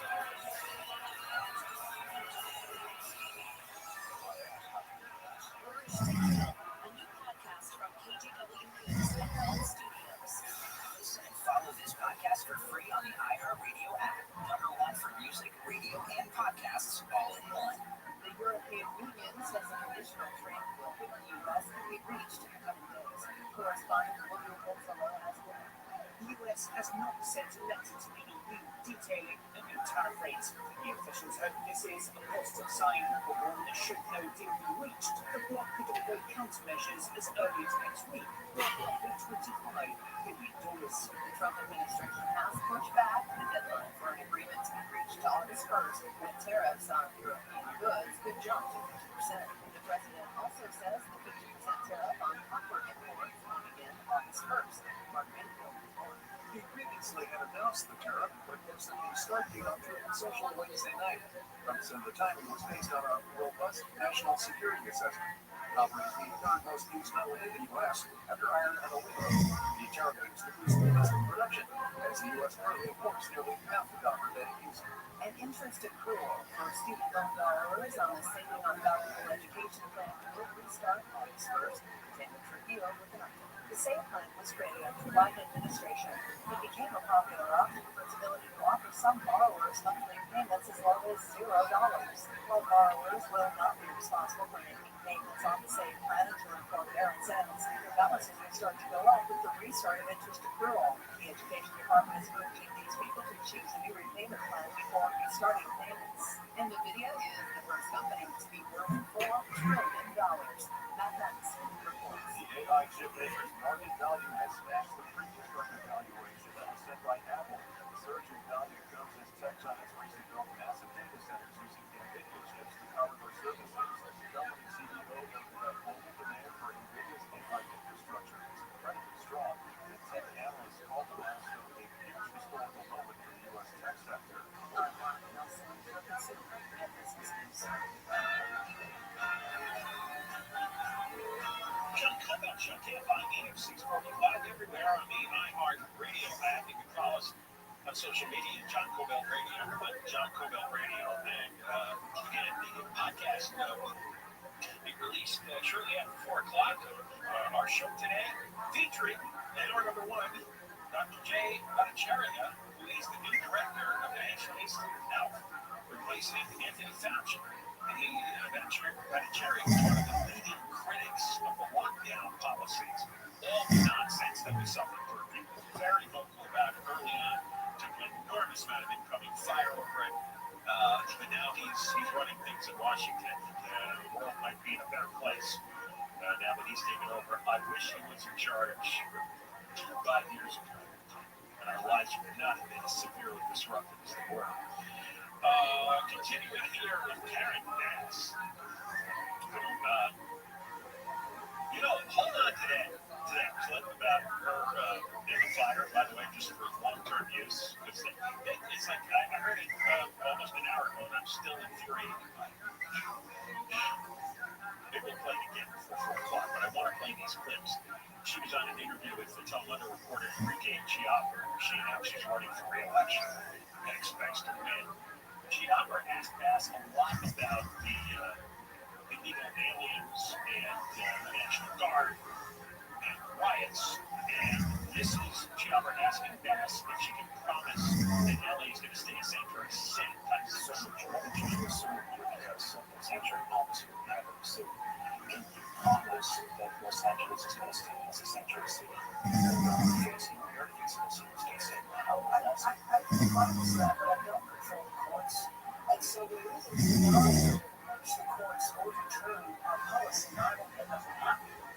But I cannot admit that I'm going to violate the law. Stop! Can you tell me that was on there? I wanted to say words about it. That means she knows it's the law. She knows the courts are going to overturn it. She's intentionally violating the law and protecting illegal aliens. She can't violate the law. Of course, I told you this the other day. Sanctuary cities are not a thing. Sanctuary states are not a thing. There is no such legal concept as a sanctuary for federal law. It doesn't exist. It's entirely made up by these asinine, idiotic politicians and activists. There's no sanctuary for federal law. There's no sanctuary in the entire world for immigration law. Every country has immigration law, and it's up to that country to decide how they're going to enforce it. But there isn't a square foot of land on the globe where you're exempt from immigration law. There is no sanctuary in the entire world. She's so, it's not that she's a moron. It's that she's such a liar. She and Newsom, they're such liars. They deceive, they misdirect, they mislead. Any variation on lying, whatever word you want to use, that's all they do. Because they think that maybe they're right. Is that most people are stupid or ignorant? Don't pay attention. You don't understand what the law is. I mean, what was that poll we had the other day? Like a third of people, Gen Z, which is age 18 to 29, think that Independence Day is about us declaring independence from Native Americans. Okay, so there you go. There's a nice base to run for office with, right? Say more than that, Clint? A little bit. All right, continue. But I cannot make a commitment that I'm going to violate the law. So potentially make it seem this way. It is possible. But I think anything is possible. I'm still going to hope for the best, and I'm going to fight for the best. Absolutely.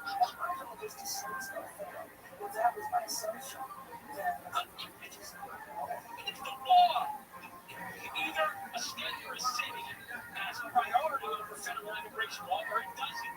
It doesn't. There is no question about this. This issue has been contested several times over the years. In recent times, you don't get to overrule federal immigration law. Period. Full stop. Ain't done. All right, here's Telemundo Enrique Chiabra. This could cut a basket fast if she thinks ICE raids might be getting stages of a coup. That's been a part of this situation. I think you said that this is the way this is how that could do you really think there's some coup that's been planned? It's not. It's a wonderful thing to point out with someone like this. As I spent a fair amount of time going through countries and visiting cities that were in conflict zone. You don't see the military sitting around civilians, and you don't ever see that in our country. And the fact that we're seeing it in peaceful times is a little crazy. There were no protests, there was no rioting, there was no vandalism. No, that's not right. Problems, absolutely. Were there people in the park who are addicted to drugs? Absolutely. And we're addressing that problem. No, you're not. They didn't arrest anybody in regard to that. They were doing a staging exercise. Clearly. Maybe they were sending a message to people like, we're here and we're not going away. So maybe you should make other plans if you're in the country illegally. Again, they're simply enforcing federal law. People haven't seen it enforced in a generation. So everybody is like really full on.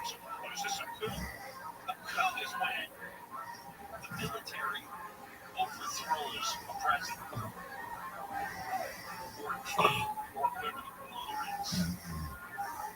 That's a coup.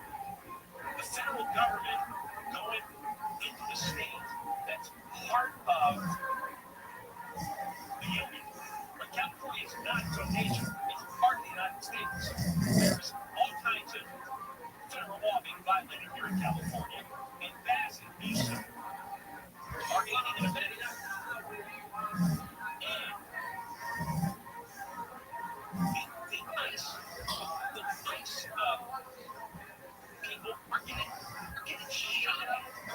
There were 10 people they arrested for attempted murder in Texas. I mean, 10 people. AR-15s they confiscated. So, yeah, they need backup. Yes, they need the National Guard. Yes, they need the Marines. Do you think Trump and Tom Homan are going to suddenly not enforce federal law? Do you think that they're going to allow their ICE troops to be murdered? You think they're going to allow that? Should they allow that? Should they let all the ICE enforcement men and women get their heads blown off by these Antifa lunatics? I don't understand. They do not enforce federal law. Kevin Bass is a public official. So is Newsom. They know how dangerous it is out there. Why would you give permission and license to crazy people to assassinate law enforcement, federal law enforcement?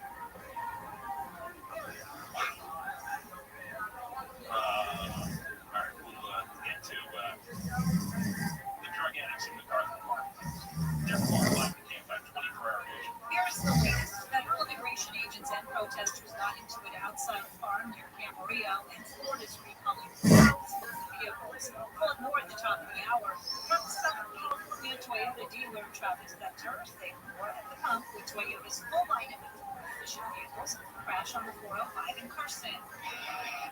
This one's on the southbound side, picking up on the Appleton Boulevard, blocking the car for lanes. I'm seeing a motorcycle that's involved in this one. Big delays away from Concord Boulevard. Also, on the northbound side of the 405 in Culver City, the clearing a stalled car out of the left lane. Looks like it was on the off-ramp. But overall, slowing here, backing up from just about the 90. And let's also check out the drive in Irvine. This is the 5 northbound, slowing from the 133 freeway, pretty heavy all the way to Harbor and Anaheim. With Southern California's most accurate traffic reports, I'm Angel Martinez. You stand out for your music. But what about your favorite morning shows, sports team, or live local news and weather? Start to change. There's an app for all that too. iHeartRadio. Download the #1 app for radio. The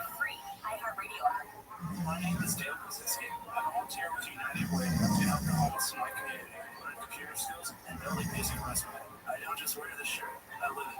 Give, advocate, volunteer, Live United. Go to liveunited.org. Brought to you by United Way and the Ad Council. KFI, AM 640. Mark Thompson here for Chip Conway Jr. today on the Conway Show. A fountain of youth in a familiar form. Scientists made a big discovery. We'll share it today. KFI AM 640. More stimulating talk radio. Jonathan Belt Show. Thompson and Conway coming up in a few moments. Let's continue with this absolutely raging interview with the pregame Giap Thelma, Larkin and Karen Bass. She has said all tonight, she's spouted all kinds of lies and misdirection and nonsense regarding not only fires but the ICE situation here in Los Angeles with the ICE agents and patrol officers. Claiming that, by the way, MacArthur Park is a horrific area if you've never been to it. Don't move. Trust me, all right? Because KFI years ago used to be situated just a few blocks from MacArthur Park. It was terrible years ago. I've gone there within the last year. It is like 100 times worse. It's unbelievable how great it is there. I mean, I cannot, there's no way on the radio to describe the state, the filth, the drugs, the bent over, wrapped out, drugged out, mental patients, and lunatics.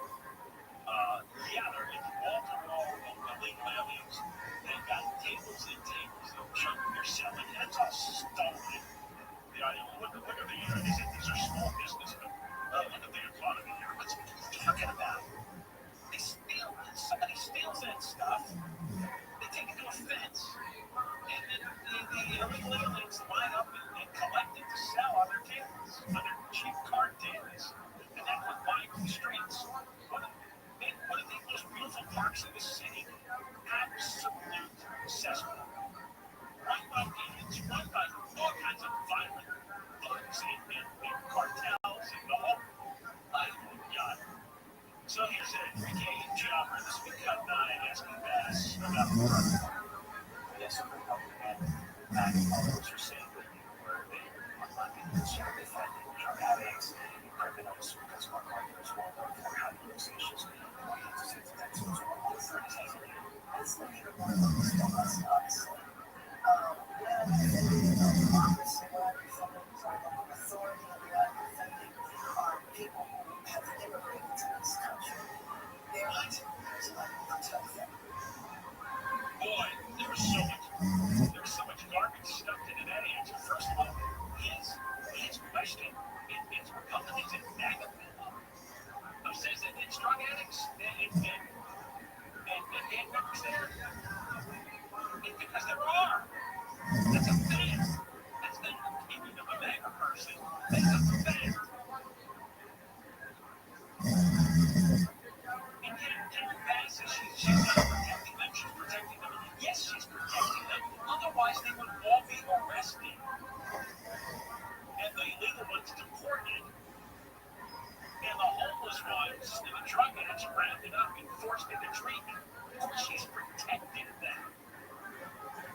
Because there's criminals that have been running MacArthur Park for many, many years. She's been mayor for the last 2 years, and somehow she's doing an even worse job than Eric Garcetti, which I didn't think was enough.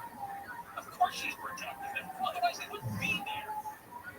She doesn't want illegal alien criminals deported. In all this interview, did she ever say, it's like, look, I don't want working people. I don't want people working in grocery stores, and working on farms, and working at the car washes. I don't want those people. I don't want the nannies and the gardeners to be deported. But all the criminals and drug cartel members of MacArthur Park in jail are deported. She didn't say any of that. She doesn't believe it. That's not part of her family system. And this television reporter gets mad when people are Republicans. No, it's anyone normal. You think normal Democrats are going to MacArthur Park for the weekend and taking their kids to play? Seriously? You either go take a stroll at MacArthur Park at 9 o'clock at night, have a little romantic walk,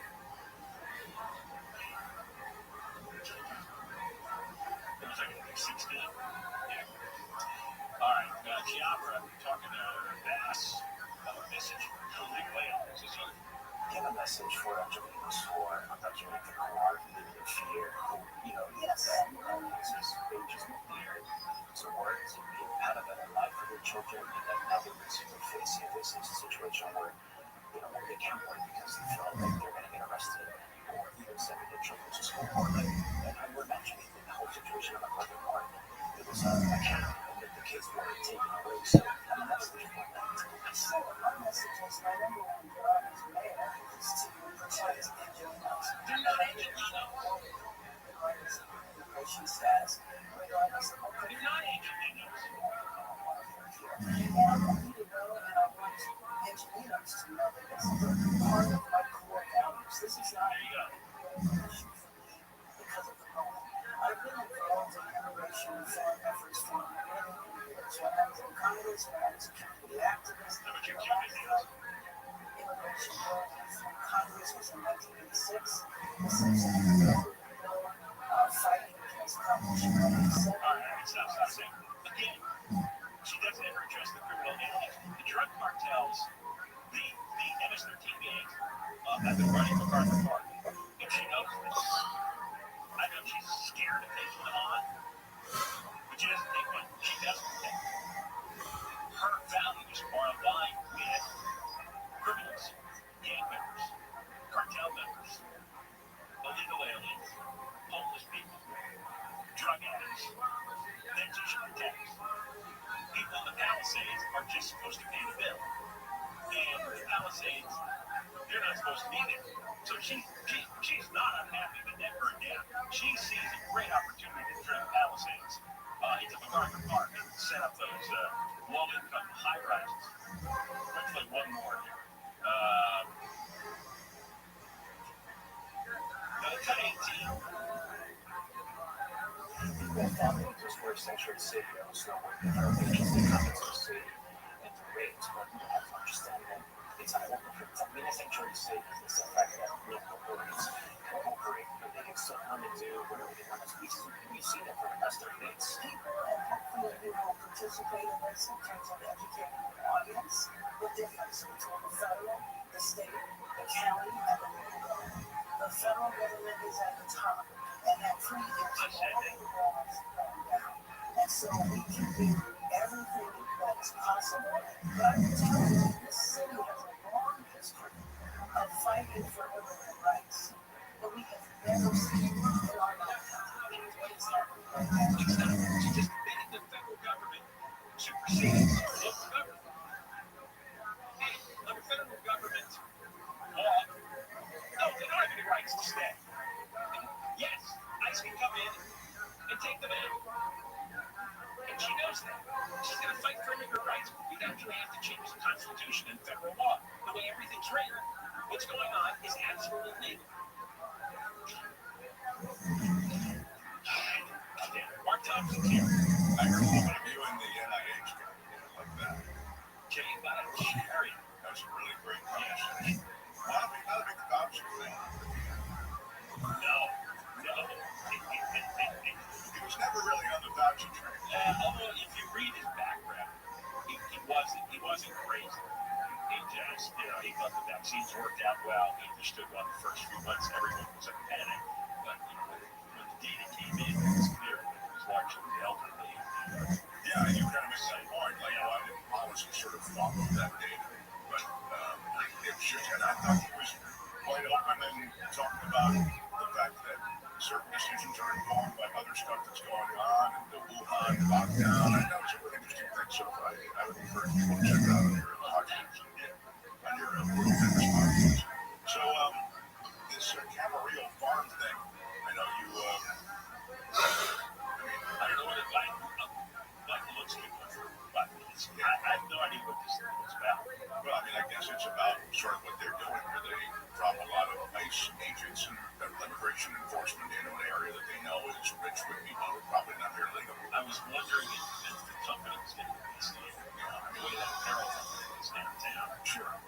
I mean, this goes to something that if you're really crafting immigration policy, you have to look at, which is, should there be employer sanctions for this sort of thing? Should you have to be sure that where you're employing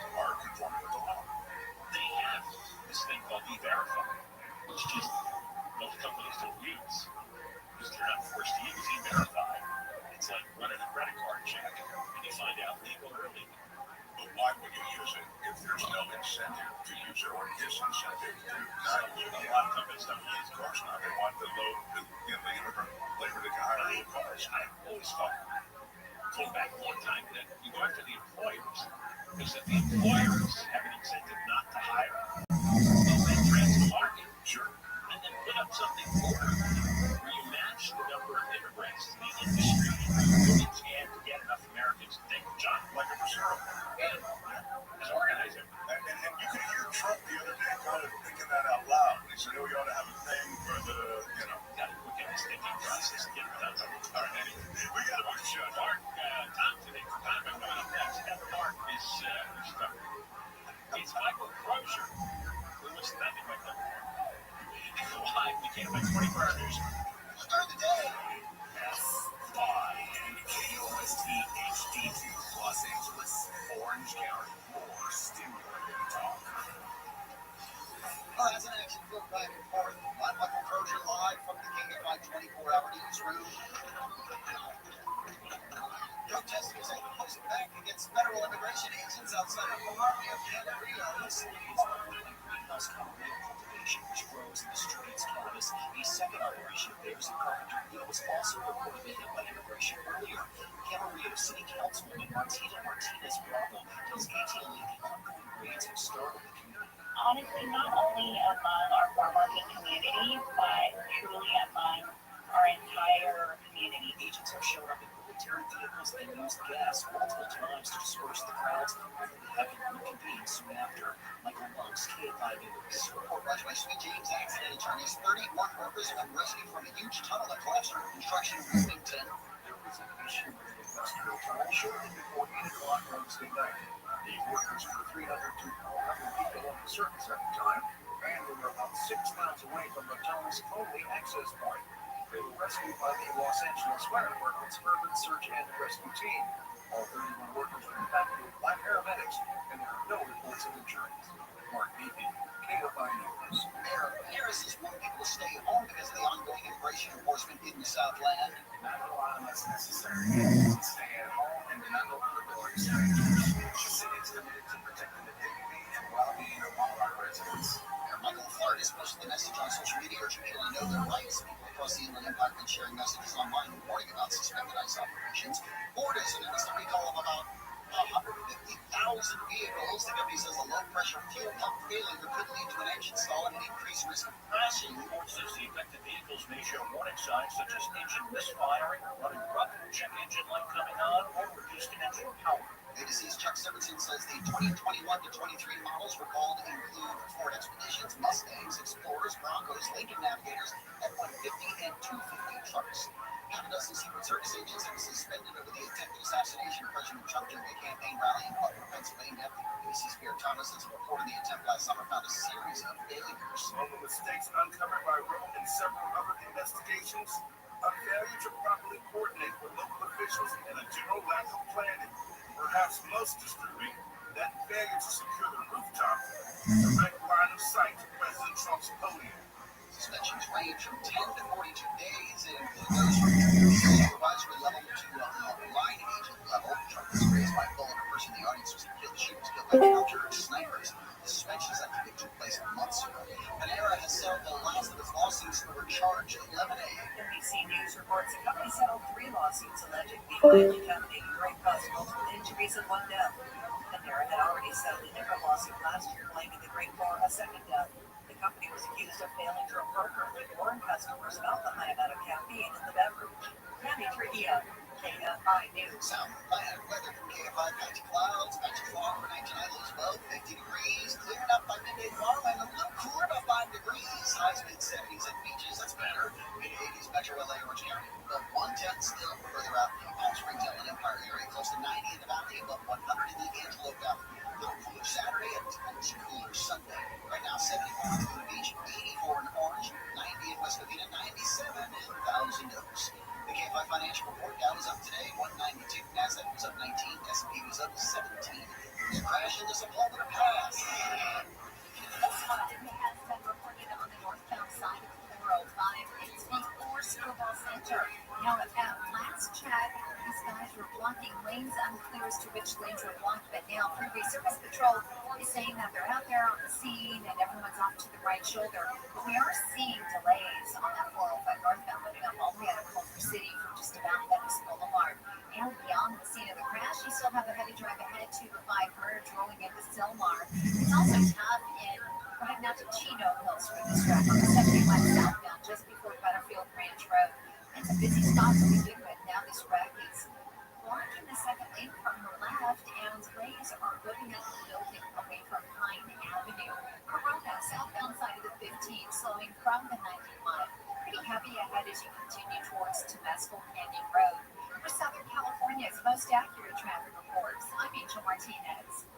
Our iHeartRadio Music Festival presented by Capital One is back in Vegas Arena, September 19th and 20th, streaming live only on Hulu. 15 artists, 2 nights, 1 stage. Get tickets now at AXS.com. Escape to poolside paradise at MGM Resorts in Las Vegas. Sip on a refreshing cocktail, lounge in a luxury cabana, earn a non-stop fun with MGM Rewards. Book a sizzling summer escape today. Visit MGMRewards.com for details. Josh, why didn't you tell the class what you did this weekend?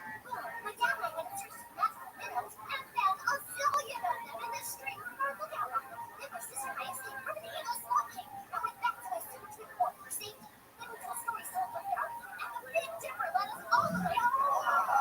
Where did you go? We went to the forest. It's not that far away. Ask your parents to take you and your friends to the forest this week. It's closer than you think. Check out discovertheforest.org. Brought to you by the U.S. Forest Service and the Ad Council.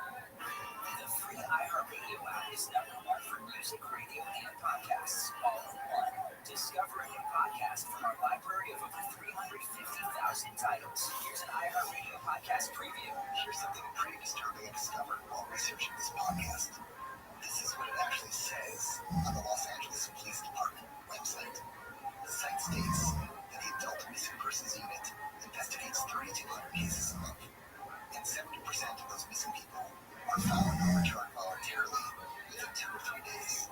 It goes on to explain, and I quote here, since being a missing person is not a crime, police are given a very limited role while conducting these types of investigations. At the bottom of the webpage, it gets more disturbing. There's a section titled, What If They Never Returned? And here's the official police advice. In such situations, you may want to enlist the services of a private investigator to assist in your search. If you can't afford a PI, the police elaborate, quote, another option would be to contact the Salvation Army, which has a missing persons locator program. There's not a single sentence on the LAPD website that would lead a loved one of a missing person to have any faith that the police will properly investigate it. What the LAPD is basically saying is, if someone you love goes missing, don't overreact. They'll probably turn up, unless they don't, in which case you should get someone besides the police to look into it. All this is my way of saying, if the police took missing persons cases as seriously as they do same bank robberies, wouldn't have had to do this podcast in the first place and ended up chasing a violent criminal halfway around the country. I'm Neil Strauss, and you can hear the full story to live and die in LA. Listen and follow this podcast for free on the iHeartRadio app. #1 for music, radio, and podcasts, all in one. #1 on your car radio preset and the new and improved iHeartRadio app. Free, never sounded so good. KFR AM 640.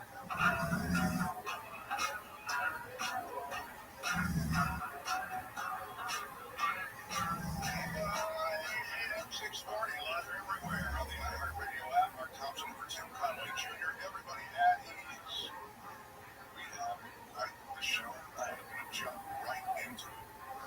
Big tear gas deployments for this protest at the immigration raid in Ventura County, and things looked as though they could get pretty dicey. Mr. Fuchs, will you fire up the Wayback Machine? Thank you. That raid is continuing here at the Glass House Marijuana Farm in Camarillo, right along the Lacuna Road. You can see a skirmish line set by the National Guard as they stand off with these protesters who have showed up vehemently protest what's going on here. And just in the last they're protesting that they're grabbing my marijuana. Is that what's happening, Monks? This is Michael Monks is here from KFI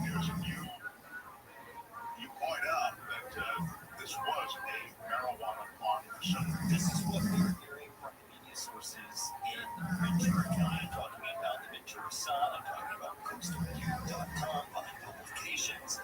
They identify the owners of this farm near Camarillo and emphasize this is apparently, according to a Camarillo City Councilman, unincorporated Ventura County. So it's near Camarillo, but not exactly inside the city. Maybe it shows the other reason that is Perhaps, but this is apparently property that is owned by Glass House Farms, and they are producers and distributors of cannabis. Yeah, Customs and Border Patrol helicopter has entered the scene here. They are landing in the middle of the farm as we speak. It does appear that they were not planning to be here as long as they have been. And so this helicopter that you're looking at here, guys, apparently just made a run over to Van Nuys Airport for some cases of water, which is what they're bringing into the scene here. So there are a whole team of ICE agents at the farm. There are other agents down there as well as the National Guard police standing guard and protecting Laguna Road. What a scene. It was a scene, and what you heard Chris Christie describing there as it played out on television looked like a military operation. There were military vehicles on the ground. There were gun agents, and it looked like military uniforms more so than just federal immigration official uniforms. Helicopter showing up. Now, there appear to have been some detainments of folks. There was a bus that left, reportedly with some folks on the way. We did not want to be on that bus. We also saw some images of people that had been lined up against the wall that may have been detained by immigration agents there. Another interesting point here is that this is the Glass House Farms operation in Camarillo. Earlier in the morning, a similar operation unfolded at the same company's operation in Camarillo. So they got hit twice. We don't know the nature of this yet, but if you're to look at who showed up and what's been going on, and knowing the goals of the Trump administration, some of the same goals include going after companies that are employing illegal aliens, but this is also in the agriculture industry, and this is that area of the immigration issue that President Trump himself has started to wobble and say, I'm not so sure we should be going after this farm workers. And the truth is that he seemed to be working out sense to John before in the moment. He said, well, I don't want to, I've always been a friend of the farmers, and I don't want to make the farmers life difficult. I understand these people are important. He was almost working out the reserve program. There used to be so much part of California agriculture in that moment. The argument has long been who's going to pick the stuff, who's going to pick the berries, who's going to pick the fruits, who's going to pick the vegetables. Americans, are we going to do? Well, we might volunteer to pick some cannabis if that's what's going to cultivate that. That's considering you think you want to get more volunteers. I don't know how much that pays. It's a hot day. I'm not sure I can do it on a hot day, but they give you a discount. But they did bust or detain numbers of people here. This, like, distinguishing it from the other big show courts in Northern Park, for example, where they swept through horseback. They swept in with a chopper. They had all this stuff that seemed to be more of a theater of scaring people, reminding people that you can still self-report. This was, the agenda was to detain people in this case. They were at MacArthur Park. As far as we know about MacArthur Park, we still don't know exactly what they were doing at MacArthur Park. They didn't do anything except show up and leave, so there was no enforcement action here. There was apparently enforcement action. You heard Chris Christie's clip there where he says they probably didn't expect to be here this long. They ended up there longer and are still there currently because a pretty good-sized crowd of people showed up to protest. I mean, here in the agricultural portion of Ventura County, these folks showed up about 100 deep. They got gassed a few times, dispersed them, and did disperse them, but they immediately reconvened. I thought it was interesting to watch that, having seen not just clips, but also up close and personal, the way that they disperse crowds in the urban environment of downtown LA. In law enforcement tactics, you can corral folks. Media, protesters, all of us can be corralled in the streets of downtown Los Angeles because there are blocks, train tracks, and things that you just cannot cross. None of them are. I mean, these folks could easily run away, catch their breath, and then come back. There's no real way to encircle them. So this could go on much longer than anything that we've said here. That's fascinating. And you know what's going to happen? I think they end up doing late night raves. They're going to try to go for where these people are sleeping, where they're housed. I suspect that's the next chapter of this sort of thing. But no official word from ICE as to what's going on. This is, I mean, they're pretty. It's wrong. Not yet, and what I've noticed, we don't get a lot of real-time information from the federal government. You get stuff from them after the fact, and a lot of times it's in the form of correcting what's out there. What they say is a correction, certainly. The media might report something, or activists may say something, maybe a picture of somebody who's taken away, and then the federal government will come out with their explanation of why that person was targeted, listing a litany of accusation and charges. Injuries or that sort of thing? I mean, we've seen some people, somebody in the gas, we saw some cutting, and whether they were hit with anything or whether they fell down while they were running, all that's unclear. It's just an interesting scene because I don't know how they fully disperse this thing. The road, the Luna Road out there, our local road, I think it's called, it's been shut down for many hours. I don't know how heavily traffic that is in that part of the county, but folks seem pretty comfortable standing there. The protesters have put out the call that we need water, we need masks, and so they're ready to stay as long as they can. There is one wheat farm that is slowed down today, based on everything you're saying. Yeah, if the price of cannabis goes up, you might have a problem. Killing my buzz in every way. Thank you, Mike. My pleasure. I appreciate it. When we come back, it's LA's homeless crisis. The story of how it became the epicenter of America's homeless crisis. LA Times did a pretty good job of sort of tracking how we evolved in this place when it comes to homelessness. And more than that, on this hot day, there's a story within that homeless story that I want to at least mention. So we'll get to that next. It's not all heavy, I should tell you. You know, we have a game today, Matt. There's a game that's being played. I think to the bottom of the hour. We're going to get into the binge or BS game. So it says here on my Bible for the show. And that's a chance to win something as well as participate. There's even a chance to win something without participating today. And I think that's the thing we all really want, right? We don't want to participate, we just want to win. And so that's it as well. It is a Conway Show. Thompson sitting in on this Thursday, KFI AM 640.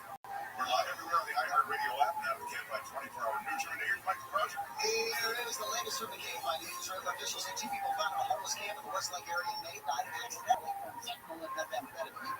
And financial website FinanceBuzz.com says Atlanta is the most exciting city, followed by Miami, St. Louis, Orlando, and New York. Jasper, Florida is the most boring city in the U.S. Let's head out to Silver Lake. This is a problem on the 101, and it's making your way along that southbound side, coming up on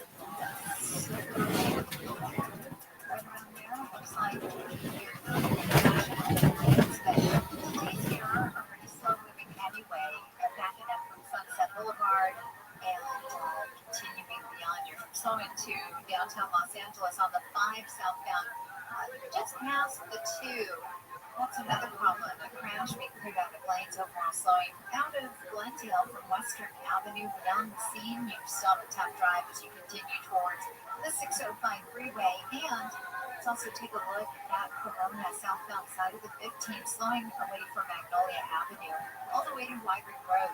Southern California's most accurate traffic reports. I'm Angel Martinez. Here's what's trending now on the new and improved iHeartRadio app. All right, if you're building your perfect summer playlist, just open the iHeartRadio app because we've got all the summer vibes you need. We have every playlist and station you could want for pool days, road trips, beach days, all of it. Plus, Dollywood Radio is now on iHeartRadio. Yes, the park you know and love has its own radio station. So yeah, your summer soundtrack, we got it. Explore the latest. Open the free iHeartRadio app and see what's trending now. Reservations at your favorite restaurant.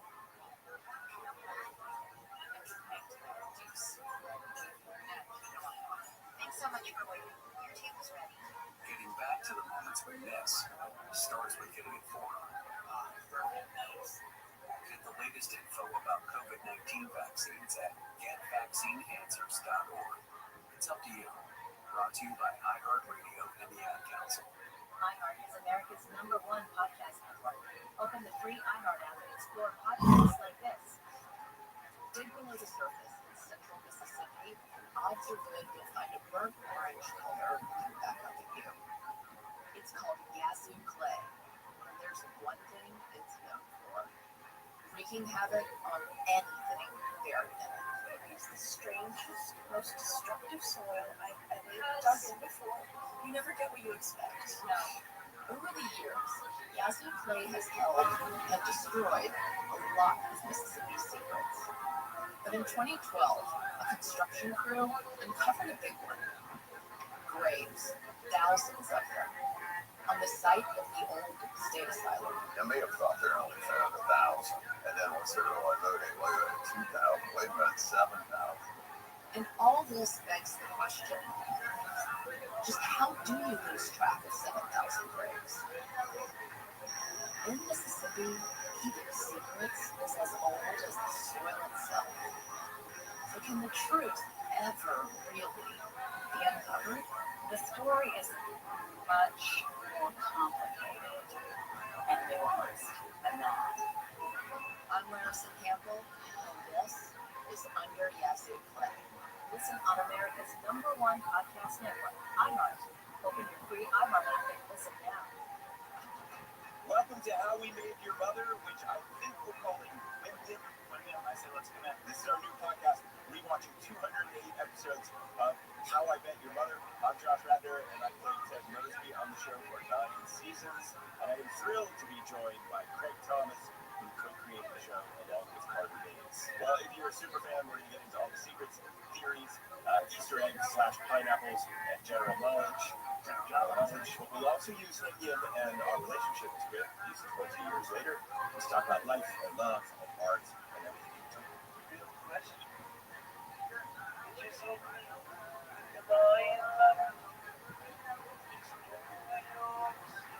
Listen on America's #1 podcast network, iHeart. Open your free iHeart app and listen now. iHeart is America's #1 podcast network.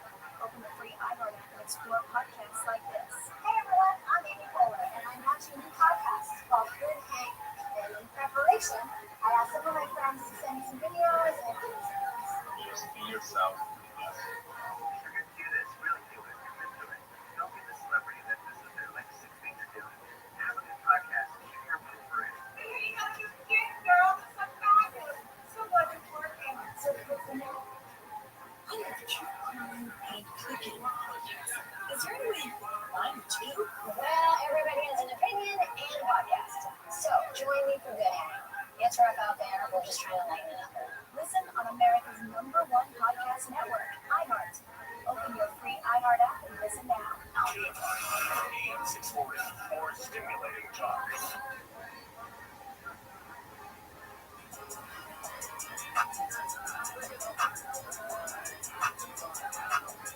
Coming up on the next Gary and Shannon show, ghosting is just a part of dating now, but is it ever okay? We'll have a special guest coming up tomorrow at 12:20 on Gary and Shannon. And Conway show tops of your floor 10 minutes away. KFI AM 640 live everywhere in the iHeartRadio app. How about some money? Now, your chance to win $1,000. Just enter this nationwide keyword on our website. Cash. That's cash. CASH. Enter it now at KFIAM640.com/cash. Powered by Sweet James Accident Attorneys. If you're in an accident, winning is everything. Call the winning attorneys at Sweet James. 1-800-9-MILLION. That's 1-800-9-MILLION or sweetjames.com. What was the keyword was what? Yes. You and I were trying to figure out in this moment whether there was time to do this next thing and also tease ahead our game at the bottom of the hour because we have a prize to give away and it's kind of exciting for me not having time to give away something. And what we have is 2 Coachella Valley coins to give away today. Each bag has some cool swag. Some classic Coachella Valley coffee products. It's my favorite coffee on earth. And if 3 months, 1 6-pound bag and 1 12-ounce bag each month. So the way we're going to do it, you can check them out. Donate this for 2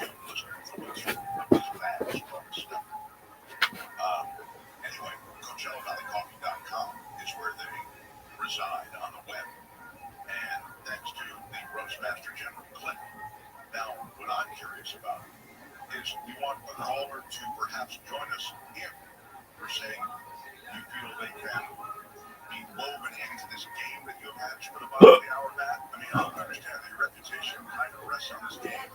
You understand what the game is. You haven't told me what the game is. And nobody else knows what the game is. So there's a lot of pressure on you. Yes, it's a Helen Brooker original, but she's great, so I'm sure it'll be great. Oh, okay. So, well done. To kind of voice the responsibility off onto Heather. Hello, fellow students of Jewish history. In the last installment of the Jewish History Lab, we looked at the terrible pogroms of the Civil War period. As we discussed there, ultimately the Soviet forces, the Red Army, were able to seize control of those areas where Jews primarily lived in the former Pale of Settlement. And once they were able to establish Soviet rule over the entire region, they began to impose the very different philosophy and political system that was associated with early communism. And that's the period that I'd like to look at today. I'd like to look at the period from the end of the Civil War up until really the last couple of years of the Civil War, right up until World War II, because it was a tremendously, expansive time in some ways and restrictive in other ways. Let us begin with the discussion of the Yevsektia. The Soviets are very, very fond of acronyms. It's an abbreviation of the term Еврейский секция, the Jewish section of the Communist Party. And this was a segment of the Communist Party that was formed under this individual, Simon Dimenstein, a communist who actually was previously a Chabad rabbi, who was thoroughly defrocked, as it were, and completely removed from his religious moorings. That's the kind of thing that frequently happened with those Jews who associated themselves with communism in this early period.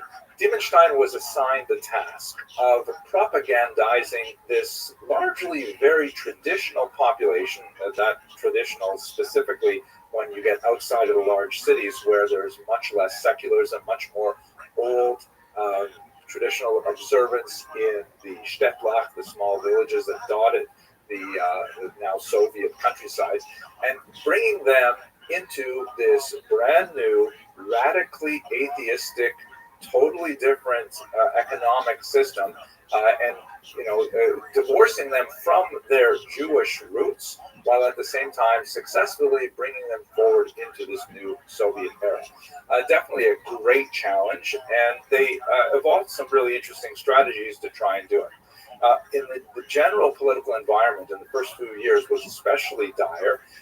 The period 1918 to 1920 is generally called the era of war communism.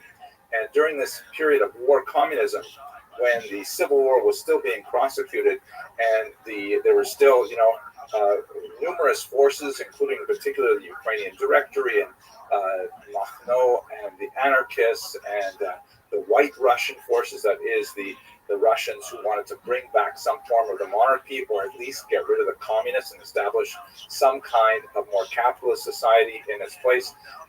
So the communists were still fighting this war in real time, and war communism as a kind of like a temporary period characterized their attempts to rapidly bring the entire population into the very doctrinaire policies of communism as a whole, including things like, confiscation of land and collectivization of farming, bringing individual farmers together into a larger collective.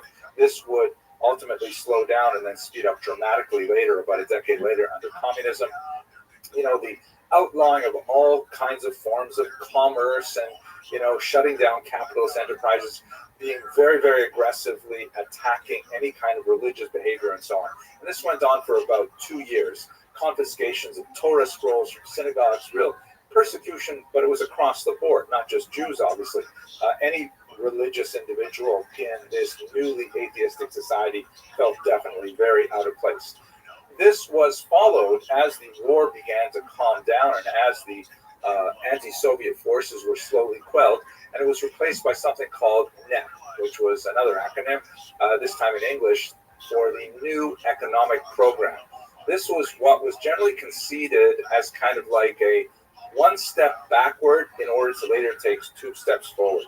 And the new regime could not maintain this phenomenal energy of demanding, confiscating, ordering people around for such a long period of time, especially exhausted after these years of war, which you'll recall immediately followed after World War I, right? World War I just ended in November 1918. The new economic policy was kind of like just relaxing some of these controls a little bit and allowing the economy to kind of develop again slightly. Ultimately, NEP would be shut down, but for a brief period of time till about 1924, that began to, sort of take the knee off the neck of the larger population, and the new Soviet Union began to recover. In terms of the leadership, let's just recall that there is a triumvirate that are especially important at this time.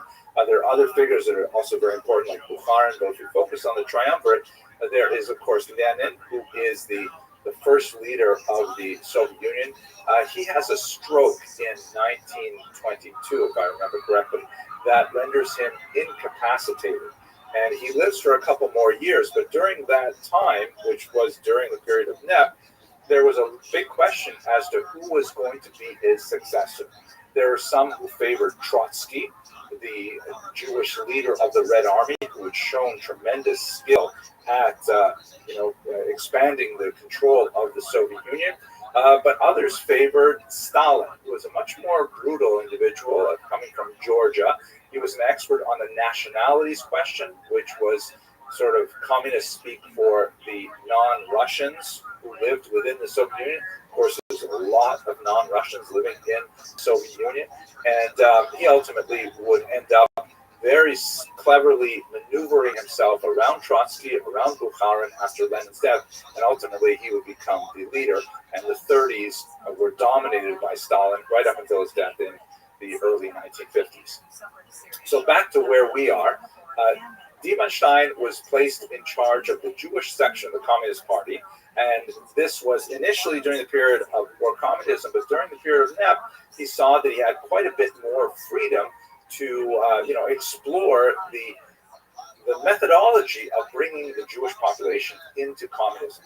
Let us recall that although there was a disproportionate number of Jews in the Communist Party for their population, and this is especially true as you move up towards the leadership of the Soviet Union, where there was sometimes a third of governing bodies were dominated by Jews. There used to be a joke in Yiddish that there was an acronym VITSIC, which referred to the All Russian Central Committee, the Все Российский Центральный Комитет, and in Yiddish they would say that it wasn't a Russian acronym; it was a Yiddish acronym for Vutsen Eden Kommandieren, where 10 Jews are in charge. That was not a truism. You never had a majority of Jews anywhere in any institution of the Soviet Union, but there were very important, influential Jews, and they were out of proportion to their size, the population.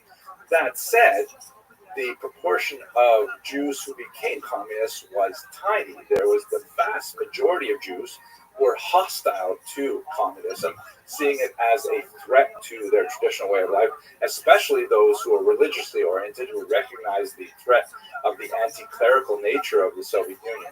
So it's a great complex of issues involved here.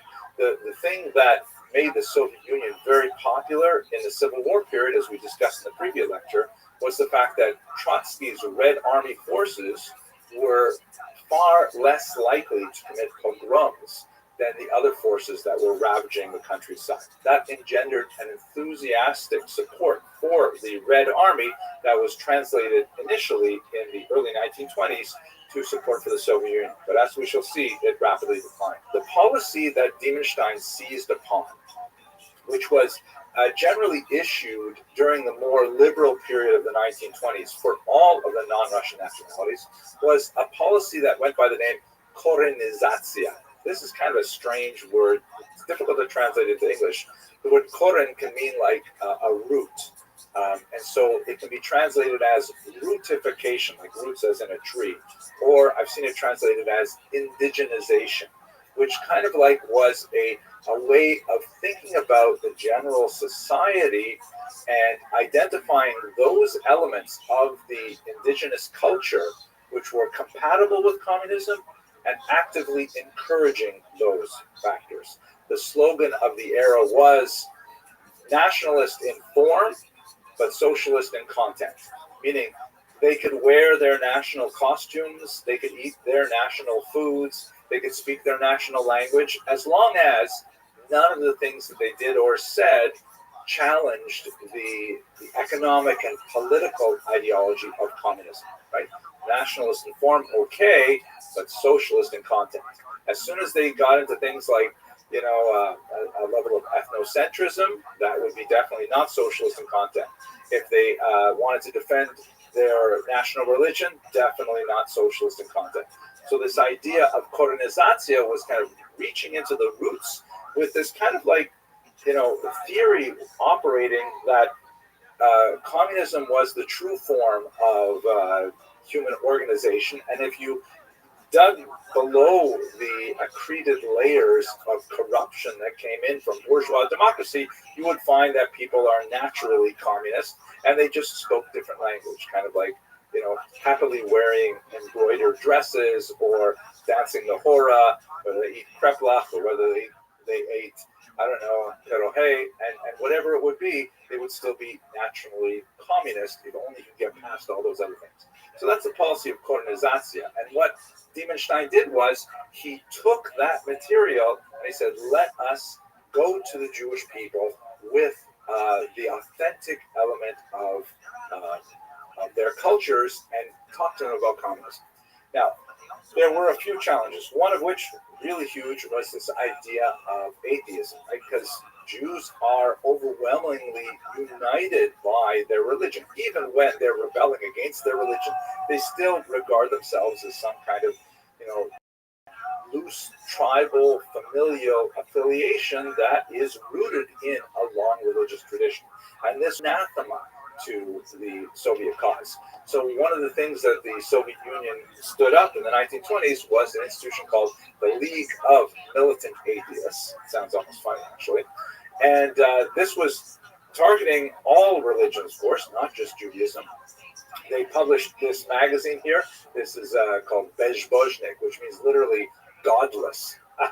And in this particular anti-Christian image, they're showing obviously Jesus, who is getting all of the various followers drunk to the point of vomiting, and really trying to illustrate Marx's idea of religion being an opiate of the masses, that religion keeps you drunk, religion keeps you high and unable to appreciate your true class enemies and things like that.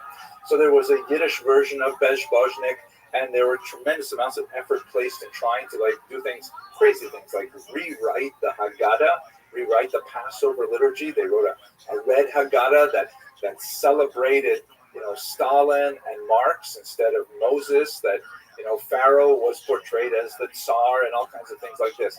And they used the Yiddish language in particular to try and get this material across.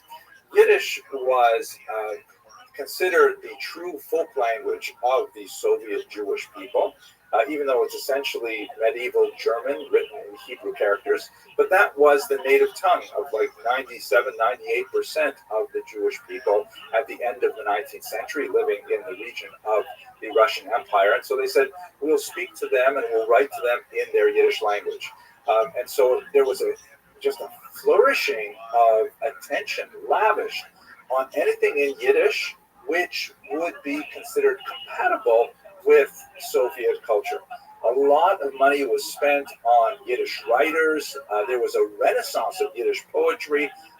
You actually have Yiddish writers leaving America to go back to Russia because they saw this as a tremendous, culture effervescence. And in fact, in the 1920s, it looked very encouraging that Yiddish would have a tremendous heyday. Now, it was not a normal Yiddish, I have to say, because, the more they poked around with it, the more they messed it up.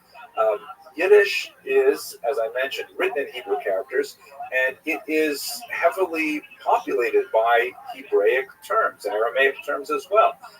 And Hebrew was considered outside of the pale because that was too closely associated with religion. And also in modern Hebrew, it was too closely associated with Zionism, also not compatible with Soviet thought. So, what do you do when you have common Hebrew words in the Yiddish language? Like, for example, chaver, which is translated into Russian as tovarich, as in English, comrade. How do you, speak Yiddish without the word comrade in the Soviet Union?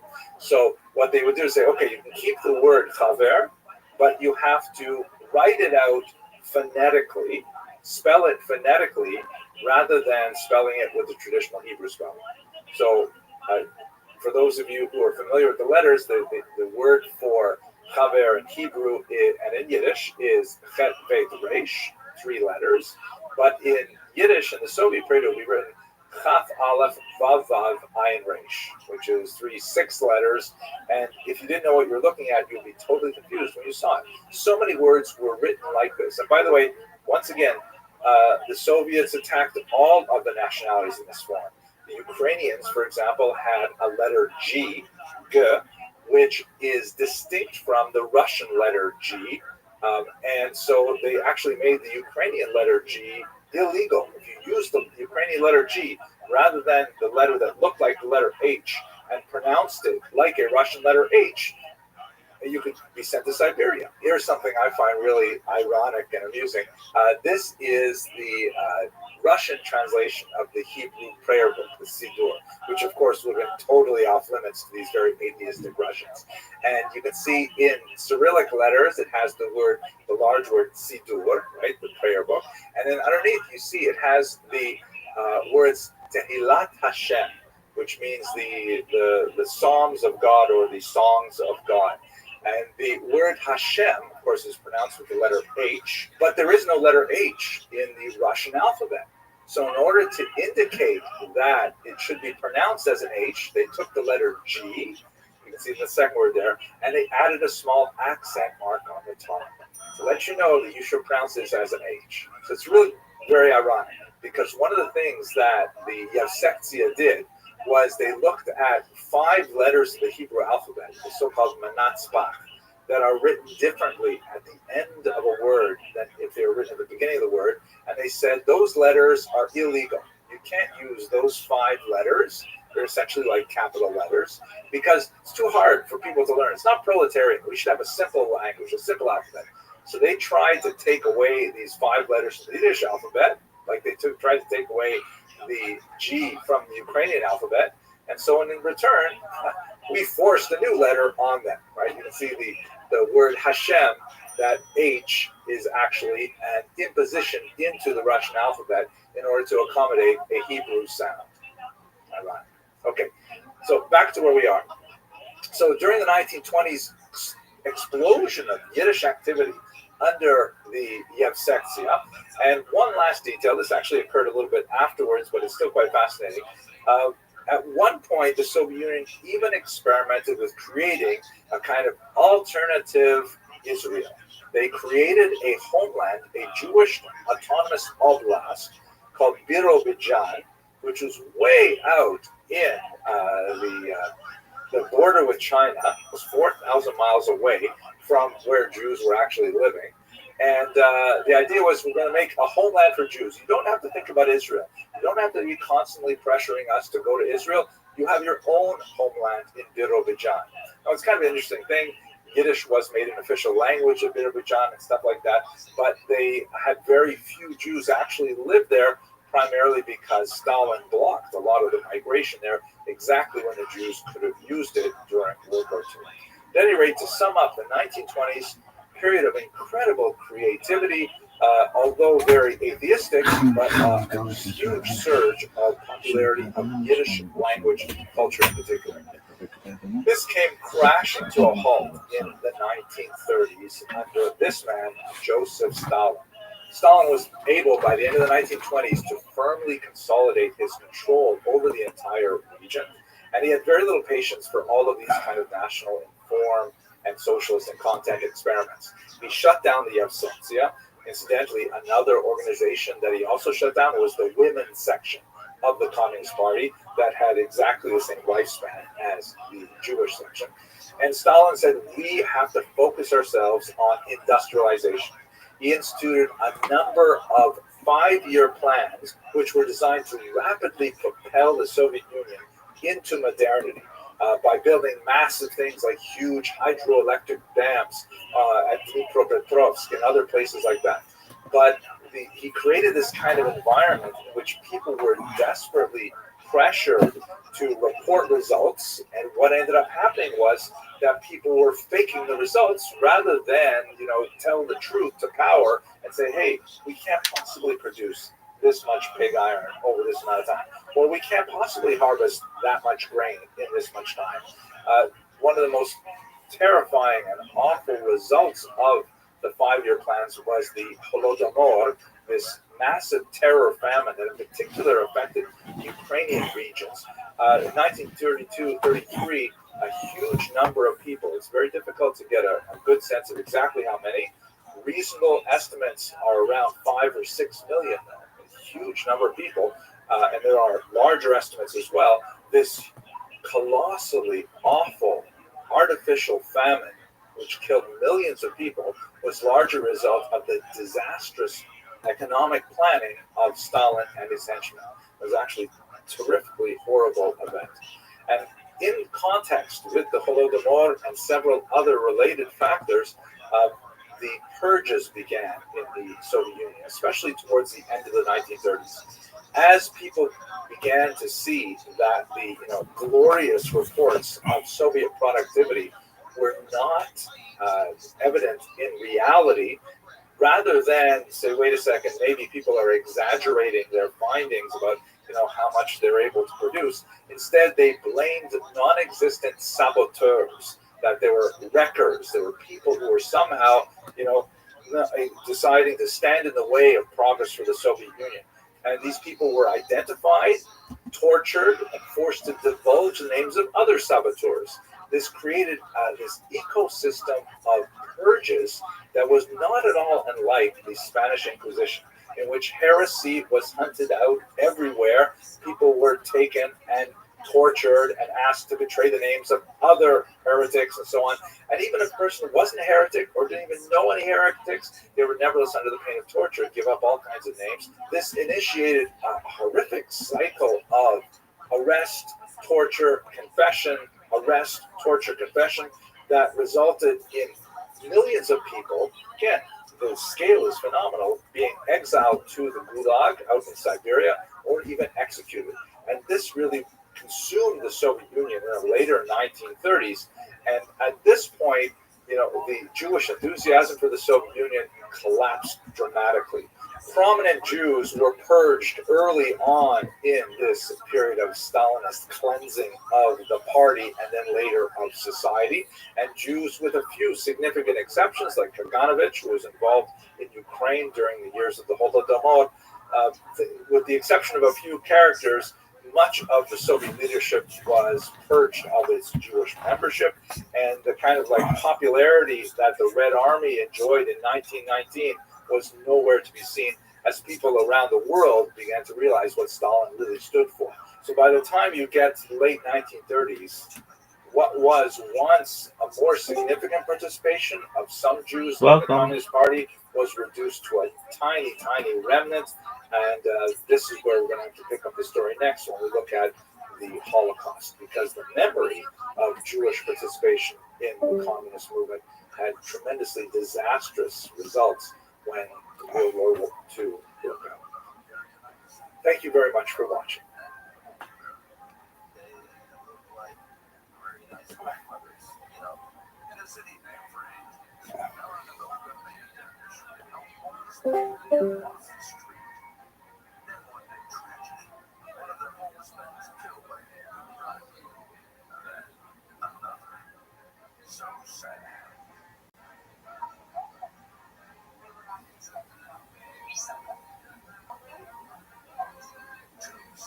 Hello and welcome to another episode of Jewish History Lab. Today we're going to be begin discussing the Holocaust, one of the most difficult chapters in the long history of the Jewish people. Please note that this information is intended for educational content only. I will only be speaking very briefly about the Holocaust within the context of this series, but if you are curious and are motivated to learn more, I have an entire online course which is specifically on the topic of the Holocaust, and it is free and open to the community. Please see the lecture notes for a link to that particular course. What I'd like to do today is to speak a little bit about the interwar period and the Jews. But let us begin first with a discussion of the terminology. What is this word Holocaust? Where does it come from? And why do we use that term? So the Holocaust itself, obviously we're speaking about the Nazi attempt to destroy the Jews of Europe during World War II. It was such a tremendous, such a huge and audacious act of brutality that it begged a specific term to try to capture what it referred to. In the 1940s through the 1970s, various terms were tossed about to try and capture the sense of this historical event. Probably the first term that was used is the word genocide, which was coined by this man, Raphael Lemkin, in 1944. And the term comes from the words genos, meaning people, or class, in the sense of a class of family, and side, meaning to kill, like as in homicide or suicide or patricide, that kind of thing. So genocide means the killing of a people. And that term was very useful and, of course, has entered the English language, but it lacks a specific Jewish context. It doesn't specifically address the fact that the Nazis really targeted the Jews. There were other people such as the Roma and Sinti and others, but the Jews really were high on the list of targeted populations, and so genocide is a little bit too generic. A term that began to be used in the 1960s is Holocaust. Here's a poster from a film that popularized the Holocaust, starring Meryl Streep and others. And where does this term come from? So actually, it's kind of a problematic term. It is a word taken from the Latin translation of the Hebrew Bible. The translation is called the Vulgate. And in Leviticus chapter 29, by the way, it's a different numbering system as well than the Hebrew Bible, the verse in Leviticus uses the term Holocaust as a translation for the Hebrew term Olah, which means a sacrifice that is completely burned up. And in the verse in Leviticus, it talks about offering a Holocaust with a pleasing order to God. Now, the term definitely has some value to it. It definitely has a sense of everything being burned up, even though, you know, the majority of the victims in the Holocaust were not actually burned to death. They were gassed to death or shot, and others, but still, it does have some kind of totality to it. But at the same time, it has theological problems. Like, are we actually going to say that if the Jews are serving as the sacrificial lamb, so to speak, what does that make the Nazis? And how do we say that connects to God perceiving a pleasing odor? I mean, this is a very problematic term. So for that reason, many religious thinkers prefer not to use the term Holocaust, and they rely on the Hebrew term korban, which means destruction. And that term korban is specifically connected to the destruction of the temples in Jerusalem in 586 before the Common Era and in the year 70 of the Common Era.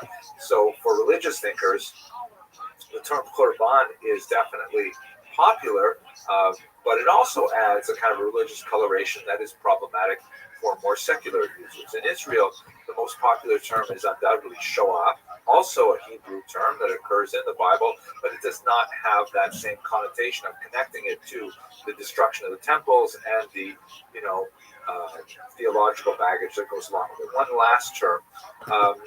We should be careful because some of the terms that are used, I personally think, are rather offensive. For example, to use the term extermination, the extermination of the Jews of Europe.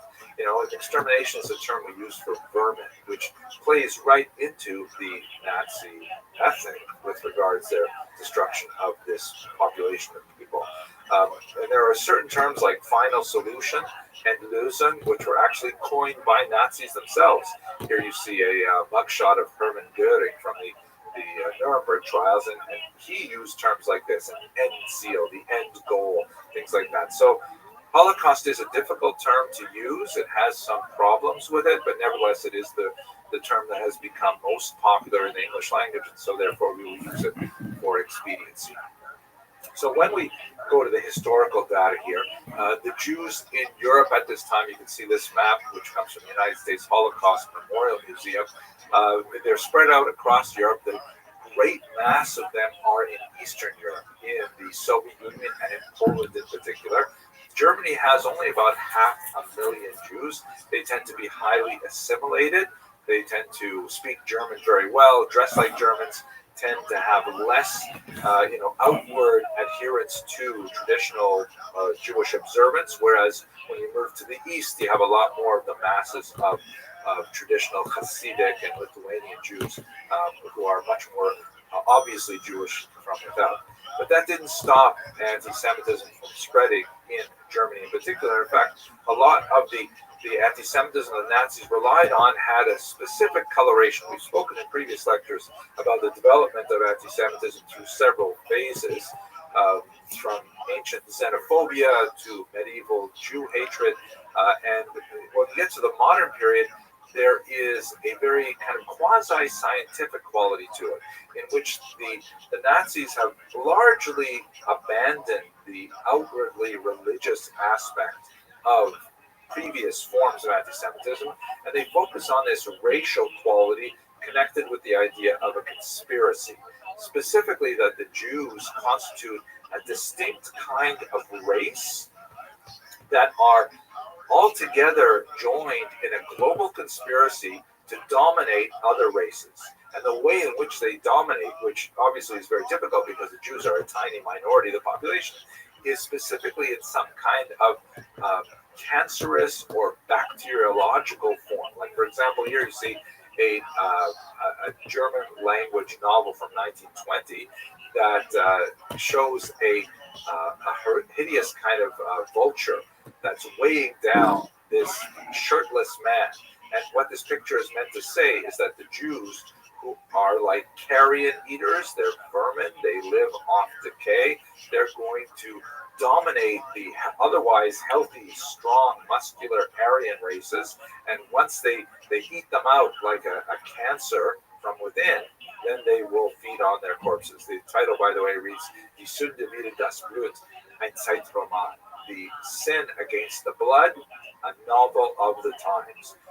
And the fact that the Jews of Germany, which were much more assimilated, actually fed into a lot of this, such as, for example, and you see this really bizarre form of children's propaganda published in the 1930s by Elvira Bauer, a really twisted kindergarten teacher who became propagandist. This is a book for children called Der Giftpilz, the poison toadstool, right? And the thing about toadstools is that they look like mushrooms, but unless you are very careful and you know the signs, you will always mistake them for healthy mushrooms. And you might eat one of these, but it's actually poison. So too, the metaphor goes that the Jews look like regular Germans, but in reality, they are quite distinct, racially different, and they represent a threat. And that's the kind of theme that goes on in that particular piece of propaganda. The Nazis frequently referred to Jews as various kinds of vermin who are bent on destroying the entire world through a global conspiracy, like this French language piece of Nazi propaganda that shows the Jew as some kind of like vicious tarantula straddling the globe, or here's something from the Warsaw Ghetto that shows that the Jews carry typhus, they're associated with this deadly lice-borne disease, and so on. So, and here finally, here's an Austrian example. This is just terrifying. Again, from the elections of that early interwar period, the Jew is portrayed as some kind of like devilish snake who is strangling the Austrian eagle. And the image reads in German, Deutsche Christen rettet Österreich, which means German Christians save Austria, right? Meaning you have to vote for a particular political party in order to save Austria from this Jewish snake, who, by the way, is associated with the communists, because you can see the hammer and sickle are lying underneath there. So that's the kind of atmosphere that Hitler came of age in. Now, here's an image of Hitler as a baby, kind of a chilling image to look at. Hitler had a difficult relationship with his father, who was much older than his mother. And when his father passed away at 18, that allowed Hitler himself a little bit more freedom, because he had always wanted to be an artist. He had some middling talent. Here you can see some of his artwork that's actually available on the web. Unfortunately for the young Adolf, he was not especially talented, and he was rejected from the Vienna School of Art, a rejection that stung him bitterly, and in fact he complained about it in his memoirs later, and he always felt that somehow his rightful place in the Vienna School of Art was taken by a Jewish applicant, and this idea of the replacement theory, meaning that Hitler felt he should have been in a school of art, but a Jew had replaced him. A Jew had, supplanted his rightful place in the incoming student body. That's something that, by the way, reverberates throughout a lot of white supremacist thought, right up until America in the early 21st century. At any rate, he found new purpose with the onset of World War I, and he joined it enthusiastically, and he was actually wounded during World War I. He was the victim of a gas attack, which gas was used at that time, as we discussed in a previous lecture. But when Germany surrendered in November 1918, he, like many other Germans, felt that this was a stab in the back that was somehow orchestrated by Jews. Here you can see another Austrian propaganda cartoon that captures the idea of the stab in the back, which in German was the Dolchstoß. You can see by the way, I'm using some Austrian materials here. We should mention that Hitler himself was actually an Austrian. And Austria and Germany, although they are separate countries, they are really in one larger cultural unit. Austria would join with Germany in the Anschluss, and they would prosecute the war together, but that's for later on. Anyway, here is an Austrian depiction of the anger that many Austrians felt over the surrender in World War I. There's the lantern-jawed Austrian soldier with a steely gaze, defending the Western Front, and sneaking up behind him is this hideous-looking woman that has a Jewish star on the French-style hat that she is wearing, and with this leering smile, she's stabbing him in the back, meaning that the Jews somehow betrayed Germany and Austria from within, causing a lot of anti-war sentiment and causing the Germans to surrender prematurely before they could have actually won in World War I. Hitler, when he came back from the war, got very much involved in right-wing politics. He participated in the beer hall putsch, in which there was actually an attempted insurrection, for which he was arrested and sent to jail. Here is a picture of him, believe it or not, in jail. He actually had a very cushy time there. The judge who sentenced him, clearly very sympathetic to Hitler's aims, and although he could not let him off scot-free, he gave him a very, very light sentence in jail, very brief duration, and allowed him a personal chef, all kinds of ridiculous things. And it was in jail that his reputation was secured. He got, credibility for having gone to jail for his right-wing beliefs. And while he was there, he wrote his memoir, Mein Kampf, My Struggle, in which he essentially laid out his political program. It's a rambling, frequently incoherent document that lists all of his anti-Semitic complaints and his, ambitions for Germany and so on. And essentially, this gave him, when he was released from prison, a lot more popularity.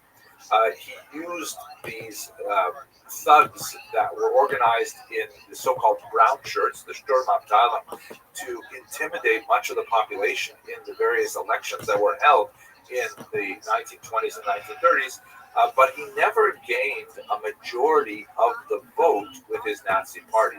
Here you can see the elections of 1928. He only got 2.6% of the popular vote. He got actually quite a bit more in 1930 and 1932, his primary opponents were really the Communist Party. In March 1933, he garnered 33% with a lot of dirty tricks, but ultimately, when you look at the comparison with the other parties, you can see the Communists lost quite a bit in that last election. The Social Democratic Party, the second largest, only had 20% of the vote. So in the coalition-style government that was prominent in many European countries at the time, Hitler was given the opportunity as the leader of the largest single party, the plurality, to form a government, and that's when he was able to come to power.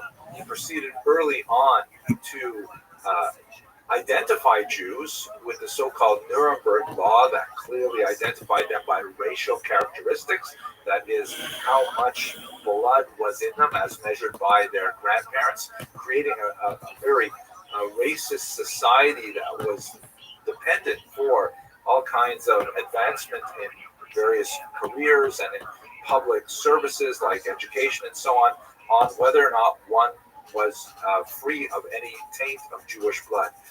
Jews were removed from civil service, from the courts, from education, and a whole series of measures were put in place to gradually push them out of German society.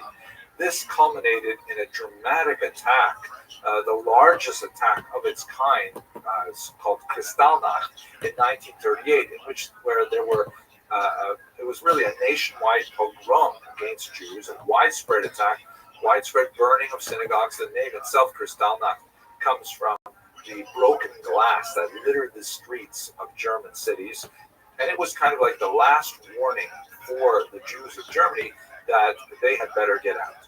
The difficulty was that although many Jews were really quite willing to leave Germany, and a large number of them did, there are very few countries who would actually accept them at that time, as immigration quotas were imposed and fewer Jews were able to find safe haven elsewhere.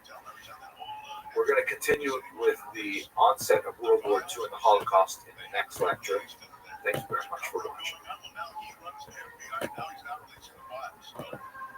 He finds himself in an interesting spot. Here in LA, it's Karen Bass who finds herself in an embattled position. She's taking on the federal government. I mean, more and more, it's really the mayor of LA versus the feds. And all of this news is coming as the war broke out on September 1st, 1939. This followed the secret pact that was signed by the Third Reich and the Soviet Union, the so-called Molotov-Ribbentrop Pact of non-aggression, which essentially allowed Germany and Russia to invade Poland and the Baltic states from either side and to divide it. We're going to focus our remarks on the region that was conquered first by the Germans, and then later on in the next video we'll discuss a little bit the nature of the 2 years that Jews experienced under Soviets. The first encounter that the Jews of Poland and the Baltics in particular had with Third Reich soldiers was primarily through these ritual humiliations that they endured, often photographed and sent home to relatives and loved ones. But it did not seem clear that the Nazis really had a solid plan for what they were going to do with the Jews of Eastern Europe. While the Nazis had planned in advance their military advance in Poland, it does not seem that they had clearly thought out what they were going to do with the Jewish population. More than 3 million of whom lived in Poland itself. But it seemed clear that they certainly wanted to expel them from the regions that immediately bordered Germany to parts east. So they created this section called the General Government. Here shown in Polish. It's the main area. It was expanded after 1941 to include the Galicia district towards the bottom right of this map. At any rate, it seems that they pushed a lot of Jews into this general government in particular, and for Jews throughout the region, they began to collect them in ghettos. Now, the politics of ghettos was hotly debated among the Nazis. There were actually many voices that suggest that ghettos were not a good idea, that it would increase disease, that it would allow for greater possibilities of resistance, and so on. But ultimately, network of ghettos was established throughout the region of Nazi conquered. Some of those ghettos were enclosed, that is, they were sealed up with walls that were frequently created by the Jews themselves at Nazi orders. Other ghettos were technically open, that is, Jews would simply walk out of them, but then they would be exposed to the local population, which would frequently denounce them, blackmailing them for funds, and often they were at severe risk of being murdered by Nazi soldiers. The organization of the ghetto, however, was extremely important. When the Nazis came into the regions that they took over, they frequently went to the legitimate authorities that represented the Jewish community prior to the war, and they would go to essentially the president of the Gila or the Federation, to use a modern term. And they would say, all right, we would like the following things from the community now, a list of names and addresses and so on. We would like to requisition funds and any valuables and so on. And typically, the leaders of the Gila, the local Jewish elected leaders, would refuse. They would be shot on the spot. The Nazis would then turn to a second generation of vice presidents and treasurers and put the same demands to them. If they refused, they would also be shot, and at some point, they would eventually get a local Jewish leadership, which they called the Judenrat, or the Jewish Council. And the Jewish Council ended up becoming kind of like the go-between of the Nazi demands on the Jewish population, right up until the ultimate destruction of the ghetto itself. Some of those Judenrat leaders were really quite heroic in their attempts to protect the Jews. Adam Chernak, who was shown here, who was the leader of the Judenrat in Warsaw, he left behind a diary in which he meticulously related the weather and a lot of his personal concerns. He was very worried about the fate of his son, who was missing, and so on. But he describes in excruciating detail the slowly pressing fist that Nazis held around the Jewish population, and the way in which they tried to appease them without inflicting so much harm on the people as a whole. Ultimately, by 1942, when it was clear that the Nazis intended to destroy the entire population, he committed suicide by swallowing a cyanide. Other Judenrat leaders, such as Chaim Kovsky, however, were widely regarded by the Jewish population as villains who sought to aggrandize themselves at the cost of the suffering of the larger population. Here is some currency printed in the Liechtenstein ghetto by Kovsky himself, which portrayed him as some kind of like redemptionist, messianic-like figure who was frequently derided in the local population as King Chaim for the way in which he lorded over the population. And it seems that the Nazis had not clearly articulated what they even wanted to do with these ghettos. In some places, like Łódź, which was run by Ronkowski, it seems that the model was productionist, meaning there was a purpose for having the Jews in these ghettos that was somehow related to their utility for the war effort. And Łódź was a major textile center, and Jews there were put to work creating, uniforms for Nazi soldiers and linings and things like that. And so having a work permit was essentially a lifeline for the Jews of Łódź. And somehow the ghetto sort of made sense as a type of central slave labor. On the other hand, other ghettos like Warsaw, where Adam Chernak was active, seemed to be attritionist in nature, meaning the whole point of the ghetto was simply to have the Jews starve to death, and very few provisions were provided to them. The Jews were reduced to either dying of starvation or of typhus or of being shot, particularly children, for attempting to smuggle goods from outside the walls. Order was maintained, or a semblance of order was maintained in the ghetto by the so-called Jewish police, who were set up by the Judenrat and were hated by the local population for their enforcement of Nazi objectives. There's a tremendous amount to say about the nature of life in the ghettos, which extended from the beginning of the war in 1939 through the dissolution of the ghettos in 1942. The primary characteristic of the ghetto experience was that of starvation. there were also some heroic internal activities, such as in Warsaw, the creation of underground medical schools, theatrical performances, and lending libraries.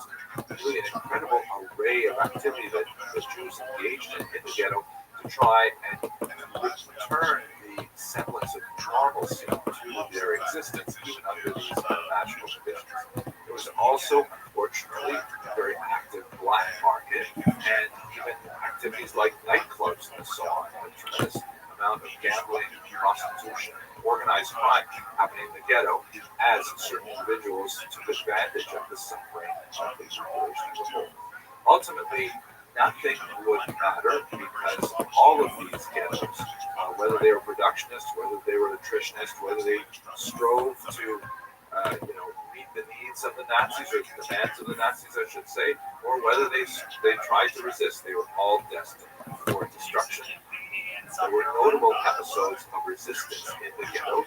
Perhaps most famous is that of the Warsaw Ghetto resistance. The uprising occurred in April of 1943. Just by that date, however, you get a sense of the fact that the resistance happened really quite late. The ghetto was largely emptied of its Jews in the summer of 1942, and it was only a small remnant that chose to heroically, albeit symbolically, on the other hand, there are other ways of looking at resistance in the ghetto that affirmed life without necessarily taking up arms against the Nazis. One great example of that is the spiritual resistance that was organized by Rabbi Thomas Shapiro, shown here, known as the Eish Kodesh, a rabbi who continued to be active throughout the entire period in Warsaw, organizing clandestine gatherings of Jews to hear Hasidic philosophy and giving Jews strength under these unimaginable conditions. In 1942, however, the Nazis moved to a new phase of the murder process, which will involve the death penalty. It's to that we will turn next series.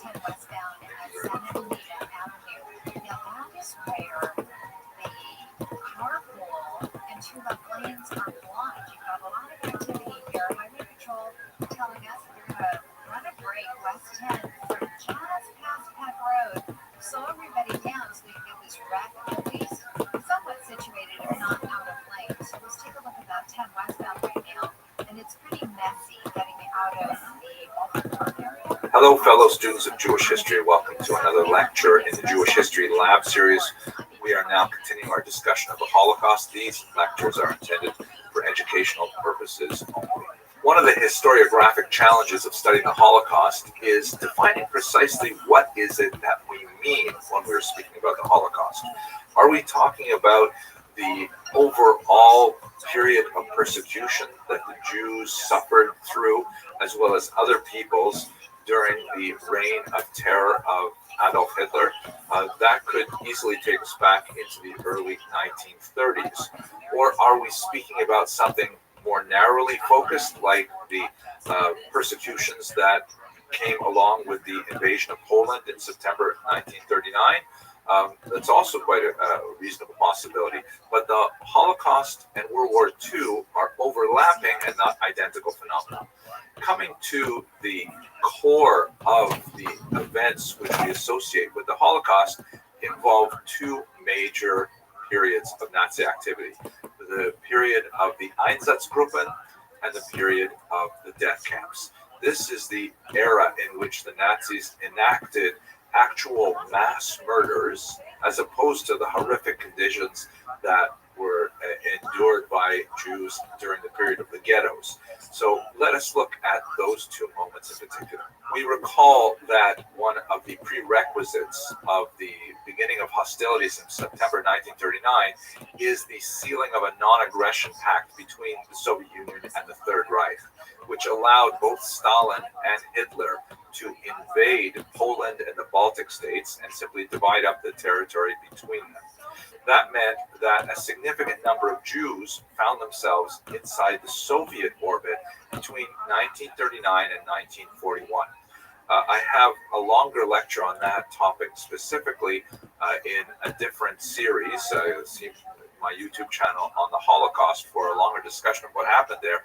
But basically, Jews there, like the surrounding people were subjected to rapid communization, collectivization of farms, arrest of intelligentsia, and so on. The Holocaust per se really begins, in my humble opinion, with the end of that Soviet period on June 22nd, 1941, with the launch of Operation Barbarossa, which was the Third Reich's double crossing of the Soviet Union, abrogating that non-aggression pact as Hitler surprised Stalin with a massive, rapid advance into Soviet territory.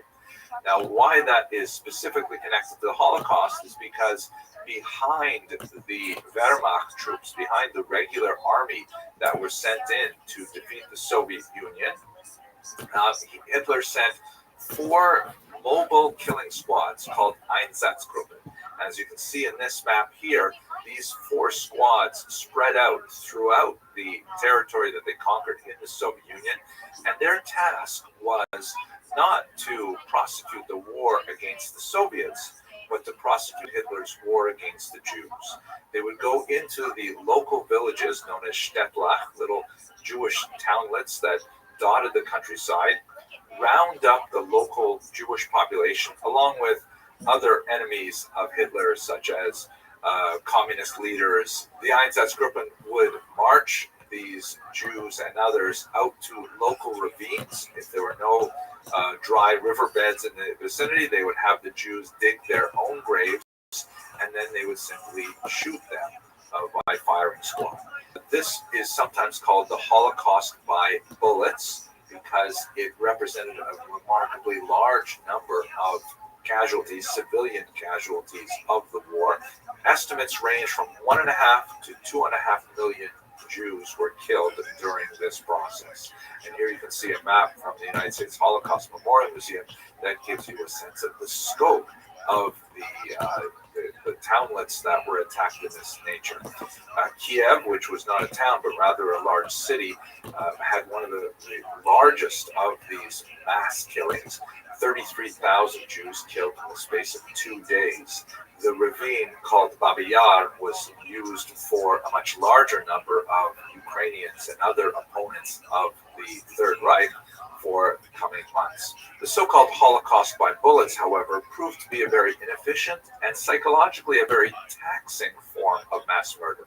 So the Nazis looked to a new way to rid themselves of their Jewish problem, so to speak. This was discussed at an important conference that took place at a resort at Wannsee on January 20th, 1942.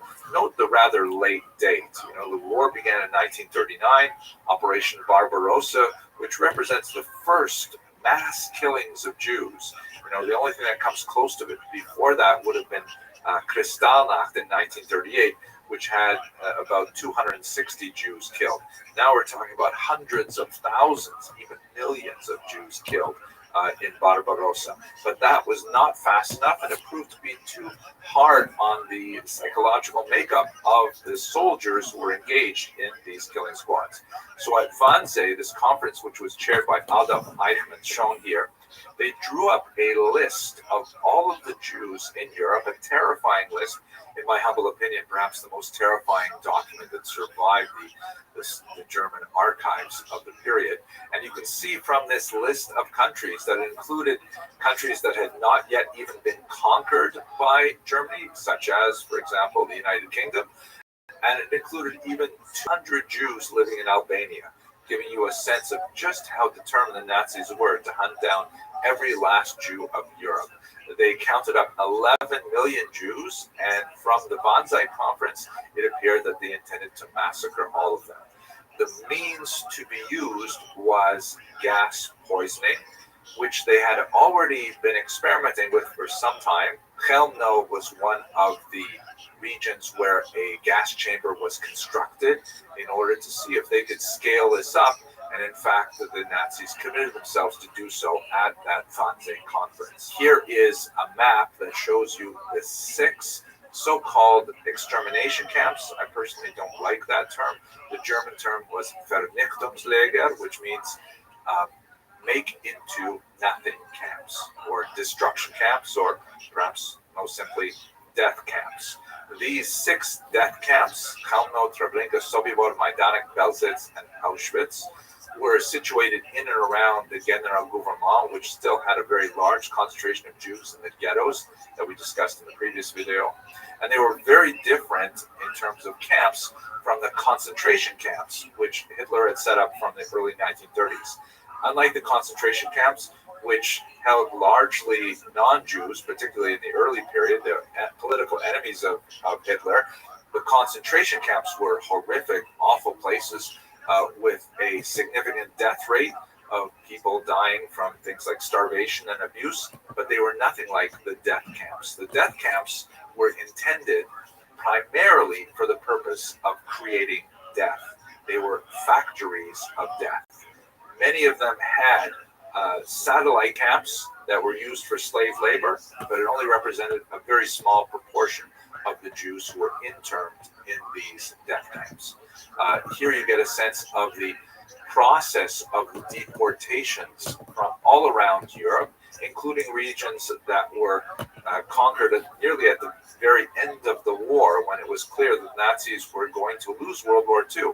Places like northern Italy and Hungary, Jews were deported there in a last-ditch attempt to murder as many Jews as possible. What was the process? Jews were rounded up and placed on cattle cars, some 6,000 a day, leaving Warsaw. And then when they disembarked, often after a terrifying and horrific long journey from places as far away as Paris, where many of whom had died actually en route, they disembarked and they were subject to selection, where those small numbers of Jews who were deemed to be healthy enough to work in the slave labor camp were isolated and sent away to those satellite camps. The vast majority of the rest of the Jews were shorn of anything that could possibly be of value on their persons, not only their personal belongings, but also their prosthetic limbs, eyeglasses, gold teeth, even their hair was taken from them. And then they were sent to these gas chambers where they were made to think they were being sent to be deloused, to have lice removed from their bodies. It was very common in many of these camps. Even the Americans later would use DDT to try and remove lice from troops and from prisoners. But in reality, the gas that was used was Zyklon B, a rat poison that was poured in typically through the roof, and then Jews were exposed to it and died within 20 or 30 minutes of horrible asphyxiation. Then bodies were sent to crematoria in an attempt to get rid of the huge number of corpses, perhaps 1,500 a day in Auschwitz that would pile up. The crematoria, however, were very inefficient, and frequently the bodies simply had to be burned out in open air. Those small number of Jews who were sent for slave labor were sent to live in barracks and labor under unimaginable conditions. Vast majority of them died within a very short period of time because they were considered disposable. But those Jews who survived the Holocaust in these camps were typically the Jews who were not immediately processed for gassing, but rather managed to live because they were sent for slave labor. Other Jews were selected for medical experimentation. Horribly cruel, genetic experiments were conducted on children in particular if they were identical twins. In the end, when these liberated the camps, they found a small number of emaciated Jews who had just barely survived the war. This is one of the most horrific chapters in Jewish history, perhaps in world history. Thank you very much for watching. Familiarity breeds contempt, you know what I mean? He seems slick to us, he's too smooth, whatever it might be. But to some of these folks, like that lady who owns the coffee shop, she likes him. He's dreaming. That's the word I gather. Hello, fellow students of Jewish history. I hope you are well. I am really excited today. I have a piece of important news that is a significant milestone in my life, and I'm hoping that it will also have a positive impact on yours as well. Those of you who have been with the channel for a while know that just before the pandemic, I signed a contract with a fantastic publisher, Corin Publishers in Jerusalem, to produce a 3-volume history of the Jewish people from earliest times to the present day. My goal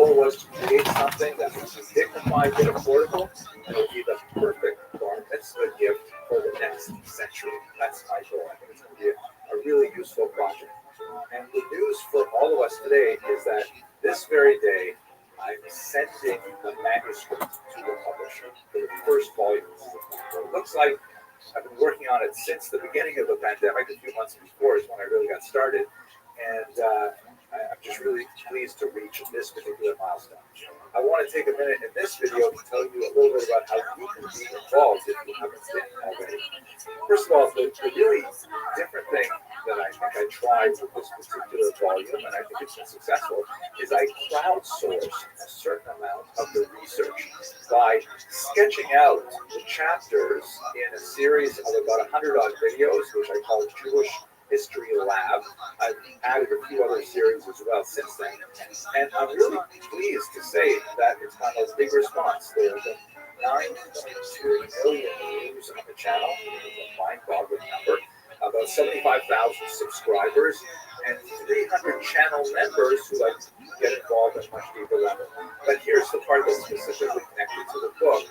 I created a biblical Jewish history course where I could put all of the videos and organize them so that, because my channel does tend to get a little bit confusing when I work on different projects, I put the videos in sequence and by relevancy, and then I added the draft chapters as we went along. So far, 120 students have gone through the Biblical Jewish History course, and in this particular course, I've gotten the best feedback ever.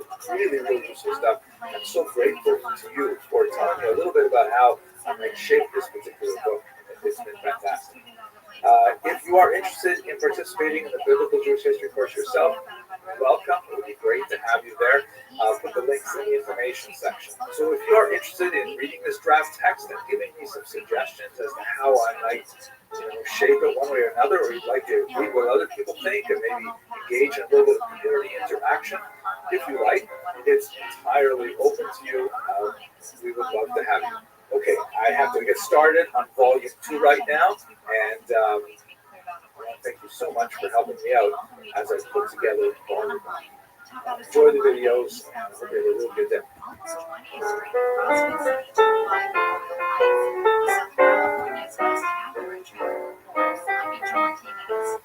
Here's what's trending now on the new and improved iHeartRadio app. Alright, if you're building your perfect summer playlist, just open the iHeartRadio app because we've got all the summer vibes you need. Hello, fellow students of Jewish history. I'm really excited to be beginning the Jewish History Lab series again with you. And you may be wondering, especially if you have been binge watching the Jewish History Lab, wait a minute, aren't we supposed to be going more into the modern period? What are we doing here in the Dark Ages? Well, there's actually a really good reason. As you will recall, the whole point of this Jewish History Lab series is to help me sort of sketch out what I wanted to say in this major book that I'm writing for Koren Publishers in Jerusalem. It's a 3-volume survey of Jewish history. And just yesterday, I'm so pleased, I finally sent the manuscript of volume 1 off to the editors there to start working their magic on it, and I'm hoping that in about a year or so it'll be available in print. And now I'm working on volume 2. This morning I got up early, started writing volume 2, and of course it's dealing with the medieval period. So I want to go back to this format of sketching out my lectures, a little bit more fleshed out than we may have discussed in the first time we went through this, and well, I hope you don't mind. Okay, let's talk now about the question of, was there a Jewish Dark Age?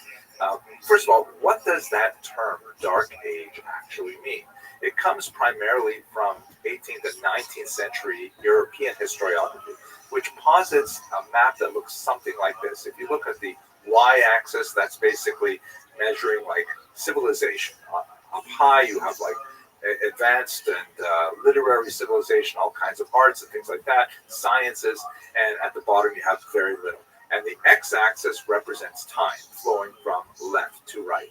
This philosophical model of history basically posits that you have in the Greco-Roman period this huge flourishing of civilization that's represented here in the work of Raphael, the Scuola di Atene, the School of Athens, that shows all of these philosophers standing around in this gorgeous facility with domes and with all kinds of anachronistic devices, but nevertheless, it's like a big intellectual party where everyone's having this symposium-like atmosphere of discussing high ideas. Right in the center, of course, is Aristotle and Plato. Plato on the left and Aristotle on the right, and below them on the steps is Socrates. There's a whole story to that, but not for now. And this civilization represents like a peak in human attainments and achievements, let's say in the 5th and 4th century before the Common Era. Then you begin to go into a period of decline that is especially marked by the fall of Rome. Here's a 19th century Russian rendition of what that must have looked like. Rome was sacked several times in the 400s. This one is kind of interesting because you see on the center right, there's the menorah represented here being taken away from the Temple of Jupiter, where it had laid since the conquest of the province of Judea in the year 70. And so the fall of Rome represents the end of that glorious civilization, the Greco-Roman civilization. And then you go into this period called the Dark Ages, which is characterized by, according to this model, lack of literacy and culture and arts and things like that. There's still some pretty fascinating things going on, but generally it's not nearly the level of attainments that you have in the Greco-Roman period. Then there's this amazing rebirth, which is called, of course, the Renaissance. That's what the term rebirth means, which occurs in the mid-1300s and onward. The classic architectural demonstration of that is this building, the Duomo in Florence, which is such a remarkable representation of the Renaissance, because when they first built this facility, they wanted to build a dome on the top, which kind of, echoed their imagination of what it must have been like in Greece and Rome, but nobody knew how to build it on an engineering level. How do you create a dome across a gap of 140 feet?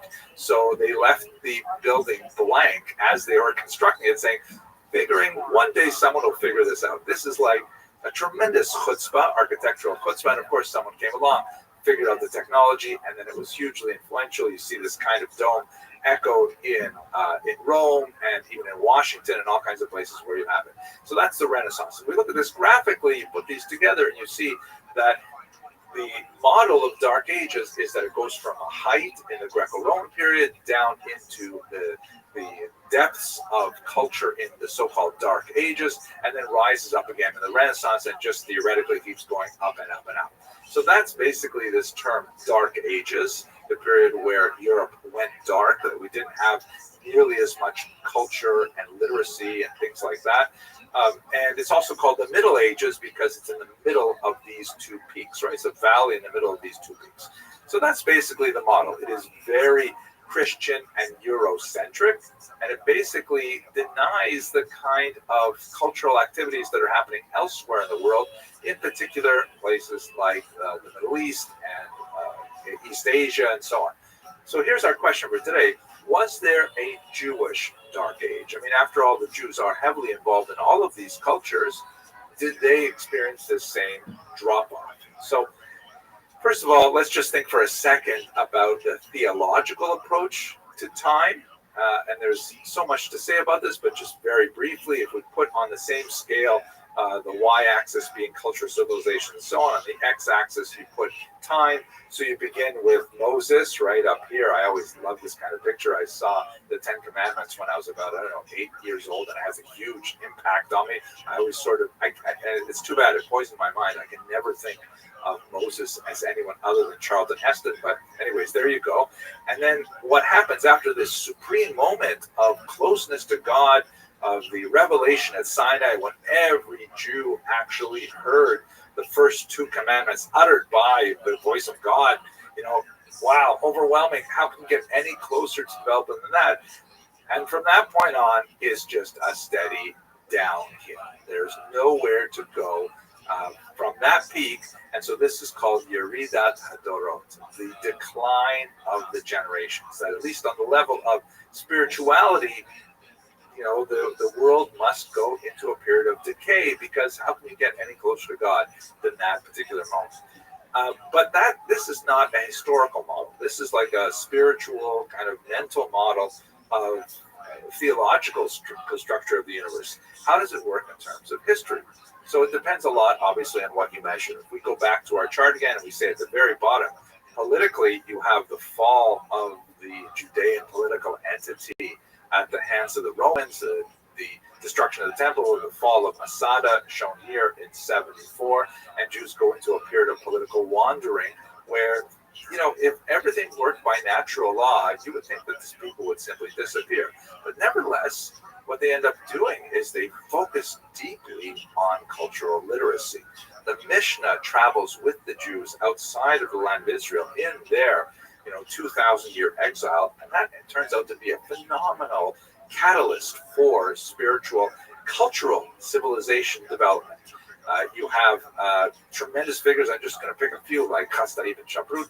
Here's a Spanish language novel about this tremendous Spanish courtier. You have the great Maimonides. I mean, we're talking about tremendous achievements in culture when most of Europe was still living at a very low cultural level. The Jews were actually increasing the level of culture. So it's hard to say that they had anything like a dark age, that in reality, the trajectory was definitely upward. So can we use that same model? So that's really what we're going to study for the next several weeks as we look at this Middle Ages, trying to understand when the trajectory of Jewish culture and civilization mirrored that of the decline after Rome, and where, as in many places, we see that culture actually expanding and developing. So to answer the question we began with, I think it's really hard to speak of a Jewish dark age in the sense of a huge lull in Jewish creative cultural activity. It really goes pretty much constantly through many of these periods. There may be a few centuries where Jewish history goes dark in the sense that we simply don't have any data on what was happening with Jews living in this place or in that sphere. I think Visigothic scheme comes to mind, for example, that we don't know what was going on in the Jewish community, but the overall trajectory is definitely positive in nature, and that speaks to the stubborn resistance of the Jewish people to simply disappear from the world stage. They continue to develop their culture, their civilization, their literary works, and really, it's a fascinating story. I'm looking forward to sharing with you. Thank you very much for watching.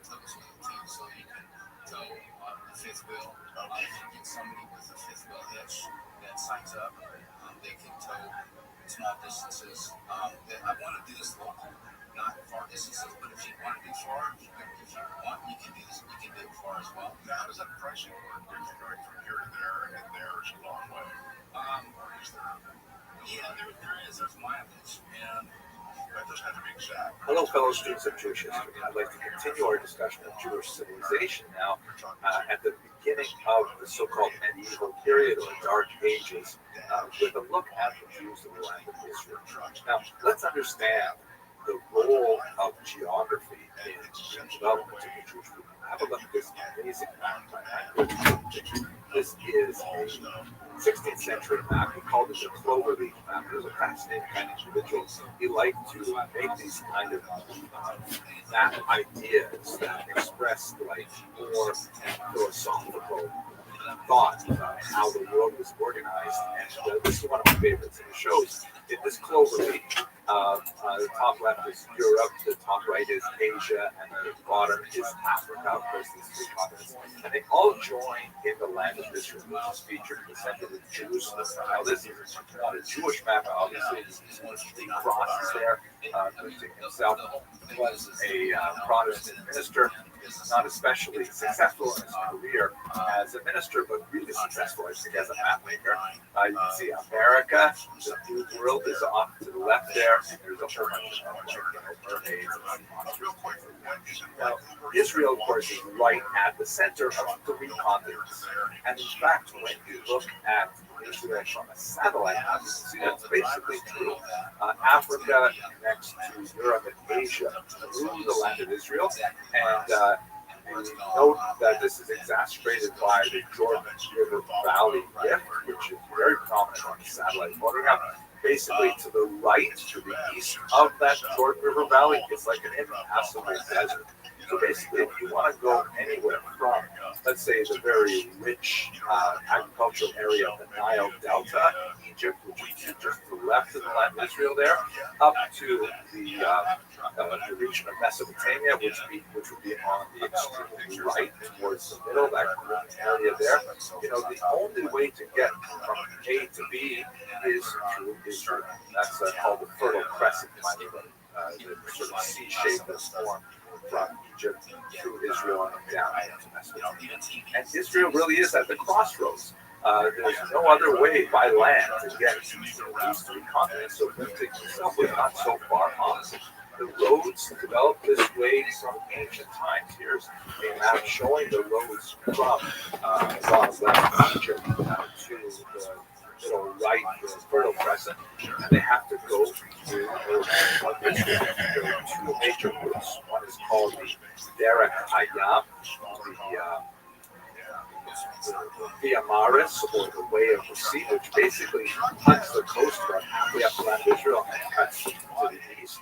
And then there was the Derech HaMelech, the King's Highway, later transplanted here to the holy city of Brooklyn, New York, where it skirted under the Dead Sea and then made its way up the eastern part of the Jordan River Valley. This is kind of like the turnpike version, where there are maybe more tolls, but it's a faster highway, right? Less scenic, of course, but nevertheless a faster highway.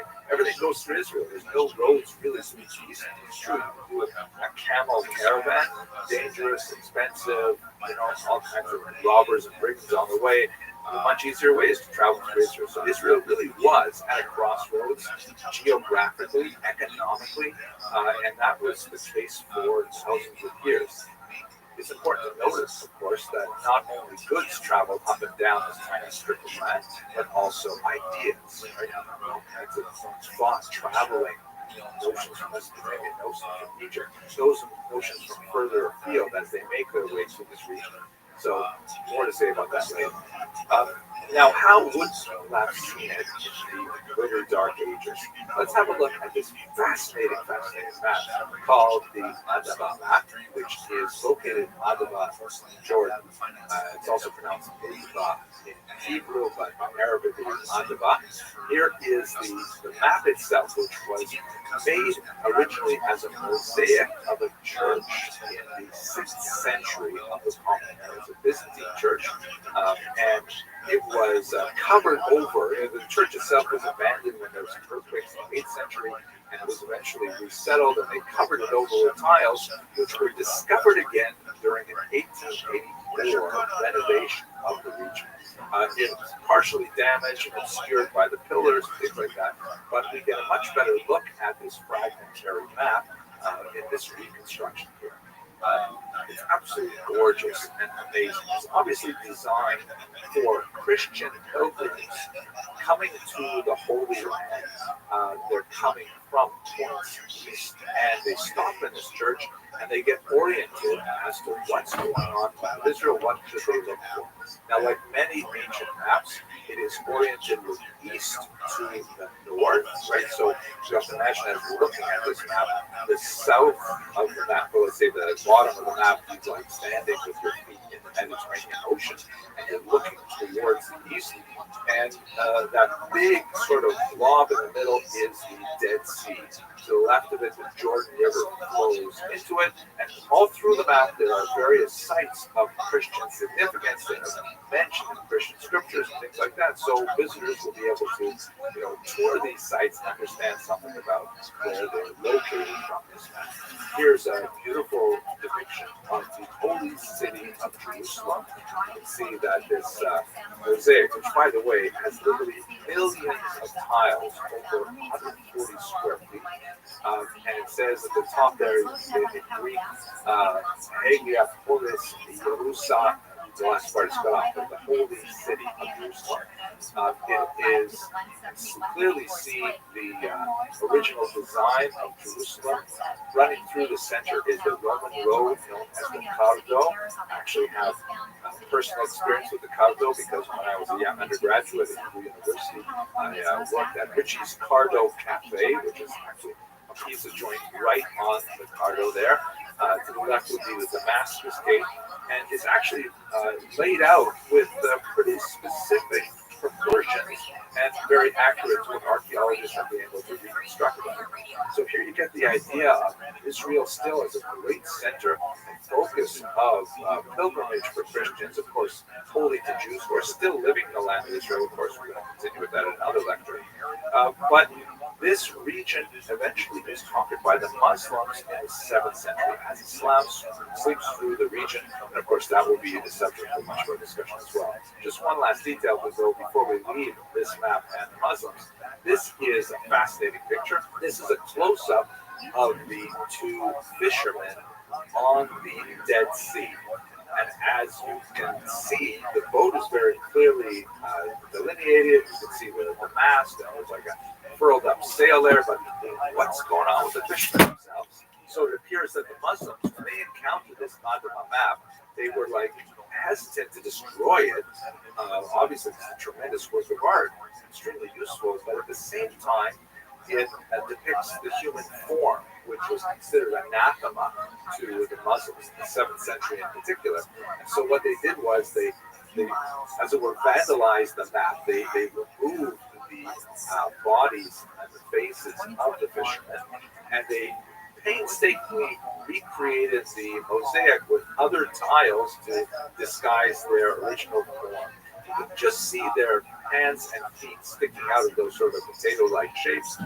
So you see how the Muslims also left a huge impact. It seems today that all you see is violence and movies and sex on TV. We're good old-fashioned values on which we used to rely.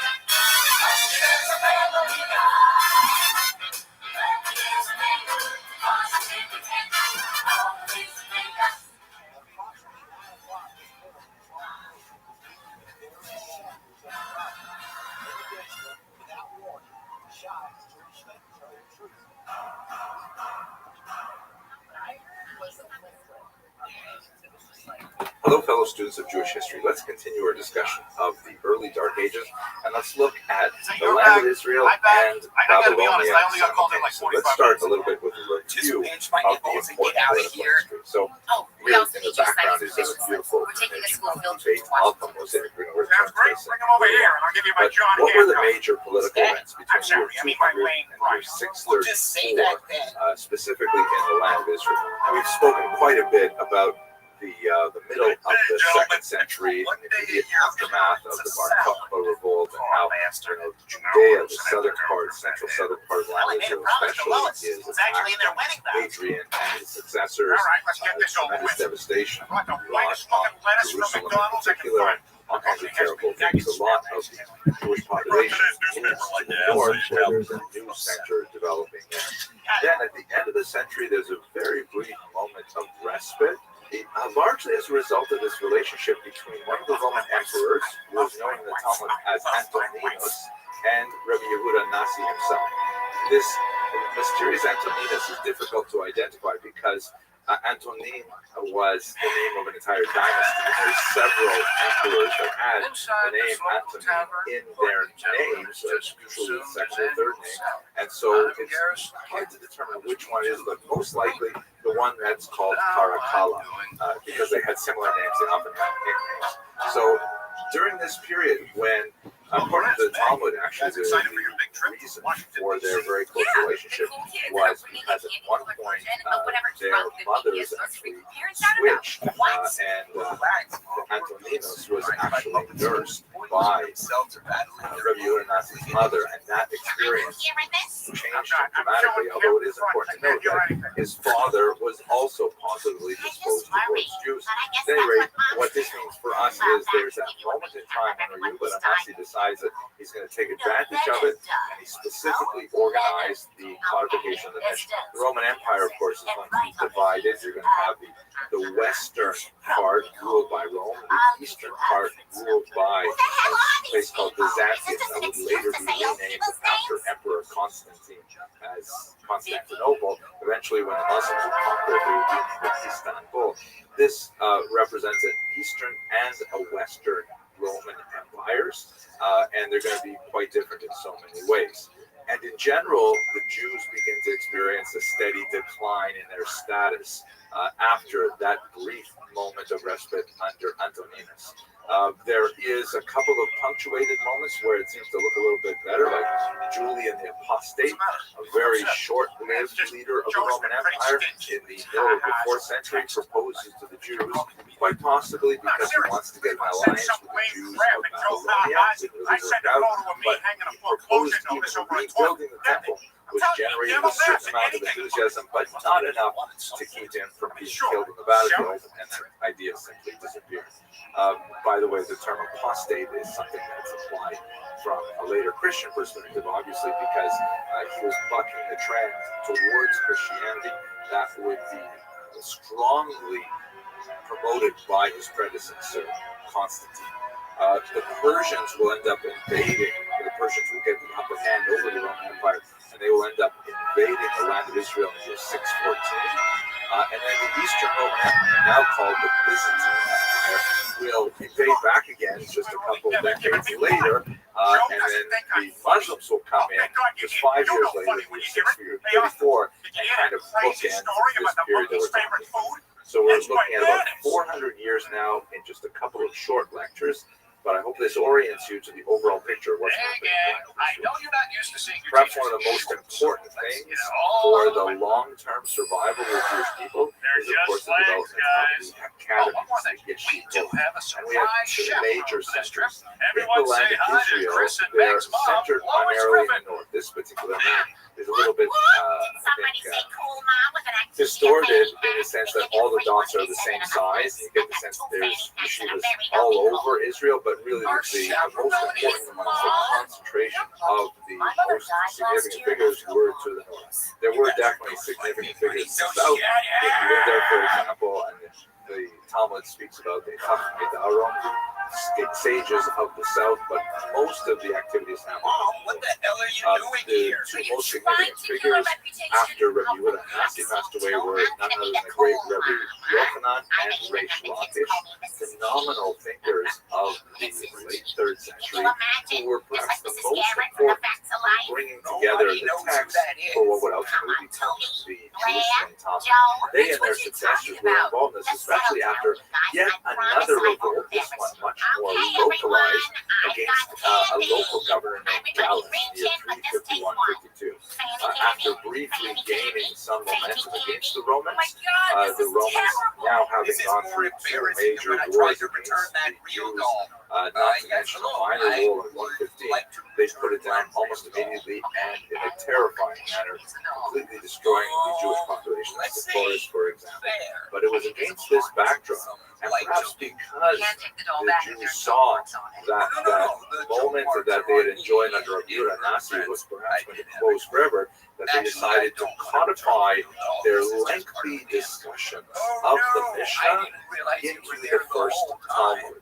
Now, it's called the Jerusalem Talmud. This is something of a misnomer. Almost all of the activity was happening to the north. In fact, Jews were barely allowed in Jerusalem at all during this time. The other term that's frequently used is the Palestinian Talmud, which is certainly more accurate if you want to refer to the land of Israel as Palestine. But